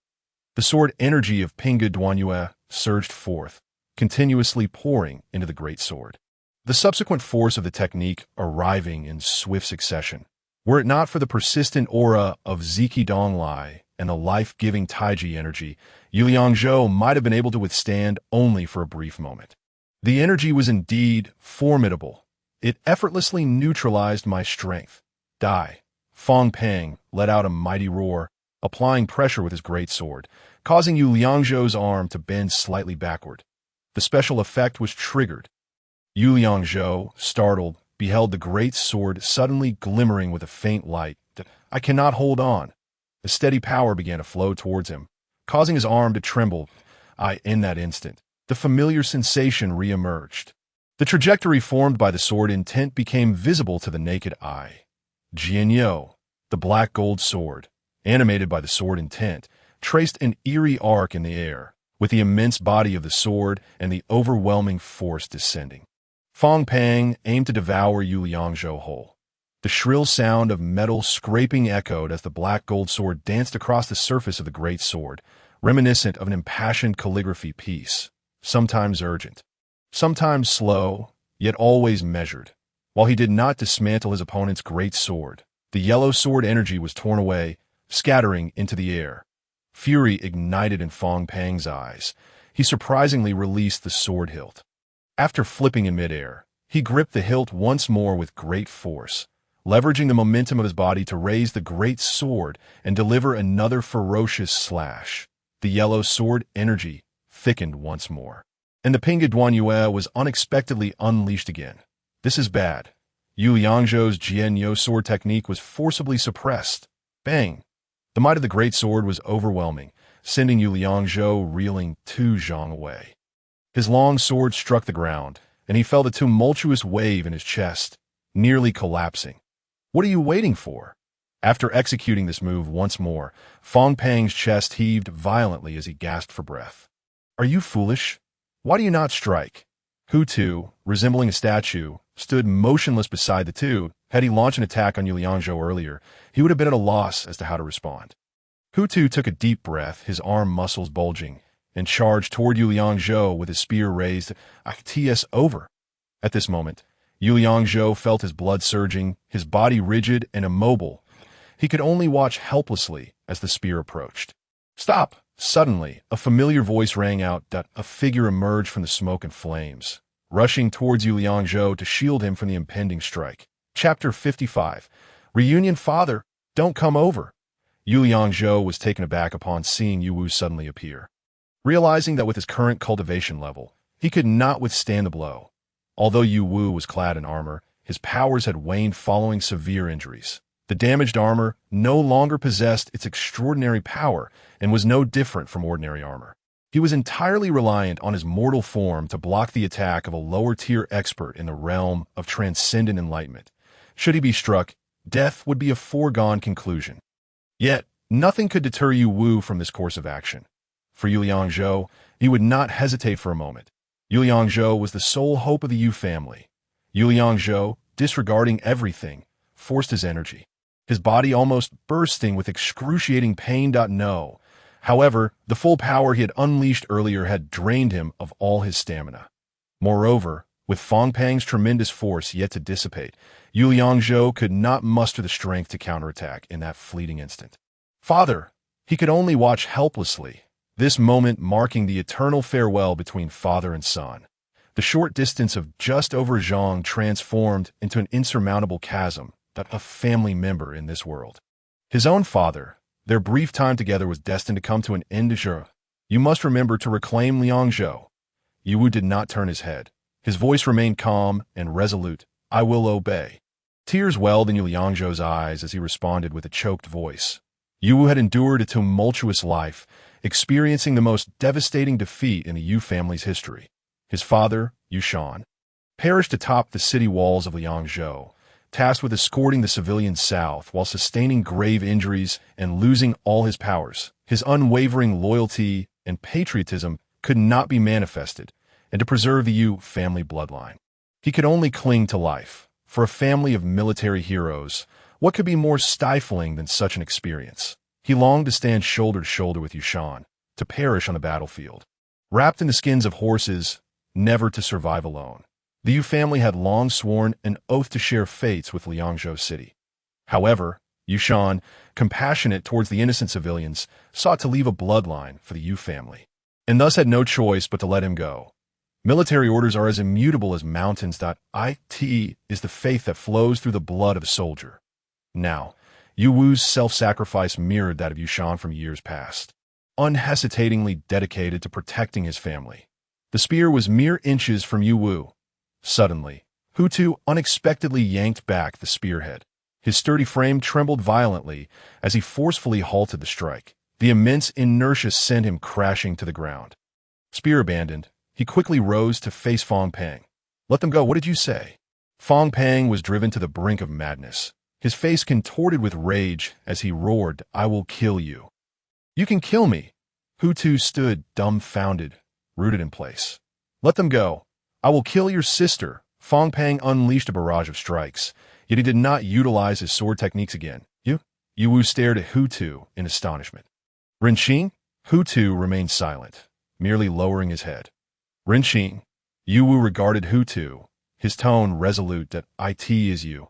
I recognize your voice. That Hu Tu's voice was indeed distinctive, characterized by a slightly slurred and awkward manner of speaking that was easily identifiable. General, Hu Tu slowly removed his mask. I am Renqing. A sturdy, dark-skinned man faced Yu Wu, his eyes filled with the warmth of a long-awaited reunion. Damn it. After a brief moment of recovery, Fong Pang raised his great sword and swung it down. You all shall die. Seeing this, Renqing had no time to retrieve the long spear that had fallen to the ground. He turned to confront Fong Pang directly. His strength was already inferior to Fong Pang's, and without the spear, he was utterly defenseless.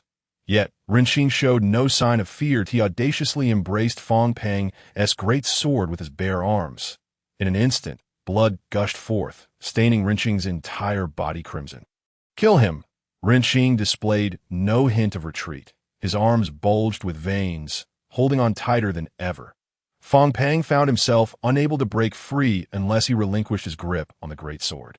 He had bought Yu Liangzhou precious time to recover, albeit only slightly. However, he was now ready to strike.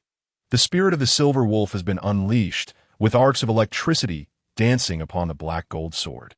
Although it is merely a 9th-tier artifact, its origins lie in a rare exotic beast. Thus its power is naturally elevated to a higher echelon. The slaying of the formidable ghost in the realm of divinity serves as the most compelling testament to this.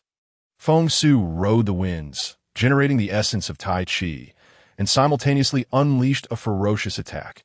Whoosh, whoosh, whoosh, the triple crescent moon thrust forth with all its might. Facing this onslaught, Fong Pang had no choice but to relinquish his heavy sword and retreat abruptly. Is everything all right? Yu Yangzhou had pushed Fong Pang back, and Rinqing had also escaped peril. Rinqing discarded the colossal sword, stamping heavily upon it. His hands were already a bloody mess, yet his tone remained unwaveringly composed. It's nothing. At this moment, Fong Pang found himself rendered speechless.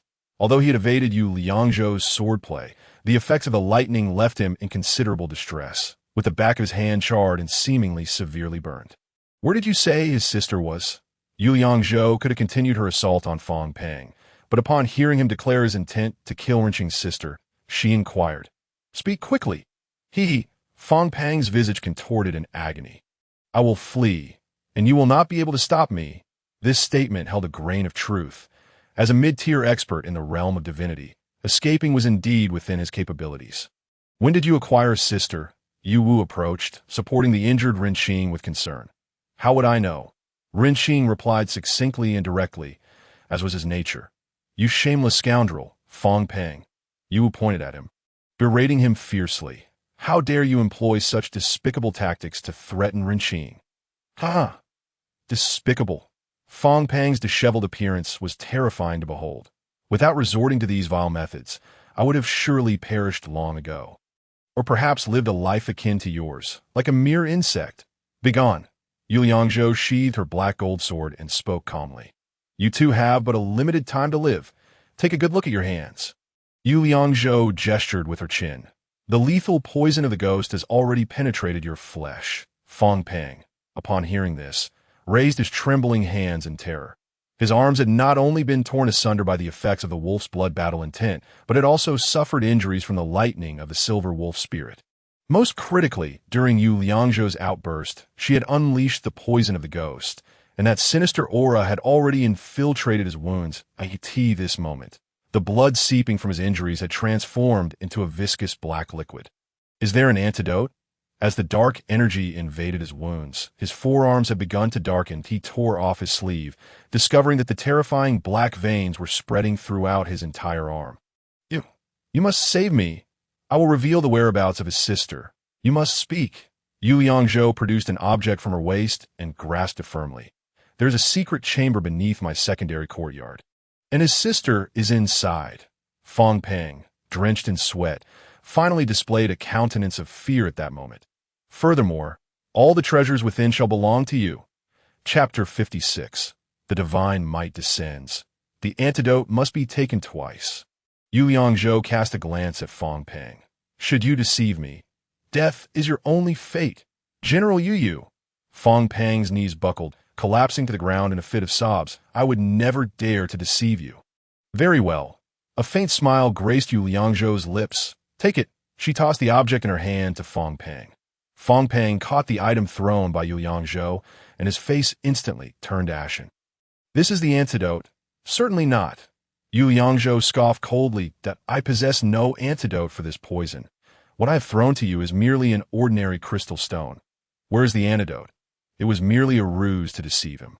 Fong Pang trembled, his knees giving way as he collapsed to the ground. At this point, the dark energy had nearly enveloped his entire being. He emitted a hoarse growl, his limbs beginning to convulse. "Hurry to Mr. Bai and assist Brother Rinqing with his injuries."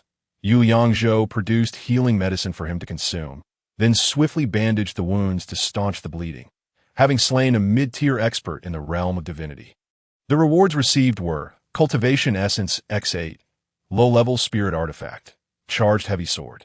The Triple Crescent Moon Technique upgraded, attack range and scope increased, power significantly enhanced, with a slight boost to attack speed.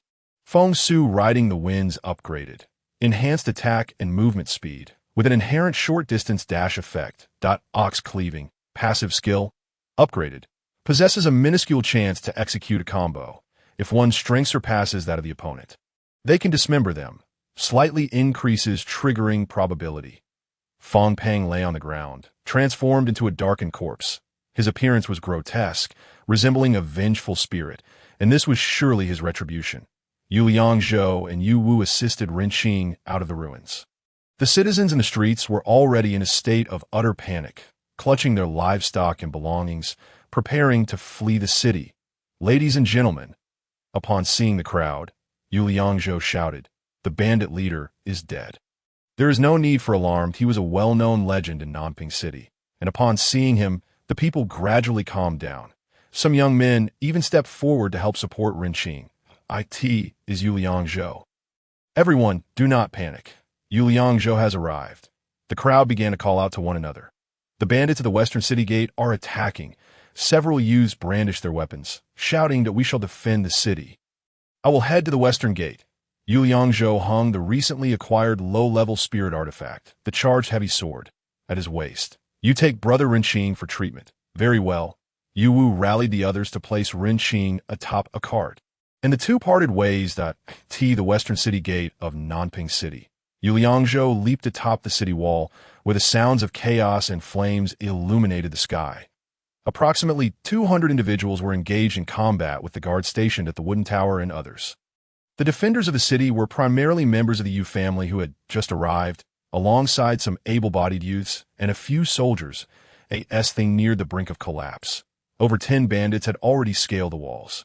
Yu Liangzhou swiftly dispatched the bandits atop the city wall, acquiring 10 cultivation essence in the process. Upon witnessing Yu Liangzhou's arrival, the morale of the defenders surged, and they managed to push the bandits back.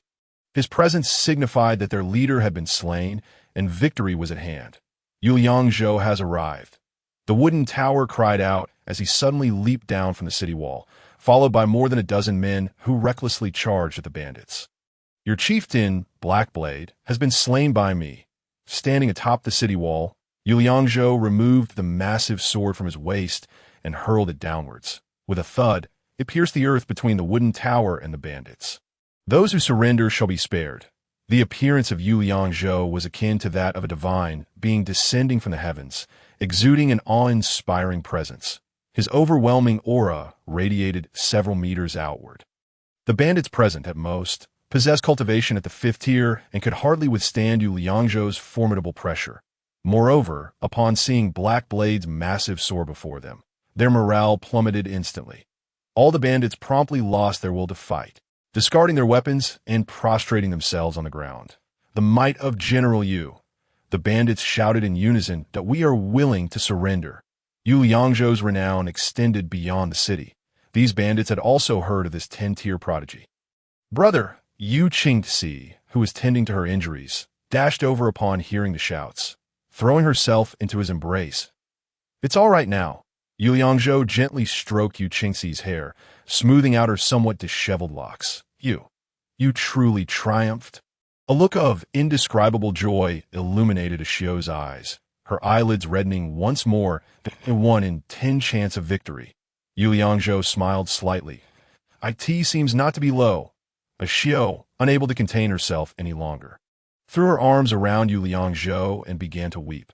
After the crisis in Nanping City, Mu Ta and Tao took responsibility for temporarily housing the surrender bandits outside the city.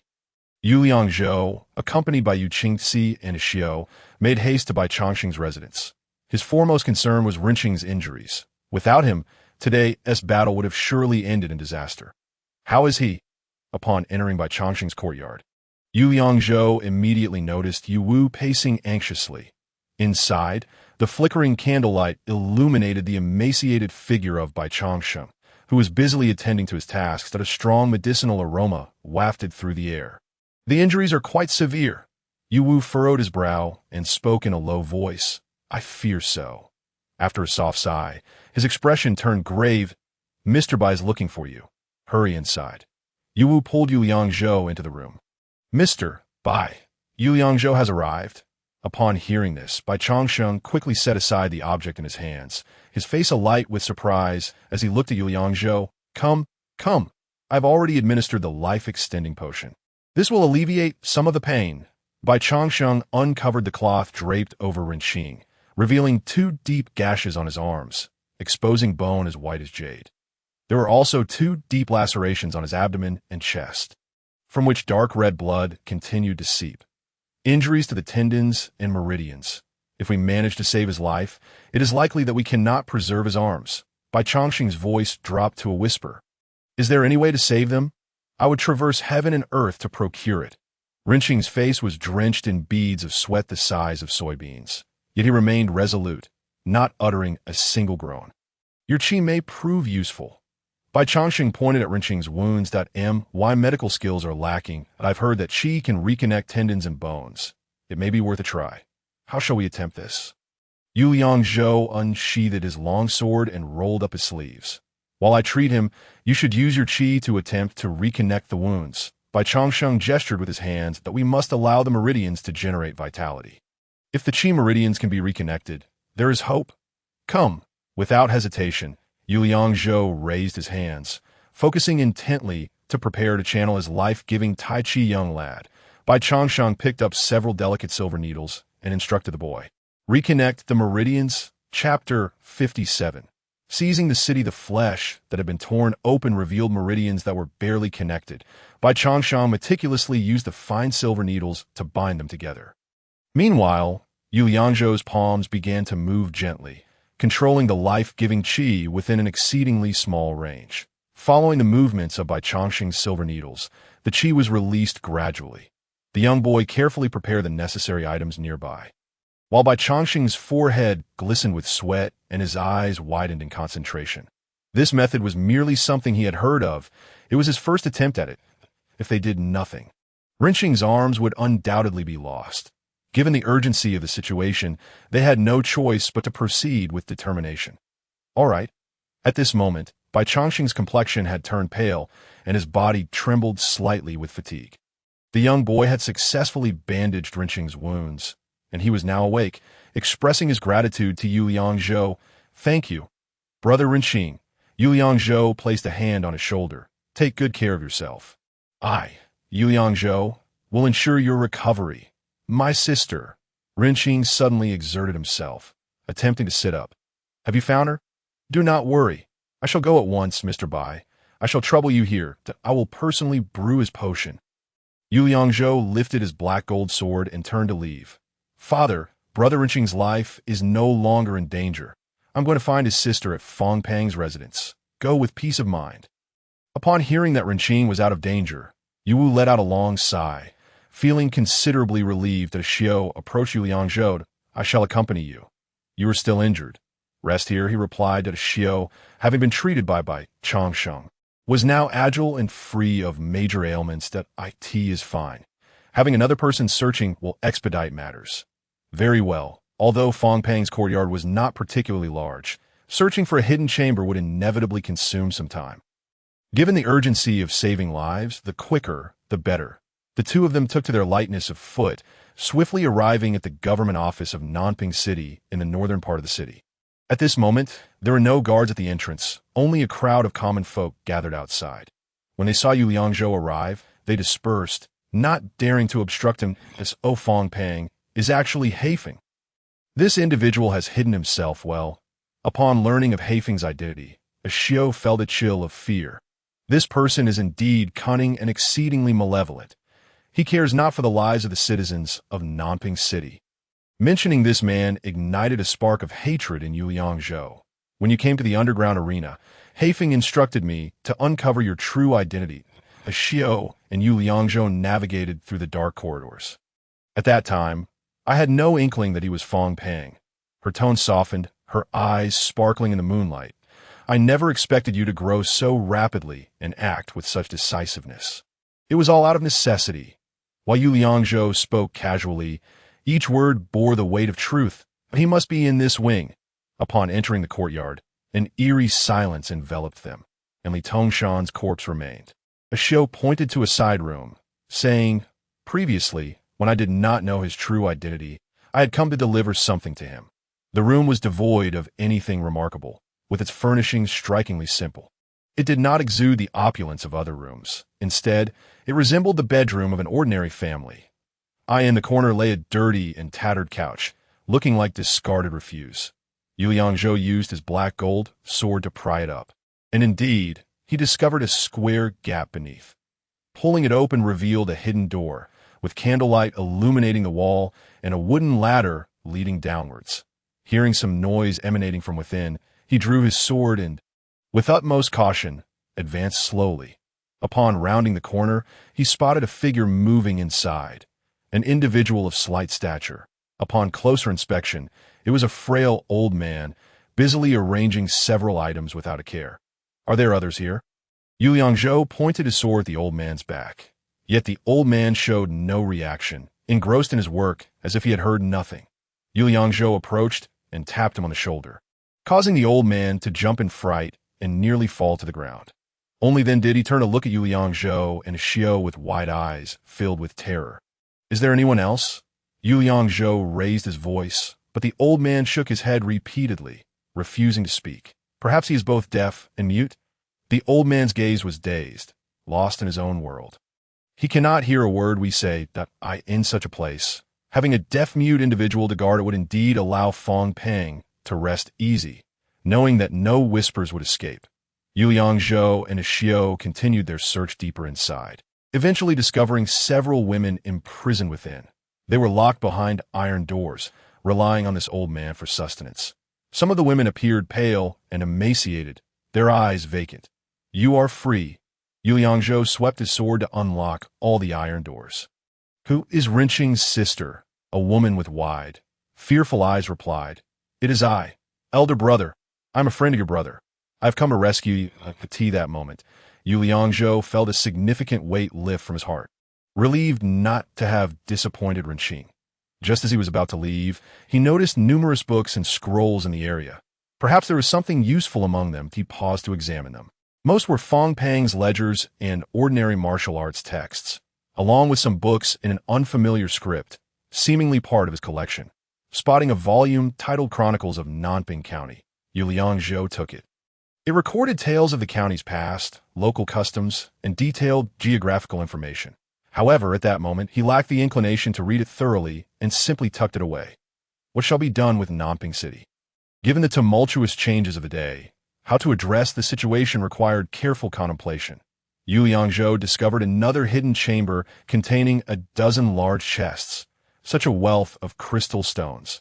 These must be the treasures Fong Pang had plundered, amounting to at least 10,000. Moreover, they had located the trial stone. As they exited, Yu Liangzhou instructed several youths to carry Li Tongshan's corpse away and to guard the courtyard, preventing anyone from entering those rooms. Upon returning to Bai Chongqing's residence, dawn was breaking. The sunlight pierced through the night, warming the once cold air. Now it is time to turn our attention to the citizens of Nanping City. The thoughts of Yu Liangzhou and Yu Wu are in accord. We cannot disregard Nanping City and allow chaos to ensue. Everyone present in the courtyard gazed at Yu Liangzhou, for the affairs of Nanping concern the safety of all. Summon all officials of Nanping City. Let us convene at the county's Wei residence for discussion. Yu Liangzhou's tone was resolute and left no room for doubt. Regardless of what may come, Nanping City is now under the stewardship of our Yu family. Chapter 58. The Path of Governance. In truth, there was no need to notify them, as everyone had witnessed the events of last night unfold. Although Nanping City is not large, it is indeed well equipped. With various governmental institutions in place and around 50 key officials gathered before the county office.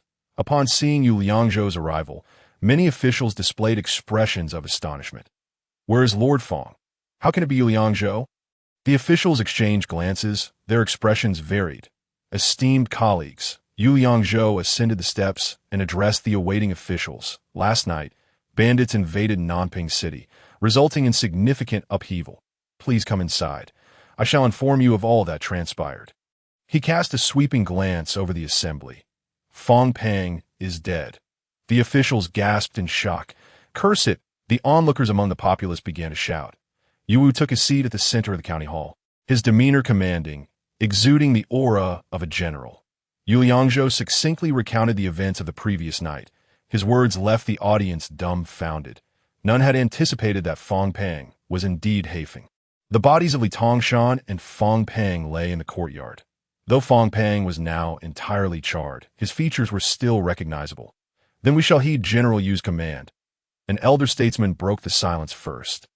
Nanping City requires governance. I concur. Tang Tao was the first to eagerly echo this sentiment. The Yu family has long been loyal and virtuous. Naturally, Nanping City should be governed by them. Yu Wu remained seated, offering no indication of approval or disapproval, merely observing his son silently. Yu Liangzhou also refrained from responding, listening intently to the discourse of the others. After Tang Tao spoke, several officials voiced their agreement, while others remained non-committal. I find this objectionable.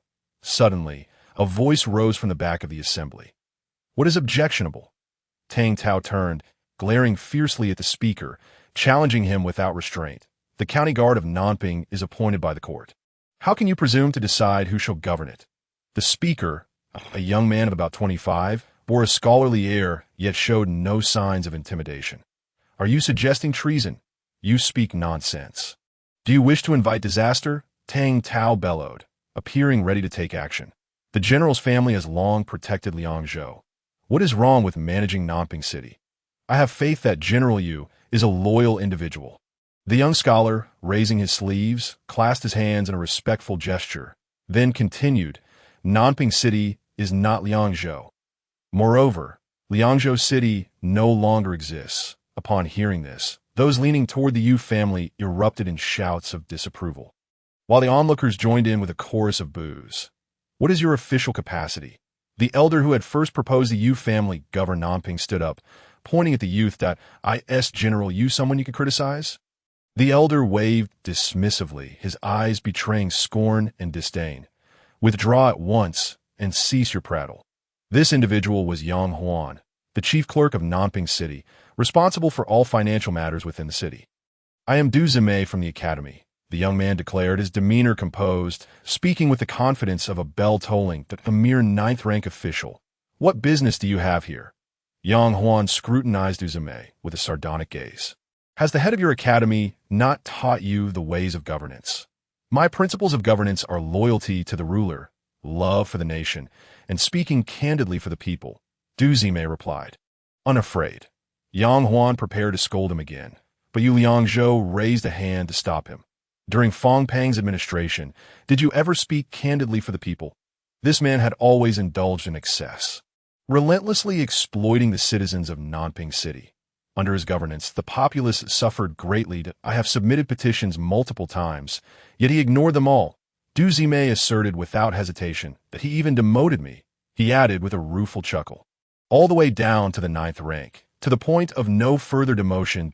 This. Yu Liangzhou smiled faintly. Why have you still not learned the ways of governance? He glanced at Yang Huan, who wore a lowly expression yet maintained a smile. The Du family has long been devoted to scholarship and understands well the principles of what is appropriate and what is not. Du Zimei replied fluently, neither servile nor arrogant. Those who flatter may gain momentary power and fill their pockets. Yet for the nation and the family, such a path leads to ruin if all officials merely pursue personal gain. The country will inevitably weaken. The current crises facing the great Zhou kingdom serve as the best evidence of this. As he spoke, his fervor intensified, as though his very life depended on expressing these thoughts. If this continues, we shall find ourselves without a nation, without a home. Yu Wu sat upright, his gaze sharp as he fixed it upon Du Zimei. Are you accusing my Yu family of losing Liangzhou City? The Yu family has long been loyal and virtuous. I have heard much about it. Du Zimei responded with proper decorum, bowing deeply. The death of General Yushan on the battlefield is the fate of a soldier. He paused briefly before continuing. The loss of Liangzhou did not occur on the battlefield, but within the court. At this declaration, Yu Liangzhou turned to glance at Yu Wu. The two exchanged slight nods of understanding. Then, do you dare to elaborate on how the court has failed? Yang Huan squinted, his eyes narrowing. Well said, Yang Huan. He is digging a pit for Du Zimei. Yu Liangzhou interjected before Du Zimei could speak. Raising a hand to silence further comments, he then shifted his focus, asking, what do you propose we do about Nanping City? Officials should each return to their duties and swiftly restore normalcy. Simultaneously, we must submit a report to the court detailing all that has transpired. Awaiting the court's appointment of officials to govern Nanping City is the proper course of action, Du Zime replied calmly, without much contemplation. And what of my Yu family? Yu Wu inquired coolly. The Yu family has earned merit in suppressing the bandits and should naturally report to the court. If the court sends another figure like Fong Pang, what will you do then? I, Du Zime, will continue to submit petitions until the court appoints a worthy individual. Very well. Yu Liangzhou surveyed the room, pausing briefly before asking, does anyone have anything further to add? General Yu.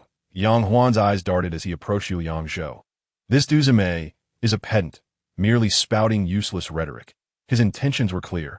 Regardless of who may guard Nanping City in the future, it was Yu Liangzhou who currently held the reins. He sought to curry favor and secure his own advantages first. You should truly learn from Lord Yang.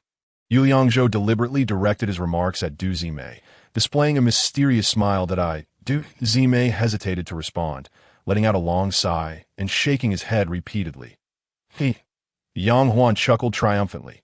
Listen closely to General Yu's words, and focus on performing your humble role as a ninth-rank official. Own not meddle in matters of state, but remain loyal to your sovereign and serve your nation. Lord Yang. Yu Liangzhou turned to Yang Huan. Have you always managed the finances of Nanping City? Indeed. Yang Huan, though not young, bowed deeply to Yu Liangzhou with utmost respect. Though this task is arduous, I am willing to serve the general without hesitation. Du Zime, you shall now succeed Yang Huan and oversee all financial matters of Nanping City. As for who the court will send to govern Nanping City in the future, that is a matter for another day. However, until then, his brows furrowed, and a palpable aura of authority radiated throughout the hall. All affairs, great and small, of Nanping City shall be decided by my Yu family. Chapter 59. The Realm of Martial Arts. Du Zime himself was taken aback. The decision made by Yu Liangzhou exceeded his expectations. Since he had spoken, no one dared to voice dissent. Yang Huan's expression was one of extreme displeasure, although he felt unwilling. There was nothing he could do to remain the chief scribe, yet he had lost all real power. Now, all the finances and provisions of Nanping City were managed solely by Du Zime. Investigate thoroughly. Yu Liangzhou instructed Du Zime to conduct a comprehensive audit of the previous assets. The Yu family's residence had been consumed by flames, and they temporarily relocated to a large, vacant mansion in the northern part of the city. This place, shaded by lush trees, was originally the villa of the former city lord and had remained unoccupied since his reassignment from Nanping City. After a thorough cleaning, it appeared serene and tidy, and new servants were recruited. Father, what do you think will be the outcome after we petition the court? It is hard to say. Regarding the Yu family's loss of Liangzhou, the emperor is likely still brooding over it. He may appoint someone else to govern Nanping City. How will the court treat our Yu family? Yu Liangzhou was self-aware. The court's attitude would determine the fate of the Yu family. Matters in the court are quite delicate, and we have no backing in the capital. Yu Wu took a sip of tea, placed the cup down, and let out a long, helpless sigh. If I am not mistaken, we shall not receive any rewards. In fact, it is possible that his words trailed off, revealing disappointment and concern in his eyes. The chancellor you mentioned, Zhang Ruogu, is he not an upright official? Can he assist us? Zhang has no ties with us, and we would likely face exclusion from others as well. That I fear that there will be no favorable outcome, that we must find a way to restore your position as a general. The Yu family's current status is quite precarious. Yu Liangzhou's strength has yet to reach a level where he can disregard others. Otherwise, whatever we do would lack legitimacy. There will always be those who resurrect old grievances to suppress us. Zhou or Yu Wu, however, took it all in stride, his brow relaxing as he smiled and said, whether or not I serve as a general makes little difference. This small city of Nanping is not your ultimate destination. You should set your sights on the world. Yu Wu had once been a guardian of the frontier, holding the rank of general of breaking the enemy. His insights were indeed exceptional, far surpassing those of the ordinary. Before your injury, what level of cultivation did you possess? Alas, Yu Wu gazed out at the blue sky for a moment. Then, filled with a sense of loss, replied, I had just entered the realm of refining essence into qi. Is that realm particularly high? Yu Liangzhou had never heard of it, and evidently, Tang Tao from the Songfeng Sword Pavilion was also unaware. Let it be. I am now merely an ordinary person without any cultivation. Yu Wu clearly preferred not to revisit the past, waving his hand and sighing gently. I did not expect Renqing to still be alive. However, his cultivation has also fallen to the lower tier of the out-of-spirit realm. Upon saying this, he shook his head repeatedly, the sorrow evident on his face. After such a devastating encounter, his cultivation will likely decline even further. Does cultivation really diminish after an injury? Previously, I was preoccupied with training, dealing with various pressing issues. Now that I have a moment of leisure, I inquired of Yu Wu. Once cultivation is dispersed, it cannot be restored. Yu Wu's expression grew grave, his brows furrowing deeply. One can only slowly begin to cultivate anew. If there were some miraculous elixir or the assistance of a master, would there be a possibility of complete restoration?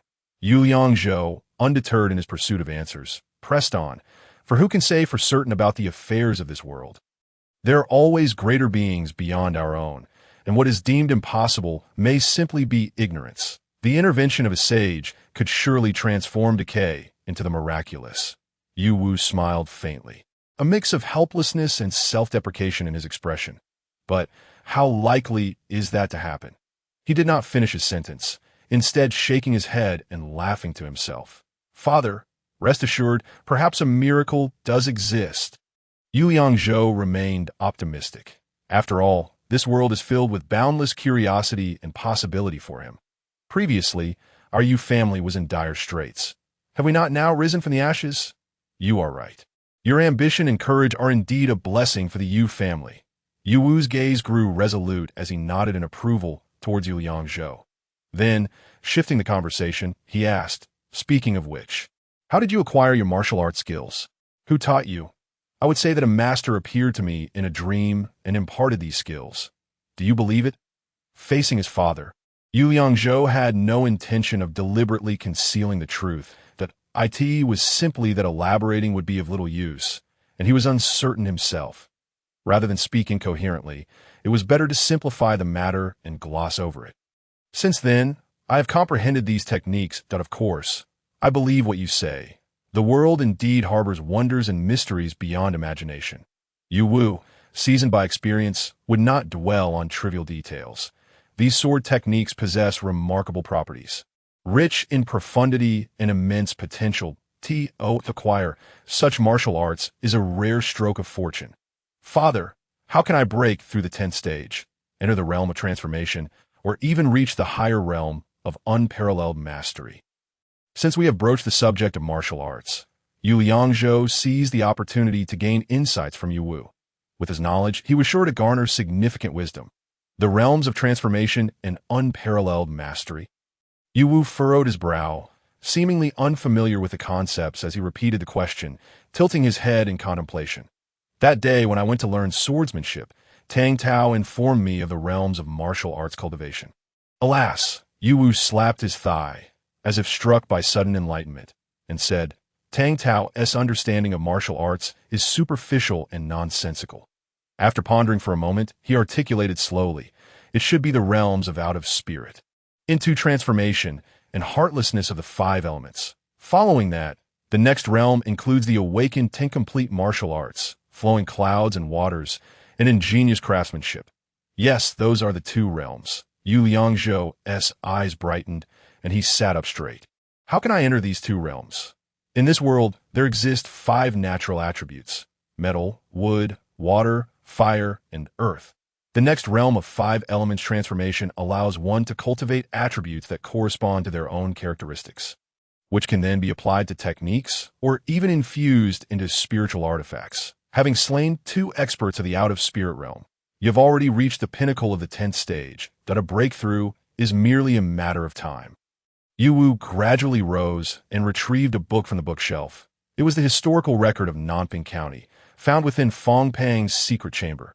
Attached was an old map. There lies an ancient tomb, undoubtedly containing numerous cultivation resources. Given Fong Pang's greed, Yu Liangzhou pondered why he had not ventured there, because Yu Wu lightly slapped the table, speaking coldly, lacked the strength and courage. Chapter 60, Sacrifice and Seal Techniques. According to the county records, this ancient tomb is far from ordinary. Yu scrutinized the map, gradually reading aloud the text inscribed upon it. Although the great Zhou has settled its affairs, remnants of its enemies remain. The barbarians call themselves the Southern King, having dominated the deep forests of the southern frontier for many years. The emperor, wishing to subdue their king, dispatched General Sima Ding of Pingbei to lead an army against them. Despite the great Zhou's forces being several times greater than those of the Southern King, victory eluded them. The barbarians are exceptionally fierce, and the troops under General Sima suffered heavy losses. Prolonged delays and insufficient supplies led to instability among the troops, prompting General Sima to order a retreat. This incident occurred many years ago. After sipping his tea, Yu took a moment to regain his composure before continuing to read. The Southern King. Qi Huang seized the opportunity to pursue. This must have been Sima Ding's tactic to lure the enemy. At this point, Yu Liangzhou unexpectedly interjected. "You are correct." Yu shifted his gaze from the map to meet Yu Liangzhou's eyes. As Qi Huang's forces advanced, Sima Ding promptly commanded his cavalry to cut off their retreat and set up the 13 Gates formation on the plains, determined to annihilate the enemy troops. The 13 Gates formation is a secret technique of the Sima clan, which has achieved unparalleled feats for the Great Zhou. Yu Wu read to this point. His voice rose in pitch. Imbued with a sense of reverence, in those days, Sima led his troops southward, engaging in fierce combat with the nomadic cavalry of the northern desert for 3 days and nights. The Xiongnu Empire, renowned for its cavalry prowess, was utterly incapable of breaching the 13 formations of the Divine Gate. After a brief pause, he enunciated each word with deliberation. After this battle, the Xiongnu will be annihilated, and the north will be secured.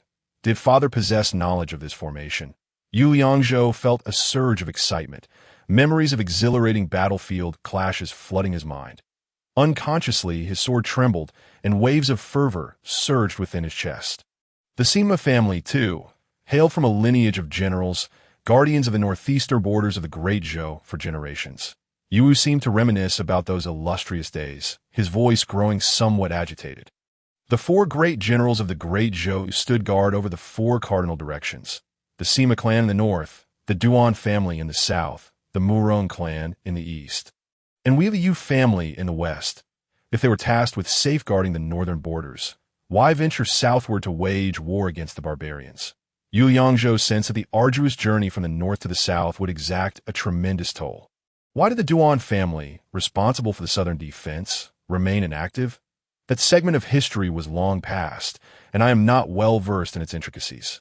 Let us see if there are any relevant records. Yu Wu continued to turn the pages, meticulously searching for any possible information. When the 13 formations of the Divine Gate emerged, despite the strength of the barbarians, they could not prevail. The slain numbered 7 or 8 out of 10. The remainder either dead or grievously injured. In an instant, Sima Ding could achieve great merit. When Qi Huang saw the tide of battle turning against him, he cast aside his colossal axe and knelt in defeat. The surrounding soldiers of the Great Zhou raised their voices in triumphant proclamation. Yet, Yu Wu inhaled deeply, raising his gaze to meet Yu Liangzhou's expectant expression. Where Qi Huang's head fell, the earth split open, and fierce flames erupted from the fissure. From within the inferno emerged a colossal figure, towering 7 or 8 zhong, its entire form blood-red, wielding a spiked giant axe, howling toward the heavens. Those who heard its roar felt their hearts seize with terror. As the flames consumed the land, Yu Wu's hands trembled slightly, the muscles in his face tightening. Sacrifice, sacrifice. Yu Liangzhou furrowed his brow, softly repeating the words. Indeed, some formidable methods summon powerful entities into the world through one's own blood or even through the sacrifice of life itself. His tone carried a hint of unease and astonishment. Inviting a deity is easy, but sending one away is fraught with peril. One might find themselves facing irreparable consequences. What transpired next, at the pivotal moment? Yu Liangzhou's hair stood on end, filled with an eager desire to know the outcome. The army of the Great Zhou was utterly overwhelmed, nearly annihilated. Sima Ding, sensing the dire situation, gathered the remaining eyes of the 13 formations of the Divine Gate for protection. With his right hand gripping a silver longsword across his chest, his left hand constantly shifting through various seals, In an instant, the winds howled and the earth trembled, his might rivaling that of the blood-red giant. Radiant runes enveloped him. The divine gate's killing seal. After a moment of silence, Yuwu slowly recited the final 6 words recorded on the map. Sima passed away. The southern barbarians perished. Yuwu gently closed the map. Gazing at Yu Liangzhou, who silently shook his head. Was there truly no opportunity? Yu Liangzhou understood well why his father shook his head. The disparity in strength was too great. Any methods involving seals and sacrifices necessitated an extraordinary level of achievement. Yuwu's expression turned grave, his complexion somewhat pallid. Oh, you know what the eye of the formation is. Yu Liangzhou shook his head gently. I once served as the commanding general of the Flying Dragons of Liangzhou. If a formation is established, I would be the eye of the formation. This means that the strongest individual within the entire unit is the so-called eye of the formation. Yuwu licked his parched lips. The eyes of the 13 formations of the Divine Gate under Sima Ding would undoubtedly be at least my equal. Each I must surpass the awakening stage, having reached the realm of unity with the Tao.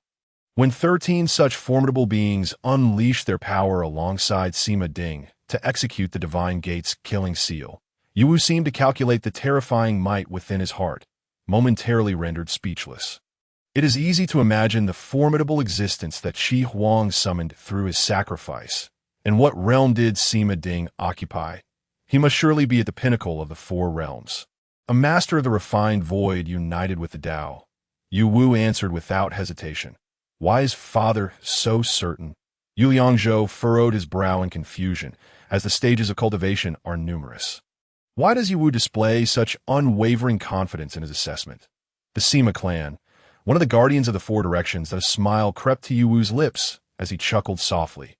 Without reaching this level, how could one safeguard the borders? How could one bear the weight of the eyes of the 13 formations of the Divine Gate without achieving this level?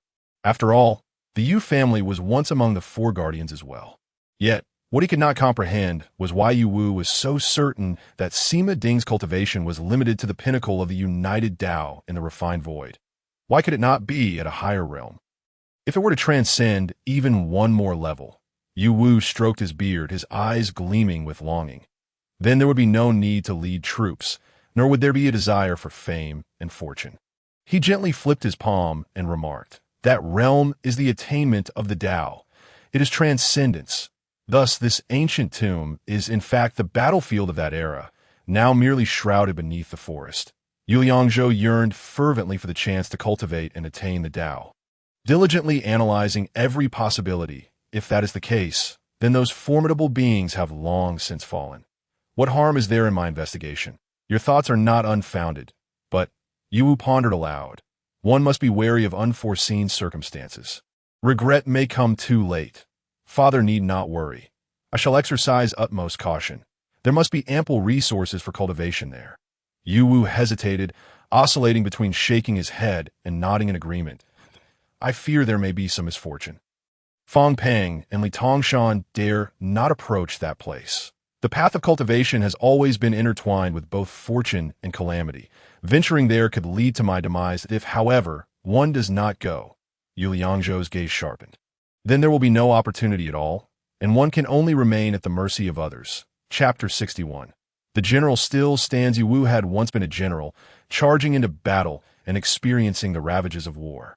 Yet he had suffered grievous injuries and lost his prowess. After enduring the tribulations of these years, he had nearly perished. With great difficulty, he had rallied himself through the rise of Yu Liangzhou. However, he had lost some of the impetuous spirit of his youth. Yu Liangzhou's words illuminated the path ahead. If one does not challenge themselves, does not seek to break through, the current strength is utterly inadequate to confront this perilous world. Not to mention those sects. Even a random family of formidable power could easily extinguish the Yu family. Although he had defeated Lu Hao, that family possessed far more strength than what had been displayed. Behind them lay even more formidable backing. Moreover, what about Fang Peng and Li Tongshan? What were their backgrounds? One thing is certain. In order to reclaim Liangzhou, this level of strength falls woefully short. It is nearly impossible. Zhou'er, you speak the truth. Yu Wu grasped the fundamental issue, his demeanor brightening as the gloom lifted. We must take the initiative, securing more leverage for ourselves, even if it means dying on the battlefield. We cannot allow ourselves to be slaughtered like sheep. The father and son reached a tacit understanding. Both were exceptional individuals, quick to grasp the essence of matters. General Yu T. That moment, Du Zime entered, looking travel-worn. Here are the accounts of Nanping City, as well as the spoils extorted by Fong Pang and others. Please review them. Please refrain from addressing me in such a manner. After all, I am no longer a general. Yu Wu had come to terms with the fact that the title of general had lost its significance with the fall of Liangzhou, that it was better to let go. Clinging to the title of general of Liangzhou would only lead to stubbornness. Even if he were to reclaim the title, it would require either an imperial appointment or the recapture of Liangzhou to be substantiated. At the time of Liangzhou's fall, the general had been ordered to escort the displaced populace southward, sustaining grave injuries in the process. Yet Du Zime spoke earnestly. The general is not at fault. I have not heard of any decree from the court relieving the general of his position. With a graceful clasp of his hands, he offered a slight bow towards Yu Wu. You are still the general of breaking the enemy. Ha. Upon hearing this, Yu Wu erupted in laughter, casting a disdainful glance at Du Zime. I am not swayed by flattery. Such attempts are futile. Du Zime appeared somewhat embarrassed, taken aback by Yu Wu's unexpected retort. After a brief silence, Du Zime continued, I've already dispatched a document to the guardian of Huai Prefecture, accurately reporting the events that transpired in Nanping City. Why did you take it upon yourself to act without informing me beforehand? Yu Wu's expression darkened as he rose to his feet, his tone laced with reproach. I am indeed the scribe. Reporting to the guardian of Huai Prefecture is part of my duties. Why should I have to inform you in advance? Du Zime looked at Yu Wu with an air of innocence. You, my friend? Yu Wu hesitated, sensing that this man was beyond reason, and with a sigh, he waved his sleeve in exasperation. Brother Du, let us first review these accounts. Behind Du Zime, several individuals followed, each carrying a substantial ledger. Since these are the accounts of Nanping City, we shall proceed as per the previous practices. Yu Liangzhou showed little interest in the records, casually flipping through a few pages before passing them back to Du Zime. As for the wealth collected by Fong Pang, it shall be allocated to aid the affected populace. General Yu, does this seem acceptable to you? Du Zime spoke in a gentle tone, displaying respect towards Yu Wu. The Yu family makes the decisions. Do not consult me. However, Yu Wu shot him a cold glance. You are the general. He is not. That Du Zime cast a sidelong look at Yu Liangzhou before addressing Yu Wu again. How can you have the final say? You. This time, Yu Wu's anger flared as he slammed the table, glaring at Du Zime. Brother Du, you may continue with your work. Yu Liangzhou approached Du Zime and lightly patted his shoulder. I will meticulously document every expenditure. Each month during our early meetings, I shall verify them with the general. After speaking, Du Zime offered a slight bow and turned to leave. I asked this person not peculiar. Yu Wu muttered, watching Du Zime's retreating figure. Father, he is simply straightforward in nature. Yu Liangzhou remarked with a smile. I just perused the accounts. They are exceptionally detailed and clear. He may lack eloquence, but he certainly manages tasks with a certain degree of clumsiness. Yu Wu took a sip of tea, his mood settling somewhat, that he directly sent a document to the guardian of Huai Prefecture. Perhaps he lacks emotional intelligence. Yu Liangzhou smiled faintly. Emotional intelligence? Yu Wu pondered this phrase, tilting his head in contemplation. That I do not recall such a saying. I just made that term up. Yu Liangzhou realized that such a concept did not exist in this world. It means lacking the ability to communicate effectively, failing to endear oneself to others, yet possessing no malicious intent. He wondered how the guardian of Huai Prefecture would respond upon receiving the document. Yu Wu gazed down at the Nanping City chronicle resting before him. You must hasten to prepare for the exploration of the ancient tomb. Time is of the essence. That it would be best to return before there is any reaction from Huai Prefecture. I could indeed make use of Fong Pang's heavy sword. However, it is a pity that Li Tongshan's low-grade spiritual artifact, the hand gloves, remains unutilized. Yu Liangzhou drew forth the black gold sword, running his fingers over its numerous nicks. This sword is ultimately a mundane item. It is unlikely to last much longer. You need not worry about that. Yu Wu's eyes brightened. Although I have lost my cultivation and no longer possess the ability to forge high-grade weapons, as long as I have materials in your assistance, I should be able to manage the crafting of spiritual artifacts. With that, the father and son mounted their steeds and made their way to the blacksmith shop. Clang, clang, clang. At that moment, the blacksmith shop had resumed its operations. The sounds of hammering echoed throughout the courtyard as burly men, glistening with sweat, toiled vigorously. Nanping City had recently suffered considerable damage, resulting in a high demand for ironware. The heat emanating from 5 furnaces raised the temperature within the premises to a level that could render one faint that a frail individual would scarcely endure for long within these confines. And the thick scent of burning coal made breathing rather laborious, as red-hot iron was immersed in water. The steam generated intensified this discomfort. Nevertheless, these blacksmiths possessed some degree of cultivation. While it may not have been substantial, they were more than capable of enduring such an environment. Yu Liangzhou, with his 10 segments of cultivation, had no trouble, though Yu Wu was already drenched in perspiration. The scale of this blacksmith's shop had expanded significantly. Previously, during the Liu family's occupation, there had been only a single furnace. Now, the simultaneous operation of 5 furnaces seemed barely sufficient. The materials from these hand gloves can be disassembled and used to upgrade your black gold sword. Yu Wu examined the low-grade spiritual artifact, turning it over in his hands. However, its properties differ from that of the sword, and thus cannot be preserved. Is it possible for the black gold sword to be upgraded to the level of a spiritual artifact? This black gold sword felt incredibly comfortable in his grip, having accompanied him through many trials, forging a bond of sentiment. Though its rank may be low, parting with it would bring him some reluctance. Chapter 62. Crafting spiritual artifacts relying solely on the materials from this hand glove may not suffice to upgrade the black gold sword. Yu Wu continued to examine the hand gloves, disassembling various metallic components.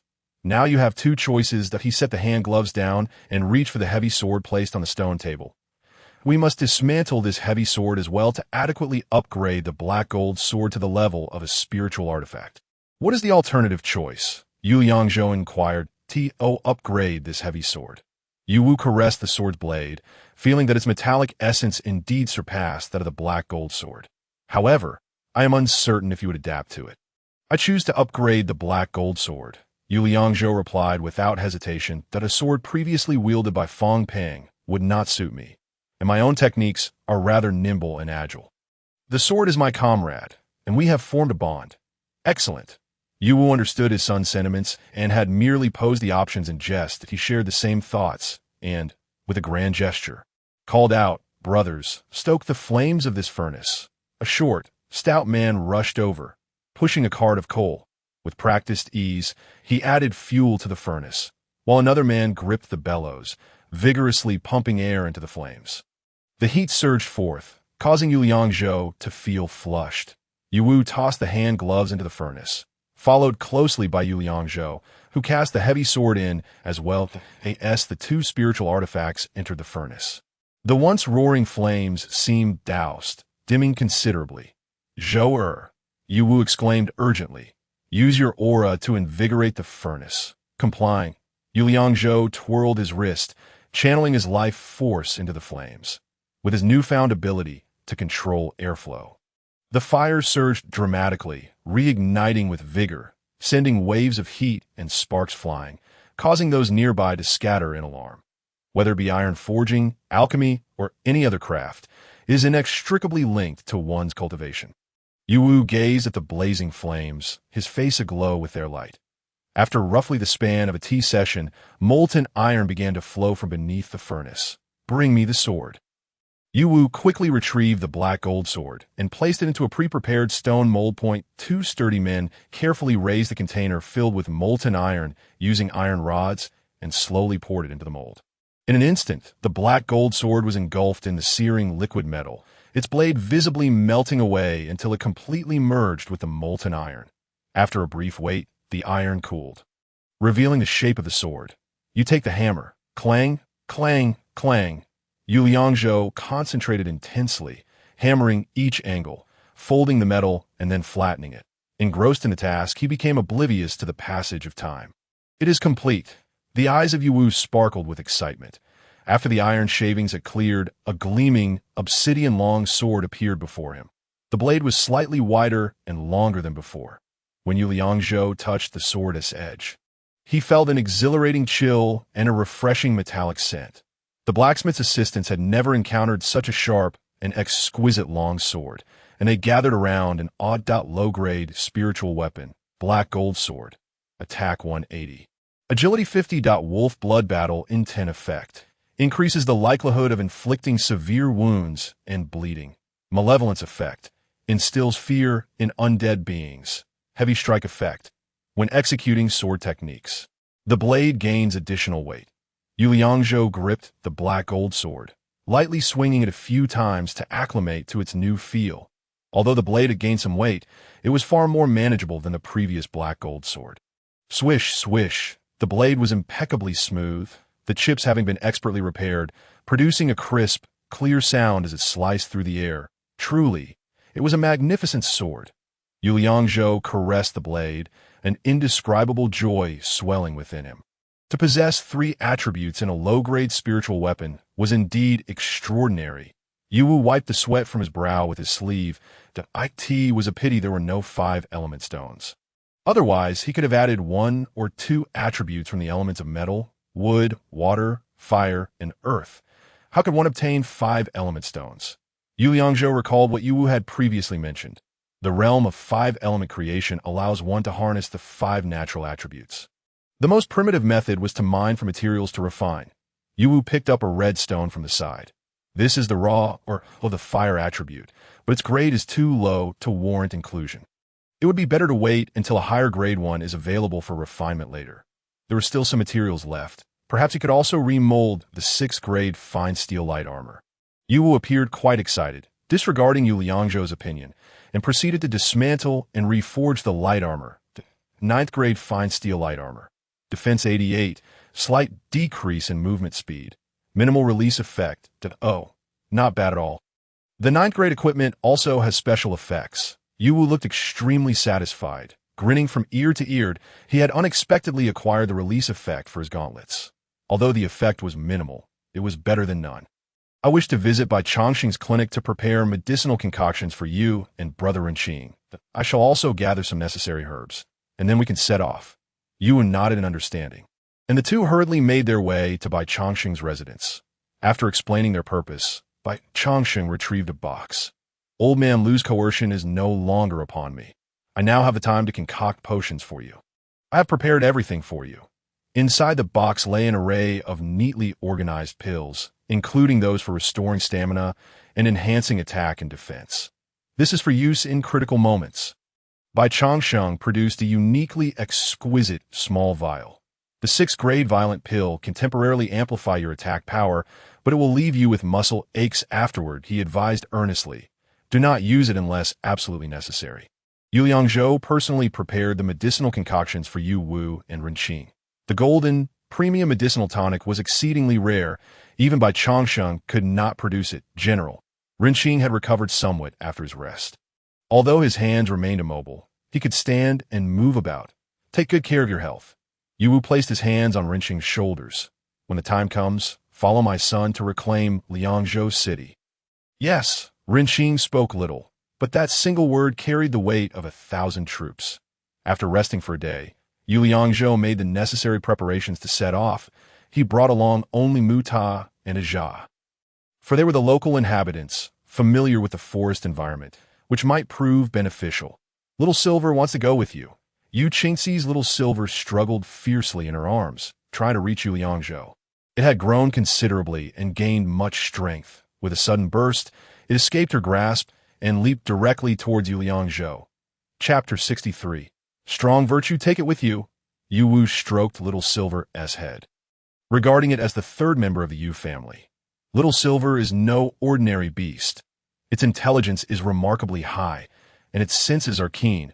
It may be of assistance in critical moments. The gentle sunlight bathed the ground, the refreshing scent of the moist earth invigorating the spirit. Qingxi, bid farewell to your brother. Yu Wu stood tall, exuding the valor of a soldier preparing for battle. Yu Qingzi was no longer the disheveled girl from next door, clad in tattered clothes.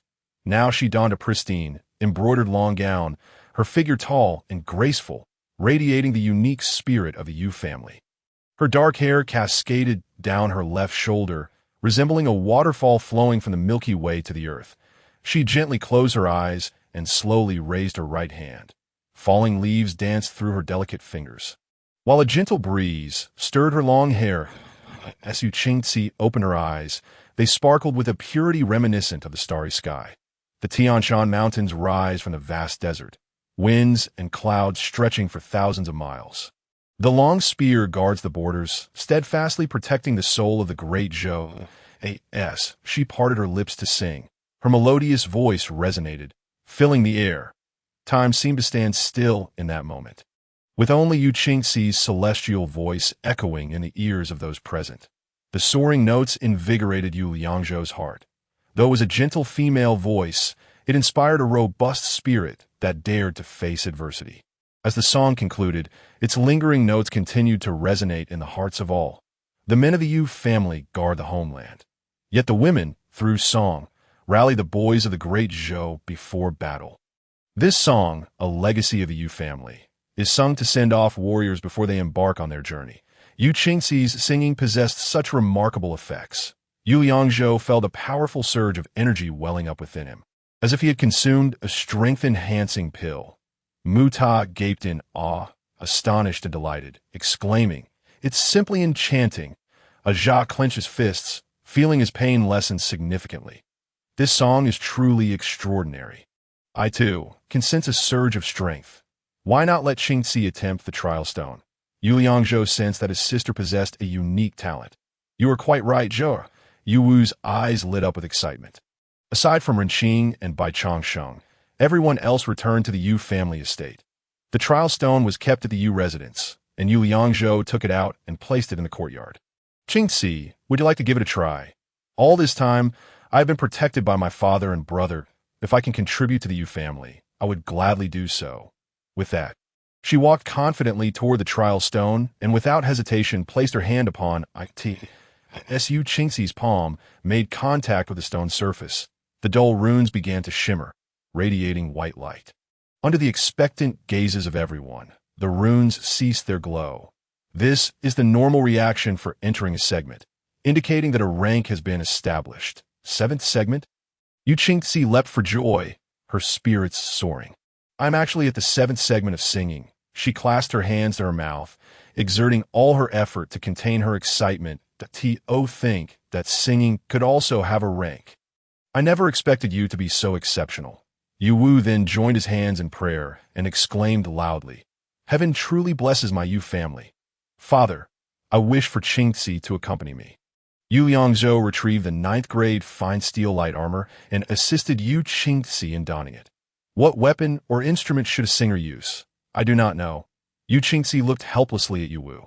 Naturally, it should be something akin to a musical instrument. However, it must not be an ordinary one, but rather a unique instrument with special melodies.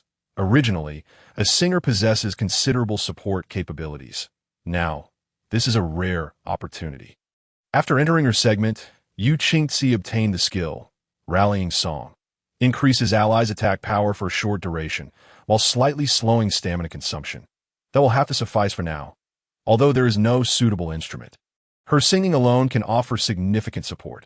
After all, she now possesses a commendable 7th segment cultivation. Gaining experience will undoubtedly be beneficial. "Brother, what troubles you?"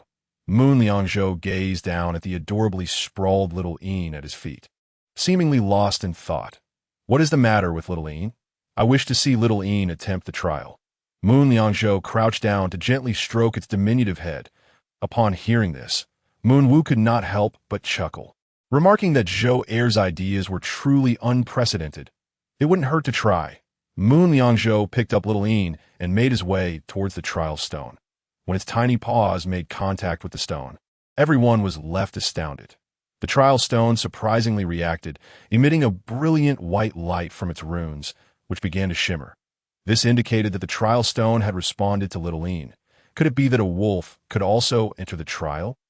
Good heavens! Moon Qingzi let out an exclamation, her joy rivaling that of her own advancement. Point 9. Moon Woo rubbed his eyes and bent down to scrutinize the trial stone. Point 9 segments. Little Ian had entered the trial and acquired the skill. Gale Charge, a rapid dash that tears through the opponent's defenses, slightly increasing movement speed. Wolf Fang Claw, inflicts damage to armor, reducing its defensive capabilities and causing a tearing effect. This level could only be attained by those from prestigious sects, specifically inner disciples. If Moon Xingxi's 7 segments had already astonished Moon Woo, then Little Ian reaching the height of 9 segments was truly unfathomable. Despite his extensive experience, having once been a general at the border, he could not deny that what was unfolding before him had surpassed all his understanding. This child is indeed extraordinarily gifted, remarkable beyond compare. Moon Woo's heart surged with excitement, filled with confidence for the future of the Moon family. Perhaps they could indeed reclaim Liangzhou City. Little did he expect Little Ian to be so formidable. Moon Qingxi suddenly scooped Little Ian in her arms, pressing her cheek tightly against its fluffy little head. Adorned in form-fitting steel light armor, her tall and slender figure exuded the grace of a female general. "Let us be off. Wait, I wish to accompany you to a tea this moment." Ashio cast an expectant glance towards Moon Liangzhou. "Father needs assistance as well. You should remain here." However, Moon Liangzhou did not consent, instead offering gentle reassurance. "You are injured. Take time to recover, and we shall fight side by side another day." After whispering a few words to Ashio, she bit her lip and nodded in agreement. They mounted the fine steeds waiting outside, the sound of their whinnies heralding the commencement of a new adventure. "Stay close and protect your sister." Little Ian yipped a few times, seemingly understanding the words, its bright eyes darting between Moon Liangzhou and Moon Qingxi, its tail wagging enthusiastically. Chapter 64. The Forbidden Land. According to the map, the ancient tomb is located deep within the dense woods to the west of Nanping City. Without the map, no one would be aware of its existence, nor would anyone dare to venture into such a place. Although it was Moon Qingxi's first outing and she was well aware of the danger surrounding them, she felt no fear. Instead, she was excitedly anticipating what might unfold. Accompanying Moon Liangzhou on this expedition was a long-held desire of hers. In the Great Zhou dynasty, women were not viewed as weak. Rather, many legendary stories of female heroes emerged. Among the guarding generals, the Eastern Muron clan was renowned for its courageous women. Recently, the Yinyu Tower, which gained fame by West Lake, and its founder, Gong Sun Wu, were celebrated as paragons of female valor. The 4 of them navigated through the dense forest without encountering any abnormalities along the way. They came across some giant apes and enormous scorpions, but these creatures, sensing Moon Liangzhou's formidable aura, dared not approach them. The autumn sky occasionally drizzled with fine rain. The ancient trees and twisted vines in the forest made it impossible to ride. They could only proceed on foot by the time they reached the edge of the ancient tomb's location. The sun had almost completely dipped below the horizon. The fiery red sunset, accompanied by thin mist, enveloped them in a surreal, crimson paradise. This place is quite favorable, easily defendable, yet hard to assault. Mu-Ta pointed towards the edge of the forest, where a smooth cliff face was quite conspicuous. "Let us set some traps around the perimeter. That would be more prudent." Beneath the cliff, a small hill rose over a yard above the ground, allowing them to gain a vantage point from which they could overlook the surrounding forest. Mu-Ta kindled a bonfire and skewered the wild rabbits they had caught along the way. The enticing aroma wafted through the air, a perfect reward after a day of trekking. Little Ian welcomed all delicacies. Cultivating spiritual essence was its staple diet, and it relished the wild game just as much. "Brother, where exactly are we headed?" In the rush of their journey, Moon Liangzhou had not elaborated on the details. "We dare not venture further in." Moon Liangzhou intended to re-enter the mountains, and Mu-Ta assumed it would be for the same purpose as before, gathering herbs or hunting giant scorpions. However, he was taken aback when Moon Liangzhou showed no interest in the herbs or prey along the way. Instead, he headed straight into the depths of the forest, which puzzled and made Mu-Ta hesitate. Moon Liangzhou did not conceal his intentions, revealing the map and pointing directly at it. "Are you familiar with this ancient tomb?" Upon seeing it, Mu-Ta's eyes widened in shock. "This is a forbidden land for our clan." "Forbidden land? Moon Liangzhou briefly recounted the tale of Sima Ding Nan's expedition. Could this matter have any connection to you? We have heard the elders speak of this legend. Many tribes existed in the south back then. Muta set down his drink and roasted meat. The Qi clan was the largest tribe, and our ancestors were part of the tribe alliance. After Qi Wang fell, the tribal alliance ceased to exist and gradually merged into the life of the Great Zhou. What does Forbidden Land signify? Moon Liangzhou was most concerned about specific information regarding the ancient tomb and directly posed the critical question that it is where the spirits of our ancestors are interred. We, the clan, dare not disturb them. Reverence filled Muta's eyes as he made a peculiar gesture against his chest. Even birds and beasts do not dare to enter, for it is believed that the spirits of our ancestors continue to guard their remains. Could it be? Muta seemed to grasp the purpose of Moon Liangzhou's journey into the mountains. You intend to visit that ancient tomb? Moon Liangzhou calmly nodded in affirmation that we do not dare to enter. Muta stammered, lost for words. Then, Moon Liangzhou wiped his mouth, took a sip of wine, and said, "You may wait here, or you can return to the city." He glanced at Moon Qingxi beside him. Her expression revealed no trace of fear. "Let us set off now." Mutar rubbed his hands together, his eyes darting uncertainly, unsure of what to do to the Jia. However, remained unfazed, calmly eating and drinking as if this were none of his concern. "We shall wait for you here." "Very well. Let us go." By this time, night had completely fallen, and Moon Liangzhou dared not delay a moment longer. He understood that whether day or night, the impending dangers would not diminish in the slightest. The essence of all problems lay in hastening the cultivation to enhance one's strength. Casting a glance towards the direction of the ancient tomb to confirm their position, he took a step forward, with Moon Qingxi closely following behind. Suddenly, little Yin leapt down, yipping excitedly at Moon Liangzhou before darting ahead. "Little Yin!" Moon Qingxi called out in alarm, fearful that it might wander off or encounter danger. Little Yin seemed to be leading the way for them. The moonlit night enveloped Yu Liangzhou in an aura of calmness. Following closely in the footsteps of Xiaoyin, she moved with an unexpected grace.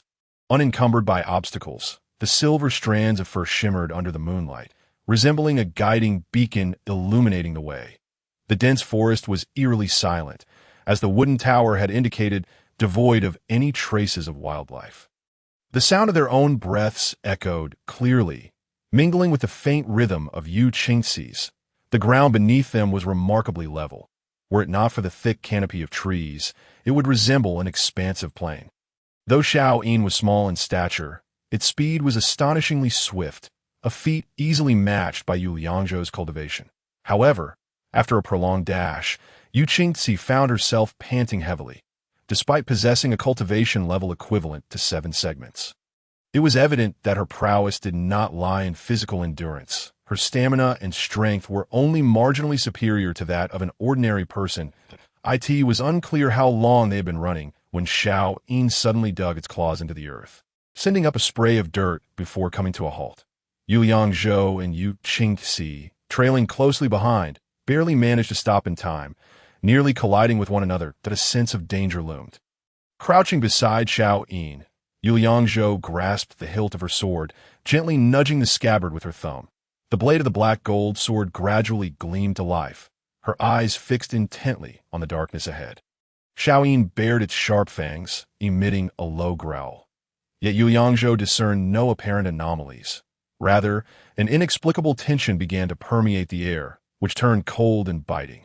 The records of the ancient tomb in the South Pengcheng County Chronicles were limited to events of the time, leaving the specifics shrouded in silence. All secrets remained for Yu Liangzhou to uncover. Suddenly, a tingling sensation prickled at the back of her neck. 2 crimson points of light emerged from the ground. A sight she had encountered before. The eyes of a vengeful spirit. Chapter 65. Siblings unite. The visage of the vengeful spirit manifested, its damp hair clinging to a gaunt face that starkly revealed its skeletal structure. Were it not for those blood-red eyes, flickering like 2 candle flames, it might have seemed almost human. This spirit-esque cultivation was no less formidable than the previous one she had faced. Yu Liangzhou could sense its power through her instincts. How could she possibly engage it in battle now? Before she could ruminate further, The spirit opened its cavernous maw, revealing a crimson tongue. Its mouth, lined with foul-smelling black mist, was a grotesque sight. The contrast between its gaping, red maw and its dark skin rendered it even more sinister against the night. It appeared as though it had just consumed a live creature. Fresh blood glistening on its sharp fangs. Its lower body remained ensnared in the earth, its claws digging into the ground as it writhed forward. The sound of snapping branches and rustling leaves filled the air, a chilling cacophony that sent shivers down their spines. The shrill, unsettling noise pierced the atmosphere, causing goosebumps and igniting a sense of trepidation within them. This sound had the power to unsettle the mind. Yu Yangzhou recognized this immediately and quickly instructed Yu Qingzi, "Use your combat chant to suppress this fiend's voice." Understood. Though fear flickered across her face, Yu Qingzi maintained her composure. She swiftly raised her hands. Using her index fingers to block her ears, with her eyes tightly shut, she inhaled deeply. That a brief yet powerful melodic voice resonated, accompanied by a surge of air that rippled through the surroundings. After reaching the next tier of her cultivation, Qingzi's singing had significantly improved. Yu Yangzhou could distinctly feel the cowardice induced by the spirit's call dissipating almost entirely, replaced by an invigorating force coursing through her body. She was determined not to engage in close combat with this spirit, aware that it possessed a venomous essence, which had previously claimed the life of Fong Peng. Seizing the moment while the spirit had yet to fully emerge, Yu Yangzhou took the initiative. She leapt into the air, her black gold sword slicing through the air in a half circle, enveloping the spirit within the realm of her Tai Chi energy. The blade began to shimmer, gathering strength for the technique known as two forms transforming. She sought merely to gauge the spirit's prowess without expending her full energy on an overwhelming strike. If vanquishing such a minor spirit required all her might, how could she possibly prevail against far more formidable entities lurking within the ancient tomb? Within the enveloping energy of Tai Chi, the spirit's speed noticeably diminished. It struggled, writhing violently, dragging its lower half free from the earth. Its contorted form bore no resemblance to human movement, its head twisting unnaturally. It crawled forward, supported by its limbs in a manner akin to a spider. Release! With a flick of her sword, Yu Yangzhou unleashed a fierce sword chi towards the spirit.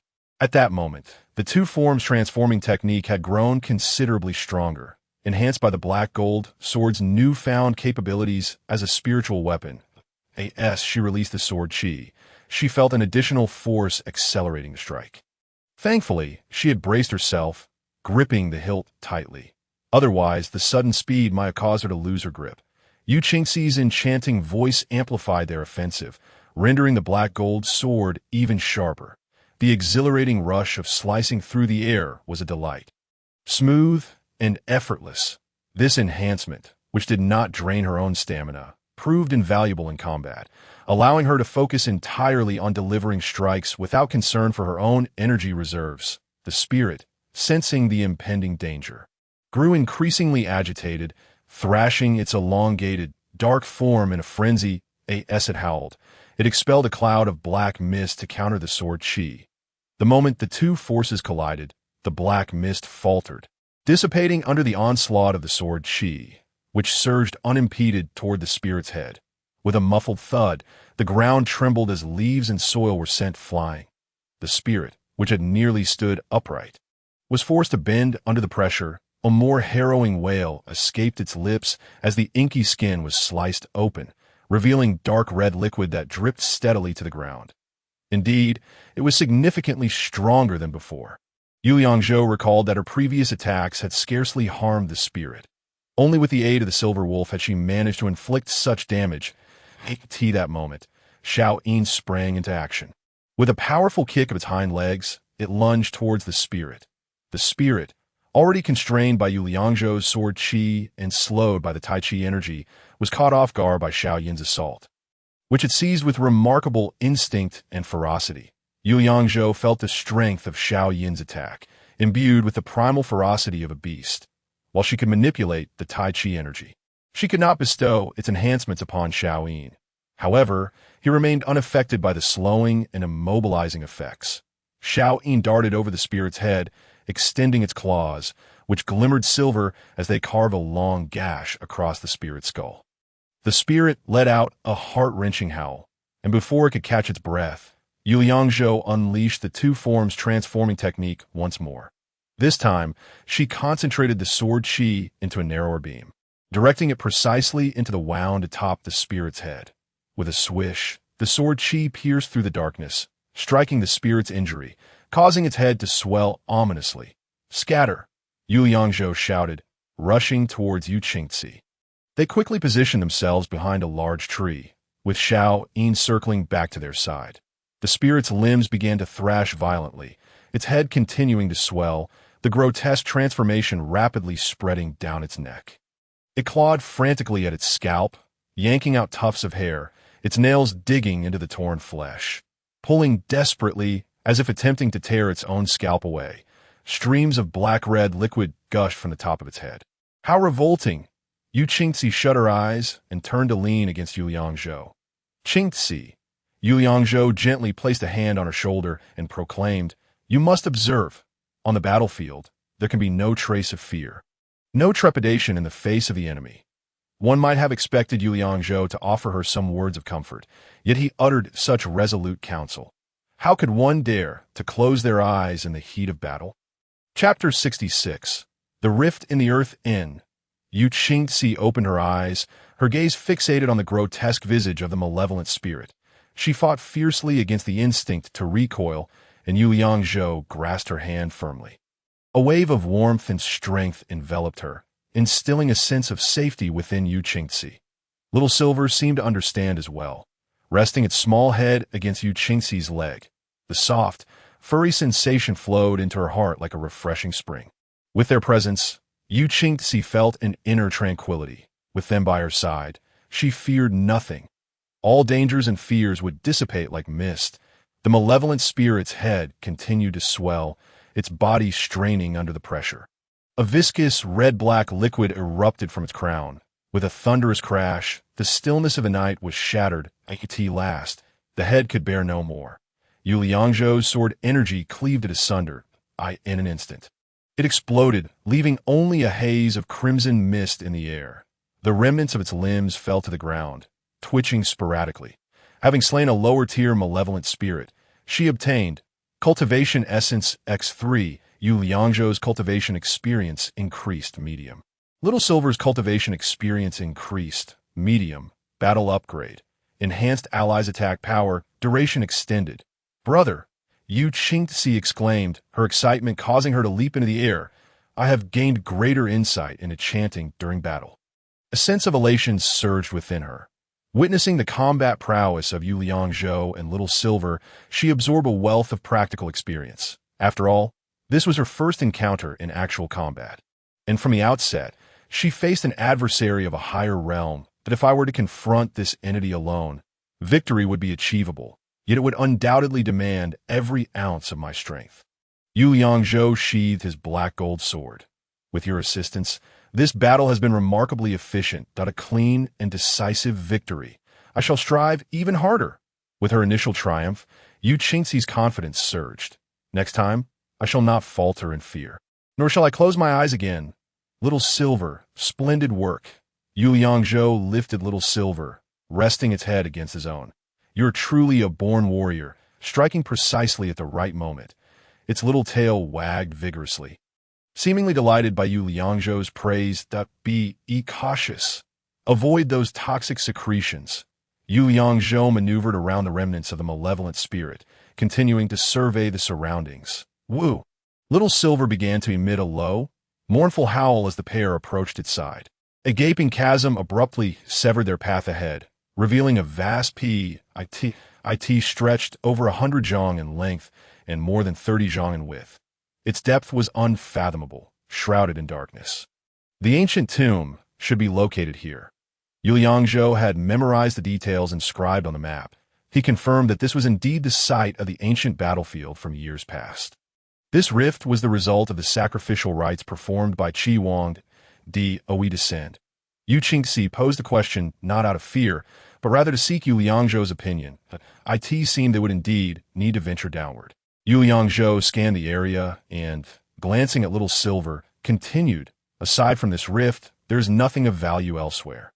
Any treasures must lie below. Little Silver." Yu Yangzhou called out gently to it, immediately scampered along the edge of the chasm, searching for a descent point. Little Silver possessed remarkable intelligence. It appeared to comprehend his words, or perhaps it could sense their intentions. After a short distance, Little Silver halted abruptly, then leaped into the abyss. Startled, Yu Yangzhou and Yu Qingxi rushed forward. Upon closer inspection, they discovered that the chasm's surface was uneven, with a section wide enough for Little Silver to navigate, facilitating their descent along the stone walls. It had indeed grasped their intent to descend. Yu Yangzhou was the first to jump down, followed closely by Yu Qingxi. With Little Silver leading the way, the two pressed closely against the mountainside, carefully testing their path deeper into the chasm. According to records, this rift had existed for centuries, and over the years, it had become cloaked in various flora. They could grasp the vines, managing to maneuver through the narrow passages. Time passed without their notice, and the vegetation began to thin. They had to rely entirely on Little Silver to guide them forward, though the darkness enveloped them. Yet as cultivators, they possessed heightened sensory abilities. In the absence of distractions, the darkness allowed them to focus their attention even more acutely. Little Silver, wait. Yu Yangzhou hesitated at the edge of the unfathomable rift. Continuing downward was not a sustainable solution. He pried a small stone from the wall and tossed it into the endless void. After an extended wait, they faintly heard a distant echo. This depth likely exceeded their wildest imagination. However, their current position was precarious, leaving them feeling somewhat powerless. Suddenly, Little Silver emitted another low call, resonating eerily within the vast chasm. Its sound fading into the distance, it seemed to have discovered something. Yu Yangzhou slowly approached Little Silver and noticed a platform ahead. The space within appeared vast, resembling an entrance to a cave. Without hesitation, Little Silver leaped across the gap, which measured just over a zhang. Yu Yangzhou and Yu Qingxi easily followed suit. Indeed, they had stumbled upon a cave. Yu Yangzhou looked around, running his hand along the stone wall. It seemed to have been hewn by human hands, the marks indicating that the creator possessed incredible strength. Moreover, given that even he could navigate down here, it was clearly intentional. You are correct. Two groups of individuals must have come here. Skilled warriors paved the way, while those who followed were likely ordinary folk or cultivators of lesser realms. The cave was not large, accommodating about 7 or 8 individuals. Steps leading further down revealed even more evident signs of human craftsmanship. Almost like a stone staircase, it provided a means to descend. Let us continue further down to investigate. Yu Yangzhou resolved to delve deeper. They pressed onward, and with each segment they encountered similar caverns. Their dimensions were consistent, yet each was devoid of contents. Why this time? The sky had begun to brighten, faint rays of light filtering in from above. At last they reached the bottom of the rift. "What have I stepped on?" A sharp crack echoed as Yu Qingxi looked down. What she had broken was a bone. Despite the chasm's depth, the sunlight allowed them to discern the objects beneath their feet. Their discovery left them in shock. The ground was strewn with withered bones. These bones shared a commonality. They all lacked skulls. Chapter 67. The burial ground, the vast chasm gradually narrowed, allowing for a place to stand, as countless skeletal remains filled the space. Though faint light penetrated the abyss, it was just enough to reveal a ghastly scene, rendering visible the previously unseen horror. Endless heaps of white bones lay scattered, wisps of white mist emanating from their eye sockets. It was difficult to determine whether it was evaporating moisture or the souls of the deceased rising. They floated toward the heavens, yearning to escape this burial ground. The remains, desiccated yet intact, exuded a foul odor, yet carried an ancient, heavy scent reminiscent of wood. Neither a stench nor a fragrance, but something entirely distinct. These white bones undoubtedly belonged to the soldiers who had once marched southward. In the moonlit realm of Liangzhou, a broken spear was picked up, its tip marred by rust and decay. Yet from its once sharp form, one could still discern its former lethality, capable of piercing through ordinary armor with ease. Centuries have not entirely erased the vestiges of its past. Scattered across the ground lay battered weapons and protective gear, all devoid of their former luster. leaving only the remnants of a fierce battlefield. Yu Liangzhou and Yu Qingxi cautiously traversed along the stone walls. No longer burdened by the terror they felt upon first encountering the malevolent spirits. At this moment, Yu Qingxi firmly recalled Yu Liangzhou's words, remaining vigilant and alert to any lurking dangers. Little Silver, amidst the chaos of bones, could not sprint swiftly. It scratched at the ground with its paws, sniffing here and there, seemingly in search of something. "Why are they all gone?" Yu Qingxi softly inquired, trailing closely behind Yu Liangzhou. Though her words were incomplete, their meaning was unmistakable. The necks of these skeletal remains bore signs of having been severed by a sharp instrument. The clean breaks suggested an immense force had been applied, with an unusually precise angle. Such a fate could not possibly arise from conventional combat. Yu Liangzhou examined countless corpses, each one having met the same gruesome end. Their heads severed as if they were mere cattle for slaughter. A furrow formed on his brow as a troubling thought emerged. This place was not a battlefield. It was a place of execution. In a battlefield, the manner of death would surely vary, with injuries scattered across the body. However, here, the bodies were uniformly decapitated, making the notion of an execution site the only plausible explanation. He relayed his hypothesis to Yu Qingxi, who, despite her efforts to suppress her emotions, trembled slightly, especially in her hands, which she clenched in a fist to steady herself. "Brother, what is wrong?" Yu Liangzhou, who had been exploring the area, suddenly paused, clutching a rusted steel knife, his brow glistening with beads of sweat.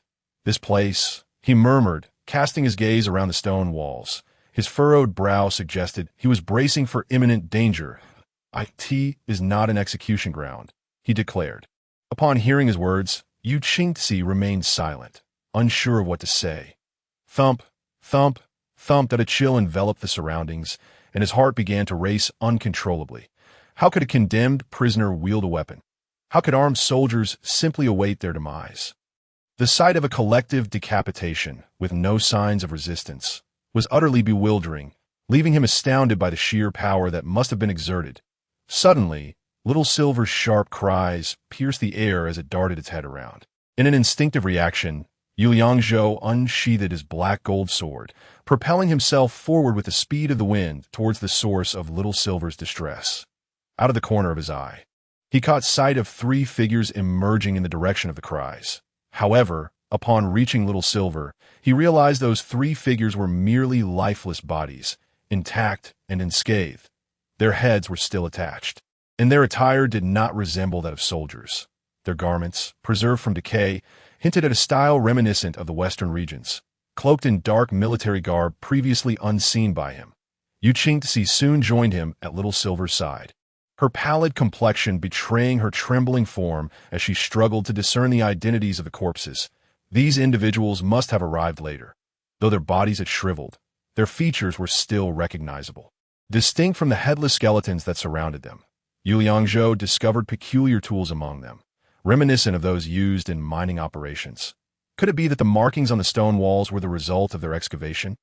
Before he could ponder further, he noticed a small opening behind the bodies, about half a person's height, through which one could crawl. Yet, Little Silver abruptly halted, circling the entrance anxiously, displaying a hesitance unlike its previous bold demeanor. Even in the presence of malevolent spirits, how had these people met their end? Was there danger lurking within the cave? These questions raced through Yu Liangzhou's mind, yet he had no time to succumb to fear and resolutely made a decision to enter the cave. Leading the way, Yu Liangzhou stepped into the darkness, a wave of coldness enveloping him instantly. His limbs felt rigid, and the breath he exhaled turned to mist. However, the cave was not pitch black. A faint, otherworldly glow radiated from its depths, illuminating the path ahead. The passage appeared to have been hewn by human hands, evident from the distinct marks left by axes. After traversing approximately 3 zhang, the cave suddenly expanded into a vast space. Yu Liangzhou could now stand upright, gazing upwards into an abyss whose depth remained indiscernible, an expanse that felt boundless. Little Silver became eerily silent, closely trailing Yu Liangzhou's footsteps, each step taken with utmost caution upon a ground that transformed into a crystalline substance. The faint glow emanated from deep within these crystals, while the surroundings flickered with elusive lights, their locations indeterminate.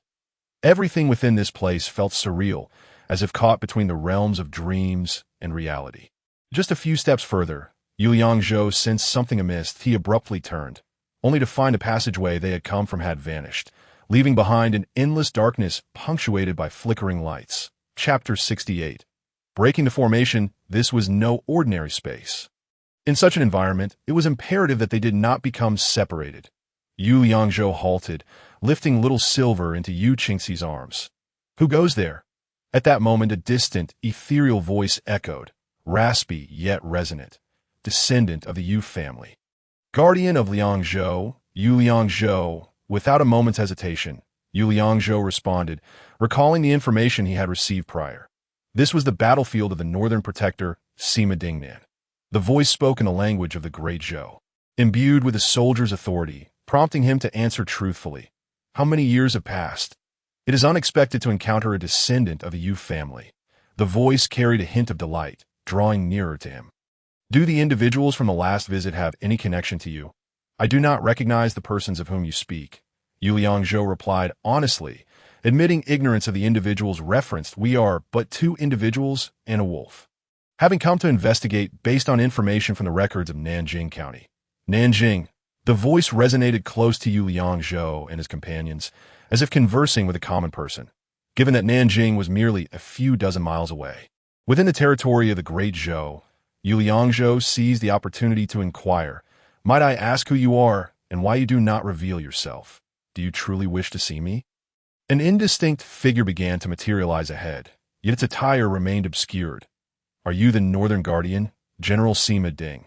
Yu Liangzhou boldly asked, cutting straight to the point.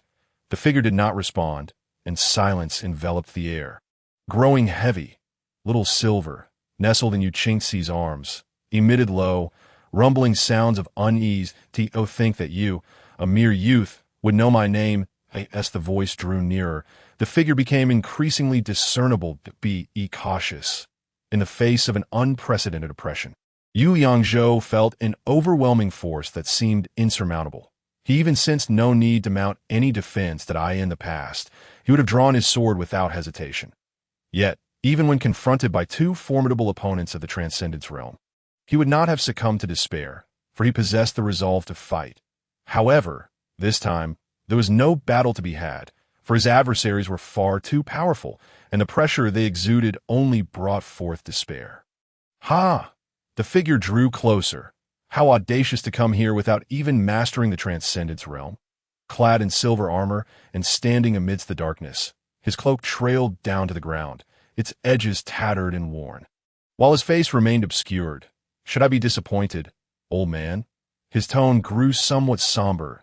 "Or should I still hold a glimmer of hope for you?" A long sword hung at his waist, emanating a chilling aura. The Yu family stood on par with the Sima family. At this moment, his father was stationed with the Liangzhou troops in Nanping City. Yu Liangzhou understood that whether negotiating terms or intimidating the opponent, this was a necessary tactic of deception that, if needed, the Yu family would certainly lend their full support. The Western Guardian has actually come here. The oppressive aura gradually began to wane. The siblings felt considerably relieved. And Xiaoyin fell silent. He's still among the living. Yu Liangzhou speculated in his heart that the Liangzhou Guardian mentioned by Sima Ding must be an ancestor of the Yu family from the same era. Although he had never heard of him, one thing was certain from Sima Ding's tone. The strength and reputation of the Yu family were not inferior to that of Sima Ding. Military secrets must not be divulged. Yu Liangzhou clasped his hands and said, "I hope Sima Sr. can forgive me. If that's the case, can you lend the old man a hand?" Sima Ding stood motionless, though his voice grew hesitant. "Given your cultivation, do you doubt our strength, Senior?" Yu Liangzhou, compelled by circumstance, had previously mentioned assistance. Now, he could only grit his teeth and respond, "Let us see what he truly requires. After all, one must be prepared for whatever comes. Please, feel free to speak." This aura indeed reflects the demeanor of the Yu family. Sima Ding's voice held a note of approval. "Then do assist the old man." "Please speak, Senior." Yu Liangzhou endeavored to keep his voice calm, though countless possibilities raced through his mind. At the very least, He needed to ensure the safety of Yu Qingzi and Xiaoyin. This was the bottom line of all his plans. Are you familiar with the 13 formations of the Sima family? As soon as Sima Ding's words fell, a luminous array of 13 formations manifested before him. While your cultivation may be insignificant, breaking this formation only requires you to locate the key point. Before him, a formation of 13 troops fanned out in a semicircle, seemingly unremarkable, as even an ordinary person could arrange such a formation. Yu Liangzhou gazed at the 13 formations, utterly at a loss.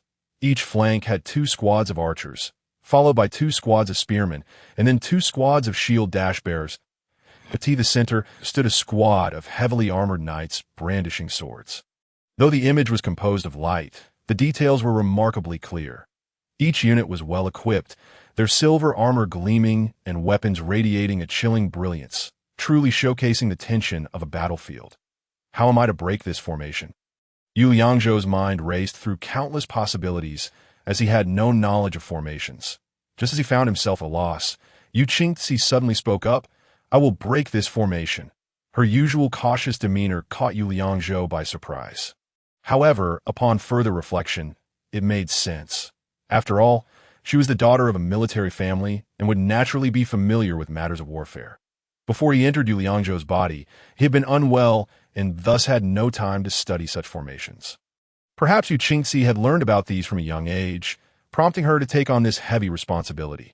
Sensing their mutual understanding, Yu Liangzhou stepped back. Yu Qingzi advanced to stand directly before the 13 formations of the Sima family.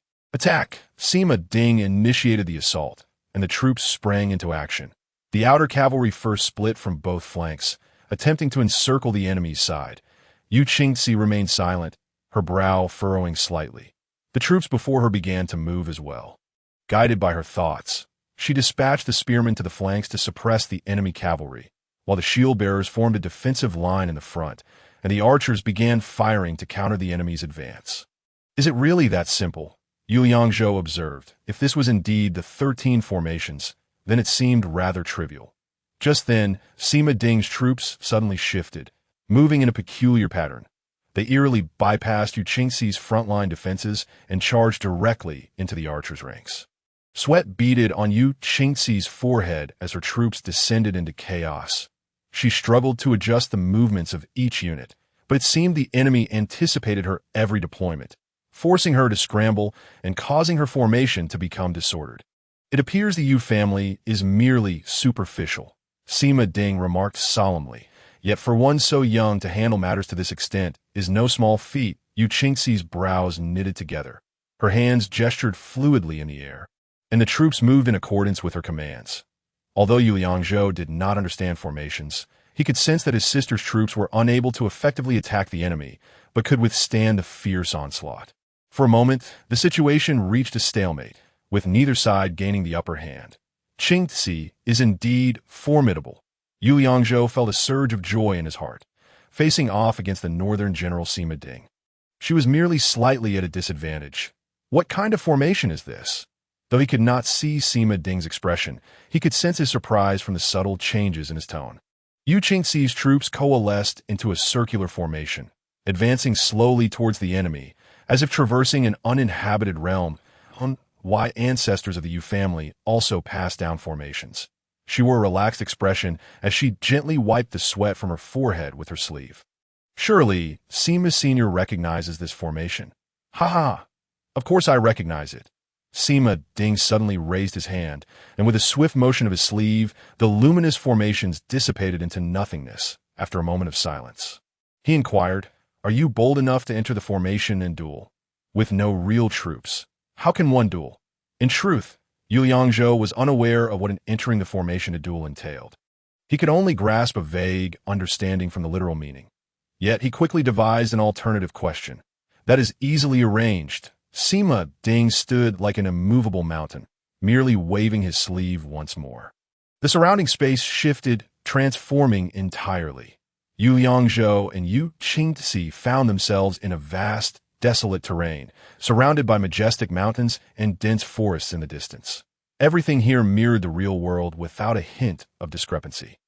They sat upon 2 war horses, Xiao Yin's eyes fixed intently on the enemy ahead. Suddenly, a resounding battle cry echoed, and the war drums thundered like rolling thunder across the sky. All around them were armored soldiers. Having formed a tight encirclement around the two, I know your cultivation is not high. I won't truly make a move. Sima Ding's voice resonated from afar. Following the sound, the banner bearing the Sima insignia fluttered in the wind. And a figure clad in a silver mask rode forth.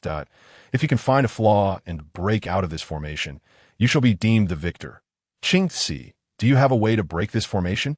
Yu Liangzhou turned his horse around, closely guarding her side. Few who entered the formation and dueled emerged unscathed. Yu Qingzi grasped the reins with her other hand, wrapping them around her wrist, her expression growing grave. In the midst of warfare, should one side suffer defeat, the valor and martial achievements of the vanquished general could earn the admiration of their adversaries. Therefore, in circumstances of overwhelming disparity in strength, it was permissible for the defeated general to enter the fray. Should they emerge victorious, the enemy would have no choice but to retreat. After a moment of silence, she continued, if the general entering the battle were to fail, they would meet their end wrapped in horsehide, a hero fallen on the battlefield. Such martial customs commanded profound reverence, for even in defeat, there lay honor.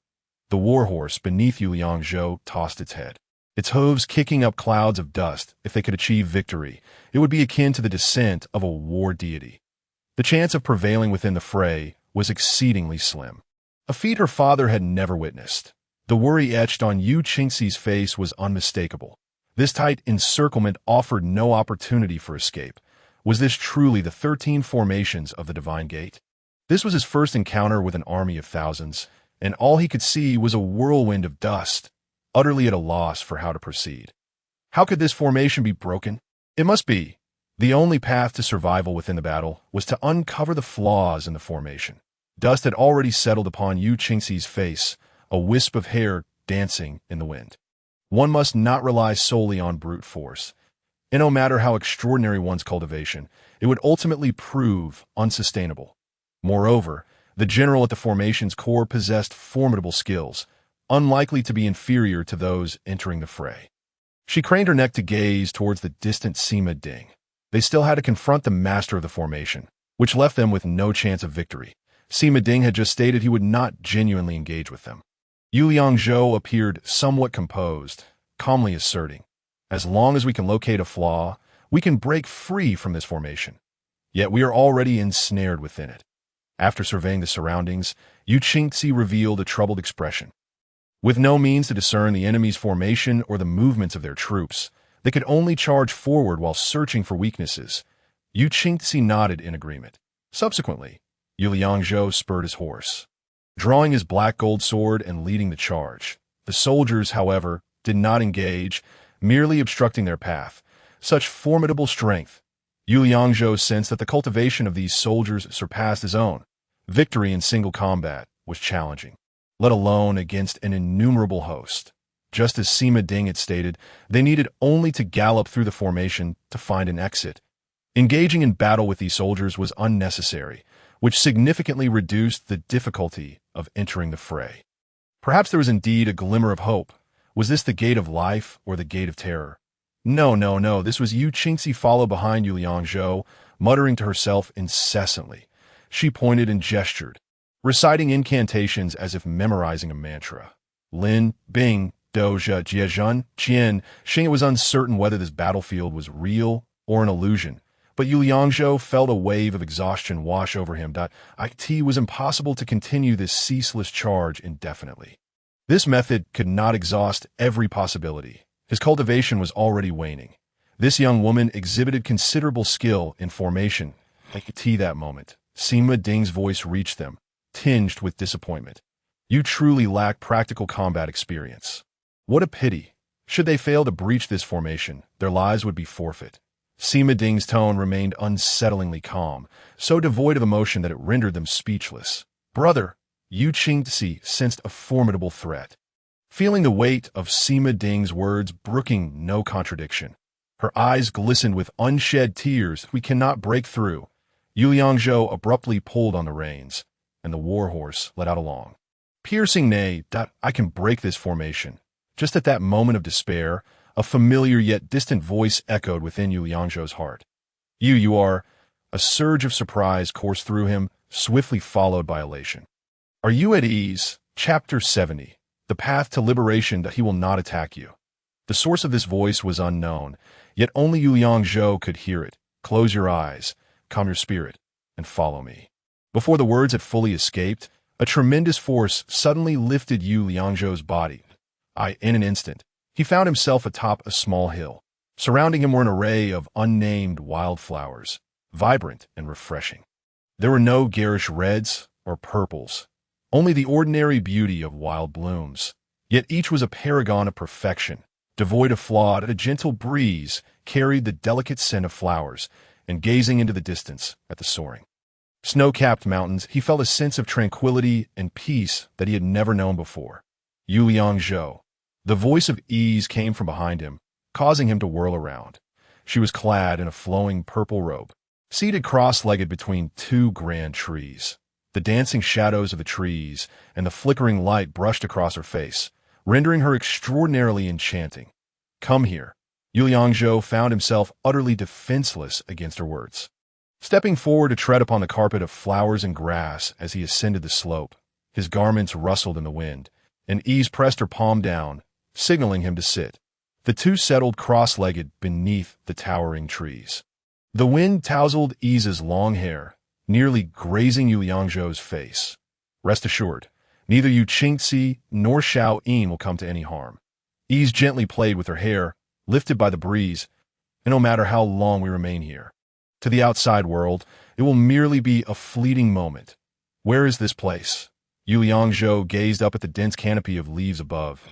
It within a dream. You may understand it that way. Ease's lips curved into a slight smile. This place is a pure land. We shall not be disturbed by anyone. Here, he felt liberated, free from even a hint of anxiety. Yu Liangzhou leaned forward, a feeling akin to reuniting with family blossoming within him. This sensation transcended familial or romantic love, embodying a profound yearning to merge with the other, to soar through the skies together. This place is indeed a sanctuary. Ease's voice was melodious, her eyes as clear as mountain springs. However, her tone shifted, growing more somber. The path to liberation cannot belong solely to you and me. To attain true liberation, we must endure further suffering, even make sacrifices. Indeed, my father, my sister, and Liangzhou City, can I truly let them go? True detachment is not merely severing ties and letting go. A radiance blossomed in Ease's eyes, a light source from the boundless starry sky.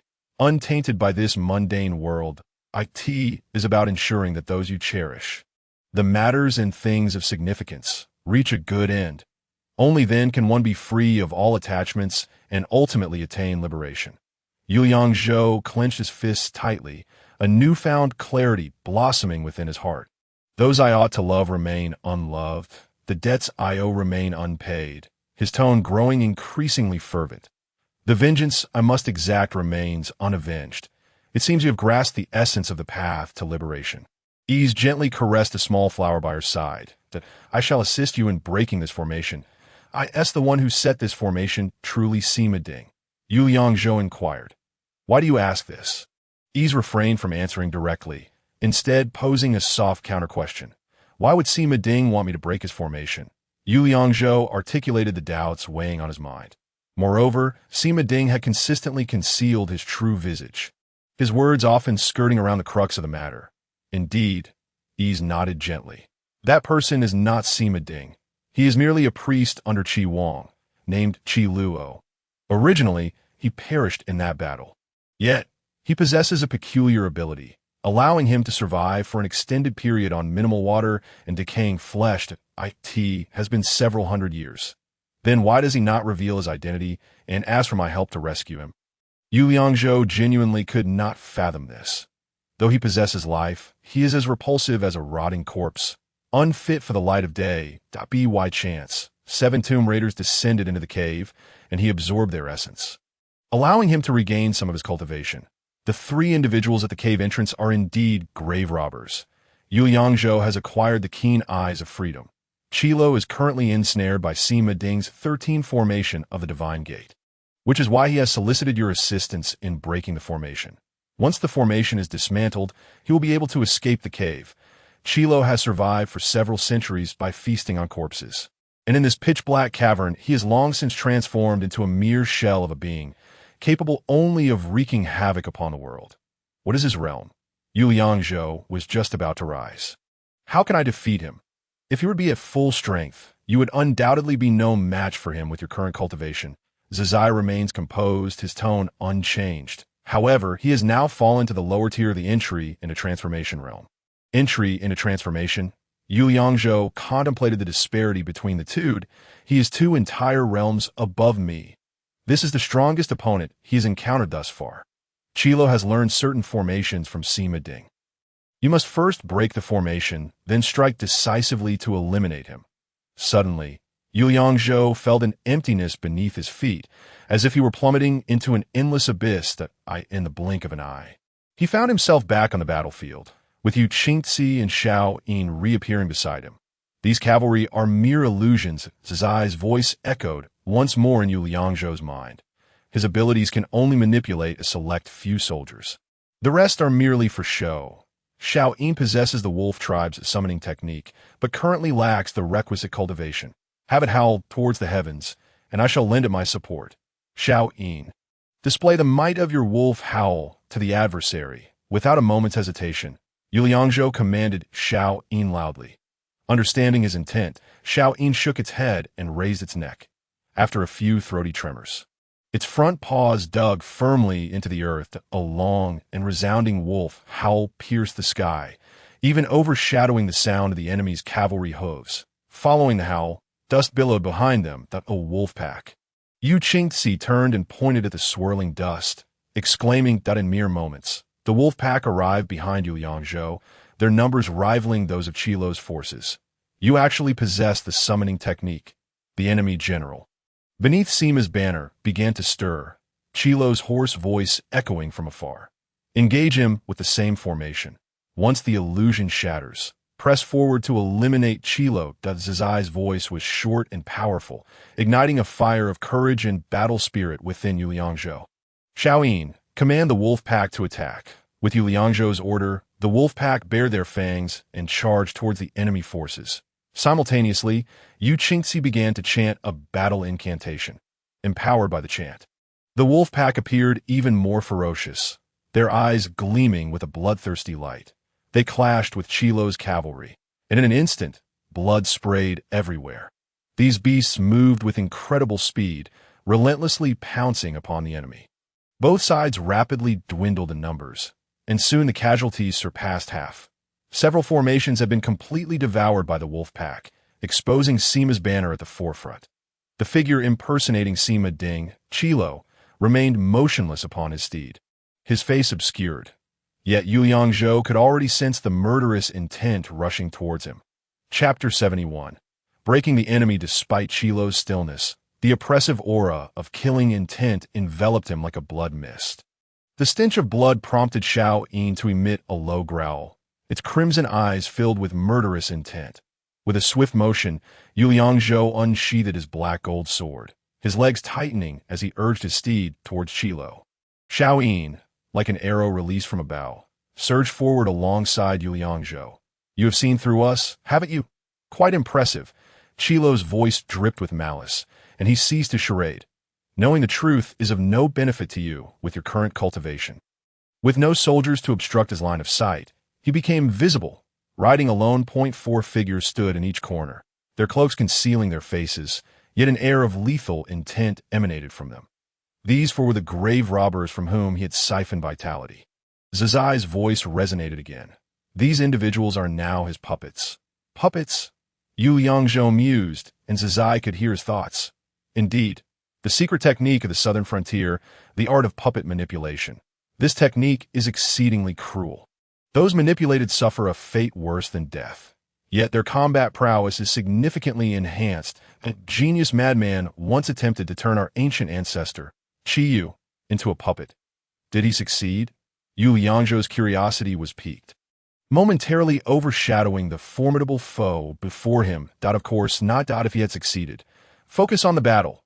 Zizai's tone turned slightly serious, prompting Yu Liangzhou to center himself, focusing intently on Qilo and the four puppets at his side. Bang! The life Taiji energy field expanded first. Simultaneously, 5 streams of the Pine Wind Sword technique surged forth, aiming directly at Qilo and the 4 puppets. Qilo remained seated on his horse, unmoving, while the 4 puppets charged towards Yu Liangzhou. Their tattered garments billowed, revealing their desiccated arms, with elongated, sharp claws glinting ominously.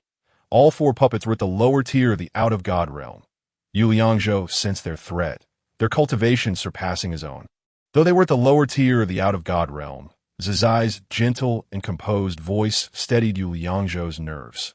Once they become puppets, their combat strength increases dramatically, and they know no fear. They act solely at the behest of their master, so be cautious, understood. Yu Liangzhou pressed his lips together. With Zizai's assistance, he felt no fear. The 4 puppets raised their hands, effortlessly dispelling the sword energy of the Pine Wind Sword technique. However, upon entering the life Taiji energy field, their movements became slightly sluggish. Qilo's figure shifted slightly, seemingly wary of this energy field. Empowered by Yu Qingxi's chant, Xiaoyin also felt bolstered within the life Taiji energy field. As it engaged in a fierce battle with the 2 puppets, it did not fall behind, its speed clearly surpassing theirs. Whoosh! Whoosh! Whoosh! The 3 rings enveloping the moon directly pierced towards the other 2 puppets, enveloping them in a tempest of sword energy. Buzz, the upgraded black-gold sword vibrated, emitting a resonant hum. The blade erupted with a chill, striking with both speed and ferocity. The long robes of the 2 puppets were torn asunder by the sword energy, revealing their true forms. They were 2 pitch-black corpses, their eyes bulging from their sockets, devoid of pupils. The sight was utterly repulsive, surpassing even that of malevolent spirits. Moreover, the wolf blood battle intent effect caused their flesh to rend, and a viscous, dark red liquid flowed from their wounds. Despite the injuries inflicted by the sword strikes, they exhibited no signs of pain, recklessly lunging towards Yu Liangzhou, their claws thrashing in the air. Yu Liangzhou maneuvered his body, positioning himself beside Xiaoyin that moment. Xiaoyin had also managed to inflict grievous wounds on the 2 puppets, its claws stained with their blood. Xiaoyin, retreat. Xiaoyin's speed was remarkable. Able to keep pace with Yu Liangzhou's movements, they swiftly moved to a position behind Qilo, about 3 zhang away. First, take out the main target. With sufficient distance, Yu Liangzhou could unleash his devastating technique. The 2 instruments' transformation. Purple energy emanates from the east. He positioned the sword blade before his chest, a swirl of purple energy gradually rising around him. The sword blade absorbed the purple energy, generating a tremendous aura of killing intent from the void. The surrounding air began to warp, and Yu Liangzhou's hair danced wildly in the gusts of energy. Charge! Qilo emitted a low growl, abruptly raising his hands. Simultaneously, the 4 puppets moved as if guided by invisible strings, swiftly retracting in a manner that defied their bodily structure, positioning themselves before Qilo. Prepare to receive. As Yu Liangzhou spoke, the purple sword energy surged forth like a bolt of lightning, hurtling toward Qilo. Dust and debris were swept up in the onslaught, amplifying the momentum of the 2 instruments' transformation. The 4 puppets formed a line, resolutely,